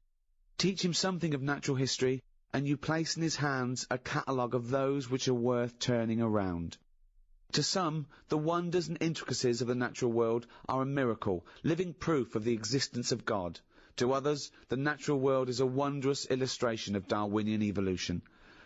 To discuss the complexities of plant and animal life, I'm joined by Stephen Merchant, graduate of the University of Warwick and award-winning writer. Thank you so much for having me. And Karl Pilkington, a man with no qualifications, very little education, but who is now known the world over as a man with a head like a fucking orange. Right. Natural history obviously takes in everything to do with animals, plants, bacteria, which are in neither group. I should start by just saying, Karl, that the natural world is so diverse that we don't even know how many species there are. Conservatively, there's 2 million species of animals. I mean, without even taking in plant life, there are at least 2 million species of animal. With plants and animals, there could be up to 10 million species. There are 37,000 different species of spider alone. What do you think of that? It's a lot. It is, isn't it? A lot. But if there's loads of stuff out there that we don't know about, and we don't know what it's doing, is it that important? Is it worth finding them now? Well, yeah. Why? Well, it may give us the key to unlock other mysteries. A spider won't. Well, it might do. A spider won't be unlocking any mysteries. Well, that's totally... Plants are different. I reckon there's a natural cure for everything out there. because there's loads of animals that have toxins that are used in medicine. Yeah, I know that we use dangerous spiders to get rid of headaches or whatever, or they do in the tribes, right? Do Yeah. you want to just expand on that point? It's just that's what they do in tribes. They've got all these tribes, they've got all natural remedies. They go, what's up with you? You got a sore ankle, chew on this twig. And it works. I've seen it. They've sent women out there and, like, they couldn't believe the stuff they can do with twigs and trees and hedgehogs and stuff. It wasn't an in-depth analysis, was it? What I'm saying... Women, they just sent some women out there. No, apparently. Yeah. I reckon the stuff that's got venom in it, that's useful. We probably know about all them. Because it doesn't make any sense. We probably know about all of them. What I mean is the police know about the gangsters. But they go, right, we're aware of them, let them get on with it. We'll keep our eye on them. And it's the same in the jungle. The spiders, the deadly ones you're aware of. The ones that are just pottering about, you go, don't even worry about them, don't even give them a name. They're not doing anything. But what if there's another poisonous spider they haven't identified yet, they're lurking in the undergrowth? I'd be very surprised. So you'd be very surprised. I'd be surprised if there was It something... sounds like laziness on your part. But they're No, discovering it's new not. species all the time. We know about all the dangerous stuff now, because we have to. We live in No, a we world don't. now. We do. We know about a lot of the dangerous stuff. Whenever they find something new now, it's like a new butterfly or... Well, no, look at AIDS. When I was a kid, no one had ever heard of AIDS. Yeah, but that's not a natural thing, is it? That's not like a spider or What do you mean it's a not a natural ladybird. thing? It's not a natural thing. It's not something that's... AIDS hasn't been, like, living under the soil for millions of years going, I'll wait till the 1980s and I'll come out and kill a load of people. No, but it is a natural It's a new thing. It's new. Yeah, but loads of animals are new, aren't they? Evolutionary terms, there's new animals in evolution. I'm sure there's new stuff deep down that's just like, almost like bacteria, sat under the soil, it'll never come to the top. Right? It's like having an old woman who's a neighbour. She never goes out, she doesn't bother you. Let her be. But what if that old neighbour could unlock the secrets to... I don't think she can. Just even to us understanding the complexities of the universe, of the way things have developed and grown. Because we know about it. Well, why would we know about it? Because I never understand, why is it you want to stop researching and studying now? Why is it that you're happy to just draw a line under everything else? What if people had said this back in the 19th century? We've done this. I think someone in the 1900s said everything that's going to be invented has been invented, and then look what happened in that century. Yeah, and I've said to you, look at the stuff that is being invented now. The frisbee and stuff like that. It's all stuff that you kind of go, it's all right, it's a good idea, but we don't need it. Yeah, but the frisbee wasn't being worked on by the top brains of our generation. That was some novelty toy that some manufacturer made. Yeah, but it's like, look at the fuss we made over that fella who came up with a Dyson vac. Everyone was like, he's up there with Einstein. Well, he's not. It's a good vac. It cleans up floors well and everything. Who said he's up there with Einstein? It's PR people. In one of those programmes where they did, like, great inventions of our time, it was easy early on. You go, Einstein, Newton did this, Archimedes, Dyson. And they started to run out, because it is harder to come up with something new now. Because everything that's needed, remember, the things we've invented are things that we sort of go, we could do with that.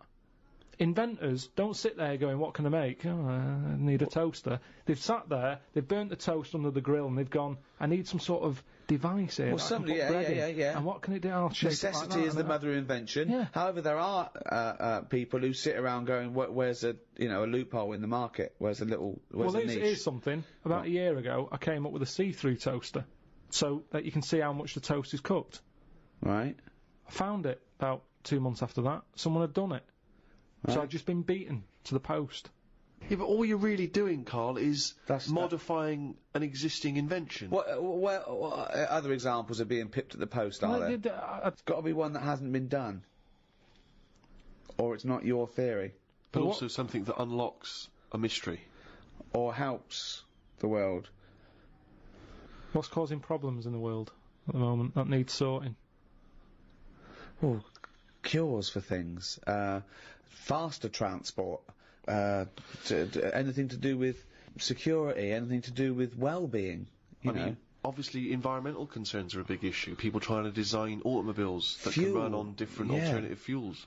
I met a bloke on a conference once who sent a drawing to Blue Peter. It was their design a car of the future, and he sent them a drawing that was a car, and the only innovation was that you can have a shit while driving. And then he put shit goes down pipe, which becomes fuel. They must have looked at that and gone, what a maniac. I think that's a brilliant... I mean, I've driven a long way. I drove to Cornwall recently, and I would have loved... But I think he did it when he was about 9, and he must have thought, oh, I'm being driven to school. Oh, I need the toilet. Wouldn't it be good? But why hasn't that been done? What? Well, like Steve says, I've been in the same situation when you're driving and you go, oh, where's the service station? You see a sign saying 36 miles. So what? You're in agony. So you suggest pull your trousers down and shit down in the seat that's a toilet? Yeah, well, what's wrong with that? Well, you got your nan in your back. She's got one as well. So you are going to Cornwall all shitting? Well, not all the time, but it's more useful to me than a lighter. So also, what point do you wash your hands or wipe your arse? At what point does that occur? At the end of the journey. Oh, God! So, you get in, you have a shit at Deptford, and you wipe your arse at Polperro. Yeah, but like I've said to you, this isn't like just people going, oh, I think I'll have one. You need one? Not really, but it's something to do, innit? I'm sick of playing I Spy, I'm having a shit. You have it when you really need one. When you have to pull off a motorway, it's a lot of messing about. There's probably going to be a queue at the toilet. No more queues at toilets. 10 minutes, Rick, that takes, doesn't it? 10 minutes to 10 pull off, minutes. have a quick shit. Driving along. It's just going on. It's just going on. Don't even know about it. Radio's on. Everyone's happy. Doesn't matter. I don't know. I mean, we all do it as well. That's the thing. Anything else you'd come up with? I mean, so far you've come up with nothing. That was a 9-year-old boy's idea. I mean, the Breville maker wasn't needed. That's true. What's the Breville maker? Like toasted sandwiches. But there's so many things, chocolate fountains, anything like that. I just go, what are these? Who's invented these? Who's okayed this idea? And yet I can't have a shit on the motorway.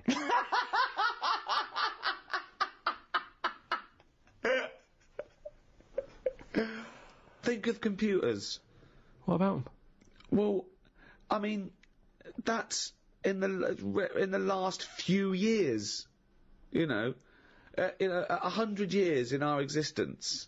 Okay, they've been dabbling with anything even close to a computer. Nothing before that. Yeah, computers are a good thing, and it baffles me as to how they came about. When you think a computer chip is just made out of sand. Now, for someone to come up with that, you go, there must have been some sort of alien involved here. What do you mean? Why do you think that? So I love it. So the frisbee, rubbish. Anything too clever, well, it wasn't an invention, it was an alien. So there's nothing between frisbee and computer chip. What I'm saying is, it's not even an idea, is it? What do you mean? A computer chip, where's that come from? Oh, it's amazing. Well, it's astounding, yeah. So you think it was an alien? What are you talking about? Great. Because I can't believe that someone would go, right, I want to make something that will hold information and be able to do, I don't know, let's use some sand, we've got loads of that. You go, what, you don't... Well, that's what genius is, though, But isn't Carl, it? there's no alien involved. No, but when I say alien, I don't mean an alien came down here and said, you know, oh, do you want to buy this? There could have been Yeah. a spaceship crash, right? Right, yeah. And there's all them rumours, isn't there, in that hangar. They've got the spaceship, they take it apart, they go, yeah, wheels, we've got them, yeah, steering wheel, and then they go, hang on, what's this here? And they find the chips, and they break it down, and they find Carl, the sand. but that as an explanation to human genius is nearly as ridiculous as the Adam and Eve explaining life on Earth. How could you tell that to someone without going red? I mean, I always worry about that, where people who believe in Adam and Eve, don't they wish there was a slightly better explanation? With all the evidence we've got, do you know what I mean? With all the evidence for evolution, that they think the Earth is 5,000 years old, and God made Adam out of some dust, and then he went, oh, I need a bird. It's alright, I'll make it out of your rib. Yeah, right? but there's loads of things that you go, oh, this is a bit embarrassing. I bet Charles Darwin, when he said we've all come from apes, I bet he sat at home going, should I tell him about the frisbee first? But the fact that sand makes computer chips is not the interesting thing. The interesting thing is how the human being discovered that, what am I talking about, sand makes computer chips, that silicon can have information put on it. But we're made out of oxygen, nitrogen, carbon, do you know what I mean? And hydrogen. But that's nature. You see, nature is amazing. You can't beat nature. Right? No. It comes up with some amazing things. Yeah, but man is nature. Don't forget that we're an animal. We're a brilliant ape. Now, it's clear to any sensible, reasonable, educated person that we did evolve from apes, or rather, we had a common ancestry, and that we're closest to the chimpanzee. We're actually 98.6% genetically identical to a chimpanzee, Carl. We're closer to a chimp than a chimp is to a gorilla. Genetically speaking. I just find that hard to believe when you Well, look I'm at telling you it's true, so what are you finding hard to believe? Well, your eyes, your own eyes are what sort of comes up with a lot of thoughts. No. One's eyes don't come up with thoughts. No, Two, but what I'm saying is, what you mean is through your own eyes, you look at things and make up your own decisions. So if there was no Darwin or anything, and I was sat somewhere and someone said, right, we're going to bring a few animals in, one of them's related. Right. They're all related. Alright, but they're all related to you, but one's not so long ago, right? And they brought them in, and they lined them up, and there was a chimp stood there, and a gorilla, and what's another one? Orangutan. Right, yeah. Right, a girl, the orangutan, send that out. I'll be first to go. So he's definitely not linked to me. See, I disagree, but there we go. That's just looking at you. Yeah. So the hair colouring, there's none of that in our family. Well, there's no hair. Yeah. I like the fact that it loses out because it's ginger. So that's gone. Right, so I'm left with a gorilla and a chimp. Yeah. I would go for the gorilla. Well, it's a good guess, humanness. but you'd be wrong. So we are much closer to the chimpanzee, okay? 98.6% genetically identical. Think of that. We only differ on 1.4% of our genetic makeup. That must be the arse.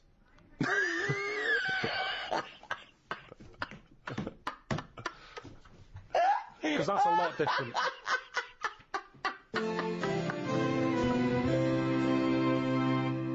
Animal rights is a hot topic. It's a big issue. What rights should they have? How do they compare to humans? You know, it's a well-known fact that we test on animals with the assumption that humans are more important. We test drugs on animals, and we're basically saying if they die, they die. We'll learn something from them. People do make distinctions between animals, right? They know that it's probably more acceptable to kill an ant than punch a cow. Yeah, exactly.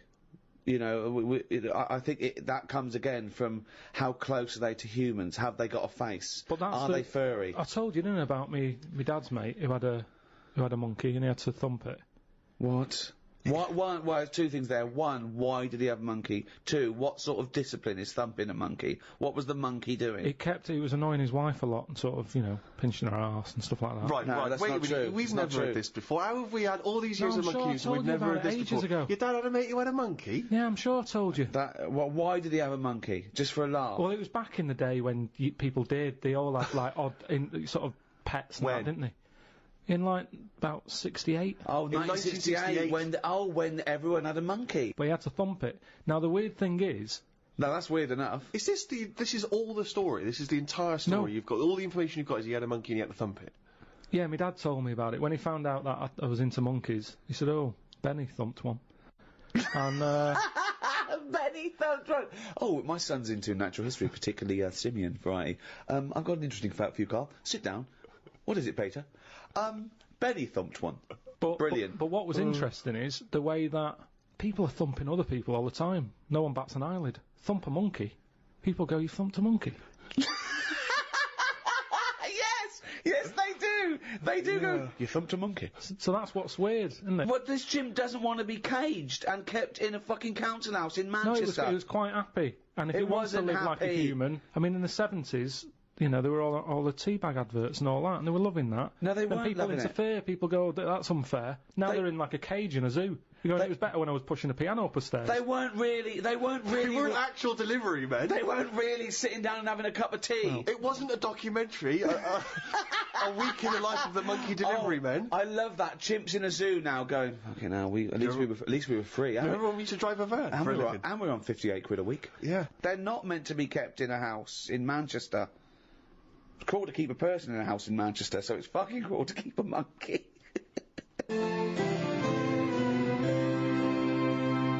Are you aware, Carl, that 99% of all forms of life that have existed on Earth are now extinct? So there's only 1% of everything that's ever been still alive. Yeah. But that's just as well, isn't it? Why? Well, I think it's pretty crowded now. So it's just as well. You see, this is what I'm saying now. Years ago, they accepted that. Cavemen wouldn't have been going, oh, we're losing stuff's dying. Whereas now, everyone's, oh, the panda, polar bears, not got any ice, and all that. At the end of the day, the world's only so big, we know it's not getting any bigger. Right? Stuff's got to die, hasn't it? You can't keep everything. Just think of that, though, as a tool of natural selection, that the species that are surviving today are 1%. Just how amazing that is to survive and evolve. How perfect everything is on Earth. It's amazing. No, but it'll drop off again, won't it? As we find new stuff, other stuff will be dying. Well, in that things 1%, when that was written, when that statement was made, was the dodo gone or was it still here?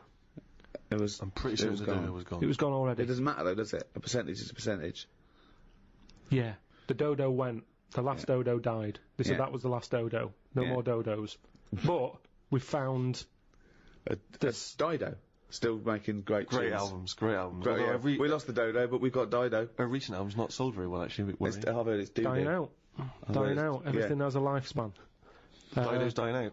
But and I think that's life. So it's not amazing, really. That's not either anymore. No, that's not either. That's life's gone. That's gone. That was good. What else? Esther Ranson forced to just hang out in the jungle. Yeah. It's a shame. When I went to Natural History Museum, there was a thing called a Cyther or something. Right, died out ages ago. No one knows about them, which is weird because everyone knows about the dodo.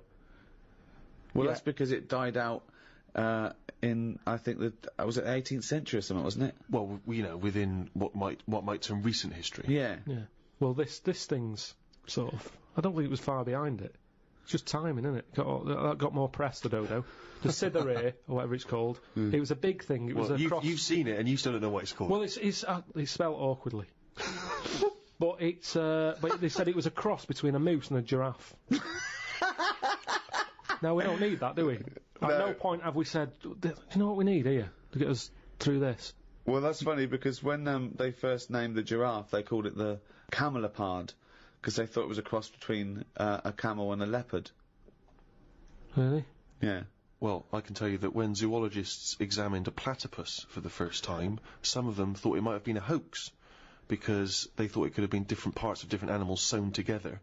Because the platypus has the fur of an otter, the tail of a beaver, the bill and feet of a duck, and the venomous spurs of a fighting gamecock.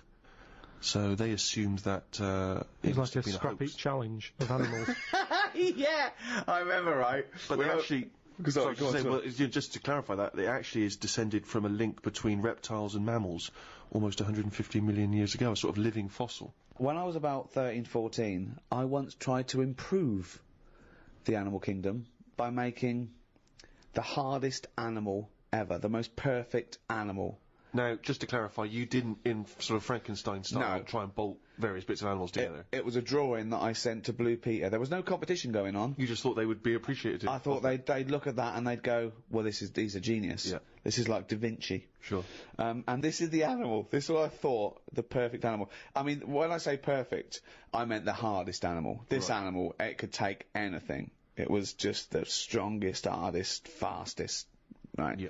So, I started with the head of a lion. Of course, that makes sense. Do you know what I mean? Sense. It looks good. Bite you, right? Yeah. Okay. I popped that on the body of a rhinoceros. Okay, so it's got the toughness, the armour, if you like. It's full strength. Head of a lion. Think of that. So you've got this picture. Head of a lion, body of a rhino. Perfect. Okay? Hold on, though. Pop some arms on it. The front arms were the arms of a gorilla. The arms of a gorilla? So it could punch, grip, it could make stuff. The lion, I mean, that's where the lion falls down, because it can't make stuff. Sure. It can't climb, you know. So, okay then, wait a minute. You think that's got enough weaponry? Sounds like it. No. Pop on the tail of a giant scorpion. A giant scorpion? Yeah, yeah. So a scorpion that's the size of a rhinoceros? Exactly, so the tail was as long as that rhino. So now this is a scary animal. Yeah. And this is where the animal fell down. I thought, right, legs. Well, the fastest animal is the cheetah. Cheetah. Popped on 4 cheetah legs. 4 cheetah legs. It would have collapsed. Crushed under it the would have weight of the collapsed rhinoceros. immediately. So, yeah. And you drew this, did you?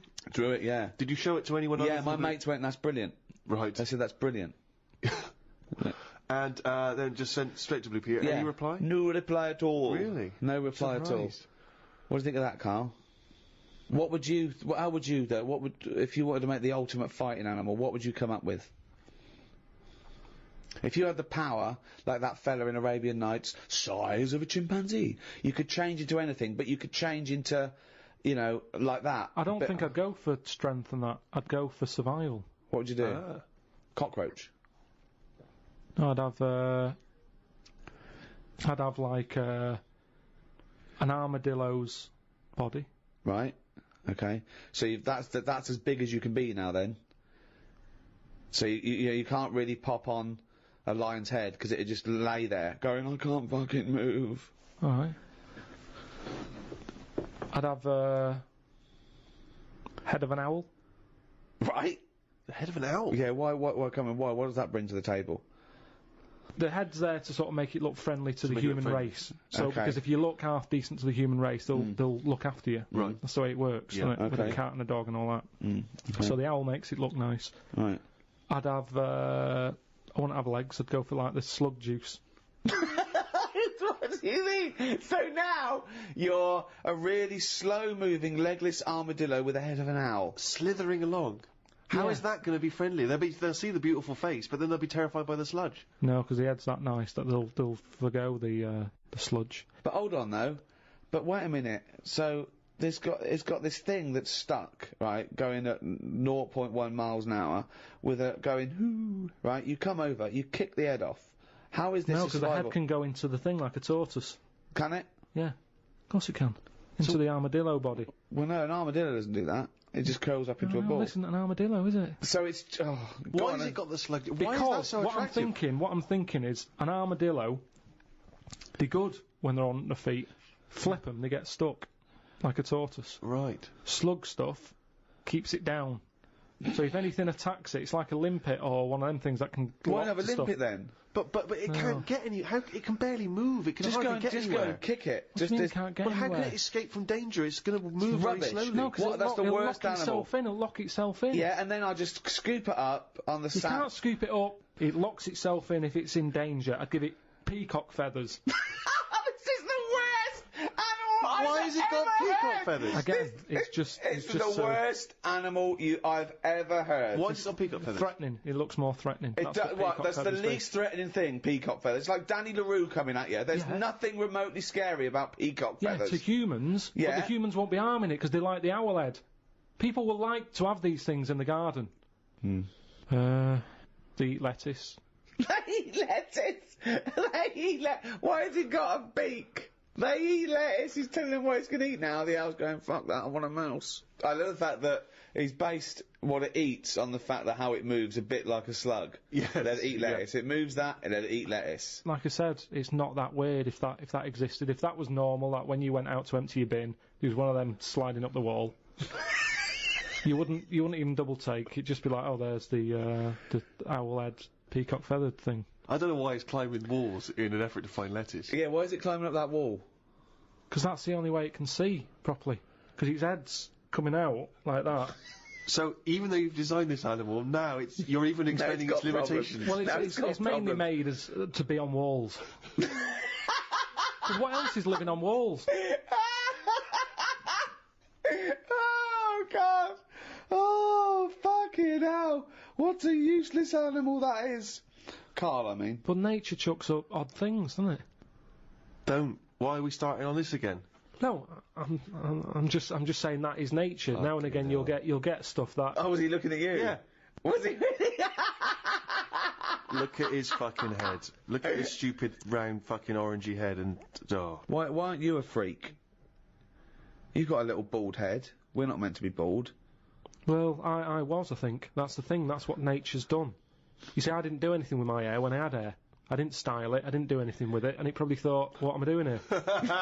Whereas people who love their hair and they comb it and have different styles and look after it, they have hair for ages. Nonsense. No, nonsense. Gobbledygook. Absolute nonsense. Well, you're saying that. Absolute nonsense. Well, it's a little bit weird, then, isn't it?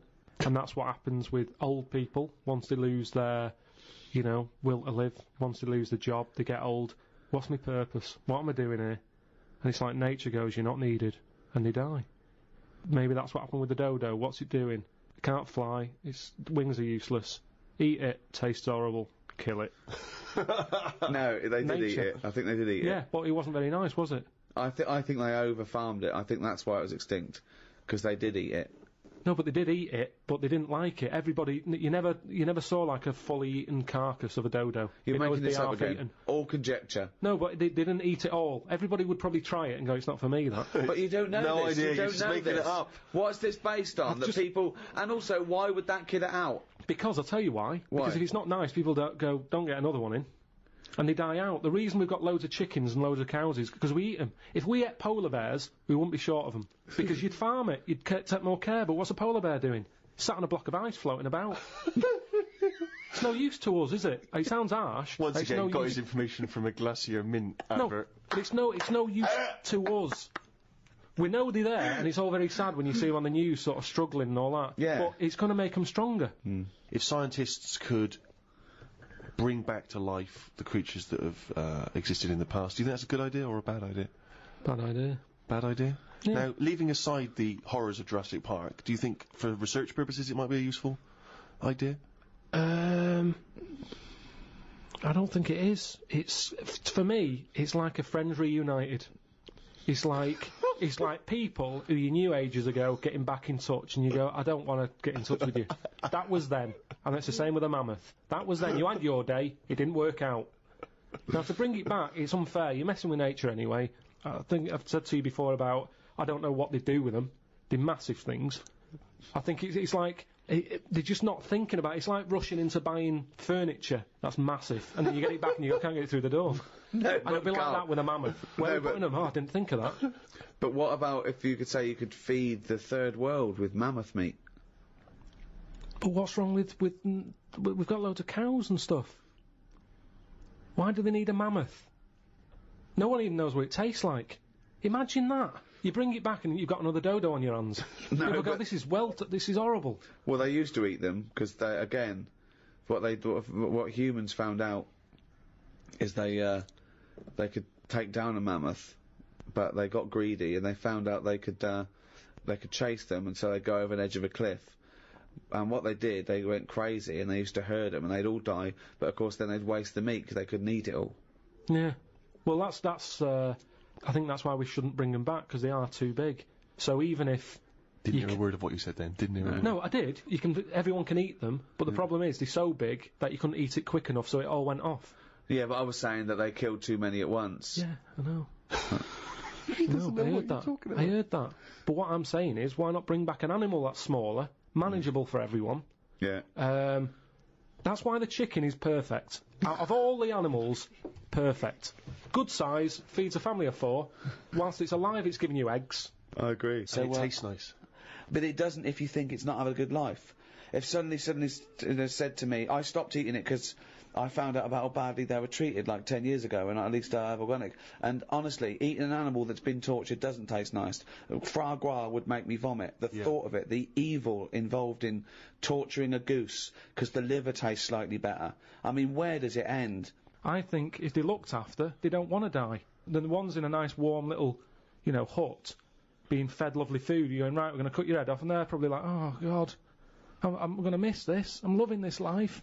Whereas the one sat in its own shit's going, have me first, I'm sick of it. There's different ways of looking at it. Good point. So what you're saying is, give animals a bad life, torture them, and they'll be happy when you eat them. Brilliant. But we've ordered we've ordered a turkey. Right. It's way too big. I don't know what we're going to do with it. And it's worrying me now, actually. It'll be nice on Christmas Day, but it's my job to look after the kitchen and everything, tidy up. And I don't know what I'm going to do with it all. The fact that he's been given a job to make him worthwhile, really, it's like a little home. No, but a chicken, your chicken... Arthur, you're washing up today, aren't you? Yeah, Arthur's job. And that's the problem with a mammoth. I think the idea of it's probably quite pleasant. You go, oh, that's something new to try out. But afterwards, when you've got to tidy it up and stick it in cling film, you'll be going, how much of this have we got? So I wouldn't bring back the mammoth. Brilliant. Charles Darwin, of course, once said, I cannot persuade myself that a beneficent and omnipotent God would have created parasitic wasps with the express intention of their feeding within the living bodies of caterpillars. His point being that, creatures and their reproductive cycles are so complicated, so intricate, so bizarre, that alone is proof of the non-existence of God. Where do you stand on that?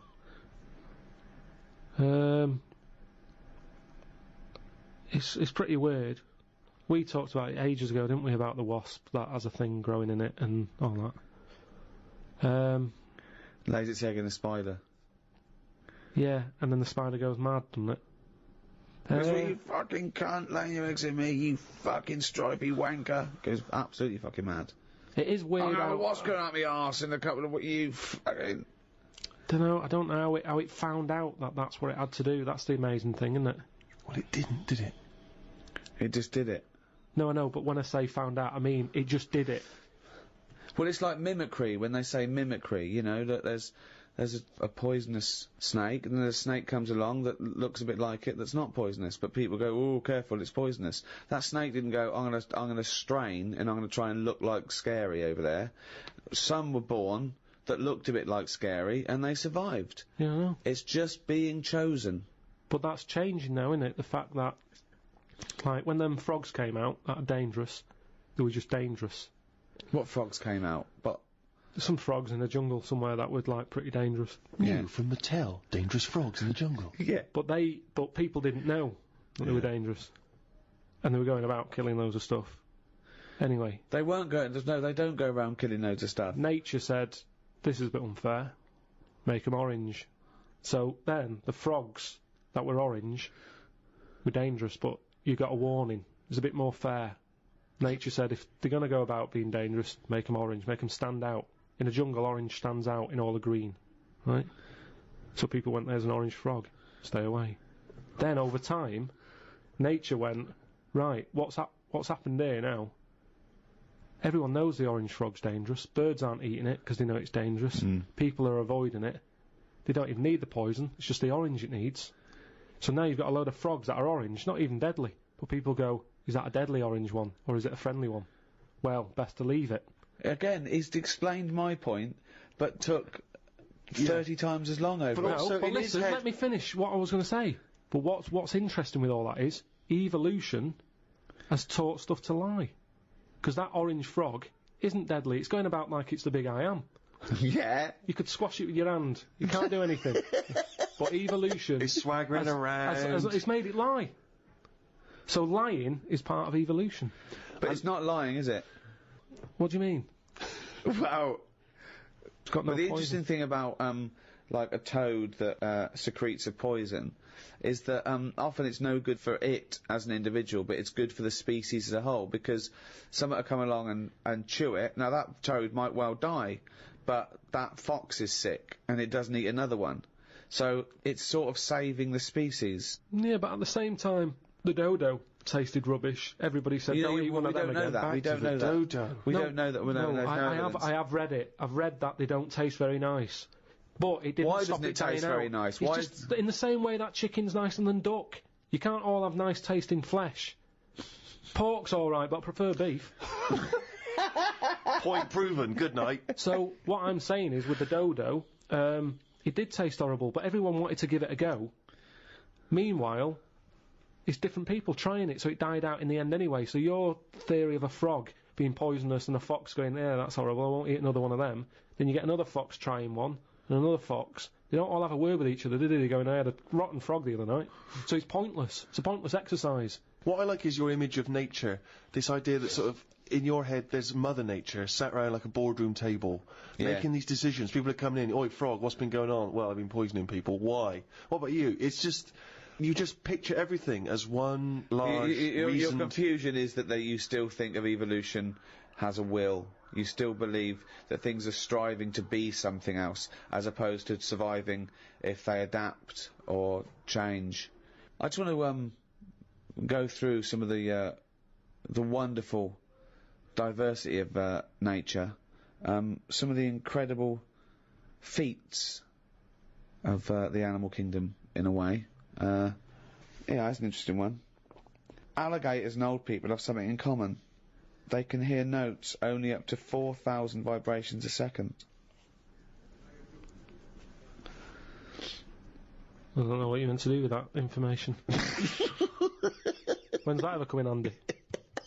When a band's getting together, they don't go, no, we're after crocodiles and old people. What sort of tune do they like? It's pointless. You're not impressed, okay. Scientists have applied electrodes to the pleasure centre in a rat's brain. The rat pressed a lever 48,000 times over a full day in order to receive that shock that seemed to him pleasurable, choosing the simulator instead of having water or food or sex. So it chose that virtual pleasure, well, not virtual pleasure, it gave it real pleasure, but an artificial stimulus rather than the real thing, like food or water or sex. It never ate and had water. It never had a change. No, it was addicted. It loved this electrode. It was giving it, it just made it feel good. It was getting as much pleasure from that as the real thing, from sex or food. Yeah, but with any pleasure, you get sick of it, don't you? If you have too much of it. Well, it had 48,000 hits in a day. But I like having a Twix. But if I have more than 4 a week, I've ruined that little pleasure I used to like. Yeah. So what I'm saying is, what did he do the second day? Did he go near the machine the second day? No. There you go then. No. But what you're saying is this, right? That Twix is failing to give you pleasure on that 5th Twix, but this succeeds every time because it's literally pleasure. It hits the part of the brain that says this is pleasurable. So, but my pleasure nerve that you're talking about in my head, it lights up when I have a Twix. I don't think it ever lights up. Right. I don't think you've got a pleasure nerve. But it lights up when I have a Twix. Right. It lights up if there's some chicken, right? It lights up if there's a... What a miserable cunt he is. You know, all loads of things. Chicken and Twix. That's it. That's all he lives for. No. Hang yourself, mate. So, what you're saying is, if I had that device that the rat's got, I'd just sit there, wouldn't I, hitting it, thinking, I can't be bothered going to the shop for a Twix, I'll just hit this button. Yeah. Think of this. So aggressive is the horned frog of Argentina that people believe that if the frog bites the lip of a horse, the horse will die. Actually, the frog's mouth contains no poison. It earned its fearsome reputation because it attacks animals many times its size. What do you think of a frog attacking ridiculous. a horse? I don't know what's going on. I don't know why that would happen. Why is he getting upset with a horse? Of all the things for a frog to be like getting cocky with, them two should never even meet. Why? Because it's not... I mean, fights are normally over something, aren't they? Yeah. If you have a fight with someone, you're in my yard, or, you know, you're fighting over something. A horse and a frog... The fact that he immediately goes back to the 1930s. Yeah. You're in my yard. But a horse and a frog... How did that disagreement happen? What are they squabbling over? I don't understand what they've got in common. I don't understand it. I bet that's only happened once. It's a rare incident. Someone said put that in a book. I can't imagine it. That's happening a lot. That horses are being bit by frogs all over the shop.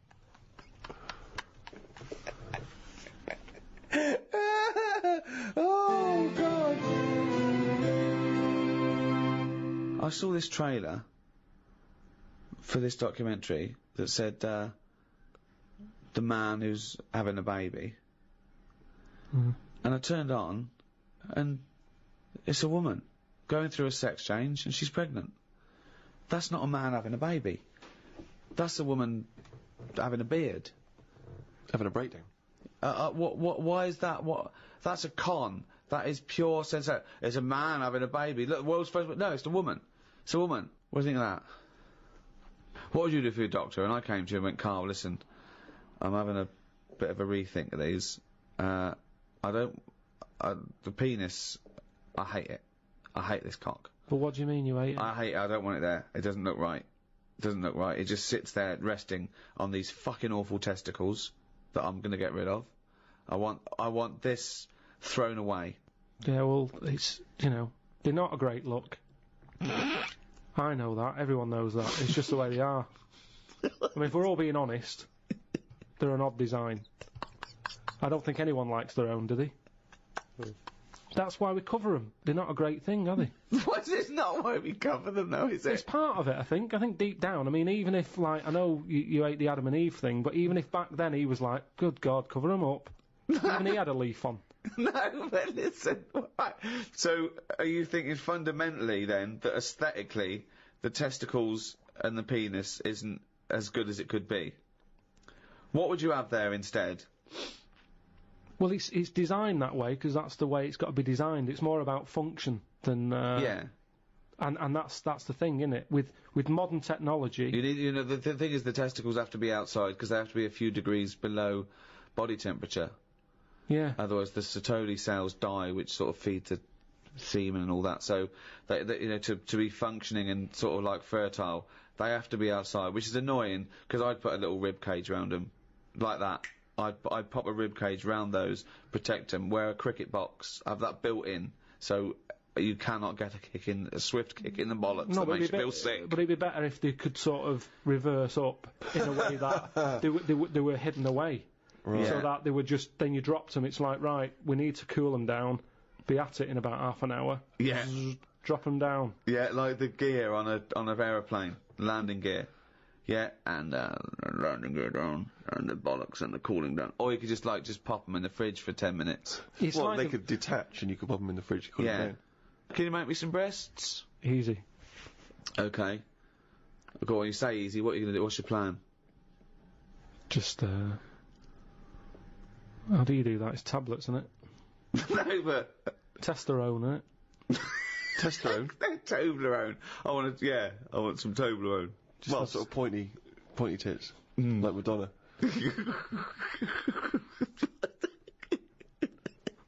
Where do you stop though? Supposing I came to you and said, Doctor, listen, I like the bollocks, I like the penis, but I don't like them where they are. I want them in the middle of my chest. I want breasticles. Yeah? The arse, I don't like it round the back, I can't see what's going on. Pop that on the front where the bollocks were. I want my arse where I can look down and see what's going on. Can you do it? I think it's just easier to move the head, isn't it?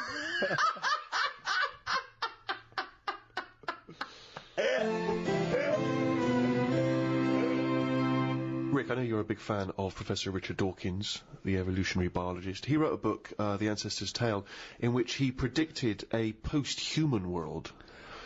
This was his kind of hypothesis, if we were well, let me read what he's written. If nuclear war destroys humanity and most of the rest of life, a good bet for survival in the short term and for evolutionary ancestry in the long term is rats. I have a post-Armageddon vision. We and all the other large animals are gone. Rodents emerge as the ultimate post-human scavengers. They gnaw their way through New York, London and Tokyo, digesting spilled larders, ghost supermarkets and human corpses, and turning them into new generations of rats and mice, whose racing populations explode out of the cities and into the countryside. When all the relics of human profligacy are eaten, populations crash again and the rodents turn on each other, and on the cockroaches scavenging with them. In a period of intense competition, short generations, perhaps with radioactivity-enhanced mutation rates, boost rapid evolution. With human ships and planes gone, islands become islands again, with local populations isolated, save for occasional lucky raftings. Ideal conditions for evolutionary divergence. Within 5 million years, a whole range of new species replace the ones we know. Herds of giant grazing rats are stalked by saber-toothed predatory rats. Given enough time, will a species of intelligent, cultivated rats emerge? Will rodent historians and scientists eventually organise careful archaeological digs and through the strata of our long-compacted cities reconstruct the peculiar and temporally tragic circumstances that gave ratkind its big break? Karl, thoughts?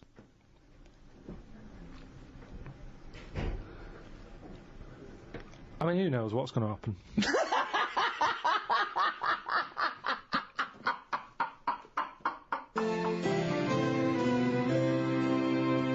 Well, that's about it for the second in the series of the Ricky Gervais Guide to.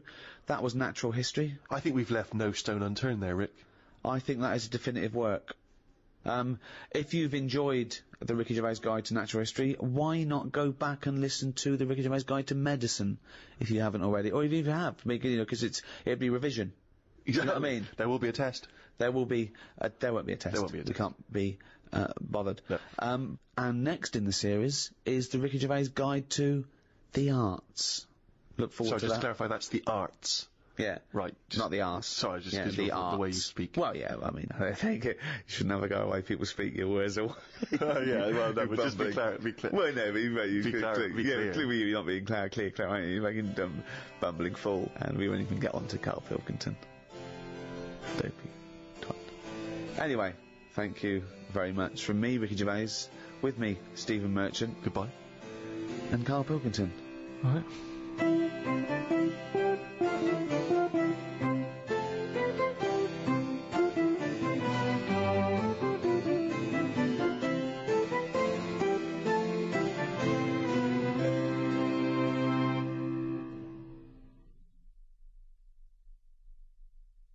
Audible hopes you have enjoyed this program. This is Audible.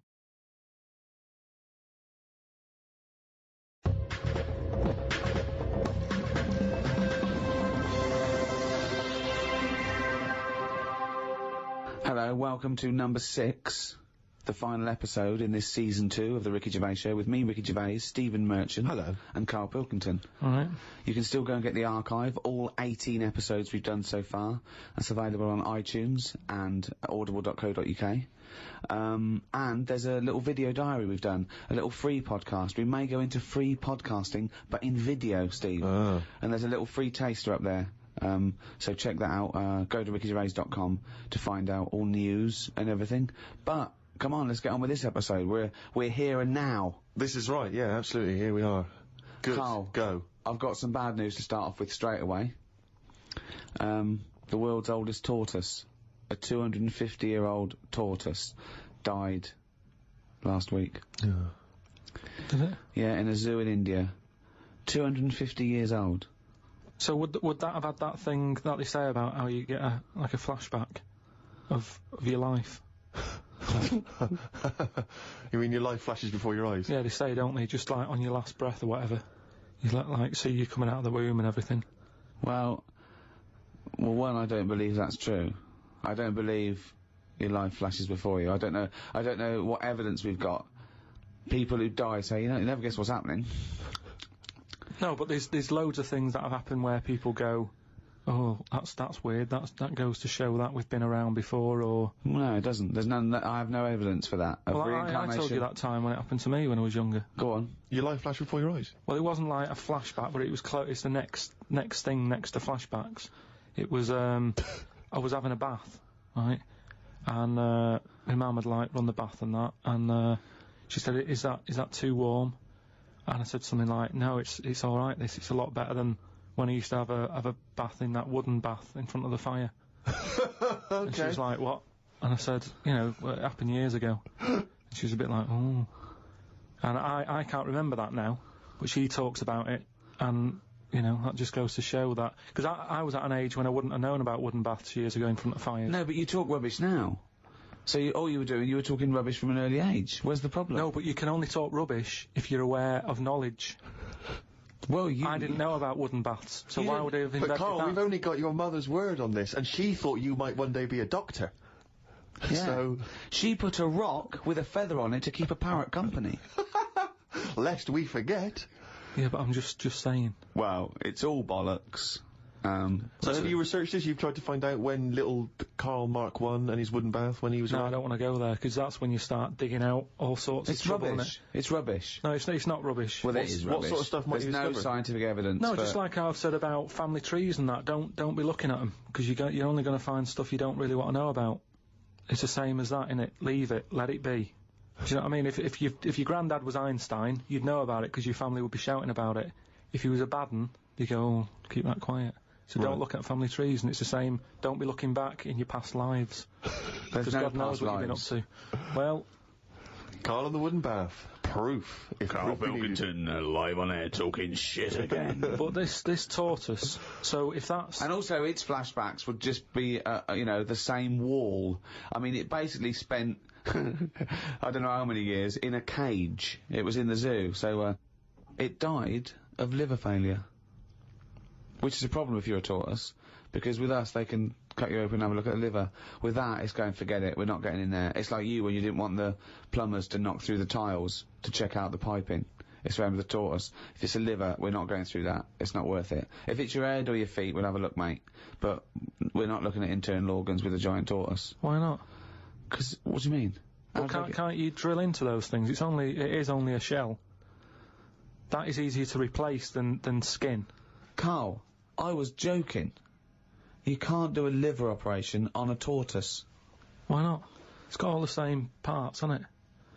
All the same body parts and that. Well, I think that's the point. Well, not really, but yeah, it's But loosely better speaking. ones in a way, because they live longer. So they're doing something right, aren't they? Right. If they can live 250 odd years, our art can't do that. Right. Which is what I say about our tortoise has got it right in a way, that it's taking its time on everything. We're rushing about, getting stressed out. That's just, getting on with it. It's not rushing. It eats healthy, doesn't it? It eats lettuce and stuff. Yeah. So that's probably doing it right, but to be honest, it's too much. I wouldn't want to live 250 years. just eating lettuce. Let's not forget that all a tortoise does is eat lettuce. It's not like it's jet skiing weekends and then getting its lettuce on a Monday. That's all it does is eat lettuce. Yeah. And that appeals to you, does it? No, I'm just saying that it must be doing something right, though. Of course it's doing something right. Because it's living 250 years. But all animals do something right, however long they live. Mayflies live a day, but they're doing something right. Well, they're not, are they? They haven't got a chance to learn how to do it right. And then they're dead. You know, that's from one extreme to another, isn't it? That just seems a bit mental to me, that, living a day. I wouldn't bother, so forget it. Could you be bothered? You don't, just as you get to know someone. Yeah, another mayfly. Yeah, but I'm just saying, if we had that, if that's how we lived our lives, you wouldn't have a chance to make a mark or anything, would you? It's just... Would you try and pack a lot in that day? Disneyland, whatever? No, I'd prefer to make it miserable, so I don't miss it. If you know what I mean. But I was thinking the other day about, you know, your body and everything, because it is amazing, isn't it? How it works. Oh, yeah. Does the brain control you, or are you controlling the brain? I don't know if I'm in charge of mine. Nor do I, There's Carl. a surprise. Nor do I, Carl. No, do you know what I mean, though, by that? Does the brain control you, or do you control the brain? Like, don't you ever sort of think sometimes, say if you're making... But you are the brain. No, but I was making a shopping list, right? Going, right, I need some rice, kidney beans, and I thought I had everything, and I sort of was rolling up the paper, and then something went, oh, an onion. Your brain did something that. went an onion, was it Suzanne? No, well, my brain sort of went, you forgot something. Yeah? I didn't think I'd forgot. I was No, you are your brain. No, but don't you understand? My brain was I was in control of my brain when I was writing down rice and kidney beans. But you're not in charge of the onion. That's another part of the brain that's in charge of the onion. The onion sector. Yeah. No, but I put the paper away, putting my coat on, ready to go and get the rice. Yes, but your onion lobe kicked in. What, so you put the paper in your pocket, you got the coat on, then you just suddenly hear Then from it nowhere, was just like, onion. Yeah, I'm not even thinking about that shopping list. It's in my pocket, I'm thinking, do I need my gloves, it's cold out. Yeah. Suddenly, onion. And it was like, oh yeah, onion, yeah, I had to get the paper out.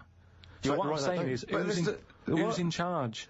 The brain, the mind, the brain is the... What are you doing? Who's in charge? That's just, you forgot the onion and then you remembered the onion. You must have forgotten things in the past. No, but not like that, not where... Like, it just made me think, that was weird, who reminded me of that? You did. Yeah, but I'm not... No, you are your brain. It's not like there's you, then there's a brain, then there's an extra one looking down at it, the meta brain, the thing above it.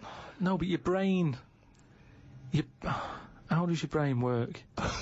You give it information, don't you? Well, it takes... Do you mean you give it information? Well, if I sat in a room with nothing, not feeding it anything, it wouldn't know anything. No, but there's this thing that there's two yous. It's this thing that there's Carl and Carl's brain. Yeah, there's not a duality in this. If you go, come on, now think. That's the brain saying that to itself. It's not. There's not two people in there having an argument. Come on, brain. And the brain's going, oh, don't you start, I was thinking then. And the other thing's going, brain, onion. And the brain goes, Carl, onion.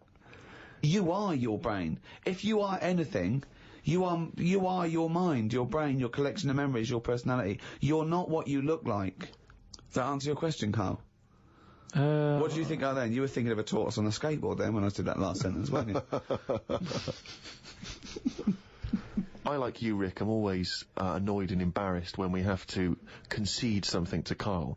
And it seems though each week I look on the emails that we've got, and once again someone has found some evidence to support some of the nonsense that Carl has come out with. Now, you may remember we were talking about his concept of putting a giant mirror on the moon, because why should we have to go into space? Then we could just look up at the moon and we'd see the Earth reflected back at us, and we'd think, ah, that's the Earth. Isn't it great? Can't see myself backing down on how ludicrous this is. No, indeed. Although, someone, I think they're really being very picky. They were picking you up on a technical point, because I think think one of your criticisms was the idea that the moon is moving and thus the mirror would, you know, be absent from view for some time.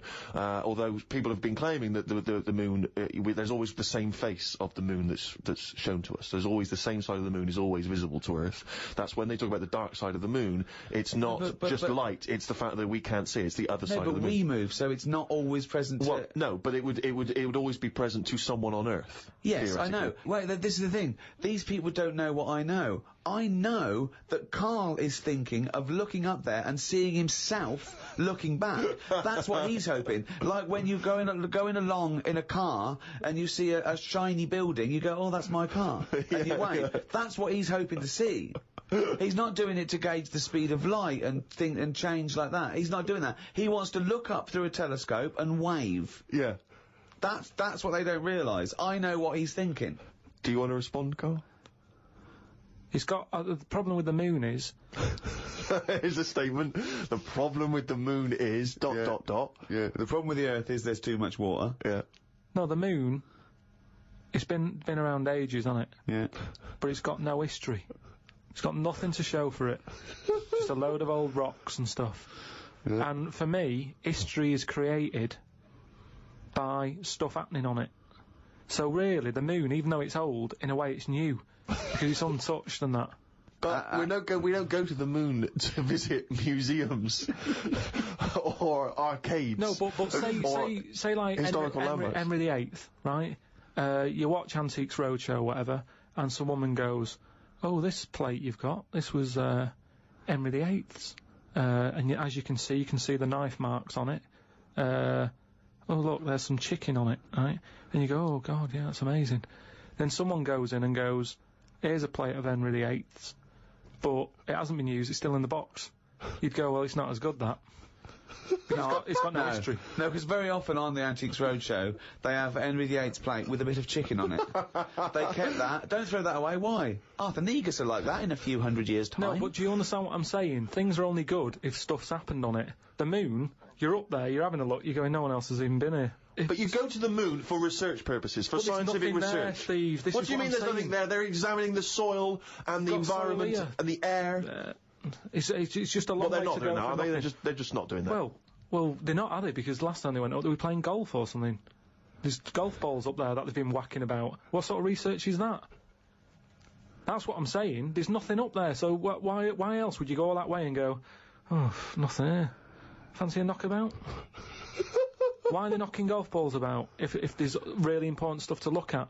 You don't see people in museums going, fancy having a knock some golf balls about? No, I'm looking at this vase. Oh, right, that's interesting. But on the moon, nothing. Nothing to look at. What other games have you brought? That's what I mean.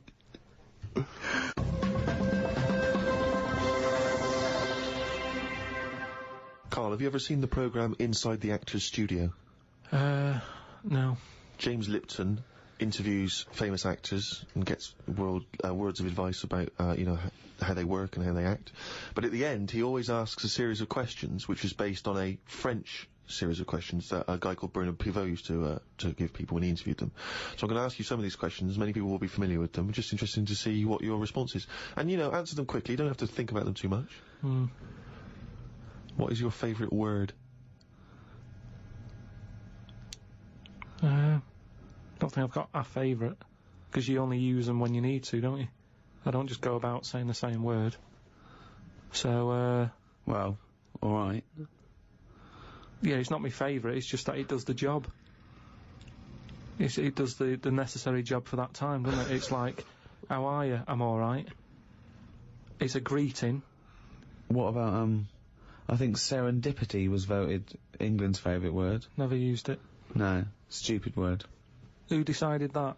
Don't know, it was a poll, but I will suggest things. I can't believe people coming up going, favourite word, serendipity. Thanks for asking. So, but the thing is, say if it meant, oh, I'm fed up, would it still be the best word? Is it based on how it sounds and how it's put together, or what it means? I think everything. But then loads of words are being left out on, you know, which are probably brilliant words, and they're not getting a look in. Such as? Well, like that one, fed up. I'm fed up. It sums it up, doesn't it? Well, two, you know. It just sums it up. When someone goes, how are you? You go, I'm fed up, me. Sick of it. It's another good one.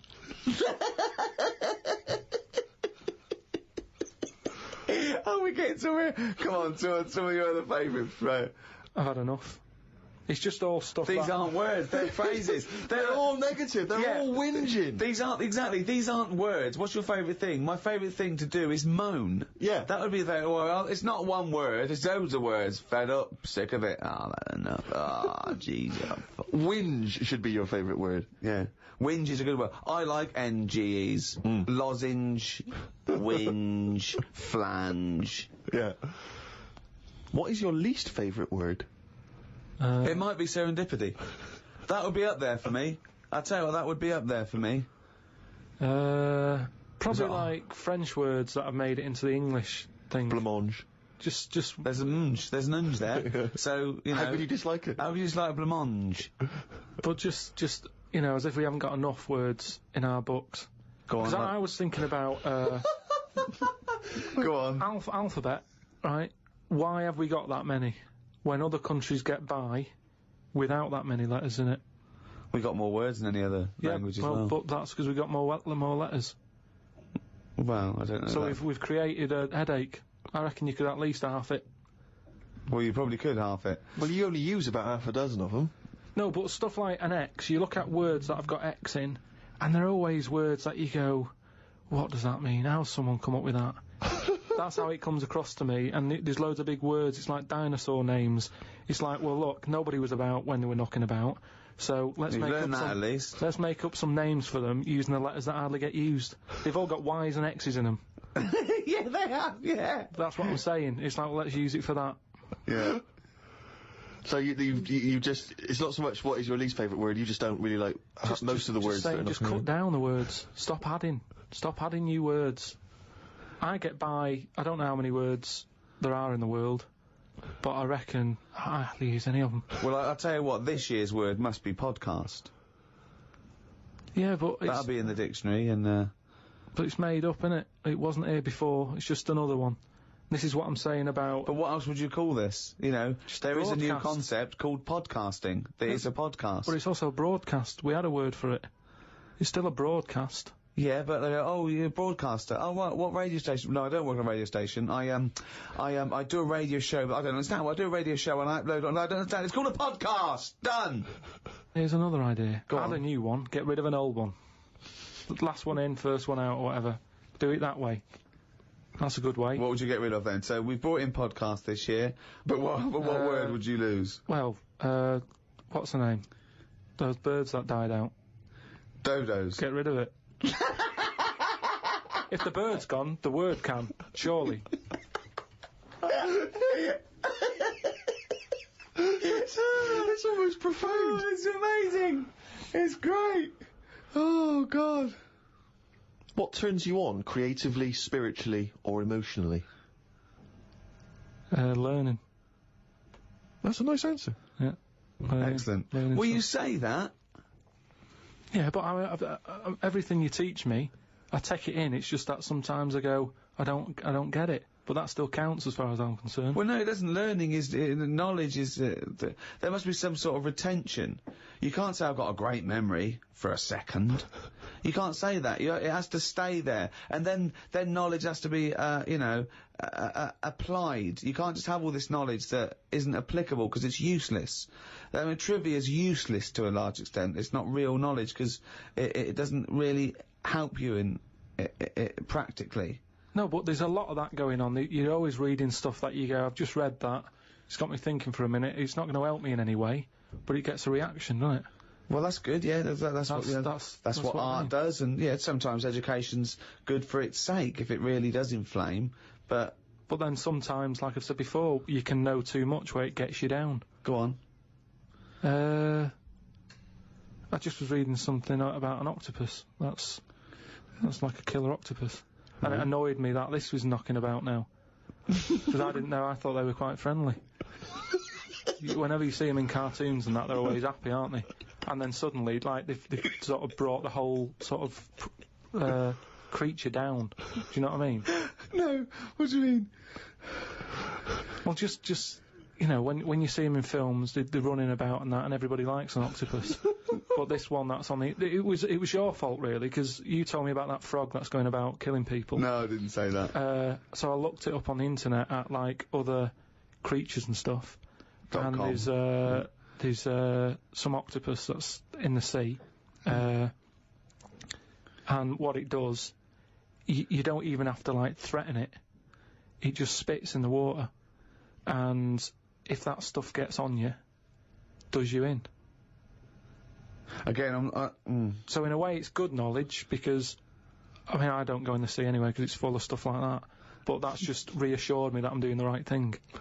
If they're knocking about, just gozzing everywhere, you don't even have to be near one, you don't even know if it's been spitting and stuff.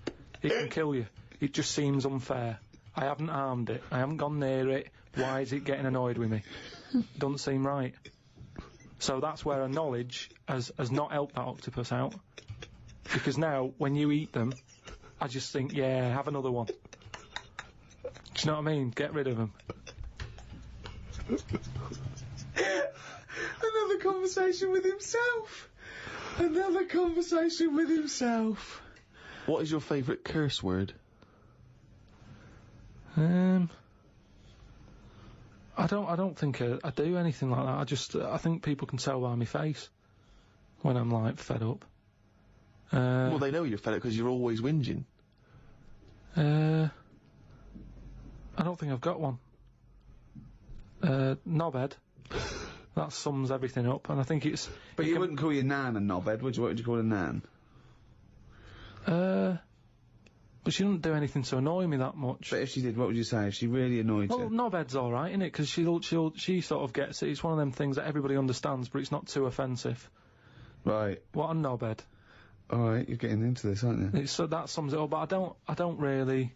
Do you need one of them? What's that doing for you? It's better to think, innit? Like, okay, I've just slagged off that octopus, but at no point was a effing and jeffing about it. You know how annoyed I am with it. I don't have to start swearing about it, and that's...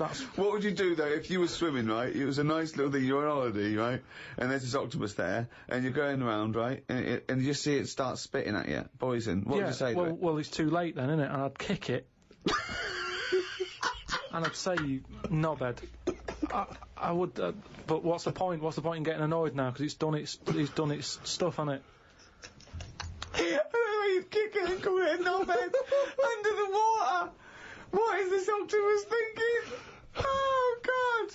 Oh, okay, you fucking eight-legged shit. I'm not bothered. I don't know what you're saying. Fucking cunt of a mollusk. I'll just spit at you again. It's not bothered. You slimy little fucking boneless wanker. This is why the face Are you still talking to the octopus?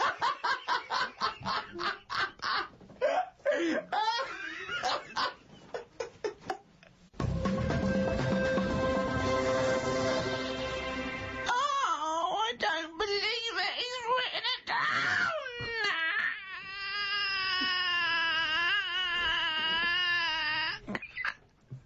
That's downloadable as a ringtone.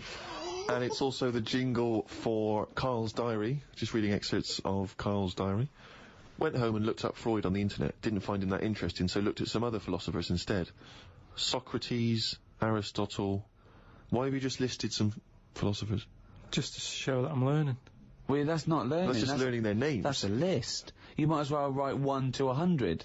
Yeah, but if someone says, "Oh, what's your favourite philosopher?" I'll go, "Hang on a minute," and I've got them written down. But why you can't just Wait a pick minute, one? I'll go home, get my enormous diary out. Yeah. Get a wheelbarrow, bring in my workings, and say one of the names I've written down. And when they say, "Well, why do you like him?" Yeah, why do you like, just run away. Well, I noticed you put Socrates first. Why is he your favourite philosopher? You throw the diary at them and leg it.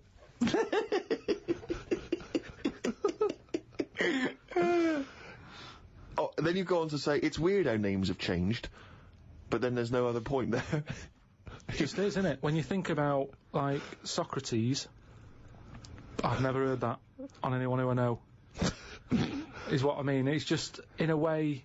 But you're not Greek, are you? But how did that go about back then? I mean, say if you were phoning someone up and they said, I'm booking a table for 2, they go, name? Socrates. Did he ever go, cheers? Without going, can you spell that for me? But I don't know what point you're making. I'm just saying it's a name that's awkward. You're always going to have to go, can you spell that for me? You go, and it's not just him. Look at all the other names that are on that list. But they're from a different country. And a different era. Yeah, I know, but the names, I've been to Rome and stuff, and you sort of go... What, ancient Rome? Just Rome. It hasn't changed, has it? Rome, so it can be ancient Rome or Rome in 2006. It's the same buildings. Oh, I used to love Nero going around in his Fiat Punto. Lao Tzu from years ago came up with some good stuff. One, he who knows does not speak. He who speaks does not know. Not entirely true. To lead people, walk behind them. Yeah. And of course, the journey of 1,000 miles begins with one step. Yeah, did that. Just favourites. Maybe this is why people are at the start line spectating at the Commonwealth Games. Well, no, it's just that I've never understood why in Olympics and stuff like that, if you're going to watch, don't stand around the start line. Go to the end, where you see the winner. But because of that saying, it actually makes sense, doesn't it? It's like, well, every step starts with a step, or whatever. Say again? Every race, you know, you've got to start with a step. Yeah. So, which is who am I talking to now, you or your brain? Well, I was thinking about it a bit, so I think I was in control of it a bit more. So, and what have you come up with? Just if you want to stay at the start line, do. What does that mean? I'm just saying, if you're into, I wouldn't watch a race, right? Okay. But is this you or your brain I'm talking to now? This is me. Okay.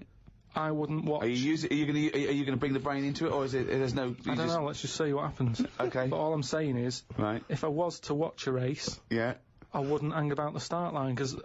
Well, you said you would. What did I? Yeah, you said that's the place to start because every race starts with a step. No, but I wouldn't normally. Right. I won't watch any race. The brain definitely hasn't been used yet. No, is this you or your brain you're talking about now?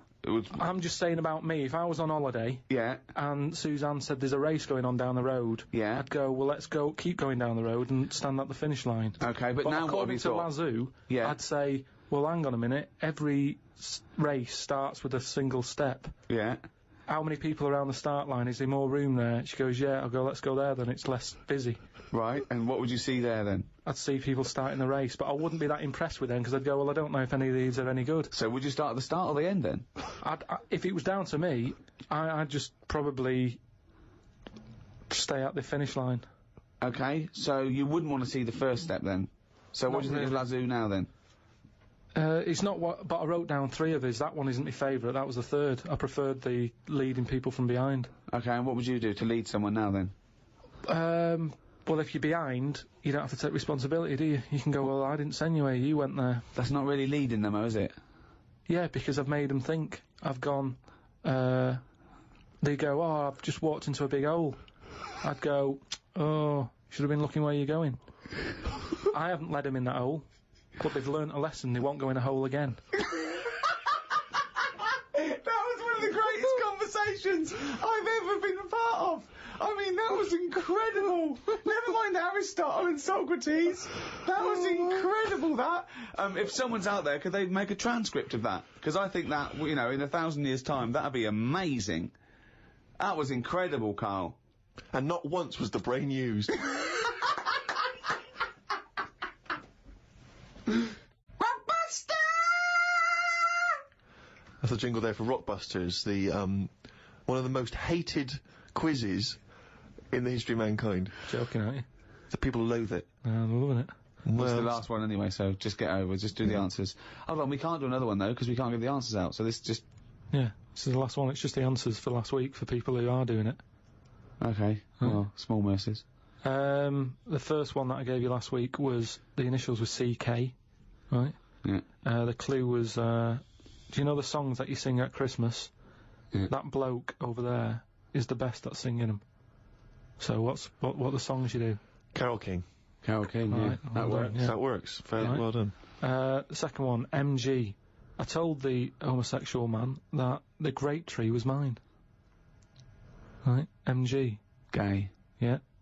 Marvin Gaye, obviously. Marvin Gaye, But how do you get to Marvin? What's it? That's my vine, isn't it? That, I told you. My Vine Gay? Yeah. My Vine. Yeah. And the last one. My Vine Gay. That's shocking. It's Then the last one, it was... Shit. The last one, the initial was S. I said, I asked you if you believe in Father Christmas, what would you say? What's the name for Father Christmas? Santa Claus. Right, so if I said to you, do you believe in Father Christmas, you'd sort of go... No. Yeah, but what's his name again? Santa. Right, so what would you do? You'd go, oh, Santa. No, I don't... No. That's it, that's what you do there. You go, Santa, nah. Santa, nah. Santana.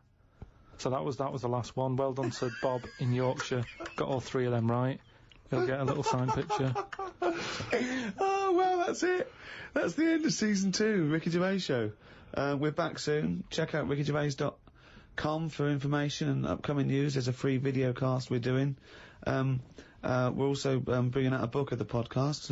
Yeah, that'll have a lot of the best conversations we've had with Karl, and I think there have been some of them in this show. And Karl has illustrated all his points and his memories I mean, that he thinks that's proof, pictorial evidence. So, I mean, it is the ramblings of a maniac, but you can pre-order that on Amazon. Well, thanks very much. It's goodbye from me, Ricky Gervais, Stephen Merchant, bye, and Karl Pilkington.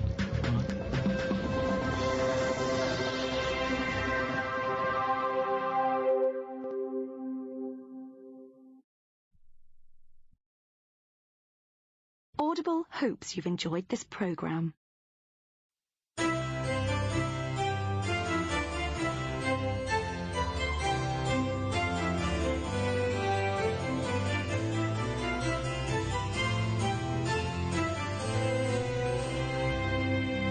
Hello, I'm Ricky Gervais.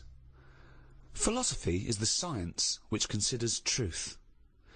So said Aristotle, one of the great forefathers of Western philosophy.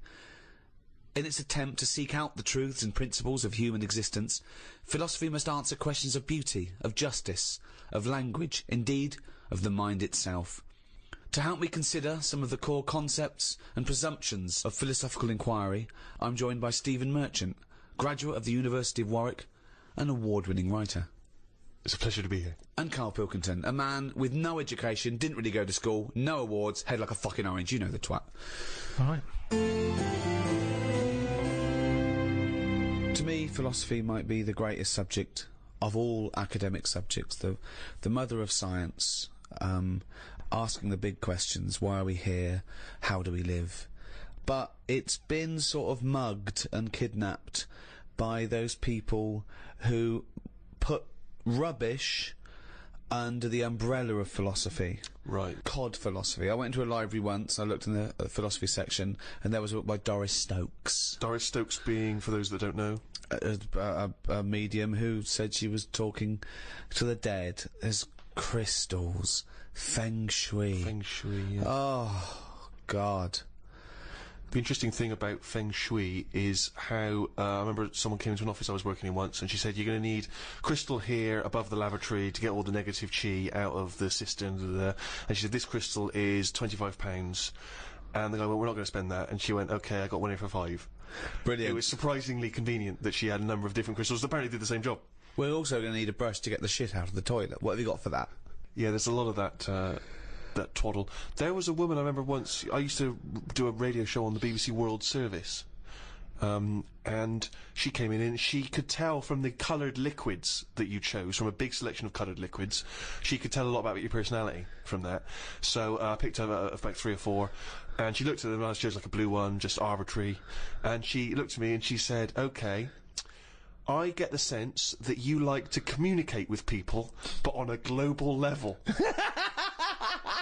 And you were working for the World Service. As we spoke, we were broadcasting on the World Service. I don't know where, I mean, she just read it from the liquids. As a novice, one of the key catchphrases, if you like, of philosophy, and one that's always intrigued and confused me a little, is the famous René Descartes quote, I think, therefore I am. A lot of people think of that as the epitome, in a way, of a philosophical statement. First thing we ever did, I think, at degree level, and it's the one thing I'd already heard of. It's one of those things that sort of filters down, cogito ergo sum, as you say, I think, therefore I am, when Descartes was pondering his existence. Just before we get to his conclusion, Karl, how do you know this isn't a dream?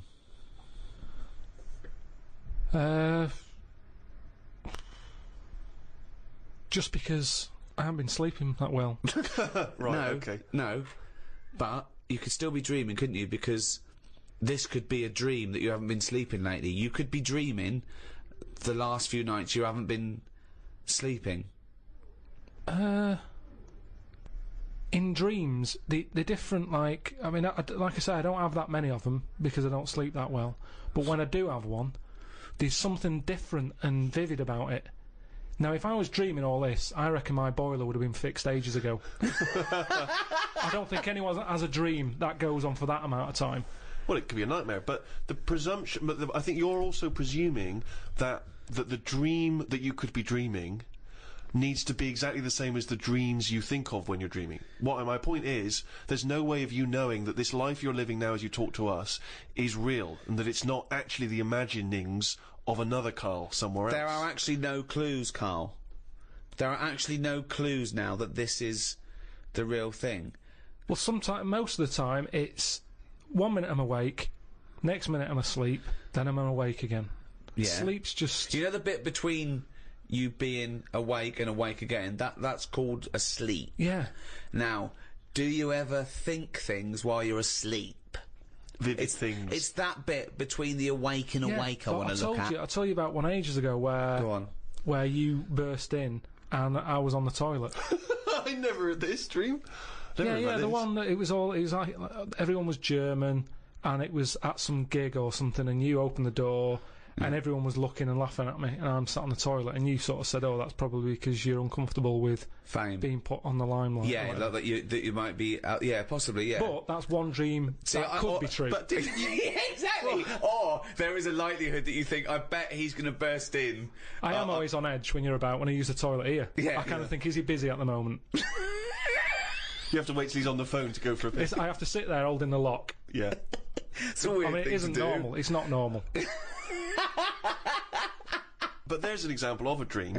But I think what you're failing to grasp is not so much the mechanics of whether this is a dream, but that you cannot know the truth of what you're experiencing. You cannot know that this is reality.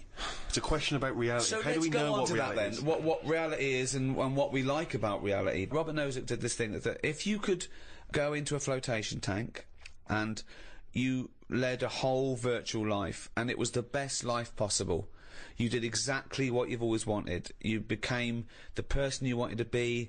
You did the best things you could ever dream of doing, and you literally couldn't tell the difference. So it was your life, okay? And you lived your biological life out in that tank and died at 80 and had the best life any person could ever have. You could pre-program it. Would you get into that tank knowing what you know now, knowing that you would have the best life ever, with no heartache, no upset, no loved ones dying? So what's happening when I'm sort of having a packet of munchies? Am I having them, or are they imaginary? They're imaginary, but you can't tell the difference. It's the best packet of munchies you've ever had.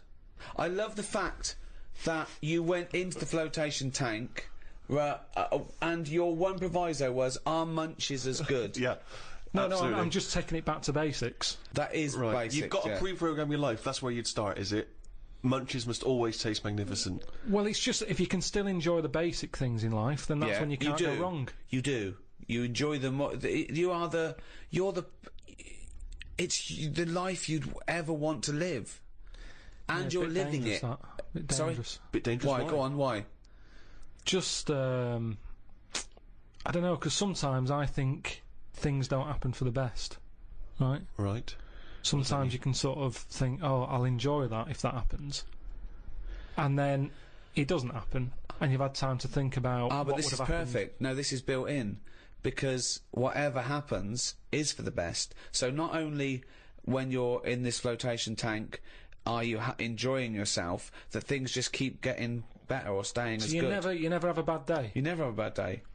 But how long would that last for before you go and fed up with this? Well, why would you get fed up with it? Because you do something else. It's the perfect life. Bear in mind, you're not aware that you're in the flotation tank. You've made that deal, but then once you're in there, you don't know. You're not aware of being in the flotation tank. You're living your life, and it's perfect. You're happy. Well, we don't know how you would be happy. Well, you just have munchies every day and Well, yeah, you'd get in it then. You'd get in it. If you don't know you've got in this tank, if I somehow go to bed at night, someone injects me in the head, and then they go, right, stick him in the tank now, and then I wake up, packet of munchies there, sun's out, Suzanne goes, oh, it's a nice day, we'll go and do something nice. And I go, you're meant to be at work. And she goes, no, I don't have to go in today. Right. I go, all right, let's go out then. Now, what's interesting there is that within this scenario, I gave you any life, you could do anything, and you chose the exact life you've got now, except Suzanne's got a day off. Now, I both love that.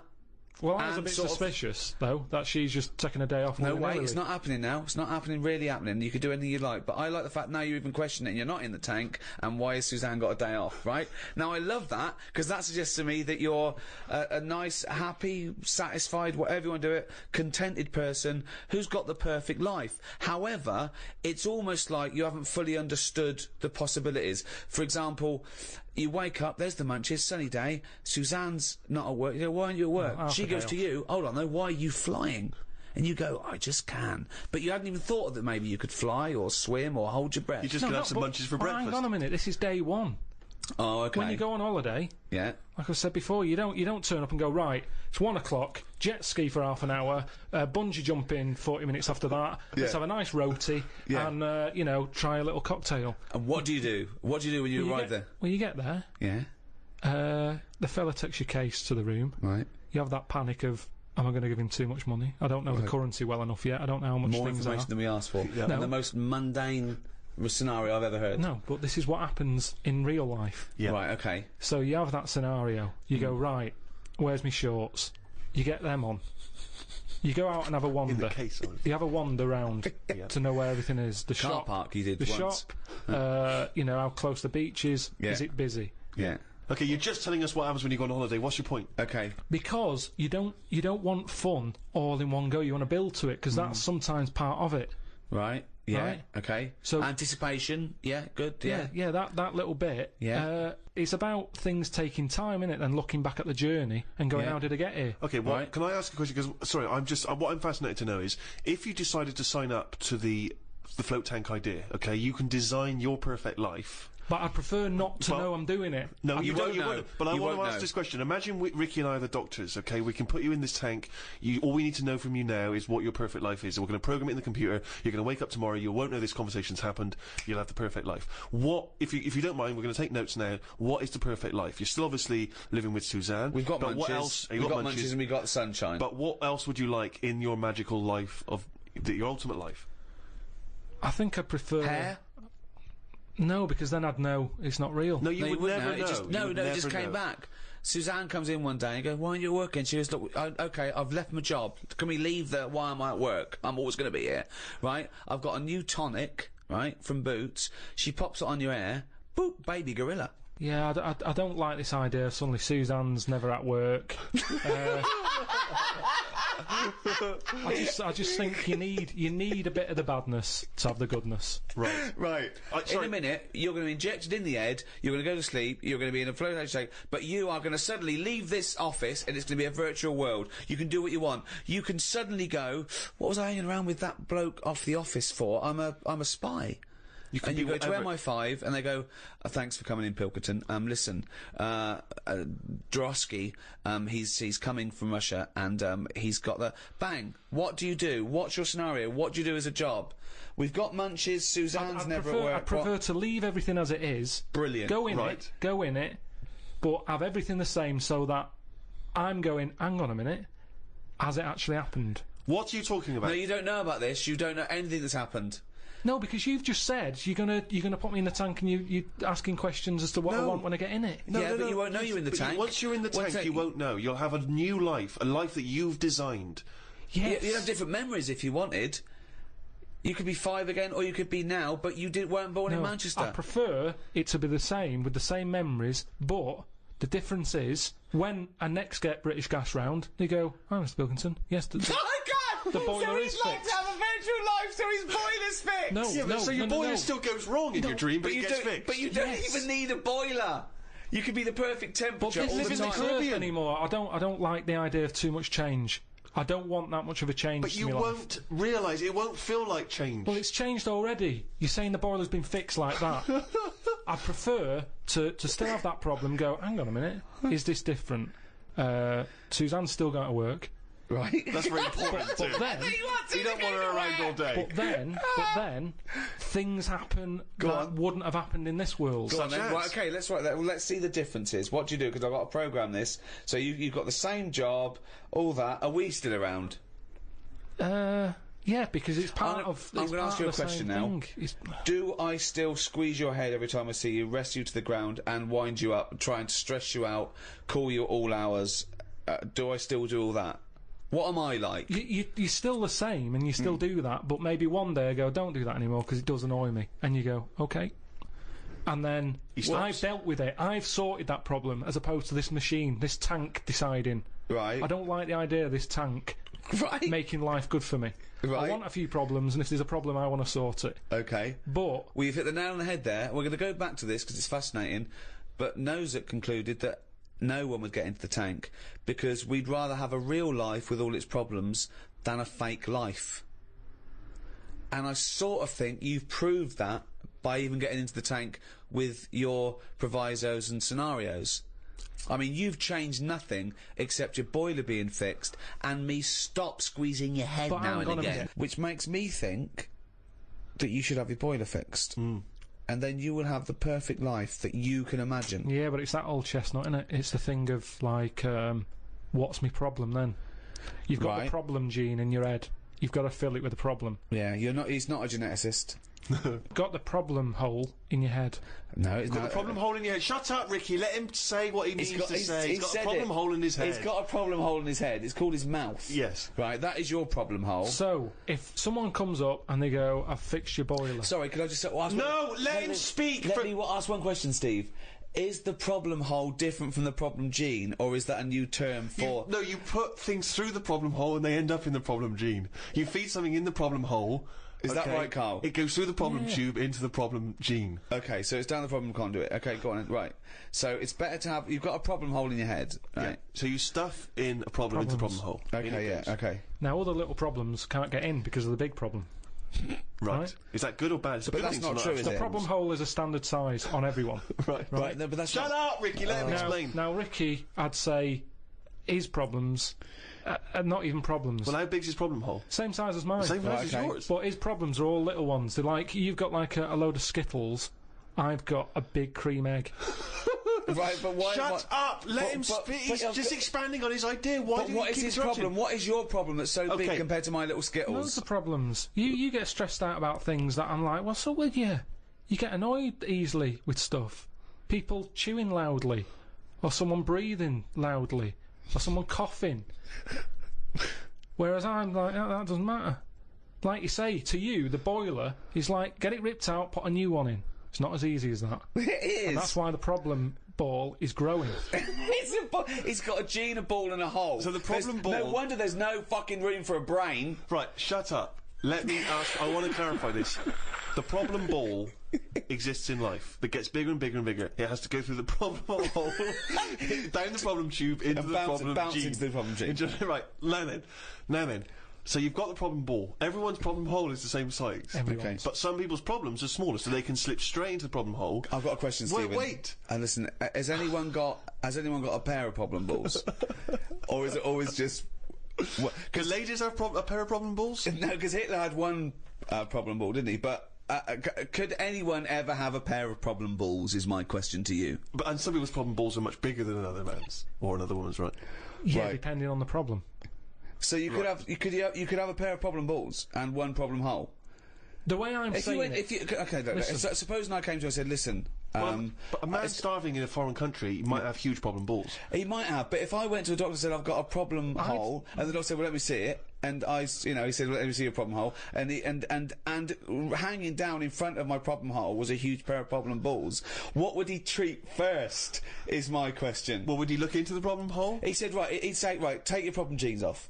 Right? I want to see your problem hole clearly. But he would put his hand or his finger into the problem hole to try and remove the problem ball, wouldn't he? He could feel the problem balls, but he'd have to insert his finger into the problem hole, wouldn't he? Right. Okay, so So, Carl, go on then. I'll just get in the tank.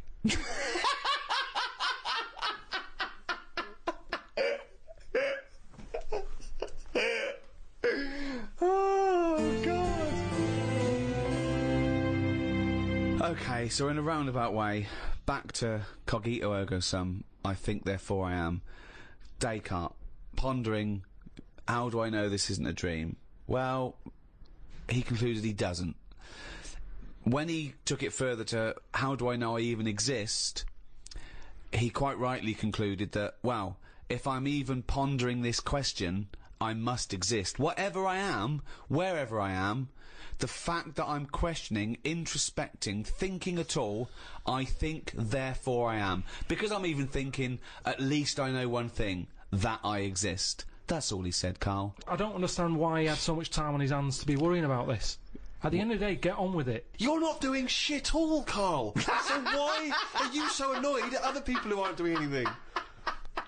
You're going out in the morning, you're staring at worms, at bugs, you're staring at the sky, you're wondering why it hasn't fallen on your head. You're making up the books. That isn't researched. What do you mean, making it up? What is it that you're doing? One of the chapters in your book about travel was Australia. I've never been there myself. Forget it then. Throw it away. No, because you can still have You make up stuff about a grub eating a biscuit. We're all the same. I mean, what is that? That's not.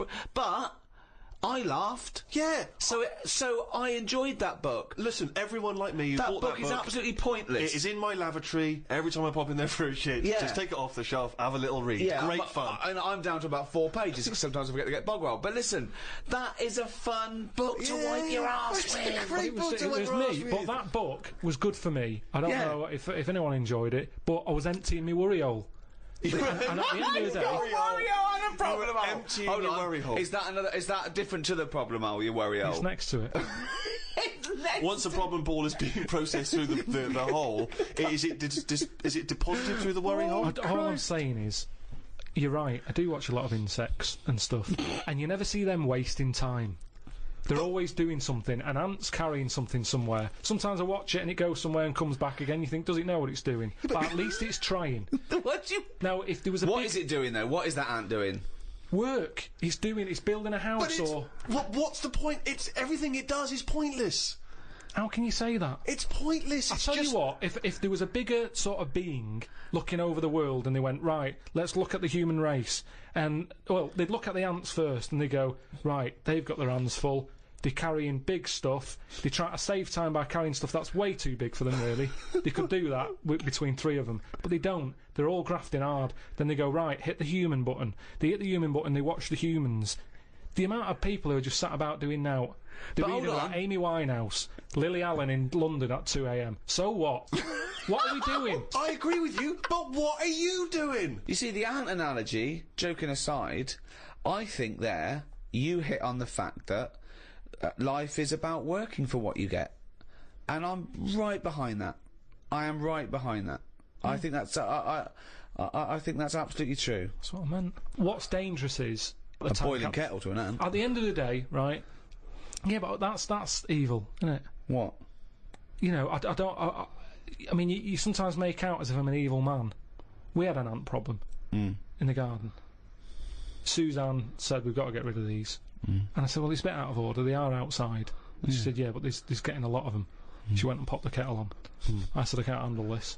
I went in, right? What, you didn't want to see the ants burn? That's sweet, you know, they're there. Yeah, they might be causing a problem, but I don't want to see this mess. Now, the thing is, she went out, she poured the hot water on it, I left it a few minutes, I went out, I had a cup of tea, I thought, it's a waste of electrical line. So I took my cup of tea out there, and I'm sat there, and then I just saw one come back from wherever it had been. One ant. He looked devastated. Because that had been away. As far as that was concerned, it had been out to get a leaf or whatever. Came back, devastation. And it's that what that's the thing that he summed up death for me. That the ants that are dead, they didn't know anything. Suddenly they were there. Next minute, load of water, dead. It's the people who are still living in life that are the saddest, aren't they? After death. and that summed it up. What do you think? That ant would have been better off being there when it happened. How could you tell the ant was... What do you think? So you Just the saw way him... I mean, they run around in circles anyway, don't they? But this was just kind of going, what's going on? And what did it slow down when it got nearer the nest? Did it drop the leaf and then you see it run the last few inches? It just kind of got close, and it was like a double take almost. Almost like it got near the hole, and then it was like, hang on a minute, this can't be it, because no one's around. And then it walked on, and it went, no, it is the hole. And it went back, and it just sort of stopped for a minute. Ah. And that for me, that's the sort of thoughts Descartes should have been having. What? Things that you can look at as a human and appreciate it and understand it and go, yeah, that's true, that is like life. Instead of, oh, am I awake? Am I asleep or what? No. Well, you might as well be asleep because you're doing nothing else. Oh, Descartes! Winehouse, Alan. Slammed. What do you do towards enjoying your life? I don't normally enjoy the thing when I'm doing it. It's after. It's like that holiday. When I was on holiday. What do you mean? You don't enjoy the thing when you're doing it, it's after? What's an example of not enjoying the thing at the moment, but you do after? You didn't enjoy the holiday? Say like the holiday. I've just So been you enjoyed away. coming off holiday? What? I want to hear it. You enjoyed the holiday. You didn't enjoy the When holiday. I'm there, I had fleas biting me. Yeah. I had mosquitoes biting me. Yeah. There was a funny smell of damp in the bathroom. I was worrying, getting in the sea, thinking, is there stonefish in it? Right? Now, you've got all that going on. Yeah. When you get back, you forget about the damp smell. You forget about the fleas, because the bites have gone. They're not as much of a problem. Yeah. So then your brain starts going, well, hang on, what did I enjoy? And you go, I enjoyed the dorada fish I had that I've never eaten. Yeah. That's an experience. At the time, I wasn't enjoying it, because I'm thinking, when I get back, I'm going to have fleas on me again. Yeah. So you remember all the good stuff. It's like an old person when they're dying, and they go, I'm having flashbacks. They don't say, I'm remembering the time my shoes were too tight. What do they say? They're having nice... They're going, oh, I loved the time with that. I was wearing flip-flops. No, they enjoy. They have flashbacks. Like of the what? nice Then? holidays. What do you think you'll The look back? holidays and that. You'll go, oh, the lovely hot summer of '79. So you don't enjoy anything you enjoy while you're doing it? At the moment in time, it's I always don't understand afterwards. that. I mean, that is the oddest thing I've ever heard I think about. there's actually a medical term for it. There's someone who's unable I've never heard of to it. enjoy, to receive pleasure, to take pleasure. It's really weird. That is really weird. No, because you're busy doing the thing. So you haven't got time to enjoy it. So you can't enjoy something you're busy doing because you're busy doing it. You can't possibly enjoy it. Or you don't know if you're going to enjoy it because it hasn't finished yet. Well, Carl, but listen, I know from the at the moment. Say this. Listen, bungee jumping. I'd love to be able to do it. I bet you get a brilliant feeling as you're falling. Yeah. But I wouldn't be enjoying it because I'd be going, is the thing going to snap? Right, okay, well there is something about that. Extreme sports, there is a reason why you're doing it. It is the after effect you enjoy because it's the fear and then the endorphins that rush to you and you go, my God, I survived, isn't it brilliant? That's a feeling of euphoria. So that's you're having a nice dinner. Right, okay. Now, when I get a menu given to me in a restaurant, I go, right, what am I going to do here? Yeah. Right, well, when I came here, I thought I'd have some lamb chops. They've got lamb chops, great. Wonder how much to give you, because I quite fancy this pudding they've got. Right. Now, I have the lamb chops, it comes with extra veg. I eat it, I enjoy it. The pudding I wanted, it's gone out the window, I've got no room for it now. Yeah. But you enjoyed the lamb chops. But you enjoyed the lamb chops, you can only get packed so much. If you're enjoying all your life all the time, there's no point in regretting anything. That's just greed. No, but I was looking forward to the pudding. Well, you shouldn't have eaten all the veg. Yeah, but I was enjoying it at that point. But then you take the pleasure that you had at that point. No, because I wanted a pudding. Yeah, but you didn't want a pudding, or you've had a pudding. No, because I would have had it for the sake of having it. And then it's ruined. But I don't know what the whinge is there. You had a lovely meal, you had some lovely lamb chops, you enjoyed the hour. Because when I read that they had like profiteroles on there, I thought I fancy a couple of them. Yeah, and the chance has gone. I'm probably not coming back to this restaurant now. Yeah, but you haven't missed a chance. You had the chance, you didn't want to take it because you were full up with lovely lamb. It's not like you didn't enjoy the lamb and the veg. If you'd not enjoyed that, I can understand your point. But you had a lovely time eating the lamb and the veg. If the bloke came here and said, you can have the profiteroles if you eat this lamb you don't like, you go, oh, and you ate the lamb, you didn't like it, but now you're full, then you could whinge. You wish I hadn't have been forced to eat the lamb, I could have the profiteroles. That's, you know. I had a spicy sausage. Right. Now, the problem was, I was enjoying it, but I thought, this is the spiciest sausage I've ever eaten. Right. Now, I could only enjoy that the next day night when I knew that it's gone through my body, there hasn't been a problem.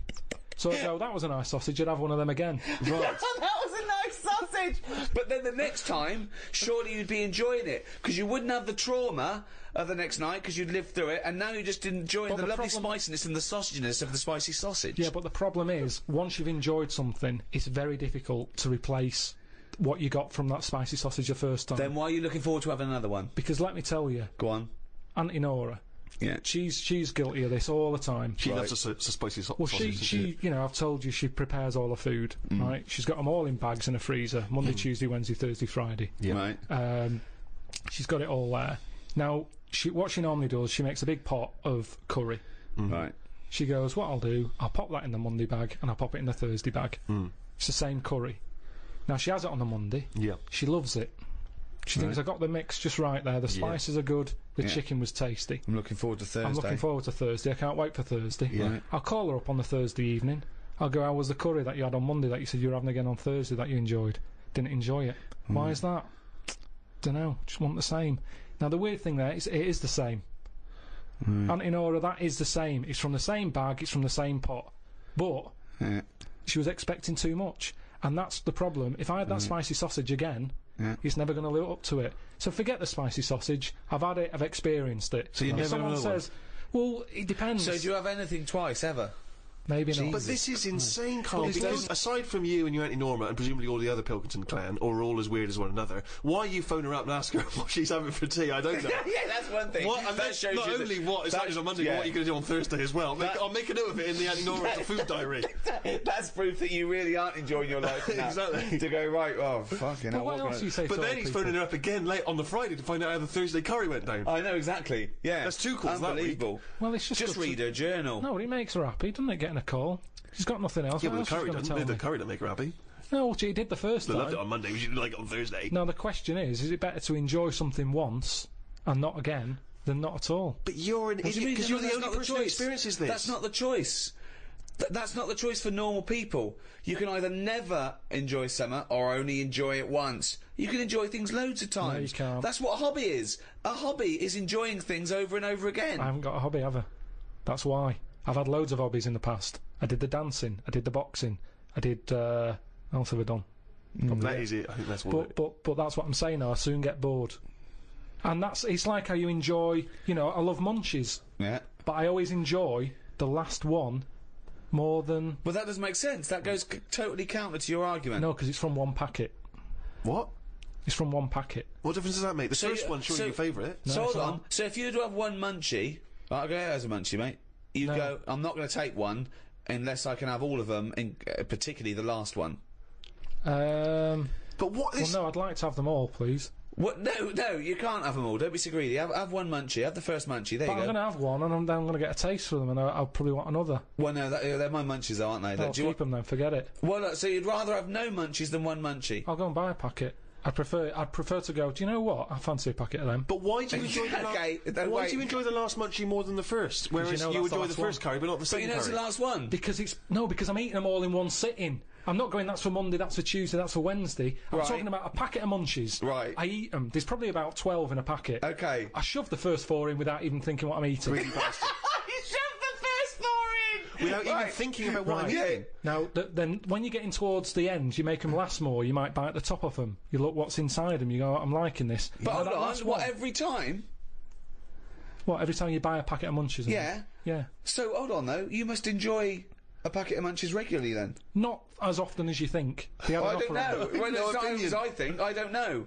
So tell me how often you enjoy a packet of munchies.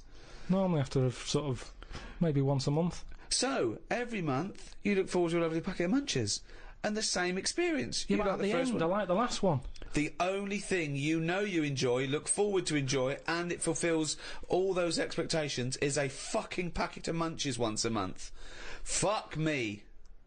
What do you think happiness is? Again, you only know the happiness because of the badness. You've got to Well- have a yin and a yang. Well, I know what you mean there. I agree with you on this because it's sort of no good to be handed it on a plate. I mean, just from my own experience, working for someone does feel better because you've got a pride and a satisfaction. I genuinely think it's better to start a business, struggle, go bust, come back, than win the lottery. Yeah. I genuinely believe that, and the older I get, the more sure I am of that. That working hard is itself the reward, and I genuinely believe that. But where does it end? It's no point having the struggle till you die, and never get any happiness. So, what's your balance? We don't have to go into philosophical terms here. What's your balance? What's your yin and yang of a good life? And by good life, I mean one that you've enjoyed or been satisfied with, and one that you have no regrets or guilt or shame, and a bit of pride. What are you asking me? Yeah, I've got a bit of all that. Right. But you need the mixture, don't you? So you find out what your favourite thing is. It's like a bag of Revels. Yeah, but you can't cherish guilt or shame. Did you just say life is like a bag of Revels? Isn't that dangerously close to life's like a box of chocolates? In Forrest Gump over there, yeah. Jesus. No, but it is, isn't it? There's one or two in there that I don't like. Like what? The raisin. No. With chocolate. Yeah, no. Now, what I'm saying metaphorically, is, what's the... Like, yeah, well, I'm actually using... named what Revel he doesn't like. Yeah, well, I'm telling you, because it works in life. Go on, then. But the Revel You don't like is raisins? there. Go on. Well, maybe, if you have What? enough raisin ones, Yeah. you eventually go, do you know what? They're not that bad. What? And that's the thing in life. Well, hold on, wait a minute. So what are you saying? Where's this metaphor? Are you saying suddenly all the bad things in life are pretty good, actually, if you just get used to them? Sometimes out of bad comes some good. Go on. At the end of the day, the Revel thing. What happened to the munchie here? Well, again, with life, if you have too much munchies, you get sick of the munchies. So move on, mix it up.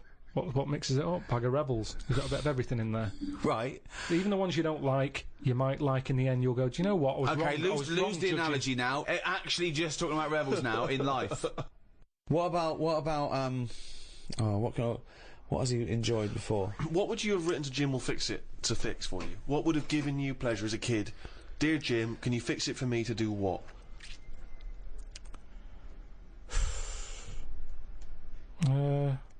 When I watched Jim will fix it as a kid, they never really lived up to what the kid wanted, did they? But what would you have requested? But I don't think I would, because I think I saw how disappointed most of the kids were. God, it's a kid like whistling, they brought out Roger Whittaker. Yes, because they look at it and they go, can you fix it for me to go into space? No. Can I dance with Bananarama? No problem. That's the ones they pick. Yeah, so that's why I wouldn't write in, because whatever you ask for, you're always going to get a watered-down version. But if Jim could fix it for you to do anything, what would you have chosen? There's not many things I wanted as a kid. One thing. Just one thing. To choose one thing, please. That my name was Brett. Oh, fucking hell! It's not unbelievable! I mean, it's extraordinary. There is no predicting that. Okay, you know what? I can make that dream come true for you right now, Brett. We can just call you Brett from now on. Not a problem, Brett. Brett Pilkington. It sounds good. I love the fact that it's the Carl bit he wants to replace, not the fucking No, but Pilkington. that doesn't work either, because like then Why I not, told, Brett? because I told my mum and dad that that's what I wanted. They started calling me that, but then I forgot. They went along with it. Yeah. So you said, Mum, Dad, call me Brett from now on, and they went, all right. Yeah, but then I kept forgetting that I was Brett, so I wasn't answering, so they went back to Carl.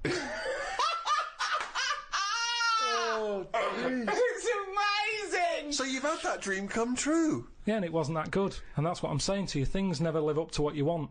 Dreams, what are they?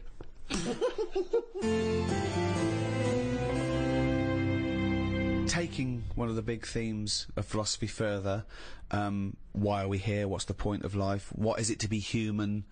The ethical upshots of some of the technological and medical breakthroughs pose, more of their own questions. Cloning. Is that a person in its own right? Well, of course it is. What about if you grow that for harvesting without the brain? So growing kind of vital organs, presumably in a laboratory. What about that? Stem cell research. Is that, I mean, there's weird things happening all the time with all this transplant stuff. Read about one who, a way of sort of, you're saying, it's just a bit of meat. Yeah. You're saying, no, it doesn't. No, matter. what I meant, it organs can't have rights and feelings. No, but listen to this. Go on. So it's going to be bullshit.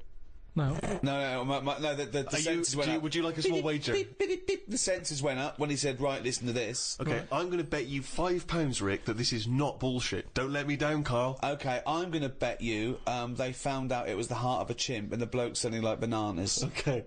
And the doctor bought it half price at a market. I've got faith in Carl. I don't think he's going to let me down here. Not when we're talking about philosophy. He's going to have done some careful research. Okay. Let's take a wager. £5 is coming my way. So, what happened is, do you know, like, people do donor cards?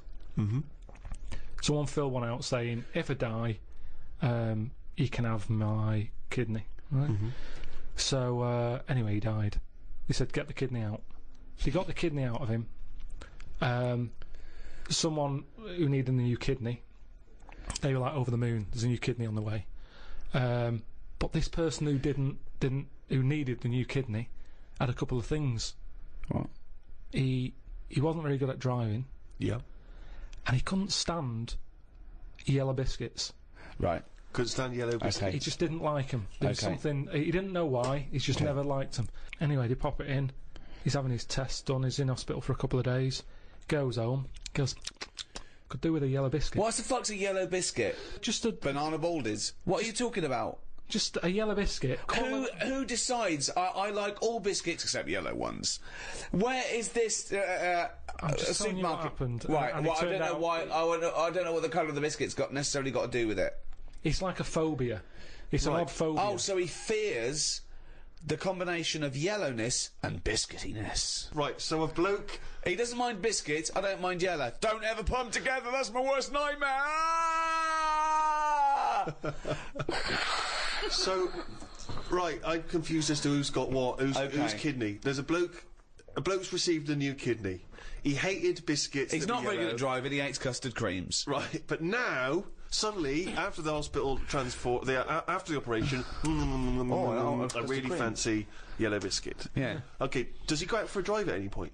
He went driving. Right, because it's going to be terrible. He loved driving all over the road. What? What? Hold on, what? He loved driving. He liked driving all of a sudden. What? But he hated it. I know, but this is what's weird. It's bollocks.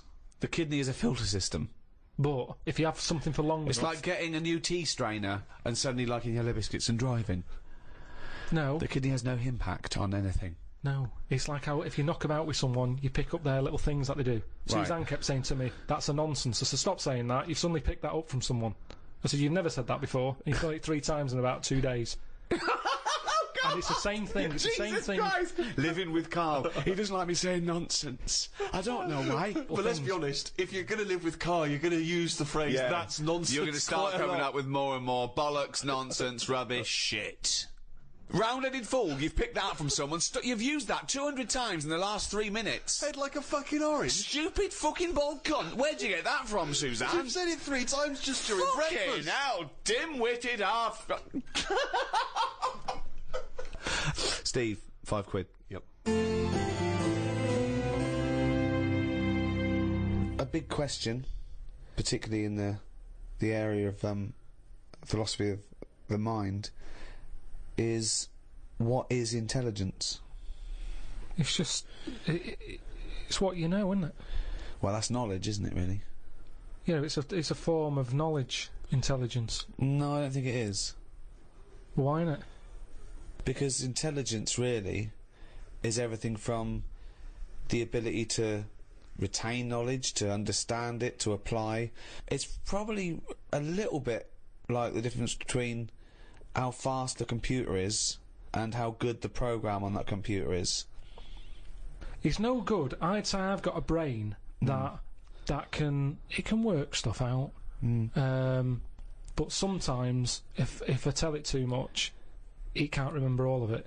Now, if I had a brain that had loads of memory space, tell me as much as you want. Well, that's important. That's And important. you keep it. But yeah, but some people say that's what intelligence is, isn't it? Memory. It's no good saying he's brilliant. He learns 10,000 facts a day. Really? Yeah, he forgets them the next day. Yeah. Well, Right. that's what I'm saying. Well, yeah, but what good is that? Trivia is nothing. It doesn't it's show good, intelligent. It's it doesn't. good for chat. It's good for chat, and when you're out and about, if you meet a stranger, it's good to drop something in, like, you know. Go on. What would you drop in? To show you're intelligent. Well, just to meet you've just met me at the bus stop. you think, here's a nice fella. Steve's at the bus stop. There he is. He's there. He's got his little duffel coat on, his little scarf, his file. He's got his little glasses. They're a little bit mudded up where some ruffians are like thrown mud at him, and I've seen this, and he's cried and he shat himself. Well, that's not true. Yeah, and he's run to the bus stop to go home to his mum. That's not true at all. So at the bus stop, there he is. You come along, you go, oh, who's this nerd who shat himself? That right? would never happen. Right, never right. happen. And you fought though. I'd have had a fight with him. Yeah, and you go, okay, he's obviously intellectual. Look at him, and he's gone, and he's looked at you, and he's gone, Jesus Christ, you look thick. Prove him wrong. No, what I'd do... Go on. There's no point just having one fact. Right. I'd wait for him to start a topic, and I'd show my intelligence by having a fact on the topic he's brought up. Okay. Because we can all have one topic. Yeah. That you go, oh, I'll show this off, and then, you know, someone goes, oh, has he been talking to you about the peanut fact again? And you go, he's obviously telling everyone, then it's just a boring answer. Okay, so I might just say to you, you know, what are your views on mathematics? I'd just say the thing with numbers is there's loads of them. I remember I told you an interesting fact, once again to try and explain infinity to you, and I told you this. There are as many even numbers as even and odd numbers put together. Yeah. What do you think of that? I think I've said before that I don't think things like that are impressive because numbers are man-made anyway. Right. If you were talking about, like, when you mentioned about there's more insects we don't know about than what we do, then you're going, oh, where are they? Where are they hiding? It leaves a question. The fact that there's loads of numbers, it's like, yeah, but at the same time, you could rule numbers out of your life if you wanted to. Really? You could live a life. Do you really think that? Difficult. Yeah, you could. There's tribes. There's tribes in the Amazon. Yeah, but they're not getting their food from Sainsbury's, are they? They count to 3. They don't need any more numbers than 3. And they just have 3 because they go, 1, they know what 1 is, they go, pass us one of them. And they have one of them. What do you mean? Anything over 3, they just say, well, you're being greedy. So they don't need it. But what if they've got 5 children? How many kids you've got when you're living in a place like that, it doesn't matter. It's not about you're just part of the tribe. Yeah. So it doesn't matter. Right, where is this tribe that only counts to 3? It's somewhere like the Amazon or something. Really? And there's no more numbers than 3. They don't need it. Anything more than 3, they just say, I'll have more. Right. Or give us another 3. But Give they us don't another need 3? Well, yeah. Yeah. Or another 1, or another 2. But what if they need 200? That's complicated, isn't it? Well, you just keep going, give us 3. And then just keep That seems asking a for slow 3. way of doing it. They've got nothing else to do. They're living in the Amazon. Alright, I'm at the bus stop. Oh, here's your bus. So far, you've told me nothing about maths whatsoever. So you're concluding that he is dim? Fucking idiot. When I was on holiday recently, Yeah. I got talking to an old fella, because where I went, it's mainly for old people. I got chatting with him. You could tell he had a lot of money. Yeah. He sort of tanned. He had that sort of rouge-coloured sort of jeans, Oh, yeah. which is always sort of... Telltale sign. It's kind of like he's got money. Yeah. And, The red jeans are twice as much, sir. That's okay, I've got money. yeah, it's sort of... It's either that colour or yellow. But you Yeah. can carry it off when you're an old man, and especially with the tan, you think, yeah, he's got a few quid. I'm a millionaire. Do you have any yellow jeans? We've got one pair, sir, but They're no the one... most expensive Yeah, one. they're in the back room. Could I just see your bank account first? There it is. Oh, yeah, you can afford yellow jeans, all right, sir. Come this way. So I got talking to him, and it turns out he had a cruise ship. Right. Loads of money. Now, I was chatting to him for about 10 minutes. Yeah. What colour was his jacket? Said he didn't have a jacket on, just a white shirt. He's wearing red jeans and a white shirt. Yeah, sort of leather slip-on shoes that I can remember. How old is he? It's hard to tell because he was well tanned. Right. Was he an attractive man? He's a good-looking fella. So he's rich. So you saw this rich, good-looking bloke with just a shirt on. Oh, he had a shirt and his pink pants.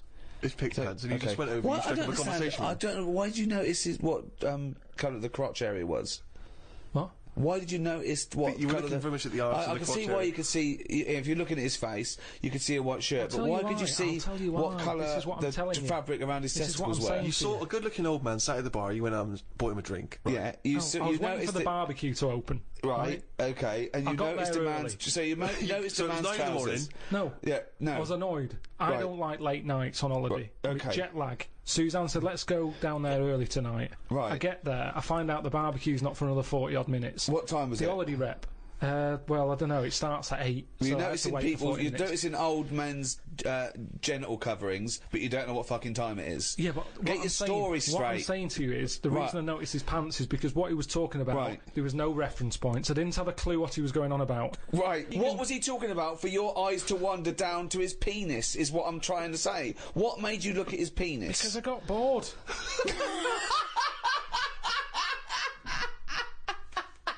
I didn't know. What I'm trying to say to you is his reference points. I had no idea what was he he was going on talking about. about? He was talking about how he was in some Cuban war.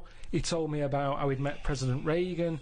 He told me something about how he'd cut up a cow once. There was. Who is this bloke? I think he's a maniac who has spilt blood on his trousers whilst hacking up his dead wife. He's gone insane. He's jithering and chatting away, claiming he owns a cruise ship. He told me he spent 36 grand on furniture. And when I sort of looked at him like, what have you been buying? And he's going, oh, well, I needed a couple of shade lounges. And it was just, there was nothing I could relate to. Wasn't she in a TV series? I don't understand why you have no interest in either being in a Cuban war, having met Ronald Reagan. Because why is that not interesting? Why have you got no reference? I don't know why the trousers were much more appealing to you. If someone was telling me, I was in a war. I met Che Guevara, Fidel Castro, and then why are you looking at my packet? So that's my point. It's just What's your point? That you can have a chat with a fella just like I'm talking to the geek at the bus stop. And sometimes you can't take part. What am I meant to say about him meeting Reagan? What am I meant to say about him being in the aren't you Cuban just War? to ask him questions about he was in a war? When I sort of took it back to, I wonder what meat they're doing at the barbecue, he wasn't bothered. Yeah. I love the fact that that's your contribution. He's talking about the missile crisis, and you're going, He's met presidents and important people. He's experienced extraordinary things, which would be fascinating to anyone. And you're not interested. You just want to know whether the sausages. But I mean, there it is. You see, he's come down. He's looked at you without prejudice and thought, I don't know this guy. The language barrier probably saved you. And he thought he's probably a smart guy. I'll tell him a bit about my life. Why is he looking at my fucking ass? Why is he looking at my meat and 2 veg? You don't like the barbecue. You don't need the barbecue. It's lovely little fucking sausage here. When you're talking to a stranger, aren't you meant to keep it above the waist? Keep it. Looking at his bollocks. Keep it erect.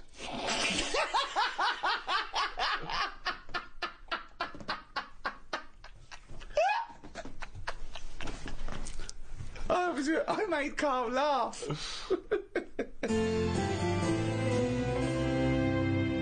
Well, there you have it. The in-depth study of the mother of science, the Ricky Gervais Guide to Philosophy. You can still enjoy the back catalogue of these guides, medicine, natural history, and the arts, and seasons 1 to 5 of the Ricky Gervais Show. Over the last few years, with all our explorations, our studies, what have you learnt? What's the one big thing you've learnt since we've been doing this, since you've met myself and Stephen, since we've been prodding you, since we've treated you like an ape that we want to teach to speak? What have you learnt about yourself and the world? One thing, if you had to take it with you. No, I don't think I've learned anything that substantial. Ever? During all this? There's not been anything groundbreaking, has there? We've chatted about midgets with no arms and legs. Gay ones. I don't know if that will ever crop up again in a chat.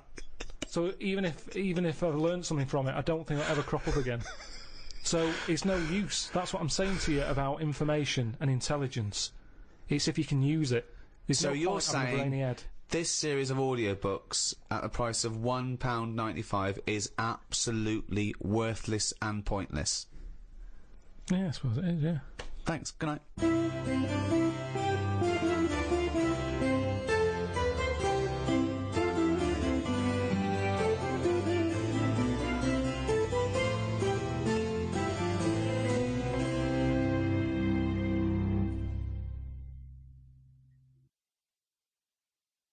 This audio program is presented by Audible.com. Audible. Audio that speaks to you wherever you are. The Ricky Gervais Show on Guardian Unlimited.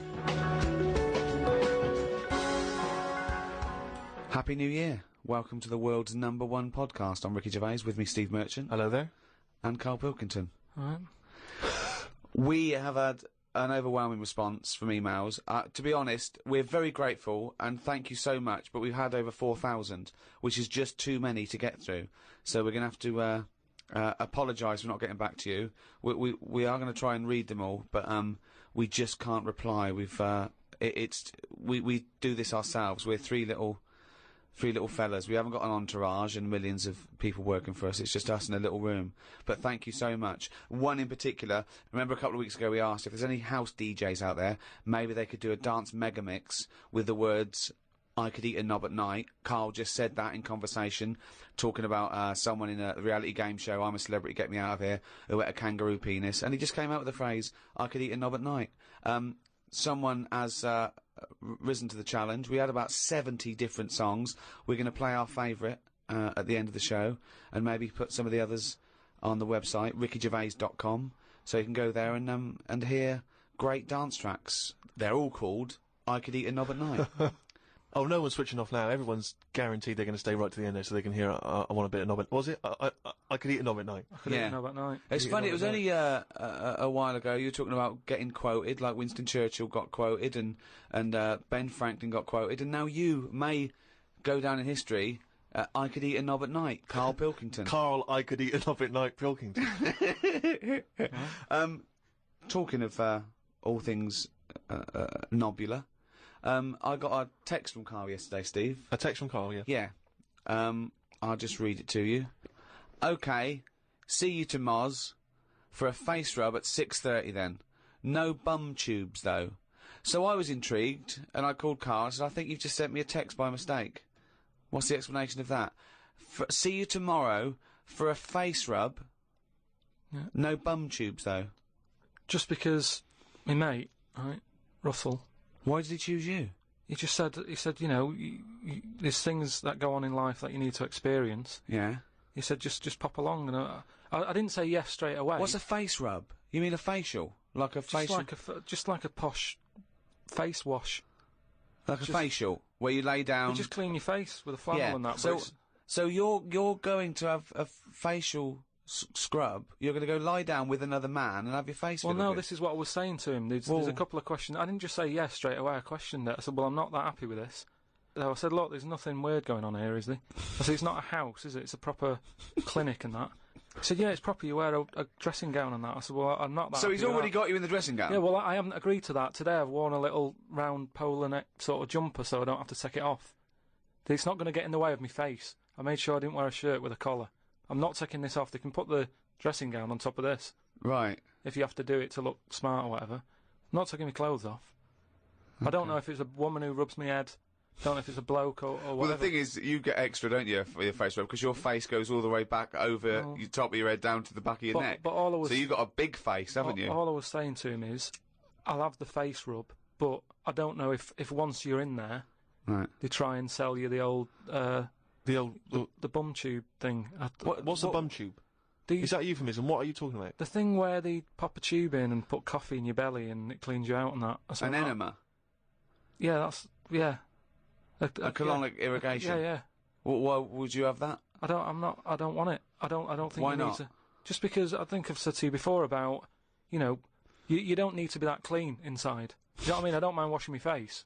But at what occasion do you need where you're that cleaned out? Do you know what I mean? And it's always a clear tube and that, and you see all the stuff whizzing past. I don't understand why it's clear. I don't know why you've got to see what's coming out of you. Like it's, you know, like the generation game, making notes of what's whizzing past. Forget it. The Ricky Gervais Show on Guardian Unlimited. Over the Christmas break, I was watching some different TV. Saw an amazing documentary. It was called Tribes.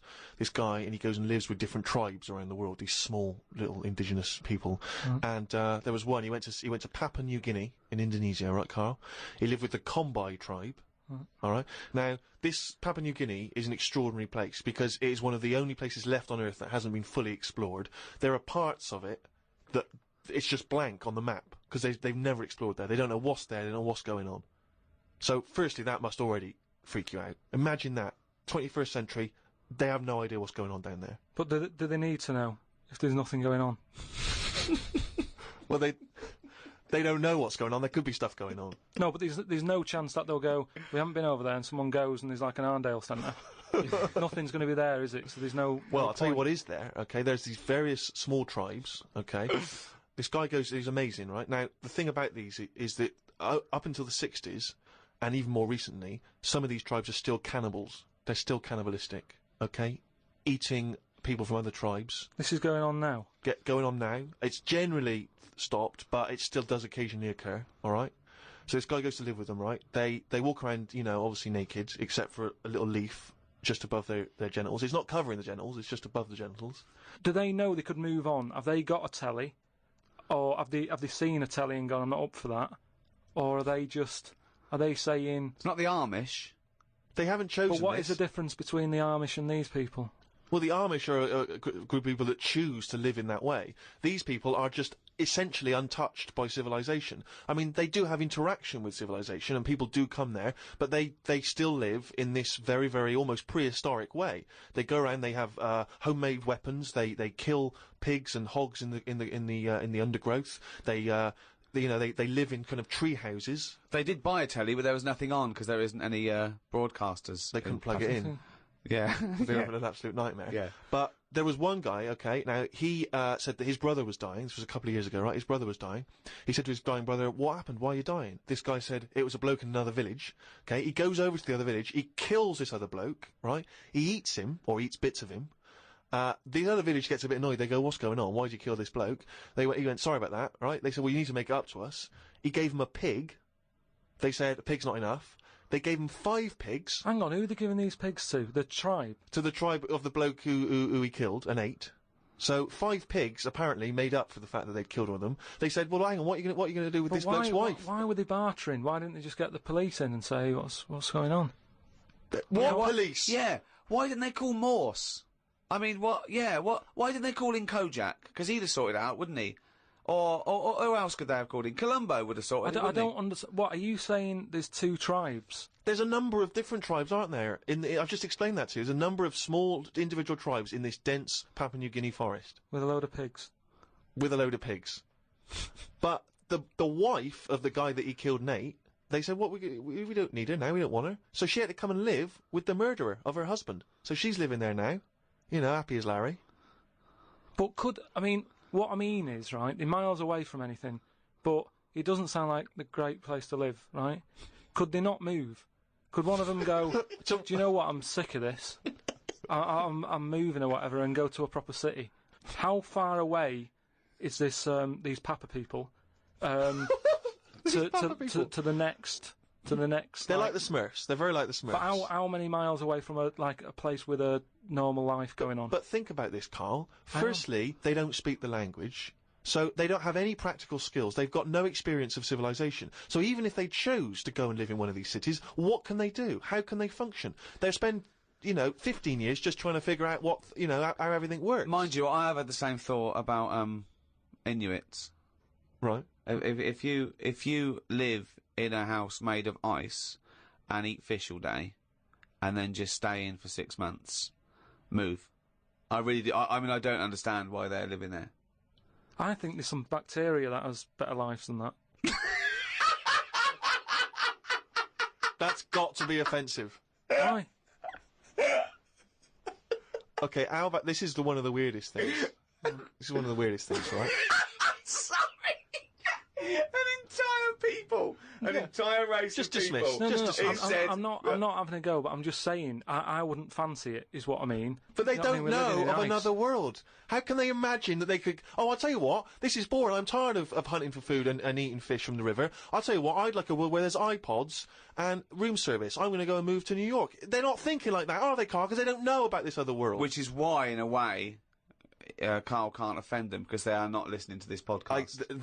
Very unlikely. Very unlikely. You're not going to get any nasty letters from Eskimos or Inuits, as they want to be called now. Does an Eskimo ever... Inuit. Do they ever meet, like, an English person on holiday?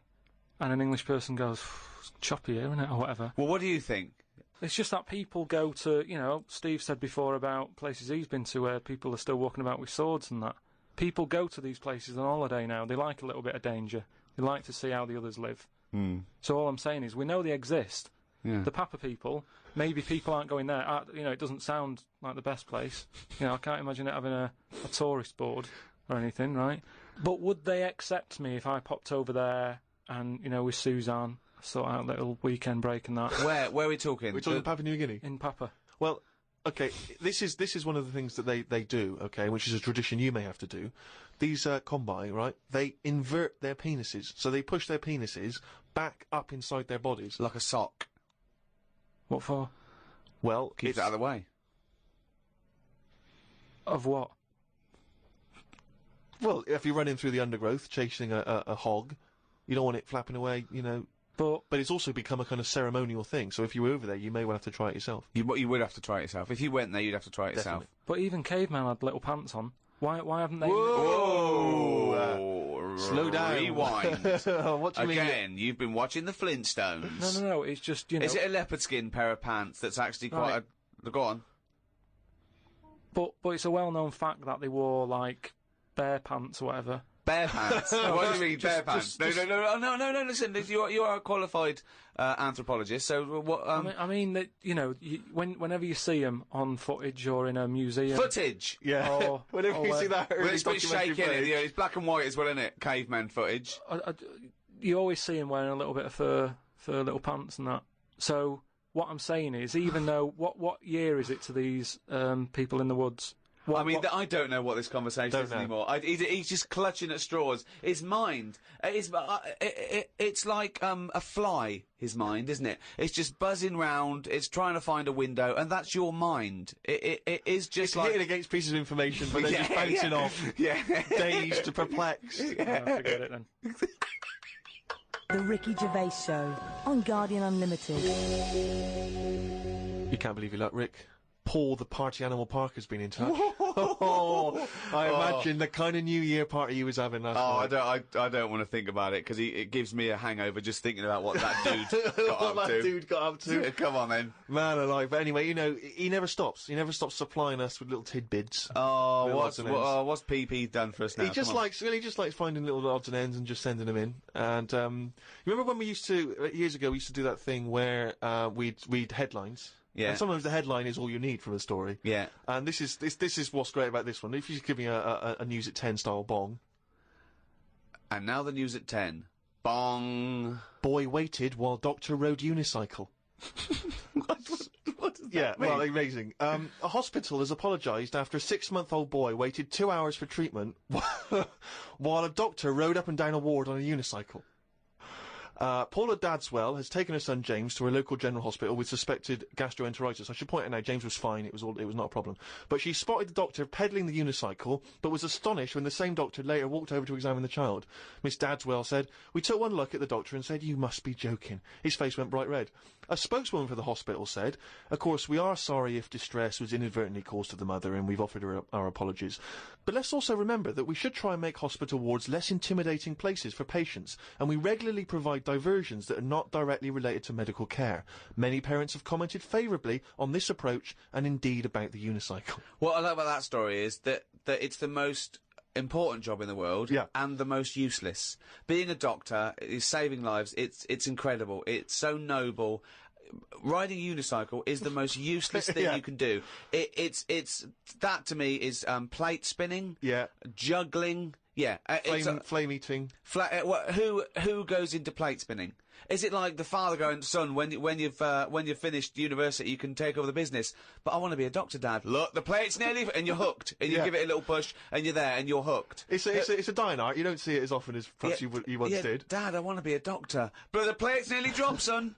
And unbelievable. But what I can't make out from that story is whether the doctor he'd done the 7 years medical training, and then they said, you're working at this specific hospital. Yeah. They whipped out the unicycle. They Yeah. said you're going to need to learn that as well before we can put you on the wards. Or whether he was practicing. Who knows if he was practicing? Do you know what I think happened? I think the bloke in charge of the hospital, there was 2 people up for the job. This fella, who was brilliant, he got a first from Oxford, he was amazing, and the bloke in charge, his nephew. yeah. And they both scored the He same. did an open university course. Yeah. And they went, well, you're both very good, but who can ride a unicycle? He whipped it out. Yeah. He went, have a go. Yeah, and he's been practicing. Unbelievable. But it's also the idea that if it is indeed something which the hospital has initiated in order to cheer people up, particularly kids, I mean, it just seems like a dangerous thing to be doing in a hospital, with all due respect. I mean, I think so. You could pull out leads, wires. Anything can happen. I know, yeah. They get you to turn your mobile phone off when you go into some ward, so please leave your unicycle here, surely. Do not, no unicycles beyond this point. If you have a unicycle accident, of course, a great place to be. It is a good place to be. It's an ideal space to be already. But who rides the unicycle anyway? Do you know what really annoys me? We live near a park. It's a lovely park. And on a Saturday for about 3 hours, there's some twat hippie with braids, dreadlocks, sitting there, playing one drum. How can you play one drum? He thinks this is brilliant. This is therapy. It's I want to shut the fuck up. It's nothing. It's not music. It's not percussion. It's not expressing anything. It's just annoying. Yeah. Tell you now, this would be my worst nightmare if you were to take me on an evening out. You say, Steve, we're going tonight, right? You can't get out of it. You've got to do it. It's 2 hours. Stomp. Oh. Stomp, where they put dustbin lids on their feet. Now, I mean, I've seen a little bit of it on the Oscars. Yeah. It's all right for 30 seconds. Well done. But what is that show? What is the Stomp show? I don't know. I mean, Jesus Christ! After about 15 minutes, you've had enough of that. Surely. I'm assuming there's not really a story. Are they bin men?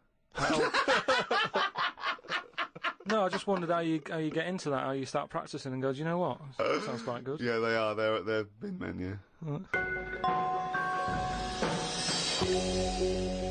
I was shopping with Karl before Christmas, and we went round sort of Piccadilly and St James's and those really beautiful shops around there. And I went in one shop. You had to ring a bell to enter. Yeah. They came down, and it's like a iconoclastic sort of shop, and they found things from churches and nearly all Russian 16th century pieces onwards. This beautiful carvings and paintings and statues and everything, and I was wowed by it. And this bloke clearly loved his work, and he was, enthusing to me about these stuff. This is from the 16th century. This is Russian. This is and I went, oh, it's beautiful. And as I was looking round, I heard Karl sidle up to the bloke and go, "What's the newest thing you've got here?" Yeah, sure. That's his first thought. I mean, that is the wrong question to ask of a man who's clearly in antiques. Yeah. Proud of the fact he's got 16th century iconoclastic Russian stuff, to ask, what's the newest thing you've got here? What sort of question is that? Oh, I don't know, probably the doorbell. I don't know, what does he want to say with my shirt? What were you thinking? hoping for? I just was making chat with him, because it's the sort of place that I don't think many people go in, right, Steve? When you go up to this shop, right, it's not sat in there. You have to ring a bell. He's getting on with his life upstairs. He lives upstairs, right? You ring the bell to say, "What, I come in your shop." He pops down, stands there watching you look around. So it's not a natural way to shop. Sure. Do you know what I mean? It's not nice having a bloke stood there watching you look at all this old stuff and that. So I was kind of making friendly chat. Yeah. And I think it's an alright question, because he was saying there's loads of old stuff in there, and he kept going on about the old stuff. So what was to say? Well, what's the newest thing you've got? And what was? Do you know what he said? The other question he asked him, he said, "How often do you get new stuff in?" And the bloke went, every day. And I said to him, "Why did you ask that?" He said, "Well, I was thinking, if you got antiques and you sell it all, what's left?"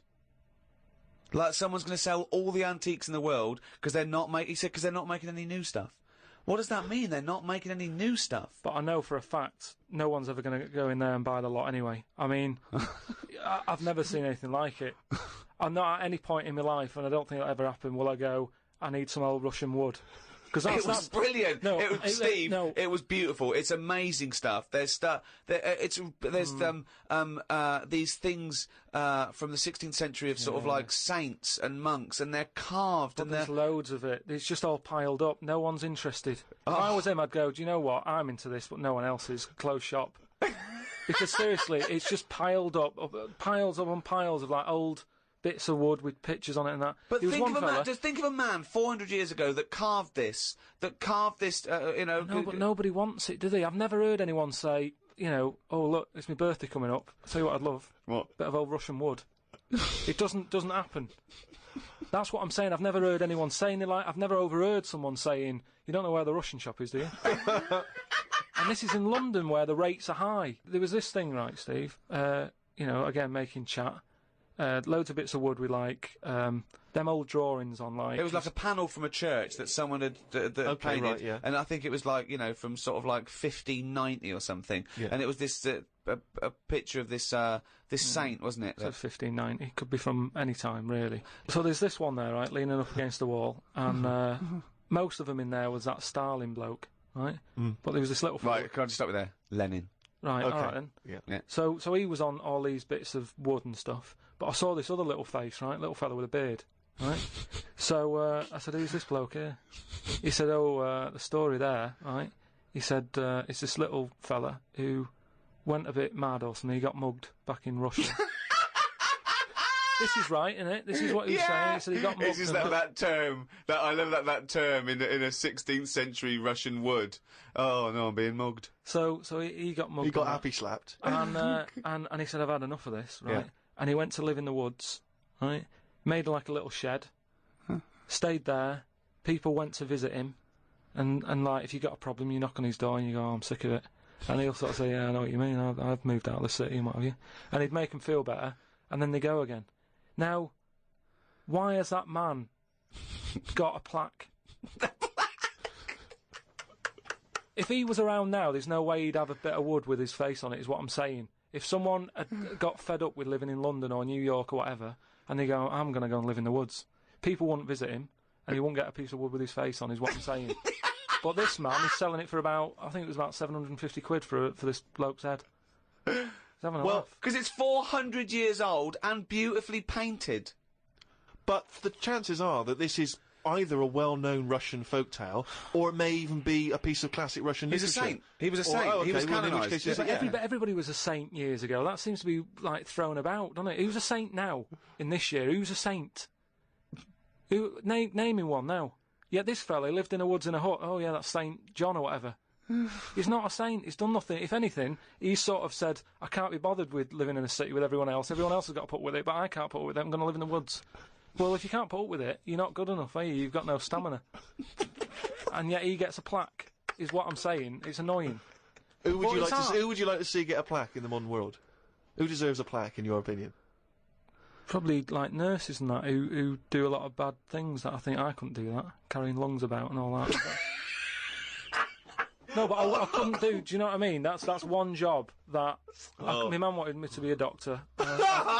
Whoa! What was she thinking? Oh, what's her expectations this like apple now? didn't fall far from the tree. Oh, when did she start giving up that dream? At what age did she start going, Carl, you don't need to study your books anymore. Go and play with the worms in the garden. When did she sort of like let you off that dream? Is it the day that she caught you with a spoon up your nose?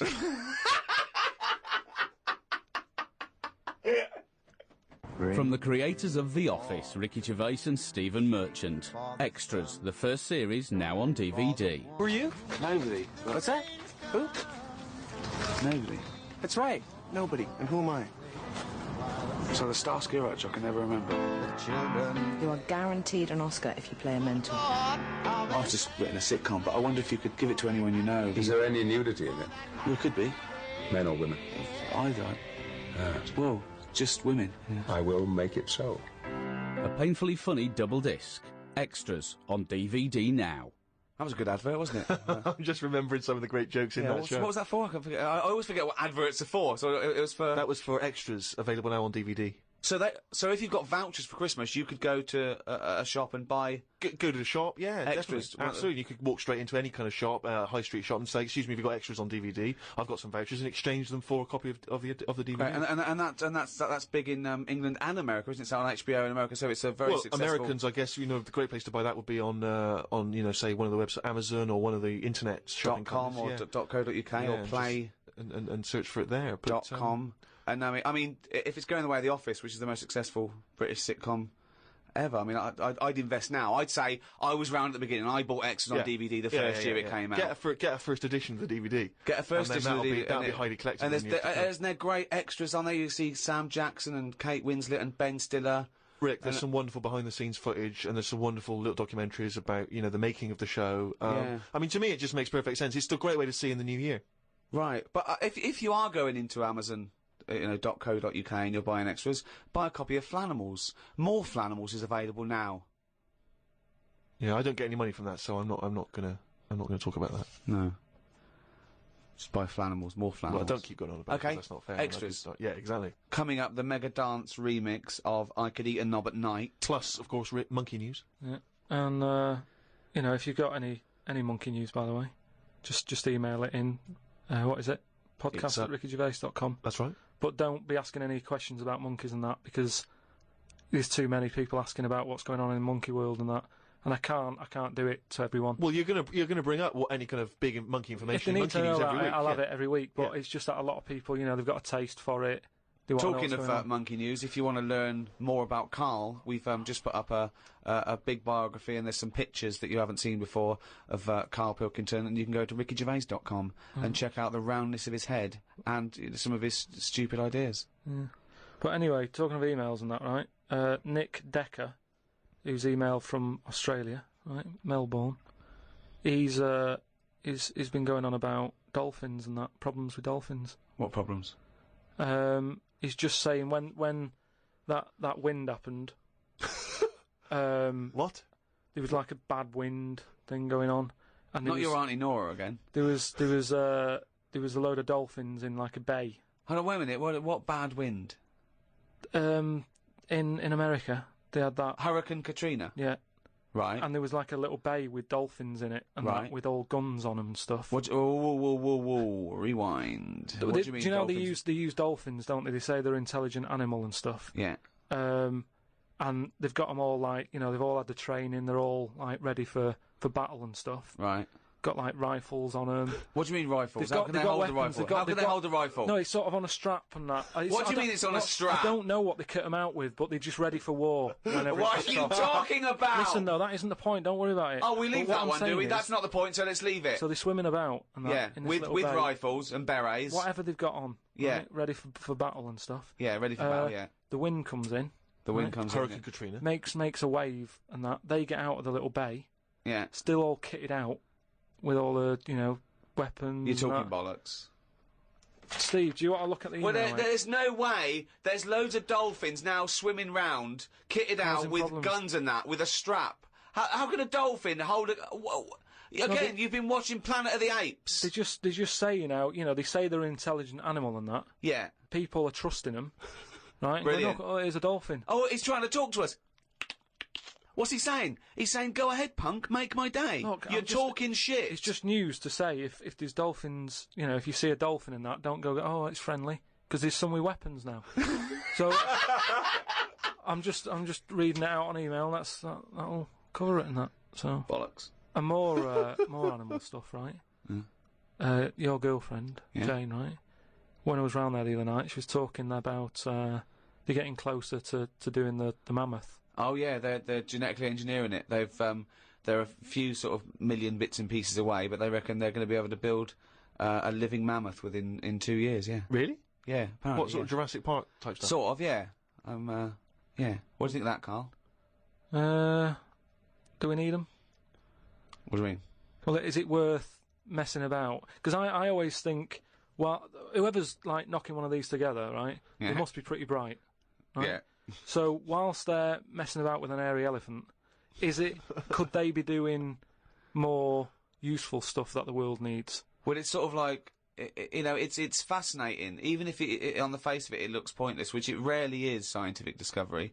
It's about conquering nature, isn't it? I mean, that's amazing, isn't it? That you could bring a mammoth back. What are the implications to bringing a mammoth back? You know, could they aid the workload? Could they feed the starving? You know, there's what, applications. So you're saying, well, I'm not bring saying it back anything. to kill it, to eat it? Well, I'm not saying anything. I'm saying that rarely is scientific discovery pointless and a waste of time in the greater scheme of things. We learn from this, don't we? The fact that it can map DNA of a mammoth, what are the implications there? Could we bring back, I don't know, Churchill? Could we bring back Nelson? Would we want to? Is it moral? That's another question. But that the feet alone, and I don't mean its feet, I don't mean we can bring back mammoth I could feet. tell that was what he was thinking when his eyes moved.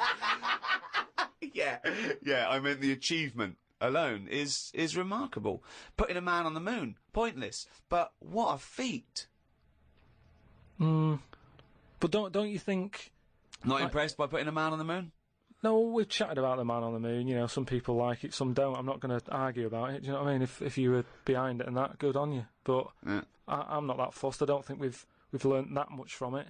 He went all that way, popped a flag up, came back. What have we learned about that journey since? We haven't really been back. We conquered space. We just conquered space. That's what we do. We see what we can do. Why climb a mountain? 'Cause it's there.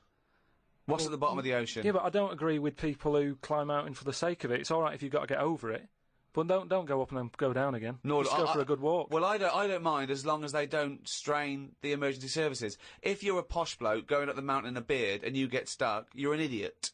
Yeah. And then it's, you know, people have to risk their lives going to rescue you because you wanted to laugh. I agree with that, actually. But don't you think the world's busy enough? It's like you can't hardly move. You know what I mean? And mammoths are taking up quite a bit of room if a load of them come back. We've already got elephants, which in my eyes are good enough. They do, you know, they carry stuff about and that. What's going to be better, a mammoth or an elephant? Because I can see that one of them's going to have to go at some point. If like we start running out of elephants, would they say, well, it doesn't matter, we've got mammoths and stuff. So what's the point? You don't need anyone else in the room for a conversation, do you? No, but what... He's arguing with himself. He's arguing with his own head. Amazing. Where would you put the mammoth? If they get it going, right? Yeah.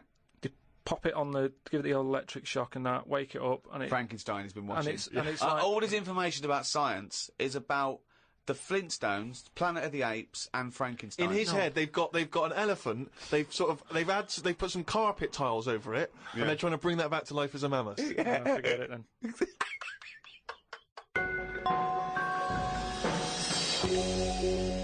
Carl, can we have some monkey news before I die? All right. Oh, chimpanzee that monkey news, you This week, what I thought I'd do, right, because we're getting loads of emails from people who haven't really heard much of the monkey news that I've done in the past, right? And a lot of people are sending through one of the first ones that I did that was a good monkey news. I think it's worth hearing again, just in case you forgot about it, because it's sort of classic monkey news. I don't know if you want a different jingle.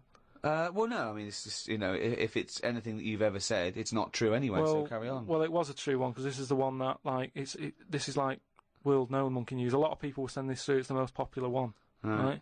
And it's about this monkey that was knocking about called Ollie, right? It's called Oliver. Yeah. And it was in this zoo, and it was the only monkey in there, right? So this is the one they think was the missing link. It was half human, half ape. That programme on television, because it had bald. It looked like you, which doesn't mean it's half anything. It might have been that one. What happened is it was in the zoo and stuff, and it was getting a bit lonely because, like, it was sharing its sort of time with, say, an elephant and a giraffe and that. No, it doesn't happen. And they didn't really get on that well. Wait, they do no, not let me just tell you. They do not put chimpanzees in with... No, but it's not true. Why would he share his time with an elephant and a giraffe? Gervais, it was some kind of flat share. They put an advert in the student union saying, we've got 2 rooms to let. African mammal wanted, not specific. A mammoth and a... What I'm saying is, there was other elephants for elephants to knock about with than that. The monkey, it was the only one there. So what happened is, the zookeeper felt a bit sorry for him. Right. He was like, oh, look, he's looking all fed up and that. Yeah. And like you say, I think he went a bit bald because he was bored and that. So he started to sort of get pally with him. So at lunchtime, when the zookeeper was sat on the wall having his, like, ham butties or whatever, he'd sort of go, all right? And it used to come over closer and closer, right? Yeah. Anyway, within a month, he was sat on the wall having his lunch with him, right? And... What wall? Just a little wall in the zoo. So they let the monkey out. The monkey could come and go. He had his own door key. Just near where the monkey is, it used to just pop over. Oh, these blinking latchkey monkeys. I know, yeah. He was 21. Yeah, go on. Sit there having his butty and that with the monkey and stuff. Yeah. And anyway, as time went on, because the zookeeper back then, zoos weren't as popular as they are now. Right. So it was only it was him on his own really. So he found like the monkey was the closest Rubbish, thing. absolute rubbish. The to zoo another- cannot run with one This zookeeper. is a true thing. I mean, this It's is what not, I'm saying. A you lot of know, people it are is, The saying height you- of popularity for zoo surely was in the Victorian era. So Yeah, I don't know. exactly. But You're anyway, talking- go on. carry yeah, on, but okay. you're sort of, picking up on little things that aren't aren't important. important, It sure. doesn't matter. Yeah, that but aren't true. anyway, Go so on. he's sat there, and as time goes on, Yeah. he's sort of sat with him most of the day. Monkeys walking around with him, helping feed the other animals and that. No. But then what happened is the zookeeper at the end of the night when he's like locking up and stuff, he'd feel bad because he'd be leaving the zoo, and like Ollie's sat there and he's like, "I'll see you tomorrow," and the monkey's like, "Yeah, all right, see you later." He's looking all fed up because he's got home to go to and he's still stuck in where he's basically working every day. Right, so he's never going home, right? Now he's sleeping at work, the monkey. So anyway, the zookeeper goes home, says to his wife, "Look, Ollie's having a bit of a time at the moment." So she said, "Oh yeah, what's going on?" He said, "Well, he's just looking a bit fed up, he's sick of it." So she said, "Bring him home." So he said, "Well, I did what I asked, but I didn't want to force it, This conversation didn't happen. So anyway, I love that he's giving it in such detail. Yeah, I know, it didn't happen. So this is anyway. in your head. So she said, "Yeah, bring it home tonight." So anyway, he's looking forward to going into work and that. He sees Ollie. He doesn't tell him straight away. It's a surprise for him later. Oh, God! So they go through the day, usual stuff, feeding the elephants and all that. It gets to the point when it's like they have the lunch and that. It gets to the end of the day. Yeah. And sort of Ollie's there. He's looking at him like as if to say, "Well, there you go, another day, another busy day and that." Little does he know. See you tomorrow and stuff. Anyway, he's like, "Get your coat." He's like, "What?" Coat? What do you mean, get your coat? Whatever the equivalent is, right? Whatever you say to a monkey, it was kind of like, you're coming with me sort of thing. Yeah. Right. So he's going, "Oh, brilliant." Anyway, No, he's not! so What do you mean he's going brilliant? He takes Look, it home. so he gets his hat and coat. He gets his hat and coat and stuff. And he Can't believe his luck, right? He goes back to the zookeeper's house. Everything's going well for about a week and a half. Right. Has he He's got his at own home. room? He still goes like to work and stuff. To the zoo, yeah. To the zoo. He doesn't work there. And then he comes back with the zookeeper. But anyway, what ended up happening is, so anyway, he's back at the house and it's going well for about a week and a half. Treating him really well. He's sat there. He's having a brandy at night before he goes to bed. Zookeeper noticed that when he took it back to work, it was kind of getting flashbacks of not having a good time in the zoo, right? So he was like, this isn't helping him out. He's happy when he's at home with the brandy and the fags and that. When he comes back here, starting to look a bit fed up. So he said to his wife, "Look, you're at home all day, right? Oh, jeez. I'm going to work. I'll leave it with you, right?" So Ollie stays at home. Yeah. Anyway, as time goes on, Yep. a little bit of trouble. Whilst the fella's busy at work, grafting, paying the bills and that for Ollie at home, Ollie starts getting a little bit cheeky, tries it on with the missus. Right. Whoa. Right. How does a monkey try it on with the missus? Are you So talking this shit? is classic monkey news. And How does it try it on with the So he's missus? a bit drunk. He stinks of smoke. He tries it on with the missus. How does he try it on with her? I don't know all the detail on You don't know on that any bit. of the I don't know details. the detail on that bit. But You don't all I know any of the No, I don't know details. the details on that bit. You but don't I know any of the details. So what happened? So while the zookeeper's away, the monkey did play. What happened? Did the zookeeper's wife reciprocate these affections? Just a little bit of little bit of fun, I suppose. She probably went along with that at first. She's cooking at home, getting the tea ready. That's walking past, pinching her arse or whatever. And do you know what I mean? It starts off just like it does, with humans. Starts off as a bit of fun. Before you know it, split up in the end. Anyway, the zookeeper and the I think the monkey stayed with the woman. So, it's all there. It's Honestly, all on email, mate. your imagination. Well, you look should it up. write stories. You Get should people- write. Get people to look it up. Just put in monkey, chimp, Ollie, and it's all there. The Ricky Gervais Show on Guardian Unlimited. Happy New Year, particularly to those great guys at Positive Internet for hosting this podcast. Dynamite. The world's #1 podcast, thanks to the guys at Positive Internet. So, check out rickygervais.com to check out Carl's head. Go and buy extras and flannels. Check it out on flannels.com. Oh, come on, this is shameless. Extras still available. Fridge freezer for sale, £400 or nearest offer. Steve Merchant wishing you a happy new year. I'm sure Karl Pilkington wants to reciprocate that. Yeah.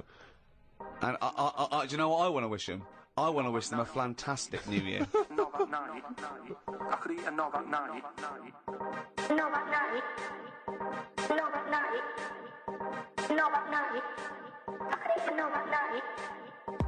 knob at night, knob at night, knob at night.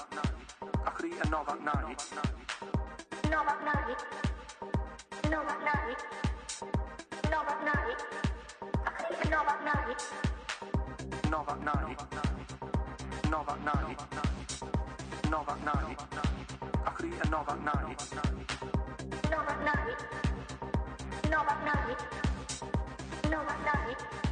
I could eat a knob at night. Knob at night, knob at night, knob at night. I could eat a knob at night. Knob at night, knob at night, knob at night. I could eat a knob at night. Knob at night, knob at night, knob at night. I could eat a knob at night. I could eat a knob at night. I could eat a knob at night. I could eat a knob at night. I could eat a knob at night. I could eat a knob at night. I could eat a knob at night. Knob at night. I could eat a knob at night. Knob at night. I could eat a knob at night. Knob at night. I could eat a knob at night. Knob at night. I could eat a knob at night. Right, you're talking shit. Explain yourself.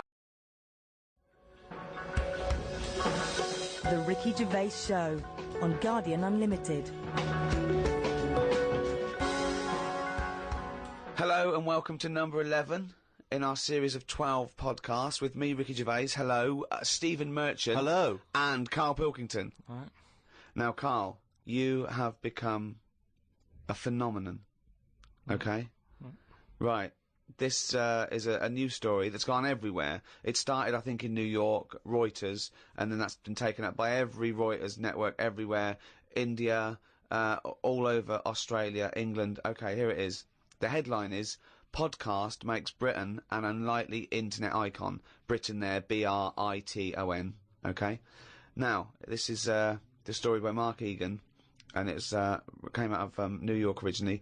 Unemployed British radio producer Karl Pilkington has become an unlikely superstar by using the medium of podcasting for his bizarre statement about eating an animal's private parts.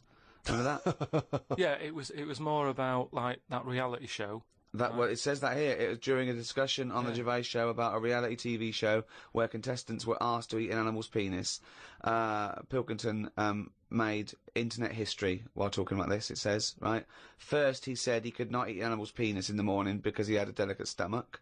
He then proclaimed, using the British slang for penis, I could eat a knob at night. Okay?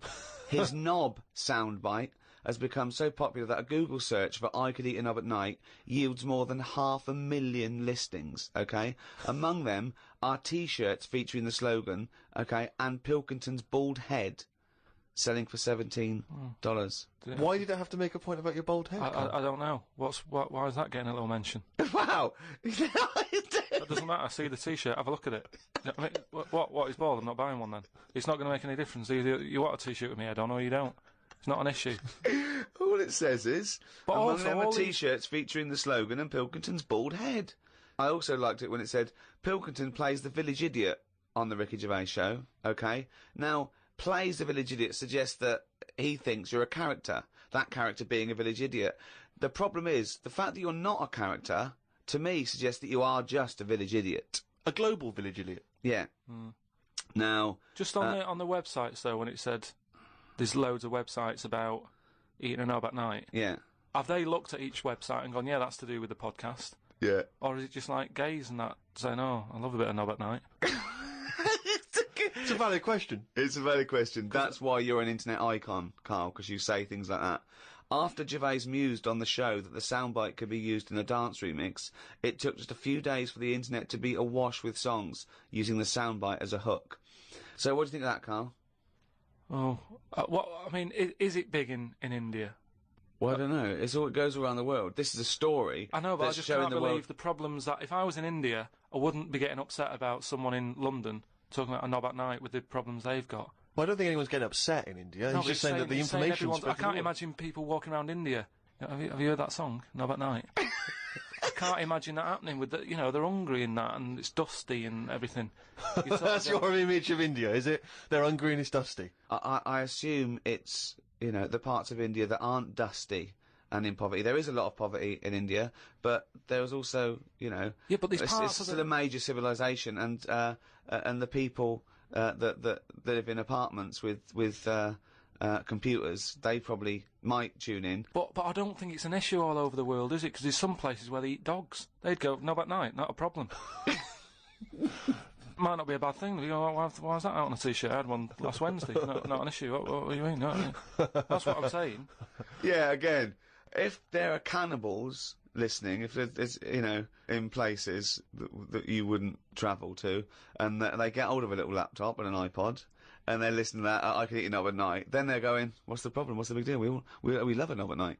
Yeah, we love a little knob at night, yeah. Bollocks in the morning, knob at night. That's the rule. But what about the fact that they're saying you're a phenomenon, a global phenomenon? Because when you were, a tiny little round-headed mank growing up in Manchester, you could not surely have ever anticipated that you would one day be described as a phenomenon, an international phenomenon.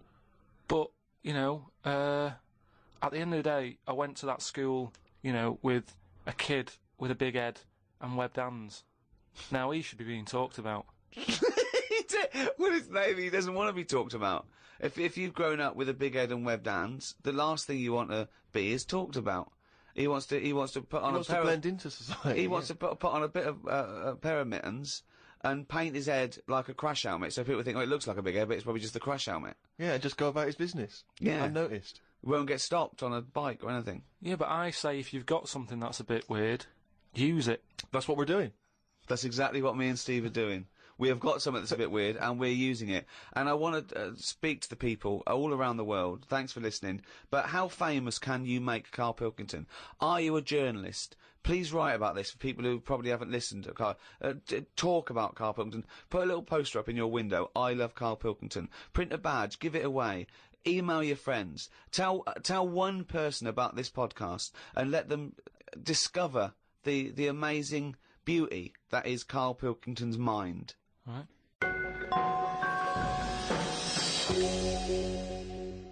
Hasta la vista, baby. I'll be back. I'm here to tell you about Friday night comedies on Channel 4. There's 3 great comedies. New Green Wing, it's nearly ready. My Name is Earl and The It Crowd, the great new comedy from creator of Father Ted. Get your ass to Mars. Friday night comedy this Friday on Channel 4. Switch it on. I'll be back. Uzi 9mm. Cause it did a voice. The Ricky Gervais Show on Guardian Unlimited. As ever, Rick, there are hundreds and thousands of emails coming in. People contributing all kinds of stuff, pictures as always, and little video clips that I think might be of interest. And of course, as ever, lots of questions for Karl as well, just to sort of try and tap into his brain, see what's going on there. Question from Jade Ramira. Karl, what would you change if you were in charge of what kids are taught in school? Right, because, your school experience was a bit iffy. You got very bored, didn't you? You got very disillusioned by school. Yeah. What I'd do, right, is, instead of sort of teaching kids about 2 and 2 and that, she's 4, right? Well done. Show off. I think should be asked more questions that make them think rather than something that has just got an answer. I totally agree. Right? So, to teaching them the quest for knowledge, inflaming their imagination. But just freaking them out a bit as well, just going like... See, I knew that's where it was going. Because as soon as you started talking, Rick, I was thinking you're thinking some of the big existential or philosophical questions. You know, what does it mean to be human? What does it mean to interact with other humans? To be a humanist? Or teaching them sort of like philosophy on a basic level, that, teaching them the love for learning. So, get them back to a roots level so they want to learn and then they will learn, as opposed to just teaching them facts. Whereas... He was thinking, freak them out a bit. Yeah. No, just like, like I read the other day, and someone sent it in on email, like, how there's a dishwasher that's been found on Mars. Rubbish. Whoa, what? Right? But it's not true. So tell them that. But it's not true. Go home and write about it. How did that happen? But it didn't happen. Well, it did happen. It was in a science magazine. No, it didn't happen. There's not a dishwasher on Mars. Why not? Because... What do you mean, why not? How did it get there? But we're always sending, like, rubbish out there and that. It's like... Not dishwashers. What, you think the council take it away and they go, where can we put it? Well, the tip's full. Well, where's the nearest thing we can dump this? Mars, I imagine. No, but the same way that fella who, I don't know, was it 2 Christmases ago when he was messing about saying I can get stuff to Mars and all that, he did it wrong because he did it on, like, Boxing Day, and I just think nobody's concentrating. No one wants to work on that day. It's kind of like, you know what I mean? They're going to do stuff sort of half-arsed, aren't they, on Boxing Day? So... It didn't really get there, I don't think, but it crash-landed. What are you talking about? What was he trying to do? He was sending something up to Mars. Yeah, that little fella that wanted to get something on Mars, and it got... globe, you mean? And it didn't open properly. Yeah. It got there, didn't open But the thing is, it got there, it didn't open properly. No one's been back to pick it up. And what I'm saying is, we're saying about going to Mars as our next planet. It's a tip. There's loads of stuff that's been flirted up there. No, it's not. What are you talking about? It's just all, like, that probe thing is still there, rotting away. Yeah. So... ipso facto, there is a dishwasher on Mars. We've settled that.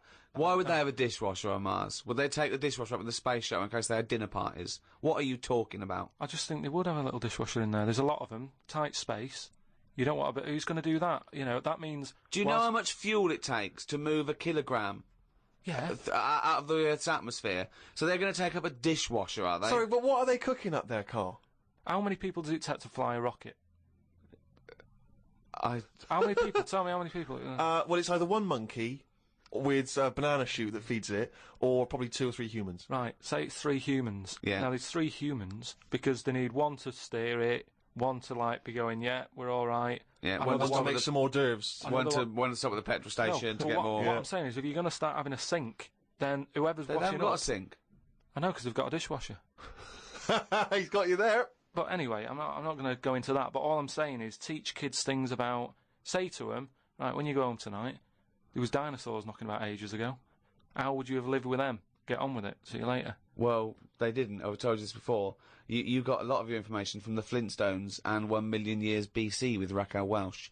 There weren't dinosaurs knocking around where there were little fellas knocking around in furry pants. No, but just sort of saying to them, all right then, here's a different question. Go on then. Would it be better to have dinosaurs knocking about now whilst we're here? Because I put that in my diary the other day, that when you think about it, there's a population problem. Yeah. There's too many of us. Yeah. We're saving people all the time. No one's allowed to get injured anymore. You've got to, wear a helmet when you're on a bike. There's speed bumps to slow people down. Zebra crossing. Cures for illnesses. No one's dying anymore, right? Well, I think they are. Not as many as they should be, because the world's crowded. All I'm saying is there's still people dying. I think there's still people dying. Not that many, though. Yeah, I think there's still millions of people dying. Apparently, a handful. Loads of people are living longer, and that's a problem. So you what I'm saying feel that you should introduce Tyrannosaurus Rex into, say, London, just have him wandering around, just picking people off. That's what. Just sort of random and that. Because I don't know. I mean, I'm not wishing that anyone I know dies and that. But all I'm saying is, I don't know anyone who's died for ages. Right. Whereas if a dinosaur was knocking about, you'd go, Neil's gone missing. Yeah. And Nora's had her head bitten off by a... Whatever. I just think then it is survival of the fittest, which is, we've lost all that now. You don't even have to be fit to survive. You just keep sticking a new lung on you. Or... Do you know what I mean? They can do too much now to keep people going. They just keep sticking a new lung on you.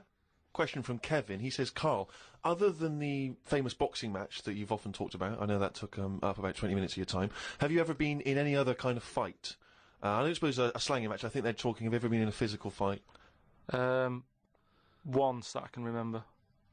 It was over a woman. Well, a girl. That was at school. Yeah. And it was because, like, it's hassle, innit? Right? Relationships when you're younger. How old were you? About 7. It was over a woman. Go on then. Yeah, go on. And there was this girl knocking about who, she was quite good looking, everybody liked. And my mate, he really liked her. And I didn't sort of ask her out on that, but she just sort of took a shine to me and stuff, right? And didn't really go out with her properly. It's at that age where going out with someone is just like sort of going, all right, in the morning, do you know what I mean? You just sort of nod your head. Yeah. And that. Anyway, there was some sort of school disco. And they were playing Spin the Bottle or something, right? And I sort of wandered over to see what was going on. And I stood on this girl's dress and put a hole in it. And she started crying. I was like, oh, I can't be dealing with this. Right? You know, what's up with you? It's old. What's up with you?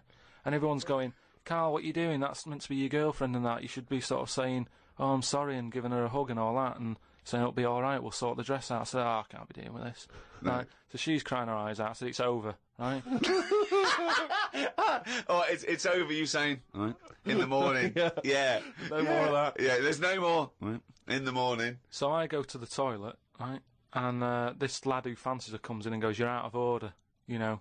I'm saying, "What are you on about?" Sorry, there's two 7-year-olds. Yeah, you're out of order. Keep out. Yeah. Cut it out. Show her a bit of bloody respect. Sorry, were you wearing trilbies? Yeah. He put his cigarette out in the sink, and he just said, "Leave it." Get out of my face. So I just sort of said, "Look, why are you getting involved and all that?"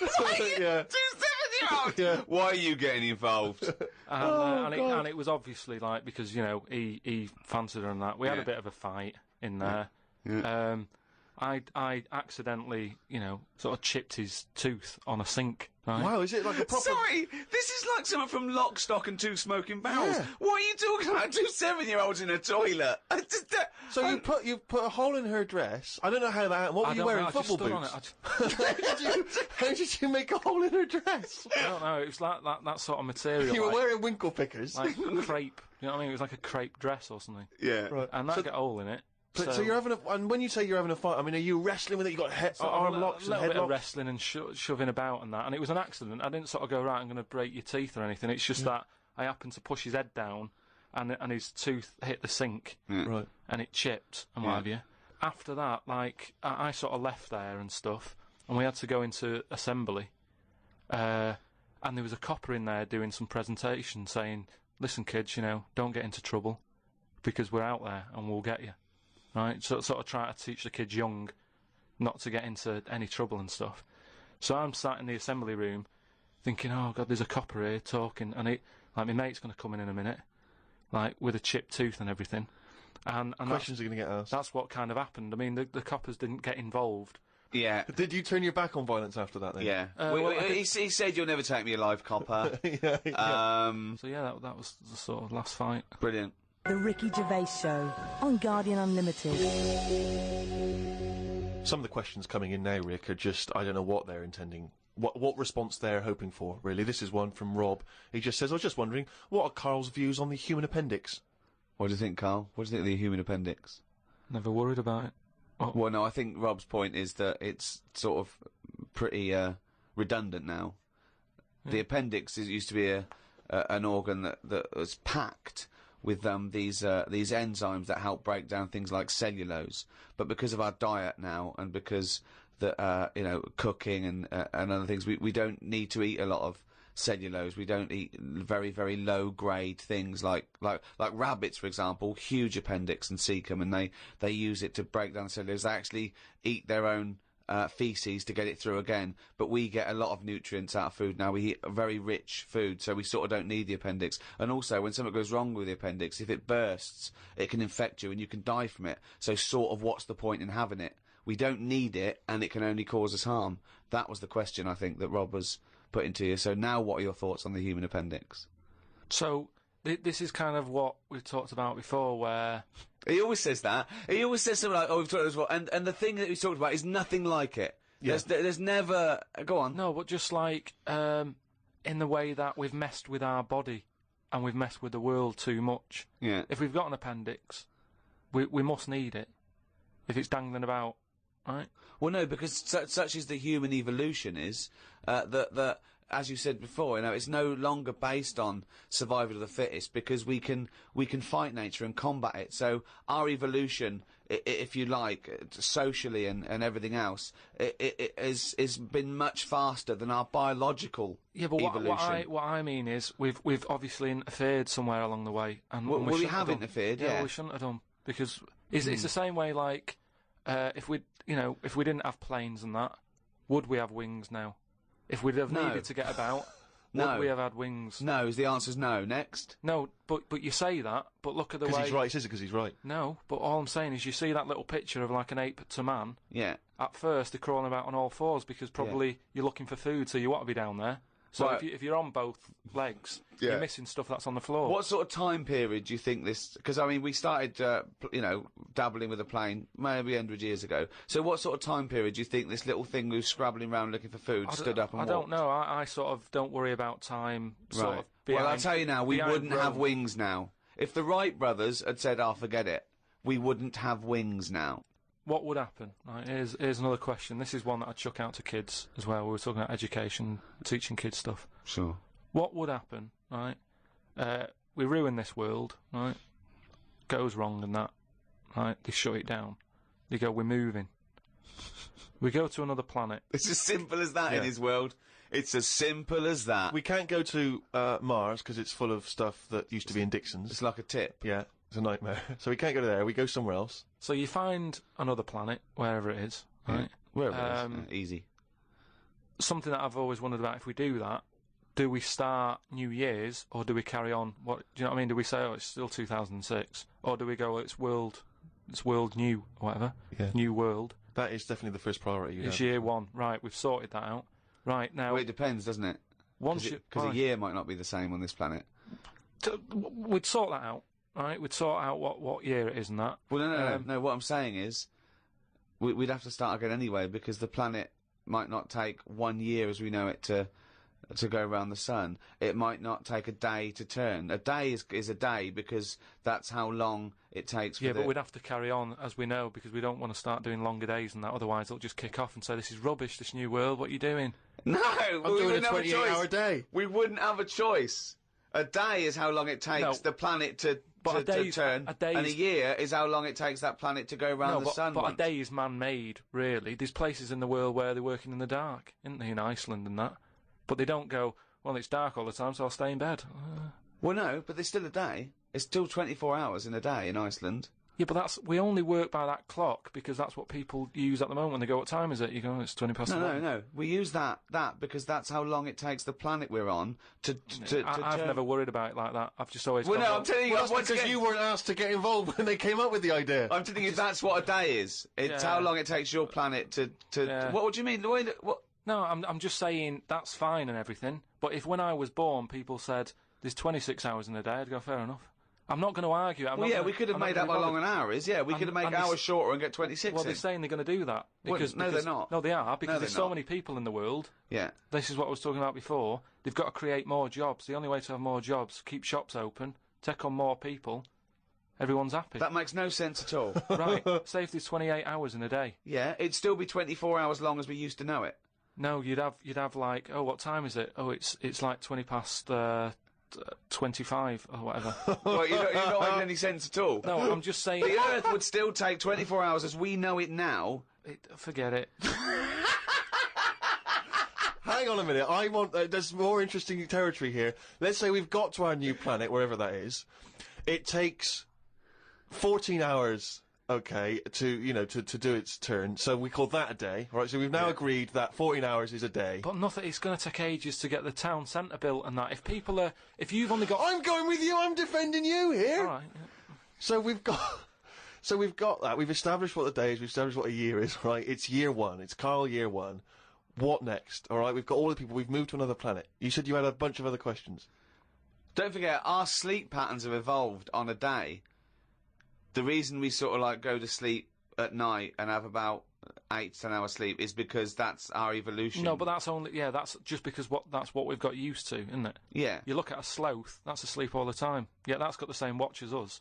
It's doing what it wants. But it evolved differently, didn't it? It evolved but it's living now in 2006, so wake it up. Right, you can't get away. You're not getting away with this anymore.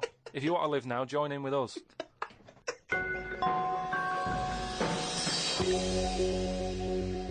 Well, it's that time again.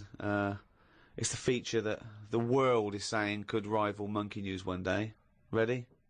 Oh, what's he written today?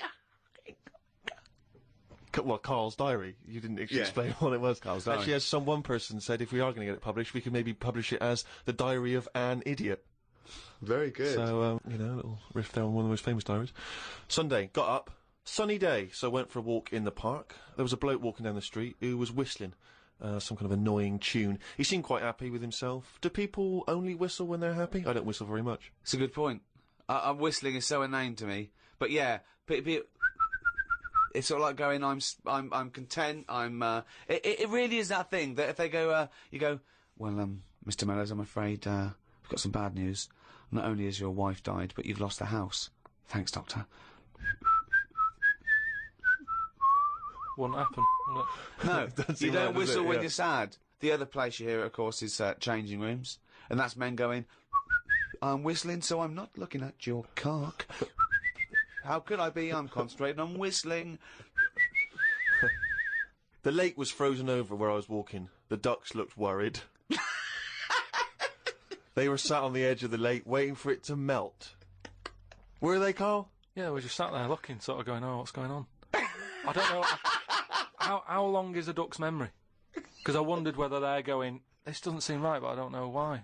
I asked Suzanne why ducks don't use their wings much. They seem to walk and swim more and don't bother using their wings. Suzanne said she had to call her mum and dad, so I never got an answer. The old excuse! Yeah. Suzanne, oh, I can't talk now, Carl. Gonna phone my mum. There was a marathon-type run going on in the park. It reminded me of the time when we were moving flat. It was the day of the London Marathon. Me and Suzanne were walking down the middle of the road taking some stuff to our new flat. I was carrying a lamp and a kitchen bin. People were clapping me, thinking I was doing some kind of fun run.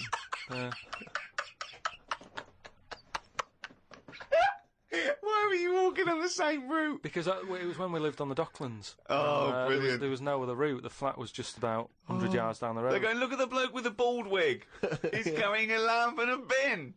Took a bag of old clothes to Oxfam. It was just old T-shirts and a couple of jumpers with holes in it. I don't think anyone will buy them. But the Oxfam is closer to the flat than the wheelie bin is. On the tube on the way back home, saw an advert for a book about a woman who works in a funeral home. She went into work one day, she goes to work on a body, she takes the sheet off of one of the bodies, and it looks exactly like her. This is called a doppelganger. What's a doppelganger to you? It's the thing I read about him ages ago where someone was walking down the street. Yeah, and he sees someone who looked a bit like him. And no, this was weirder than that. Go on. He remembers, like, going down that street as a kid on his bike, whistling. Yeah. And then he's walking down the street, going to get some milk or whatever from the shop.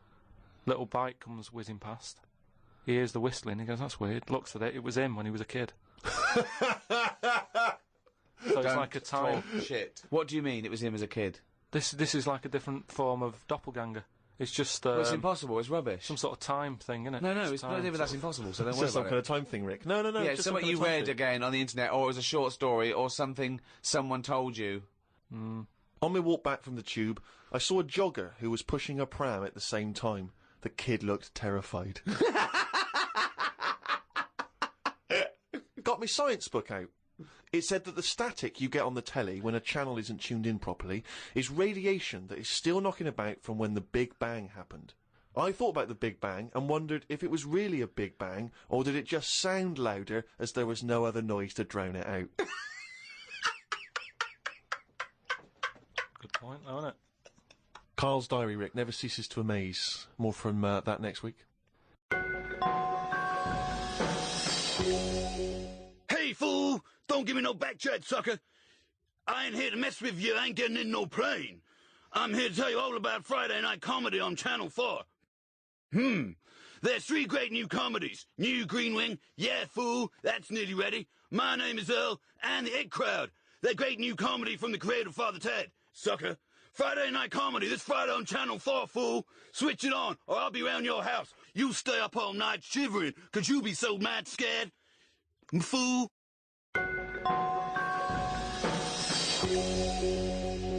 Oh, well, it's that time now. Yeah? It's the big one. Oh, chimpanzee that monkey news!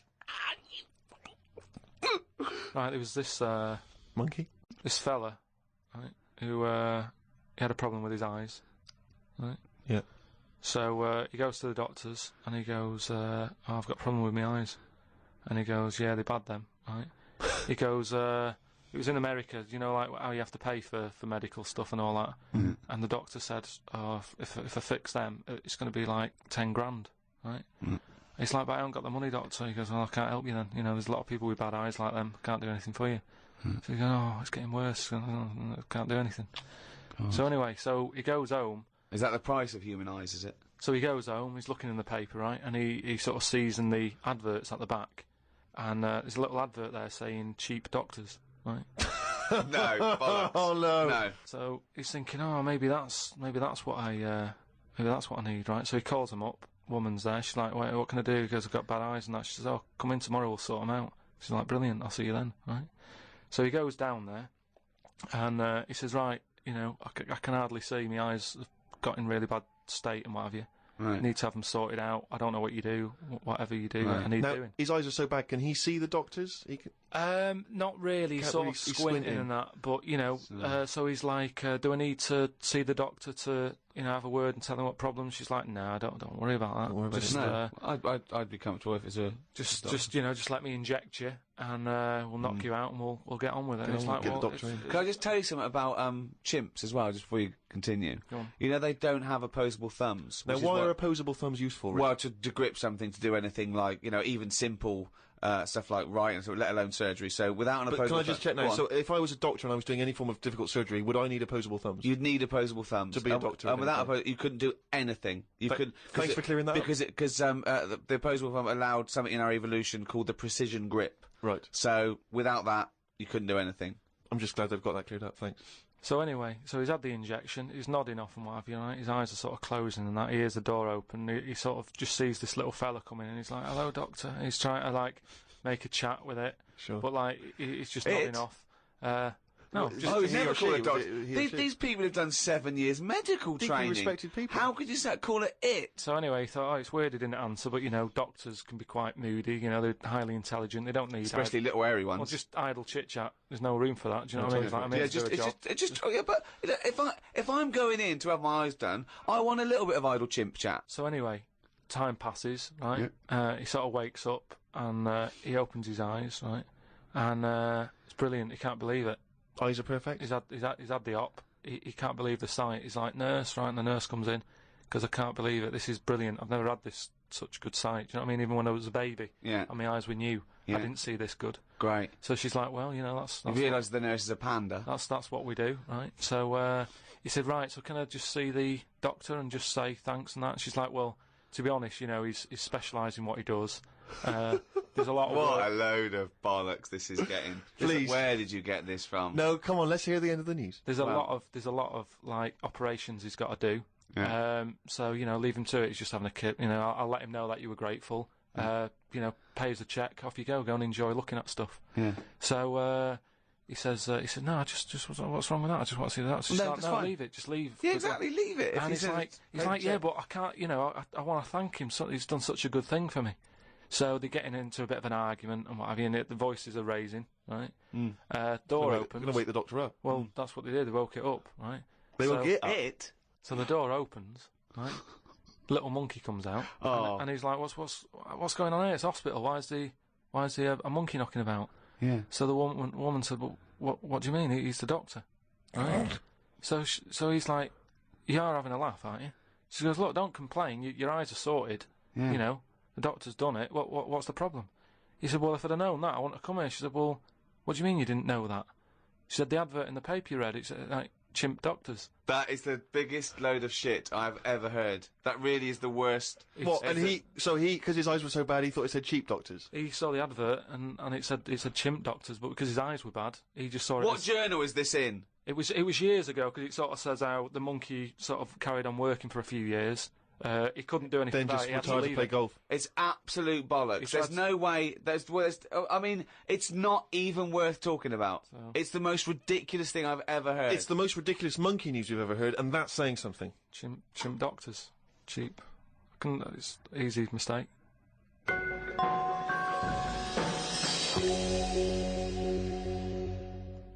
Well, that's the end of another podcast. That's week 11. We've got one more to go next week. So go to rickygervais.com, see some of the things we've been talking about, register, so we can let you know what's happening when we're back. Who hosted this podcast? It was the great guys at Positive Internet who host the world's #1 podcast, The Ricky Gervais Show, with me, Ricky Gervais, Stephen Merchant, bye-bye, and Karl Pilkington. The Ricky Gervais Show on Guardian Unlimited.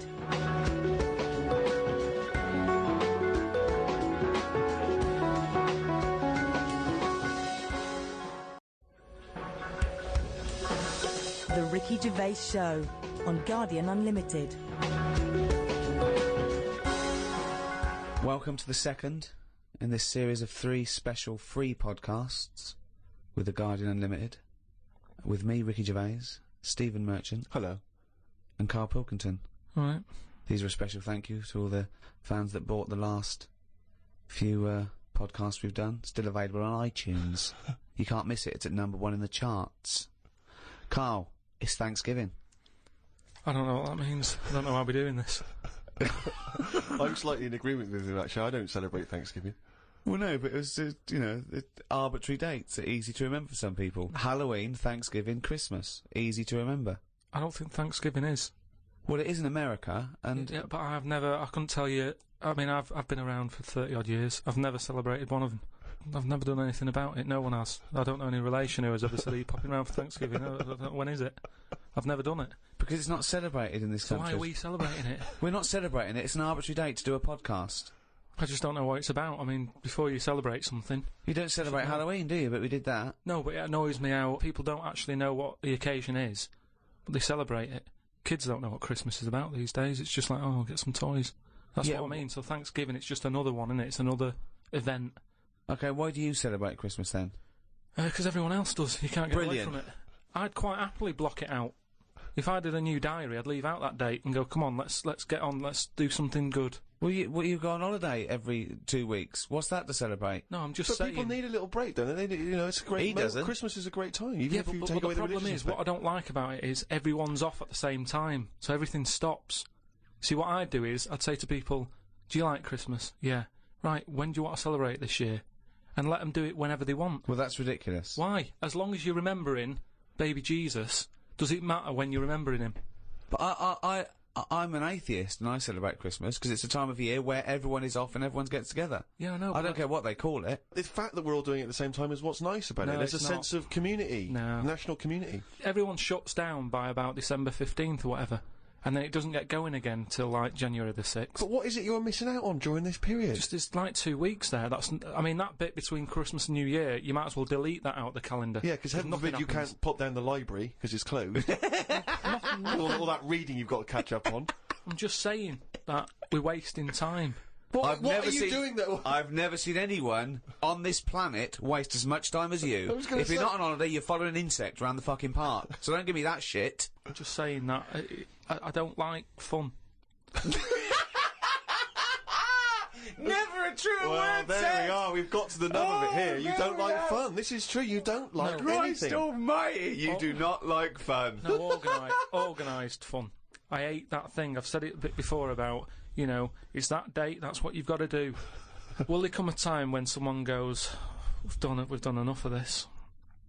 Will there come a time, and for Thanksgiving? Possibly. Oh. Yeah, possibly, yeah. Things change, don't they? And you'll be happy then, will you? In 5,000 years' time, when we all worship Glong. Yeah. We, just make a change. That's all I want. Because, you know, I've been keeping a diary. Yeah. What did you have in the cafe yesterday, for example? We can read about that later. It's just, like Ricky said, oh, are you gonna do, you know, another one next year? And I wouldn't, because it's, you know, you do the same stuff every year, don't you? It's set up the same way. January, February, it's the same thing, it's the same routine. Yeah. And if you're writing in Why are they always doing them in the same order, those months? It sickens me, Rick. I tell you. You see, it's just easy to put stuff off whilst we've got this calendar, whereas if you didn't have a date, you'd have to do everything straight away. What? Say if I was in charge. Oh, God, heaven forbid, yeah. And someone said, that building needs knocking down. Yeah. It's dangerous. If we didn't have a calendar, you go, let's do it now then. Whereas, because we've got a calendar, it's easy to say, next Wednesday.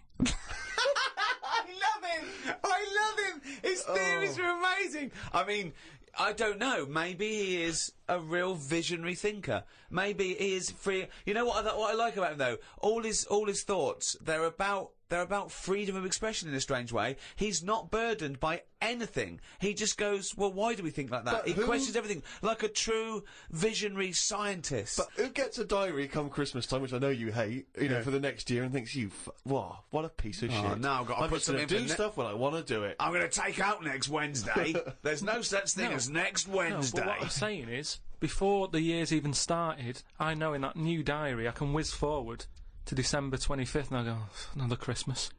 I don't know what you mean. So everything's set in stone before I've even started the new year. It's like, oh, Pancake Tuesday, that's coming up. So someone's already Remember decided. It's Tuesday. Someone's already decided. Someone's already telling me what I'm doing on half of the year. But all those pages are fucking blank, Carl, for you to fill up with stuff. Oh, guess what? Guess when my birthday is again? 23rd of September. I'm just saying, move them about a bit, move the days about a bit so it doesn't get predictable. But when we change Pancake Tuesday to Thursday, do we tell anyone else? Yeah, they do an advert on the telly, just saying don't forget to buy your pancake mix. But so why? Thursday. Carl, why not just stick with what we've already got? Because if you're notifying everyone anyway... I wouldn't put a date on that pancake day anyway. Just have them when you want. Have it when you want. There's no big deal. You've got to make them yourself. It's not like some place is opening to do it. Have them when you want. I don't know why that's got a special day on it. Sick of it.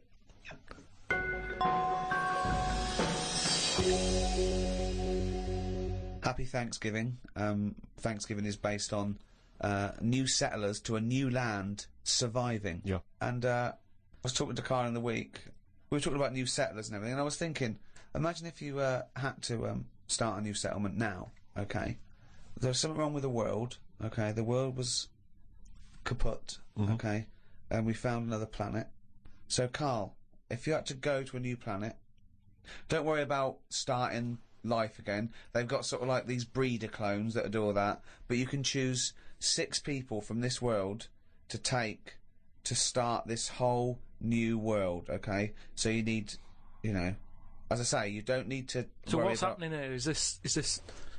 It's going to be wiped out, okay? It's going to be wiped out, but there's enough on this spaceship for you and 5 other people, okay? And they've got on there, they've got these sort of breeder clones there, so it's going to be populated. You're going to have the workers, the drones, everything like that. But you want to take 6, I suppose, sort of world lords to teach, to lay down the politics, the teachings, the laws, the government. I'd hate it. And how long have I got to make a decision on it?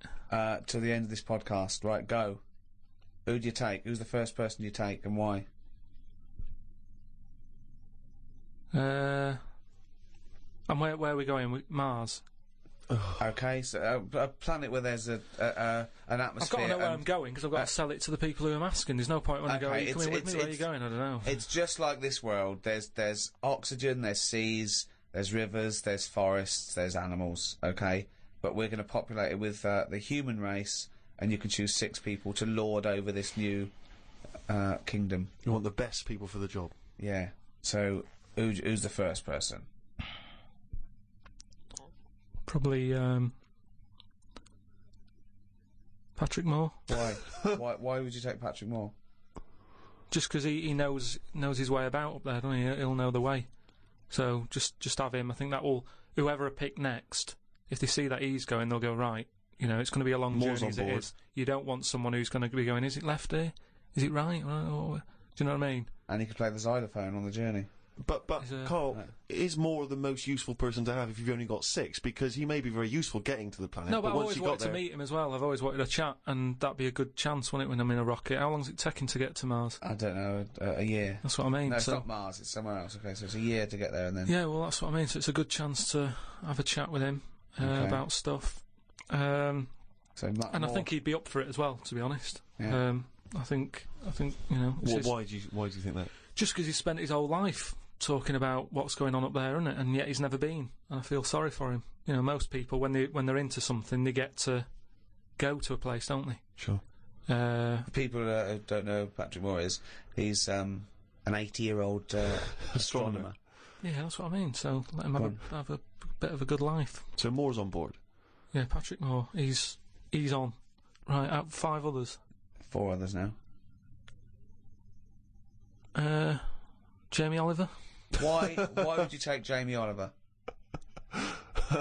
Just food and that. You need someone, because they say that, like, you can feel down if you don't eat. He couldn't convince 8-year-olds to eat a carrot. What's he going to do in this brave new world? They're all going to be on turkey Twizzlers. I think he's got the right attitude. He wouldn't be faffing about. Remember, we've landed now on this new world. Yeah. I don't know what it's like. The people who've Listen, made me I go, love Jamie Oliver. I think he's great. Yeah. But he wouldn't be in my 5 people to start a new world. That's all I'm saying. Nor would Patrick Moore, because he knew the way. Well, what chef would you pick? I wouldn't pick a chef. Why would I pick a chef? Because you want someone who's going to, like I say, food's important. When you're low, there's nothing better. If you're a bit fed up, there's nothing better than having a good... But, Carl, I don't think you've quite grasped that these people have to start civilization again. They have to be wise people who can make the laws. Yeah, and before you do all that, you need a good meal. So, Jamie Oliver, that's his job. It's like, when we get there, that's when he kicks in. Right. He's the first one, really, Can I who suggest gets going. Just to save 2 places on Patrick Moore and Jamie Oliver, take a map and a cookbook. Okay, who's number 3? What sort of state is this world in? Does it need... Oh, he's going to take a fucking gardener. It's like it's the world, but new. It's that exactly. It's the world, but new, untouched by humans. There've been no fossil fuels burnt, no machinery, no wars, just this Garden of Eden. And you, Patrick Moore and Jamie Oliver pitch up. Plus, who else, Carl? Go now. First thought. Attenborough. Oh, God. Again, he's a genius, and he's a bit of a hero of mine. But I don't know if we need Attenborough. Just because I reckon if it's a new world, you're saying it's the same, but they always say, don't they, that all worlds are different. So I'd want him there, just to sort of, when we're roaming around, because we'll all stick together for a bit, won't we? Yeah. When we're roaming around. Then they'll be sick of the sight of you. They go, let's lose Carl. But you've got 2 men so far who've got a combined age of about 150. I mean, if you're starting a brave new world, dare I say it, not going to be around very long. Shouldn't you be taking some younger, fresher blood? No, not really, because they haven't lived, have they? These have lived, and they can and they're useful, like I say. Patrick Moore's done his bit, he's got us there. Oliver's cooked us a dinner. Day 2, I reckon we'd end that on day 1 there. We'd have a dinner, we'd all have a chat. I don't think you're thinking of the future. I It's think a you're camping trip. Exactly, I think you're thinking of the journey, and then the first night. Okay. So you've got David Attenborough, you've got Patrick Moore, and you've got Jamie Oliver, you've got 2 other places. I get the feeling that you're not so much recruiting people for a new world as I'm a celebrity, get me out of here. As a dinner party with people you'd like to meet that you've seen on the telly. Oh. Come on, 2 more. I'd text someone who's a bit daft.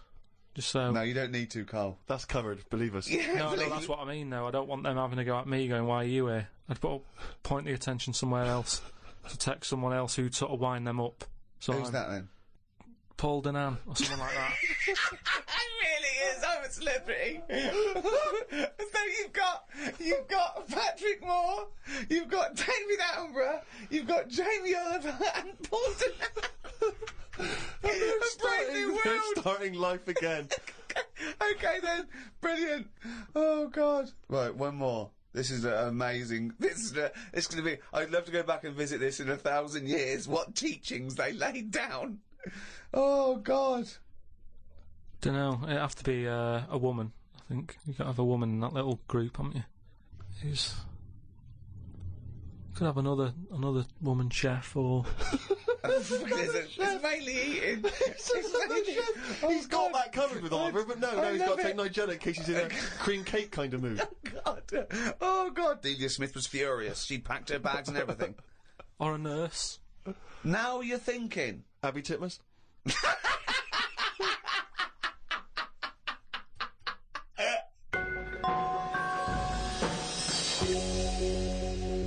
Carl, I know you like to be kept abreast of all the latest breaking science news. Did you read recently about the blind mice that they have been able to make see again, and hopefully they're whatever they did, which allowed these mice to be able to see again, they're hoping to be able to do with humans in maybe about 10 years' time, or at least begin tests in 10 years' time, which is pretty impressive, isn't it? How many of these mice did they experiment on? 3, probably. Right. They were. It wasn't taking place in a farmhouse, was it at all? I didn't read the intricacies of the. Did they have tails? Did they still have their tails? The 3 blind mice? Because yeah, I don't know. Again, well, I'm not sure. Well, okay. what's your concern? Well, I think I know what happened there. Really? Yeah, I think the farmer's wife probably got annoyed at them running after her. Right. But how could they run after her? Because they're blind. I don't know. I think they used a sense of smell and hearing. They could hear her clogs, and they followed the sound of the big fat clogs. Right. But you know, they got their comeuppance. They lost their tails, so now they're blind with no tails. Is that not the story? I think you confused. Okay. Another more recent story. Okay. With that one. Okay. Yeah. Well, we'll leave that then. I don't know. Carl, thoughts though? That extraordinary, isn't it? To be able to, to be able to cure blindness would be a remarkable achievement in science. It is, but it's just that thing how they say they've done it on mice and what have you. Yeah. If I was blind and I went in for the meeting with the doctor, yeah, and they said, "Do you want yours doing?" and then they said like, "We've done it on mice," that wouldn't be good enough for me. I'd say, look, when the blind fella gets in, don't say we've done it on mice, just say we've done this on eyes. Because if he goes, what eyes? Just say just a pair of eyes. Yeah. As soon as you say mouse's eyes, it's like, well, it's not the same, and it sort of, it would make me go, I'll leave it.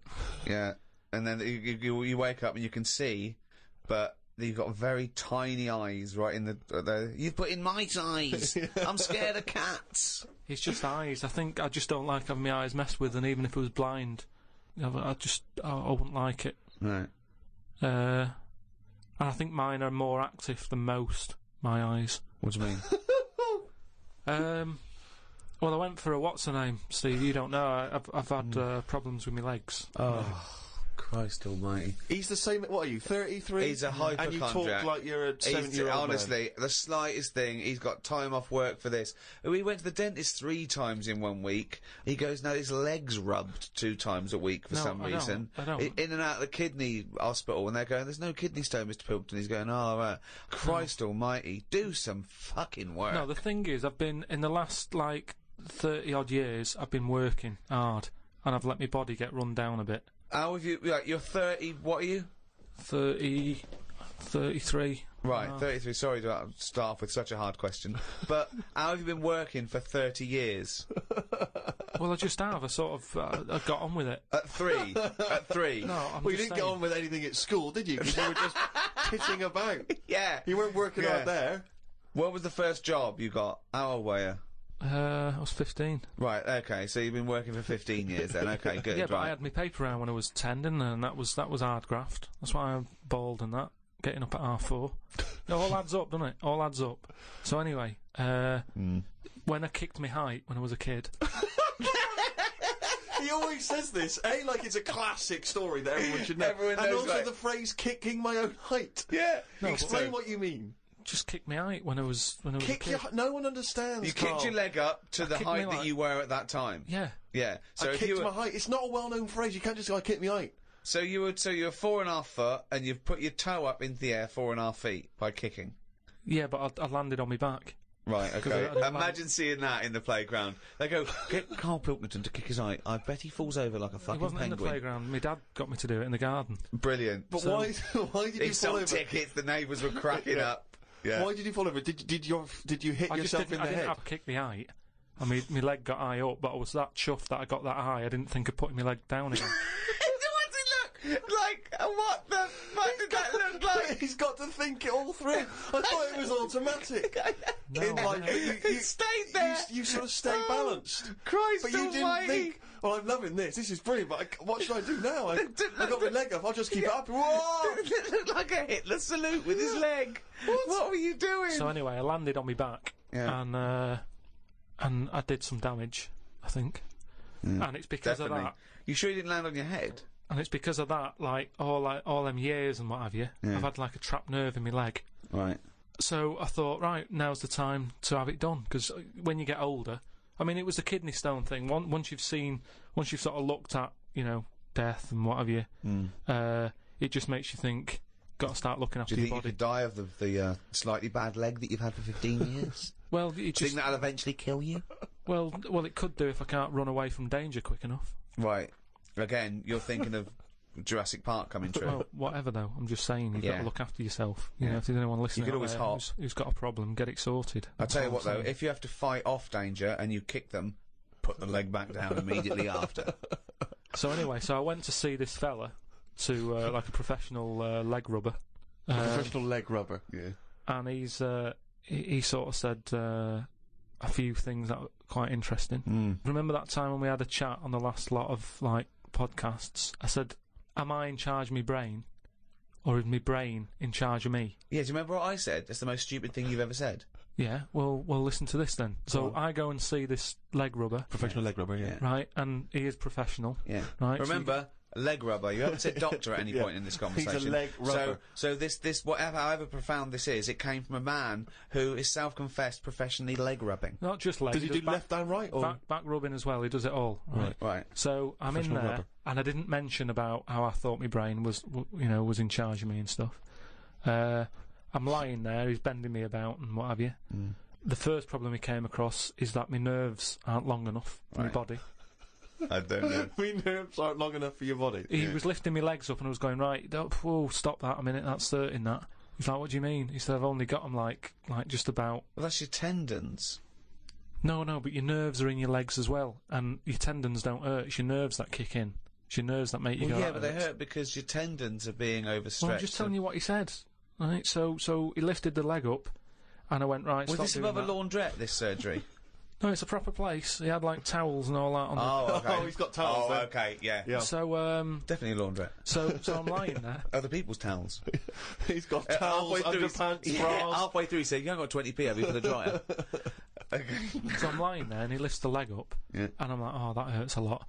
So he said, oh yeah, short nerves. And I said, what do you mean? He said, your outside of the body is longer than your inside. Right, he doesn't sound like a doctor. He does not sound like a doctor. The outside of your body's longer than the inside. So he had me lying on my front and what have you, and he was sort of crushing me back. Right. And he was going, does that hurt? I said, yeah. It was like 48 quid this as well. Putting me through all this pain and what have you. Well, you got some good advice though. He said, you're pretty stressed, and I said, yeah. So it's, I've quite a bit of stress in my life. And I explained to him about the kidney stones and that. I said, that's that. He went, oh, shut the fuck up. He probably said that. He said that's where you were probably got a lot of tenseness. And A lot of tenseness. Is that the phrase he used as a trained professional rubber? He's a doctor. He's definitely a doctor. So anyway, he said, do you relax much? You haven't got any Lenore, have you? I want these sheets to come out nice and soft. He said, do you, you should learn to meditate or something. He said, because you're all tensed up. We're living in a stressful world, as they tell me about it. So when I was telling him that I have problems relaxing, he said, that you're obviously the sort of person who's gullible enough to spend 46 quid for this hokum. He said, you're the sort of person whose brain is in charge of them, rather than them being in charge of the brain. So all you did was you met a person as stupid as you. Yeah. No, but I thought it's interesting that this is what he does for a living. Yeah. And he picked up, that was the first visit, I'd only been there about 22 minutes. Yeah. You get half an hour for 48 quid. Right. But he picked up on that within like 15, no, he saw 20 right minutes. fucking sucker coming. No, he did pick up on that, yeah. But anyway, don't go to him again. The reason, I am doing, I've got locked into it, I've got to go at least another 3 times. Why? I'm trying to get out of it. I don't know, I didn't realise that you have to have a minimum amount of things. So what I'm saying I can't wait. What's the wisdom he's going to come up with next week? That'll be brilliant. I will kind of, yeah. No, but what I'm saying Your blood's paranoid. We were talking... You've got jealous bones. You're the sort of person whose stomach's hungrier than you. What absolute fucking nonsense. Yeah. Do you know, like how we were talking about eyes, weren't we? He said the thing is, you've got to be able to relax, and the way to do it is to focus.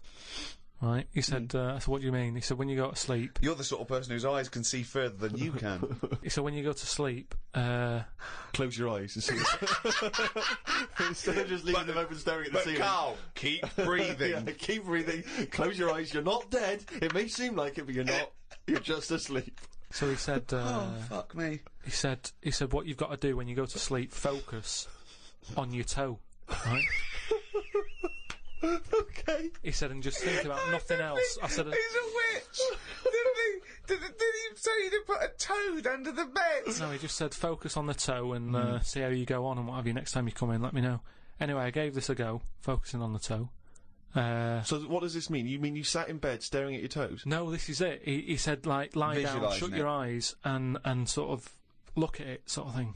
So I was lying there, and it just wasn't working because... Oh, Carl, this isn't medicine! Because I was... You were thinking of a finger? Well, no, He found out he was thinking of someone else's toe. Next day someone called up and said, Carl, my toe's better. No, the problem was I was still using my eyes even though I had them shut. Oh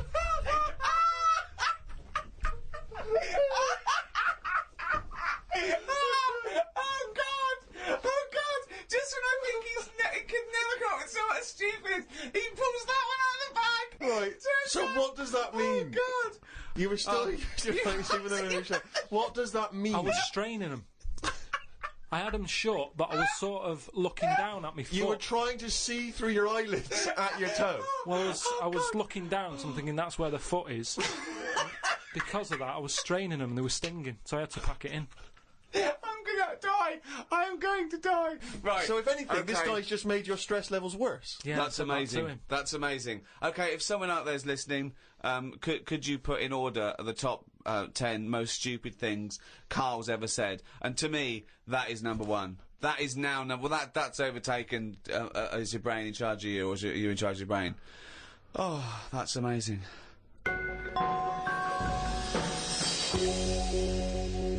Oh, chimpanzee, that has only gone and written it down. The jingle there to announce yet another reading from Karl Pilkington's diary. When are you going to write until, Karl? What have you got? You're going to do? I've got to do as far as December, and then that's it. I don't know. When does the diary end? 31st of December usually. Yeah. Do it till typical, always the same. Yeah, that's when I'll do it till, and then. Why do that? Why be conformist? Why end on December? Why not end on January the 31st? Weird that you should go. Don't be constrained to what the diary says. Me mum called me to ask me to like. Fuck me, you're right. That should be. Me mum called me to ask me to look in some of the magazine shops in London for a magazine that she can't find. It's called UFO Data. I said, I ain't heard of it. She said she's seen an advert for it in one of her ghost magazines. I love the fact that she can't even find the magazine about unidentified flying objects. Yeah. So we get a clue. She thinks, I think I saw something, but I don't know whether it was a magazine or not.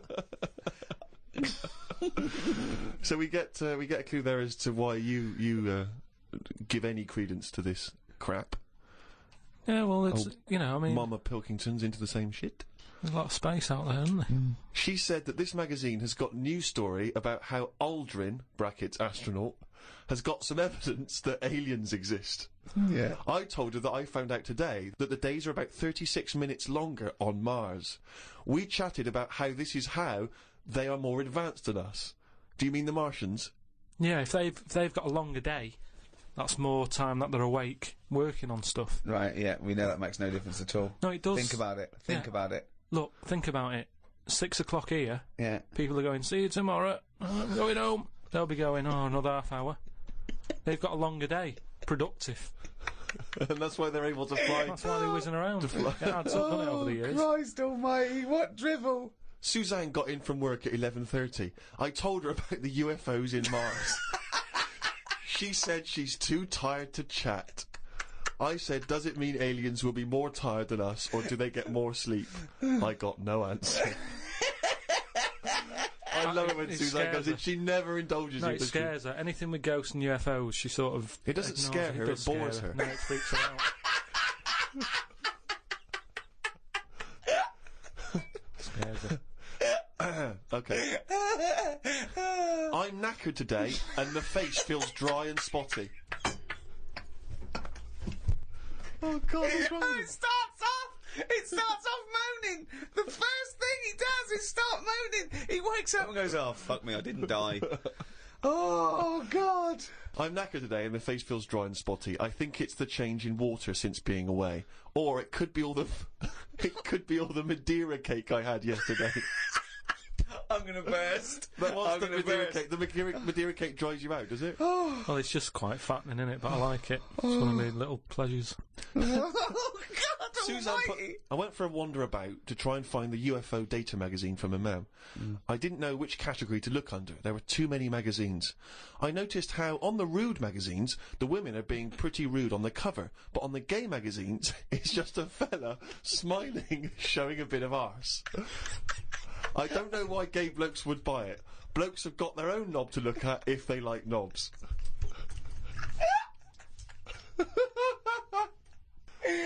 Why were you looking at the gay magazine? No, I wasn't. It's just that. Oh, you were? No, I You noticed studied them. Yeah, because I was you've looking written for UFO data. I don't know where they put it. I don't think you find evidence of other worlds down men's pants. Yeah, I don't think you want to boldly go where no man has ever gone before, Carl. I had no luck trying to find the UFO data magazine. I will try some other shops. He writes UFO data magazine every time. He can just put UFO mag, but No, but it You wanna be reminds me. right. You wanna It's be sort of- specific, If yeah. I write stuff down, it means that I remember it more. Sure. So, still looking for it. Got some posts from Oxfam. They're flogging animals for Africa again. They've got new animals in their catalogue now. They've got donkeys and alpacas. Donkeys 50 quid, alpacas 20 pounds. I don't know if this is a special rate or if I could get one from a mam. She's been saying how they've been missing having a pet since they had the cat put down. Sorry, you don't get it.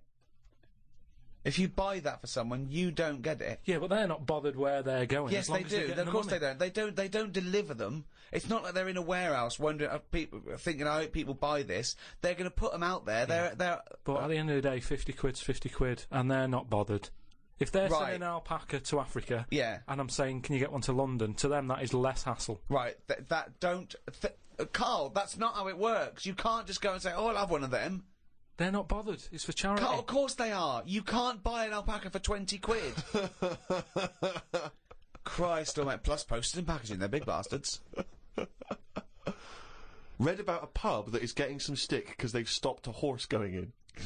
It's been the horse's regular for ages, but there's been some new owners who've taken over the pub and they said they're serving fresh fruit and don't want a horse in there anymore.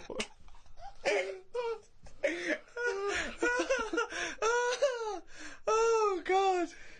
We've got to publish this diary. There's some dynamite stuff in We've here. got to publish the diary. I mean, this is never mind, peeps. Can't we put this out next year or something with a special CD? It's amazing. You can't keep this from the world, Carl. I met Suzanne after she finished work and we went for a brew in another cafe. Gosh, Jesus. It's always having a brew in a calf. It's like a sitcom. It is. Suzanne said I looked tired and fed up. I think it's because I ain't been sleeping. Or the Madeira cake, we don't know. Or he's been going to every news agency in London, looking at gay magazines. She taught me some way to breathe that will relax me. I wasn't feeling that relaxed, though, because the person behind the counter was banging about making a coffee. Noise stresses me out. I wonder if less deaf people die of stress than people with working ears do. Oh, it's the theories. It's the It is such a noisy world, though, isn't it? It is. London is noisy, very noisy. I think just everywhere, just noise in general. They were Yeah. saying how, like, every noise has been used at least 5 times or something. What do you mean? Because there's only so many noises in the world. I don't know what you're talking about. I don't know what you're talking about. No, there's only so many What noises. do you mean every noise has been used 5 times? I don't know what that means. I don't know what it means. Because I don't know. I've no idea. Every noise once has been used at least 5 times. there's only so many noises. It's like a piano, isn't there? There's only so many notes. Yeah. And there's only so many noises. Right. But because there's so much stuff, the same noises are being used again. I don't know what that means. By whom?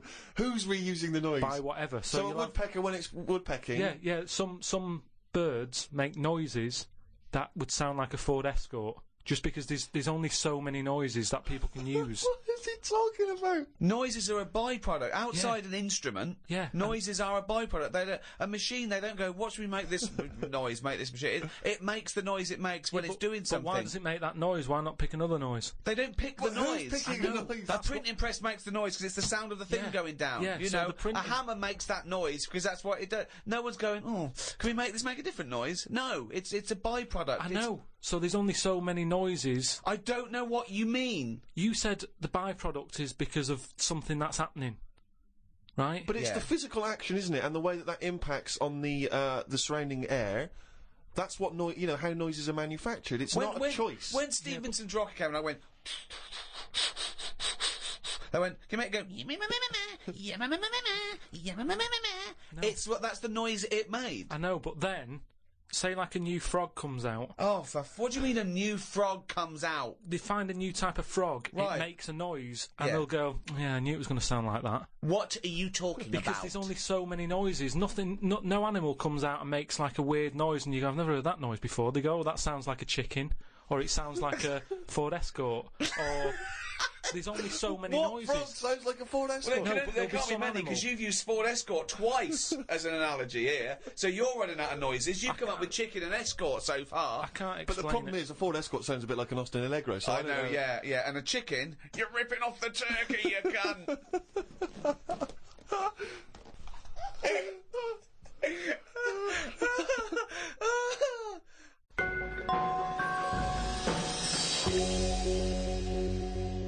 Oh, chimpanzee, that is competition time.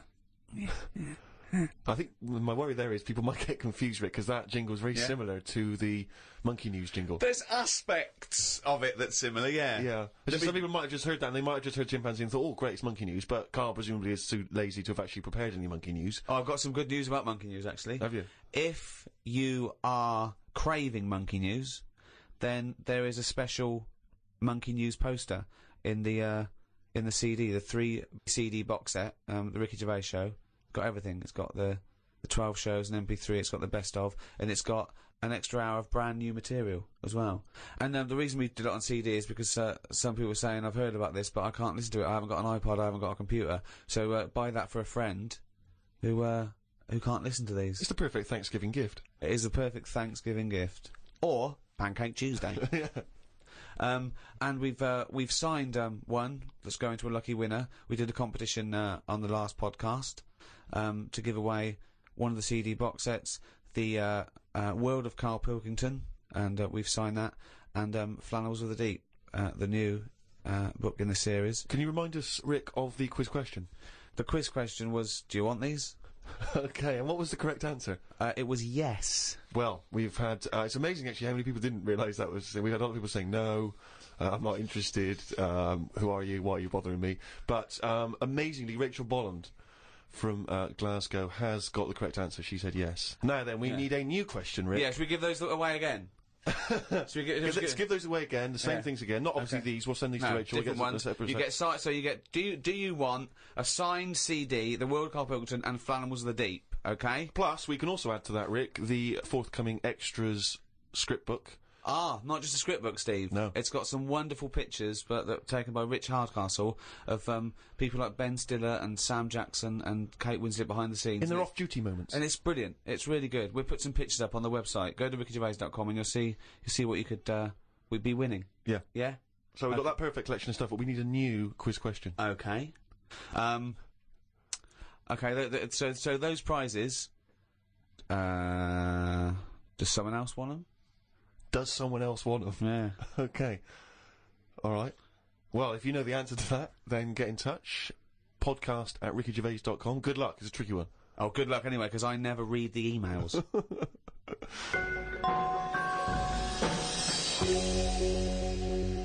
Well, that's the end of the second in this series of 3 special podcasts. That was the end of the Thanksgiving edition.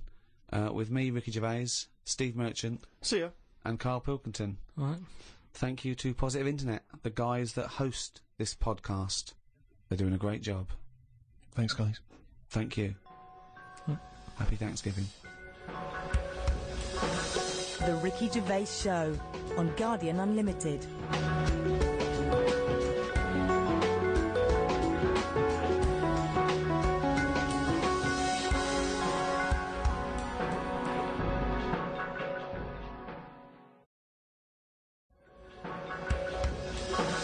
The Ricky Gervais Show on Guardian Unlimited. Hello and welcome to another Ricky Gervais Show with me, Ricky Gervais, Steve Merchant. Hello. And Karl Pilkington. All right. The 9th in a series of 12 podcasts we're doing for free. Absolutely free of charge. We're getting, we've already done over sort of 2.5 million downloads. We'll probably do 4 million downloads by the end of the series. If I had a quid... I don't even want to discuss it, Rick. You are gutted, I'm aren't you? absolutely furious, because I said to you when we studied, I said, why, you were going, oh, let's give something free back to the fans, and I was saying, it's not worth it, they don't deserve it. But no, you demanded it, and I wanted to pay, I want to charge crazy money for it. I've been a fool. We've had about something like 6,000 emails as well. If we could channel this to good, because you know what I mean. This internet has been set up. Billions and billions and billions of dollars go on this cyber highway back and forth, doing good stuff, communicating, sending people into space, commerce, and people, hundreds of thousands of people, are sending me pictures of Karl as a monkey. I know, exactly. I mean, it's unbelievable. It's not what this system was created for. Thank you for all your emails as well. That cost us as well a little bit, because they're going through the website, which costs us a little bit of money. But it also costs me my precious time, having to wade through the crap that gets sent to us. Thanks to Kieran Gabriel from Merseyside, who sent me a picture of Karl as Bruce Willis. It's the effort. We'll put all these up on the website. David Weinstein has started his own T-shirt range, I Could Eat a Knob at Night.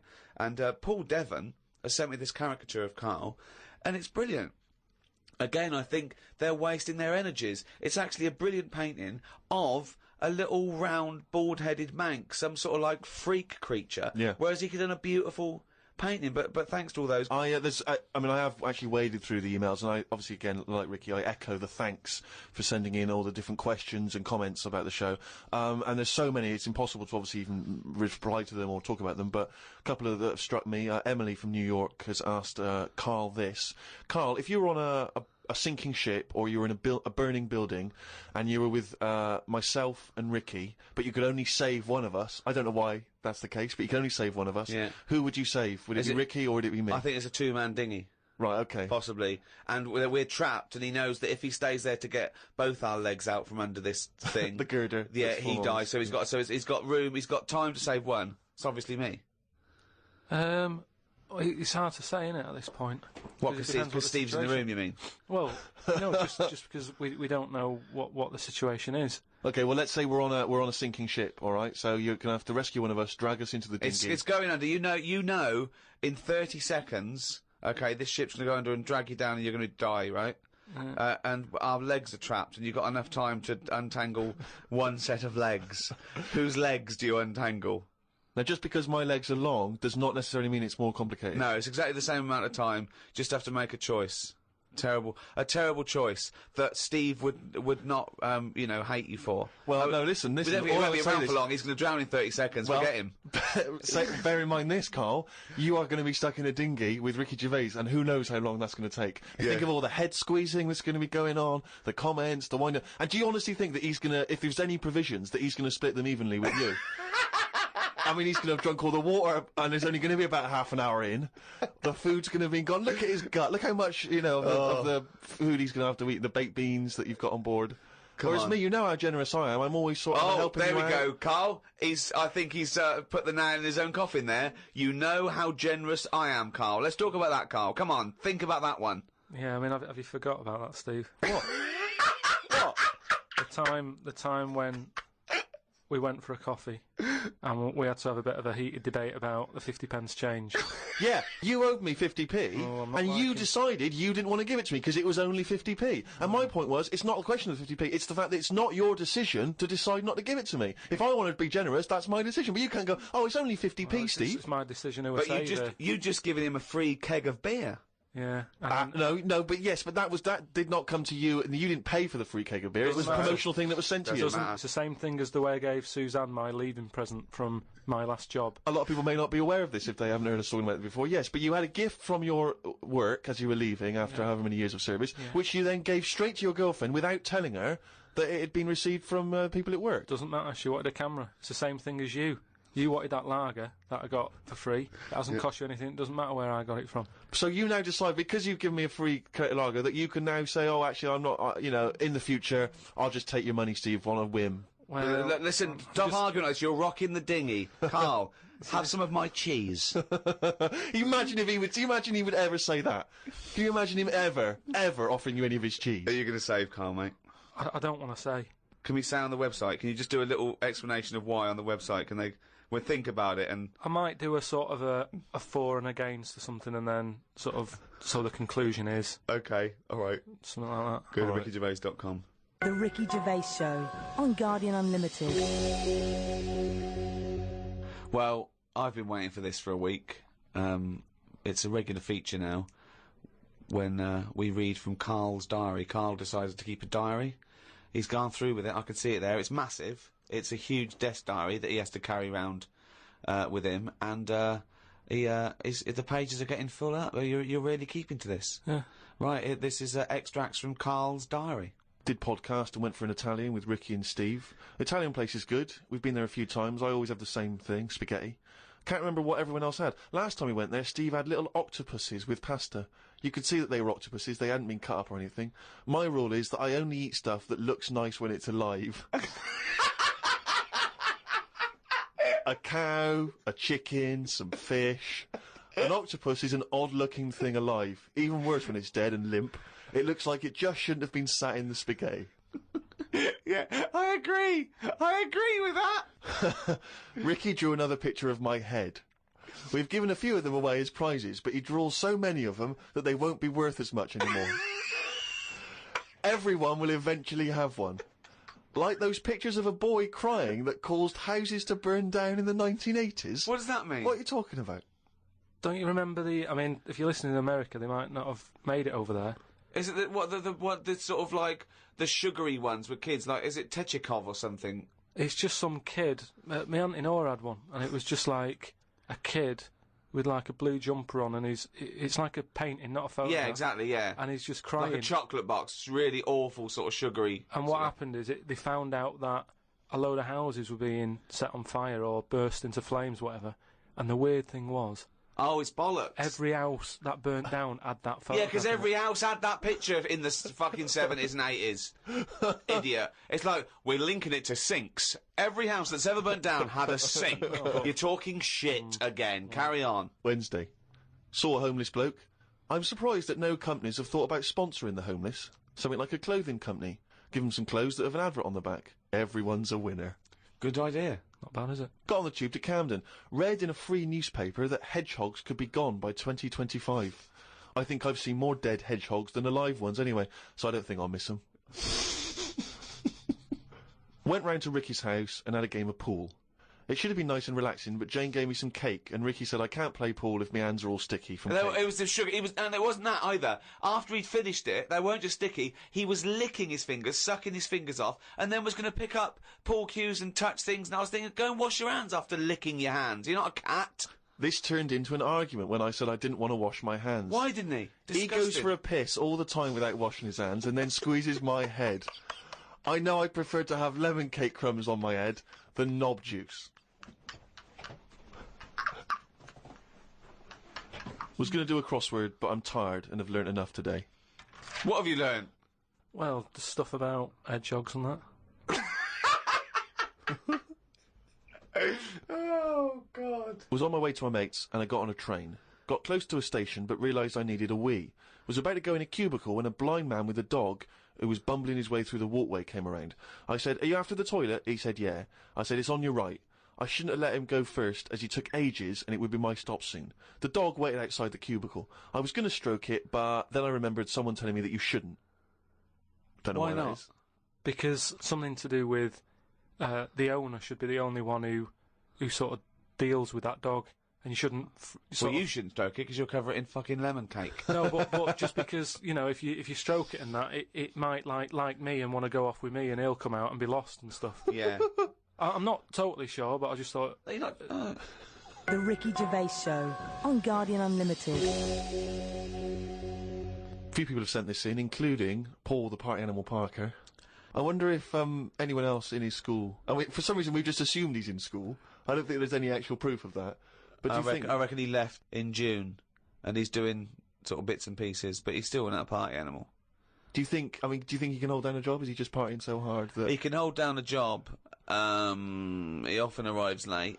Sure. And the boss, who's in an overall, go, "Parker, you're late again." He goes, "Yeah, talk to the hand." Yeah. I think that he's the sort of guy that he'll just happily say, listen, I survive on 4 hours sleep. Yeah. Sometimes I go to work, I've not slept at all. But I think he comes in with his headphones blaring, right, on a skateboard, and the bloke goes up to him, the old bloke, right, the old fuddy-duddy bloke goes, you stupid idiot, you can't wear there. He goes, chill out, man, and in 2 minutes, he's got him dancing. Oh, I know what he's like. Yeah, he is just like, he just can't resist it, because he's just a fun guy. Yeah. Anyway, Paul and a few other people have sent in this piece of information they've discovered from one of the more respected news networks.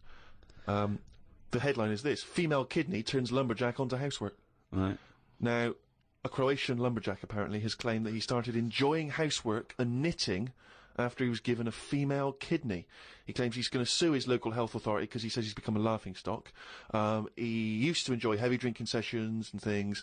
The kidney transplant saved his life, but they never warned me about the side effects. I've developed a strange passion for female jobs, like ironing, sewing, washing dishes, sorting clothes in wardrobes, and even knitting. Well, if he likes it, what's the problem? It's nonsense. It's nonsense. Hold on, though. What makes me laugh is he's become a laughingstock. So what do you do when you become a laughingstock? Tell the newspapers. Well, yeah. Tell the newspapers about it, because then that'd keep it completely under wraps. Then. But it's the sort of medical nonsense that Karl would normally come out with. Absolutely. That you take on the personality of the person who gave you their blood. Exactly. It's like those old horror stories, you get given a murderer's hand. Yeah. And you go around killing. But there can be certain medical things that would change the way you think and would change you as a person. Say, like how they can do face transplants now. Yeah. Right? I mean, I don't quite understand how this face transplants work, because do you get a choice of who you have? If you have something done to your face and you go, it's burnt or whatever, or something happens to you and you need a face transplant. Well, if you totally changed your appearance, then you would eventually change because of how people reacted to you. Yeah, but so if you gave yourself the head of an elephant, soon you wouldn't be yourself because I wouldn't have it. I wouldn't have that. That's what I'm saying. If they had a catalogue and they said, here's some faces you can have, pick which one you want. Yeah. Would you be looked upon badly if you go, do you know what? I don't really like the look of any of them. Can I just wait for a better face? Or at this moment in time, have you just got to take what's on offer? Karl, there's no one looking through catalogues at faces they might be able to have in No, the they face do now because of the face transplant thing. But who are these people putting their face up for? They wait till someone... Yeah, I know, but at some point... Well, I tell you what, I would not have a face transplant if I haven't seen the face before I'm going to have it. You had to... I want to see what I'm having. Because I could end up with anything. You mentioned elephant's head. What do you know what I mean? Whose head are they going to use? Is it the latest thing that's died? Oh, well, this got run over before. Yeah, I'll stick this on your head. But where did this come from? Where From his mind. Where are these faces queuing up to be popped on a skull? Where do you think they have got time to put all these... Maybe this is why it won't catch on. I don't know. This is extraordinary. You've created in your own head the existence of this pamphlet, and now you're defending it, even though we don't know it even exists. And you're this skull on a hospital bed going, I'm not having that, I don't like the look of him, he looks a bit shifty, I don't like that, oh no. Can I ask this now? Let's say we passed away sadly in something terribly tragic. The nation's mourned. It's terrible. It's like one of the great national disasters. But you... At the same time, you survived the accident, okay, but your face is hideously disfigured. You can take either Ricky's face or mine to have. I'm surprised you're asking this, though, Steve. I mean, it's just, it doesn't seem like any of them is, like, a great option. Oh, thanks. And this is what I'm saying about the catalogue. If those two were on offer, I might go, do you know what? Pop in again tomorrow. Bring in another booklet. The Ricky Gervais Show on Guardian Unlimited. This is from Anne-Marie Melvin in Amsterdam. She says that she loves the podcast. She listens with her 7-month-old baby. That cannot be a good idea. And she says this to you, Karl. If you had children, what is the most important lesson you'd want to teach them?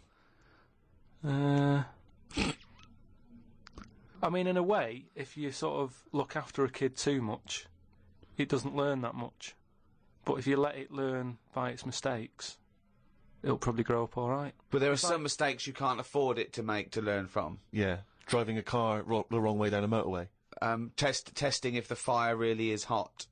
No, but say like the time... Does broken glass really taste horrible? These are lessons you don't want it to learn from mistakes. Yeah, you can tell them that. Yeah, but what I mean is, there's certain things that I just think there was a kid who grew up in our avenue, right, on the estate, who, when it was born, right, we kind of thought it's got no chance, this kid, because its man was a bit of a rumman. You know, a rumman? Where's that? No, just like, you know, she liked going out and having a fag and like having a drink, and she's never at home. It's the one who had the horse in the house. Sure. Right? Which I don't want to go over. Sure, it's old news. It's out there, isn't it, if you want to find out about the horse in the house. But she had a kid, and everyone was pretty surprised when they saw it, because it was a good-looking kid. Yeah. Right? Which was a surprise, because, like, you know, the man wasn't that good-looking, the dad was a bit rough. But it came out, and she was showing it around the avenue, going, look at this I've had. And she was chuffed with it, because it's probably, like, one of the newest things she's ever had, because everything else was always sort of second down and what have you. But suddenly she's got this brand new little baby, right? Anyway, as it grew up, right, those looks went. Right. And I'm not talking getting old, I'm talking by the age of about 3. It looked rough already, right? And all that just happened because that's the life it was in, right? Yeah. So, like, it had like a patchy head. Its hair. It had a patchy head. A patchy head. It's just sort of. It wasn't a North American Indian. What do you mean, a patchy head? Just his hair was patchy. He used to chase sort of cars and stuff. Chase cars. Sorry. What do you mean? That's what he did for his. Sorry, did she let it get raised by wolves? No. but all I'm saying is that at the end of the day, what is it that makes a person? Do you know what I mean? Now, I don't know what state he's in now, but maybe he learned all his mistakes by the age of 4. I'm guessing he's not chasing cars now, but at least he's done it. I'm guessing he is. Yeah. Do you know what I mean? At least he can go, yeah, I've been there, done that, and you don't go back to it. And you can get away with doing dafter things when you're a kid, can't you? I nearly killed a man once, right? Okay, right. That time when I was in Wales, and I was having a walk with my dad on the cliffs and that, I just picked up a big rock, right? Chucked it off the edge, and as I chucked it off the edge, I noticed a fella was walking down below. Jeez. And I missed his head by, like, inches. Now, I've never chucked a rock off a bridge or, like, off a cliff or anything. And it only took one man to almost lose his life for you to learn that lesson. Yeah, but that's how you learn your lessons, isn't it? See, a lot of people would have said that maybe your dad should have said, "Hey, Carl, what are you doing?" No, but he didn't know I was doing it. I didn't say I'm going to chuck this off there. I just picked it up and chucked it. And, like, as I let go of it, I noticed a fella was down there. You live and you learn. That's a little mantra. Right? Right. You live and you learn. So the woman who's had the kid, sort of look after it, feed it, make sure it's got shoes and that, but let it roam about. That's great. There's the advice for you, Anne-Marie. I love that. Good luck. Just let your 7-month-old baby roam about.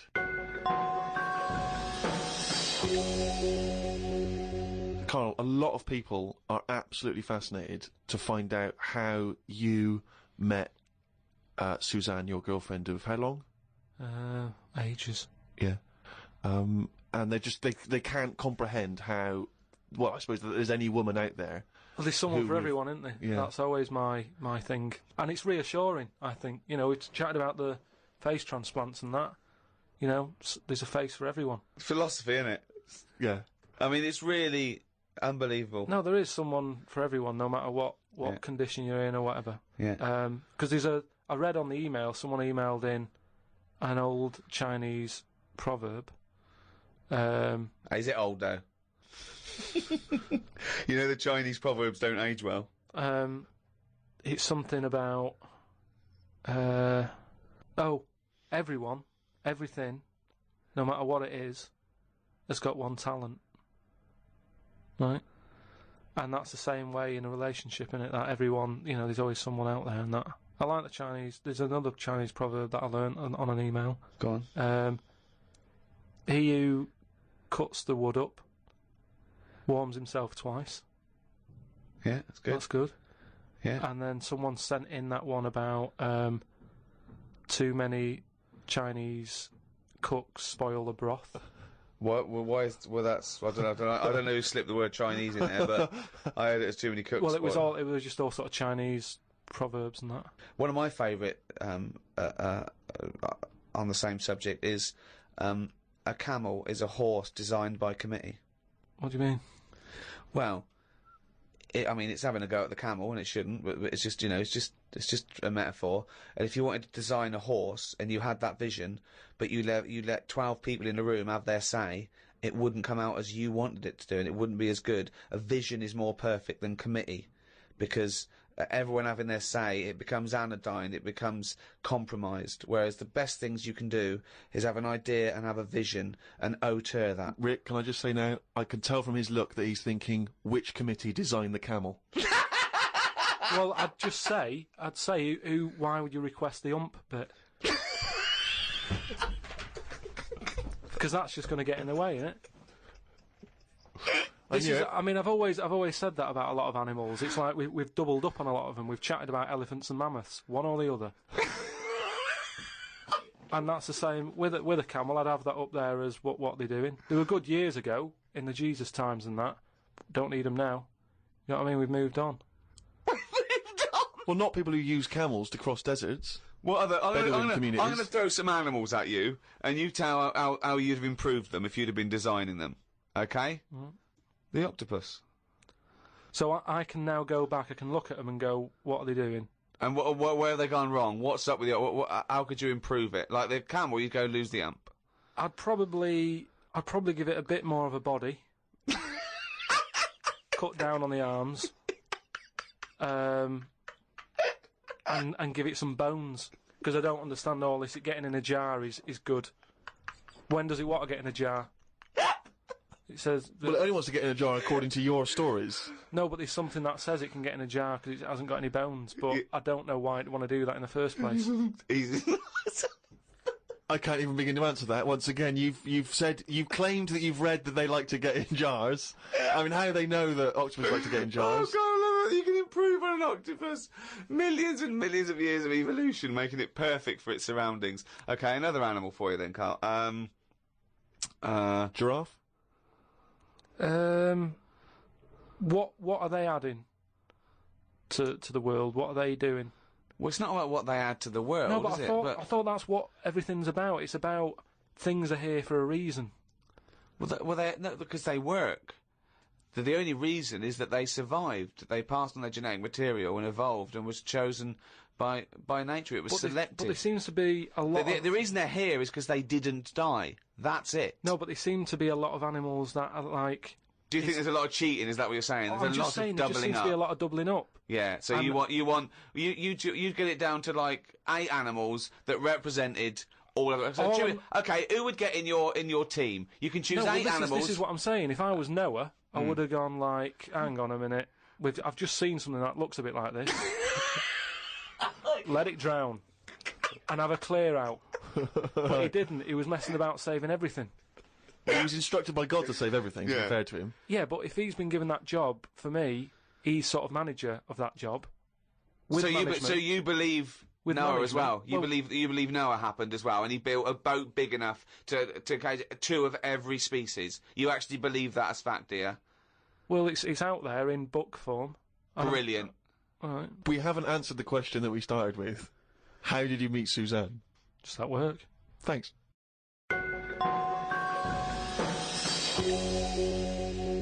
Oh, chimpanzee, that monkey! There was this airline, and was having a lot of problems, and a lot of pilots too tall? Yeah, the cabin was so tiny. Only bananas were allowed in the cockpit for fuel. Anyway, there was a lot of strikes going on, right? Sure. Because I don't know what it was about. It was over money or whatever. Yes. And get something that doesn't need money.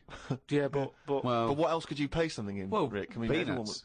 Peanuts or fruit. Yeah. So anyway, the boss of the airline, he had like one pilot who he could trust, right? And that was his son. Right. But the problem is with a lot of these planes, you need 2 pilots. Of course you do. And he's like, if only I had 2 sons, but he didn't. There's no point harping on about it. Right? Sure. He runs an airline. He runs an airline, yeah. But how many pilots are there? Because there must be loads. No, there's loads, but the problem is a lot of them are going on strike. Oh. And each week you can see that we're struggling here. But how can they? But it was just the pilots that were striking, was it? Yeah, the pilots were striking, yeah. So all the ground staff and luggage handlers and all that was okay in the cab? They were fine, it's just pilots were not happy with the deal and what have you. Yeah. Well, just close it down. No way, you can't do that, No, Rick. of course you can't. It's costing him a fortune if he closes it down. Yeah, but what one plane's not going to make a difference in an airline, is it? No, it's all the planes. It's all the planes, mate. Yeah, I know, exactly. So if he's only got one person he can trust, knock it on the head. No. What's the point? You've got to keep going. You can't just nip stuff in the bud like that. If you got a dream, keep it alive. I know, but not with one plane and your son. So anyway, I don't know. Well, but that's the least of his problems, Rick, because he's got his son who's a brilliant pilot. He's the only guy he can trust. But it takes two people to fly. Well, you can't fly then. So the son, he's flying the planes and that. He's getting worried for his dad because of his business. It's falling apart. He's like, anyway, listen. Well, one plane won't make any difference. Don't worry about it. We've found someone who you can work with. Okay. And he's like, but I get past the picket line because, they know I'm your son anyway and they'll leave me alone. But any other pilot, they're going to start giving him grief. They're tearing him to shreds, yeah. He said, don't worry about it. Unless he could swing over the heads of all the strikers. He said he's staying over near the sort of quarantine area where all the animals are kept and stuff. Right, okay. They won't be looking in there. They won't bother. No. So he's like, all right. But there's no animal that could be a co-pilot, that's why. I'll see you, he'll meet up with you in the cockpit. He'll meet up in the cockpit, yeah, sure. So anyway, he gets in there, he meets them. At first, a little bit of a shock who he's going to be working with, but he's thinking, as long as I can keep my dad's business alive, I can Not keep with one a job. plane. Not So, with one plane. Anyway, what happens is, the strike's going on, he's flying, he's got his mate with him flying, helping out. Who's his mate? What's his mate's name? The flights are brilliant, right? Everybody's loving them. They can't believe how smooth they are. Sure. The shares are going through the roof. Everybody's like wanting to fly. This one plane they've got. That wouldn't make any difference. Everyone's saying, it's only a small plane, but it's worth getting on there. And if it's you a can. small plane as because well. it's a great experience. Gone under, I'd have thought. There's So no anyway- way they can keep that alive. Apparently they can. So they're keeping this plane up in the air and what have you, and everybody's booking the holidays. It's almost like the favourite bit of the holiday. They're loving the flights that much. Why? Because it's really good flights. I don't understand what difference. Apparently it's a great flight. It makes. It's I don't dynamite. understand what difference it makes. Everyone's happy. Then one day, what happens is a little bit of a problem. Oh dear. You're not going to tell us that sort of co-pilot Coco he's not able to make it to work, is he? Well, what happened is one woman who was on the plane got a bit peckish, Right. and said to the air hostess woman, said, "I'm a little bit peckish. Have you got any sort of nibbles and that?" She went, "No, I've got a sandwich." She said, "I don't really want a sandwich. You want something, like the usual stuff that planes give out, just like a bag of nuts or something." Are they not giving those out yet? So no, they don't give it for some reason. She was like, "Look, we've stopped giving out the nuts. We can get you a sandwich." strange, And the woman's like, "I don't want a sandwich. I just want some nuts." Do you know what I mean? A sandwich is quite a big meal and what have you. I just want some nibbles, some nuts. Well, that's not available. Done. End of story. Can't get your nuts. She said, "Well, why aren't there any nuts?" She said, "Well, the airlines had problems and stuff, and maybe that was one of the cutbacks. We've never took the nuts back on." Yeah, sure. So she wouldn't just leave it. She wanted the nuts, right? She's having a lovely flight and everything. She said, "I cannot complain about the flight. The flight is brilliant." Yeah. Whoever's up there flying this plane is doing a dynamite doing job. a great job, but I need some nuts. Right. Anyway, so the woman There said aren't any. there aren't Very any nuts. demanding woman. There aren't any. It's a very demanding woman. There aren't any. Look, she's paid big money, right? She's probably in first class. She wants nuts. She's going to get nuts. There aren't any. Leave it. If she has to force her way into the cabin to get nuts, she's going to get nuts. Well, she can't go there because she'll be shot. Because So- with security problems and that, there's no way she could ever go to the cockpit. That would never happen. So she said, "Well, you're saying there aren't any nuts." She said, "But earlier I saw you put a tray outside the cockpit, right? It had a sandwich on it, 2 Cokes and 2 bags of nuts." Right. She said, "So you're saying there aren't any, but the pilot's getting Well, them." aren't they now? That was the last 2 packets. Done. No. So Let's go home. So she's going, "You can't have any." No. We know, She goes- we understand now there's a dispute over So nuts. she said, "Well, I'll go and have a word with the pilot myself because you only put them out there a few minutes ago. He can't have eaten them yet. I want some. You I'm cannot going go. over. No. I know this is it. She was saying you cannot go over. She's going, No. "Listen, Yeah. I'm going to go over because I feel No, like you I'm being can't. lied to." No, you can't. So she goes, No, there's and no the way. pilot can Well, they hear all can't this get in anyway. chat about the nuts and what have you, and he's thinking, "What's going on out there?" Yeah. He opens the door. Right? Yeah. She gets a glance in. Little monkey sat there with headphones. Fucking bollocks.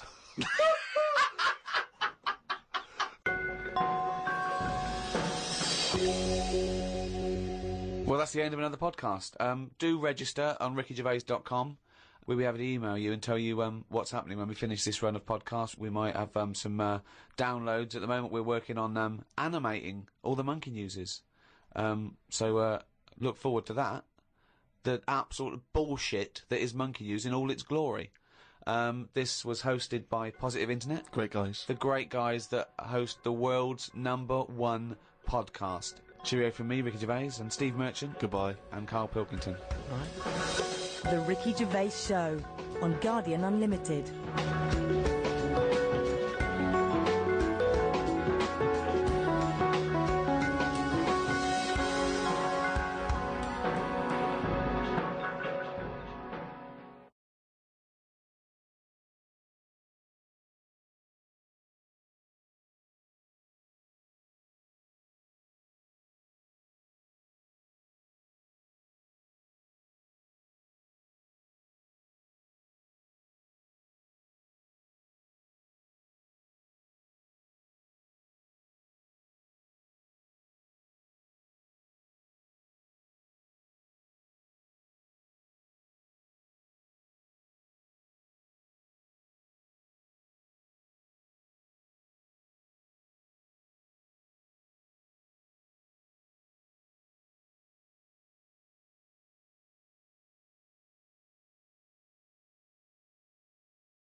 The Ricky Gervais Show on Guardian Unlimited. Hello, welcome to the Ricky Gervais Show with Guardian Unlimited. Back where it all started. With me, Ricky Gervais, Stephen Merchant. Hello. And of course, Karl Pilkington. Right. The internet phenomenon that is Karl Pilkington. Now this could be interesting. Now that noise... Do you want to explain, Steve? I will. I've just sent a text to this number that some of you may have heard of, 63336. Now, apparently this is a number you can send a text to, and it will answer any question that you have for it. And in the past, for instance, I sent it quite profound questions. I once asked it, should they have dropped the second bomb on Nagasaki, and it had a very thoughtful answer. So we've sent it a question, perhaps equally thoughtful.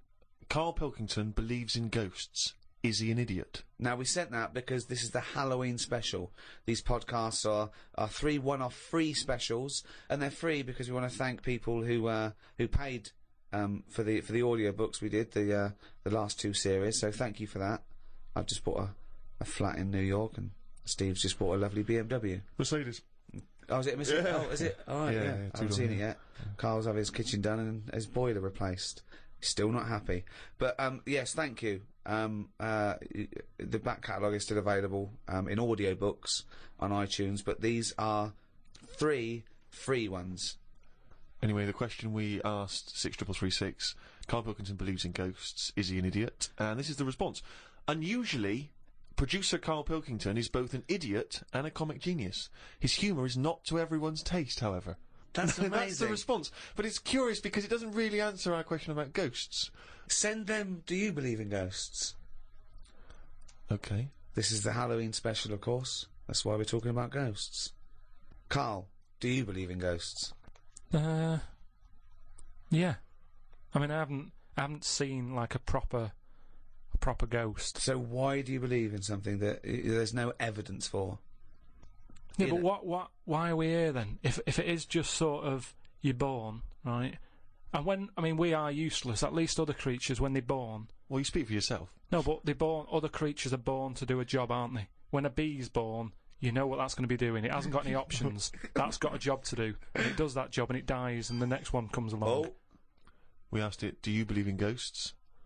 The existence of ghosts is not proven. Many experiments have claimed to identify ghosts, but none have been scientifically sound. Excellent. See, that's a sensible, intelligent, logical, thoughtful answer. Weird things have happened to me when I was living at home, and was in bed one night. Where do you live now? No, but I was at my first home. Your parents? Yeah, my mum and dad's. So I'm in bed, and I'm lying there, and you get that sense of like, oh, there's something going on. Right. And I sort of look over my quilt, and there's nothing there. Thinking it's weird, that. So turn me back on it. I'm thinking I don't want to know. If there is something there, I don't want to know. Right? So I'm turning me back on it. But then there's like a really high-pitched noise, right? Sort of the hairs on my back are like going up a bit. And I'm like, oh, I don't like this. And it's the high-pitched noise. You had a hairy back even as a kid? No, but everyone's got little hairs on them, haven't they? Everyone's got little tiny hairs on them and stuff. And I thought, I can't stand this. And I turned around, put the light on, legged it downstairs. Right? And my mum's saying, what are you doing? I'm going, oh, I don't know, there's something up there. So she said, alright, then watch the telly. So I stayed up for a bit, watching the telly, went back to bed, the high-pitched noise had gone, went to sleep, get up the next day, Charlie from next door comes round, he goes, Hilda's dead, right? And my dad said, oh, when did that happen? I said, last night at 11:15. Right. That's when I was in bed. So, what are you telling me for? Because it's weird, isn't it? It's that thing of... what do you think would be weirder, that no one ever died at 11:15 when you were in bed? No, but that's when all the weirdness was going on. That's when the tone was happening, my back was getting itchy and stuff. And coincidence. And I went down and watched telly, went back up, gone and that, but that's when her spirit had sort of... No. Ah, okay, right, interesting. No, this is where we get into the facts. So Hilda's spirit had left whizzing round my bedroom, because my bedroom was right next door to theirs. Yeah. So I'm just saying, that's one. Why do they whiz round when they die? Why do spirits whiz round when they die? Because they're going, where am I going? Are they? And they're whizzing round, aren't they? Am I going down? Am I going up? No, it's Carl. No, but I'm going the wrong way. Yeah, but it's not going to be easy, is it? How do you think it works? It doesn't work. But once again, it's not proof of anything, Carl. Beyond the fact that you were a child in bed. Why did your dad ask what time she died? No, he just sort of, what do you say to someone when it's awkward, isn't it? When someone gives you bad news, so you just think, well, what can I ask? When? What time did exactly? that happen? Sorry? No, you just go, exactly what time did she die? My wife passed away. Yeah, what time exactly? No, not exactly. He just said, that's bad. When did that happen? Like, what time? And he said, well, thanks for asking. Quarter to 11. Quarter to 11. I remember. What did he say last night? Oh, that's weird, isn't it? Convenient, aren't they, all these stories? Or is it? Or, yeah, I mean, it's either that's exactly what happened, Rick, or he's misremembering the actual I don't know which one to plump for. But I tell you this though, go on. If we're talking about ghosts and that. Yeah. Now, Hilda. Yeah. Choose your bog standard old woman. Right. I hope that's on the gravestone. I know. Yeah. No. Did you do the eulogy? No, That's great. What can we say about Hilda? Bog standard old woman. Right, there's sandwiches at the bar. That's the most insulting thing you could ever say. There's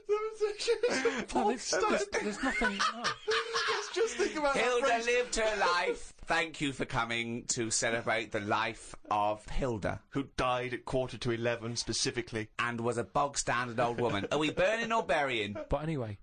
But she lived to be quite old. Which annoyed you. In a bog standard way. But this is what I was saying about us all living too long and stuff. It just makes it worse when it does come to us being a ghost. I don't know what you're talking about again. That sentence made no sense. Just, if you are going to be haunted, right, say, I know you're going to say, well, I don't believe in them, so I'm not worried, so don't be going on about it. But say, like, your new place that you've bought, you move in, and you go to bed, and there's something moving about the room. You see it, it's a ghost. Oh, no. Okay, let's, for the sake More of likely, argument, a Siamese cat called Ollie. No, because that's probably got its own room, hasn't it? But what I'm saying is, would you prefer to have an old person moving about looking at you, or just a young person? I'd prefer a youngish person who looks normal, and he's sort of floating about, and you go, all right. That looks normal, floating about. No, but an old woman would really scare me.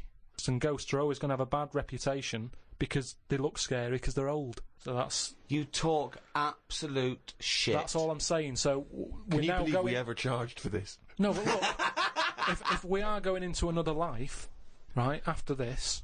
Which we're not, we move on to another life. Yeah. We're not going to move on. That land, say if it is like another world... where we go and we plough fields and we grow croppage. We grow crops, if you want. Yeah, well, I would like to use the English language. Yeah, but there's too much fruit about, so just a crop, just something we need to get by. Fruit about. He's got an answer for everything. That's so we what grow I'm some saying. crop. Yeah. So you grow your crop, and now if we're all going into that other land or world or universe, old, who's going to do the cropping?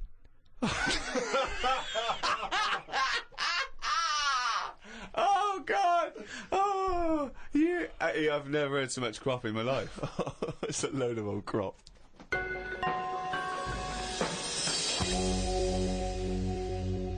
go for an ultrasound, right? Isn't that what you do if you're pregnant? Yeah, but do you know I've had kidney stones? Are you and that? We've expecting? talked about it in the other podcasts and that we've done, right? I've had a kidney stone. I don't want to go on about it. But it was painful and that. Well, you are going on about it. Yeah, and there was nothing. But I'm just saying. It's routine. Don't worry about it's it. not routine. Well, why do it they have is. to keep Loads going and back loads of then? people. Why do they have to keep going back? You're questioning me. You're on getting into a ultrasound. routine. Keep going back. It's better than working it. You don't have to sell the book. No. Holiday or hospital. Holiday or hospital. Holiday or hospital. I don't know. I'll just say that we've got a book out, right? The World of Karl Pilkington. It's out now. When he goes on holiday the first week, right? He's in and out of hospital. It's doing no good. He's got to go in again. He goes away with his family like twice a year. Goes away with Suzanne's family twice a year. He's now said he doesn't want to do any press for it because it's boring, or he doesn't want. Why aren't you plugging the book? Well, I mean, if you're an author, you've got to get behind it. I've bought books without hearing someone telling me to buy stuff. No, you're stuff. lazy. You're lazy. I'm not lazy. It's just that I'm sick and tired of putting telly on or the radio and having people telling me, "Oh, you've got to buy this, you've got to buy that." No, I don't have to do anything. I'll have a look myself when I'm in a bookshop. Let them just find it. But there are hundreds and thousands of books, Karl. They may not find it. Well, You're just trying have to a look. direct them towards it. I don't want to direct them to it. I just, if you come across it... But why have you put all this work into this book, all these illustrations you've done and because extra I material? enjoyed it for me. Right, but you don't want anyone to read it, Yeah, so why don't you just put it in a drawer? They will read it. They'll find it. People will find it. It's in the shop, isn't it? I'm always finding little books on different things and what have you. Yeah, but you don't read them. You read the first couple of lines and you get it wrong. So I went back, right, and they had the ultrasound thing where they're looking to see what else is in there. And when I was in the waiting room, there was a woman there. I reckon she was about 98. Now, why are they rooting around in her to see what's up with her? Just let her die. Do you know what I mean? If she's not in any pain. No. I'm just saying, how long does she want to be around?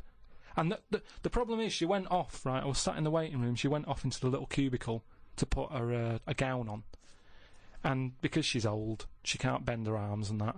So she came out with it all open on the back, and it was horrible. It looked like a chicken that hasn't been looked after, right? It was all leathery skin and that, right? Now, the thing is, it's all very well keeping people alive, but the surroundings of the body isn't meant to be lasting that long, is it? Do you know what I mean? The actual skin of a body, it's all very well keeping the heart going, checking the kidneys and all that, but we're not meant to be around this length of time.